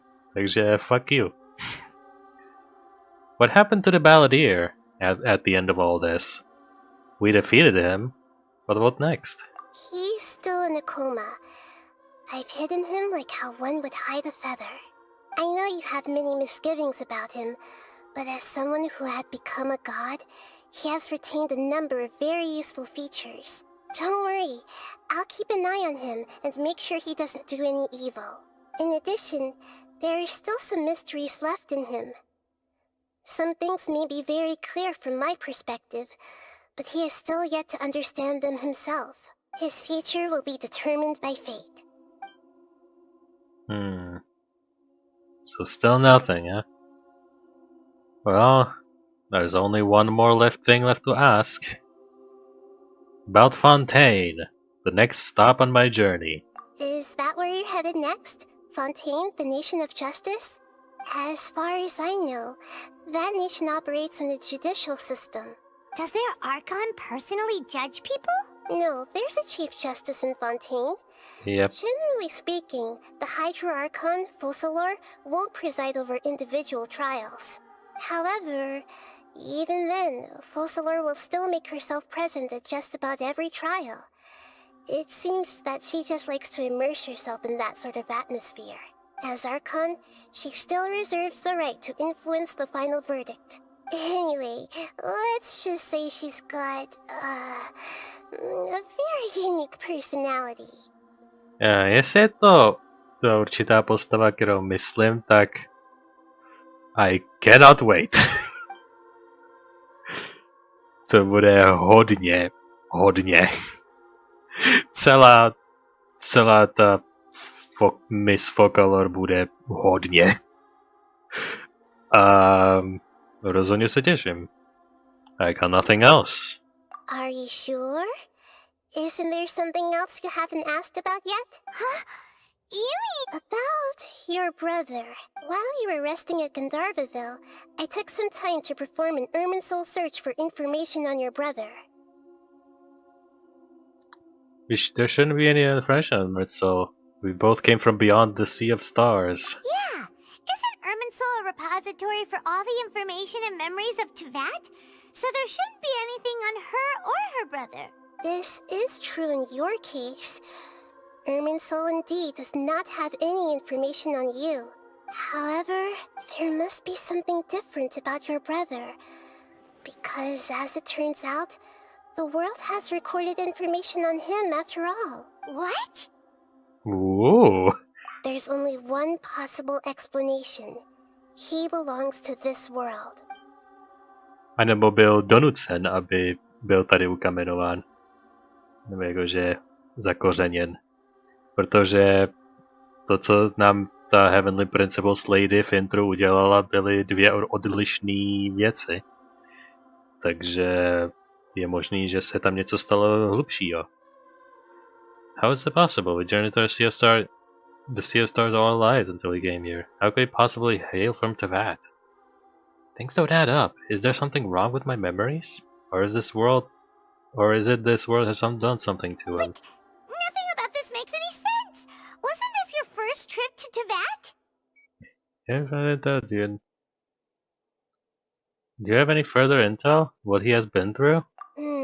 According to the records I was able to access, your sibling suddenly appeared in Conria. After the Conria disaster, he began his journey through the 7 nations of Teyvat. But just as his journey was about to reach its conclusion, the Irminsul records on him suddenly become fuzzy. What do you mean, fuzzy? Did something happen to him? All I know for sure is that somebody, for reasons only they can know, is deliberately obfuscating his fate. And whoever it is, if they can do that, who knows what else they're capable of.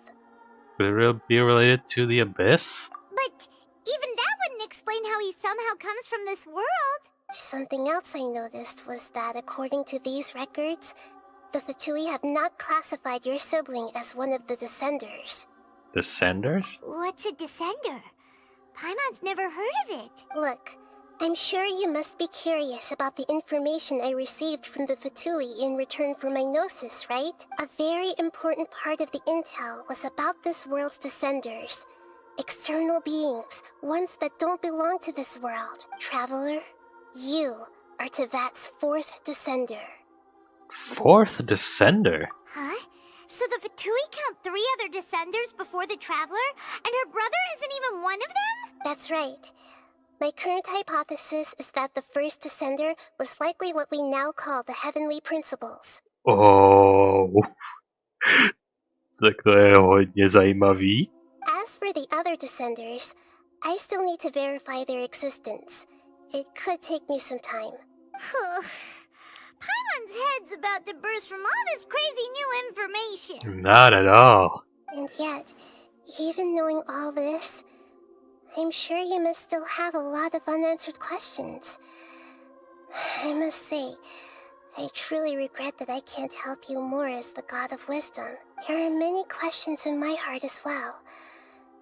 I will need some time to go through each one of them. Same here.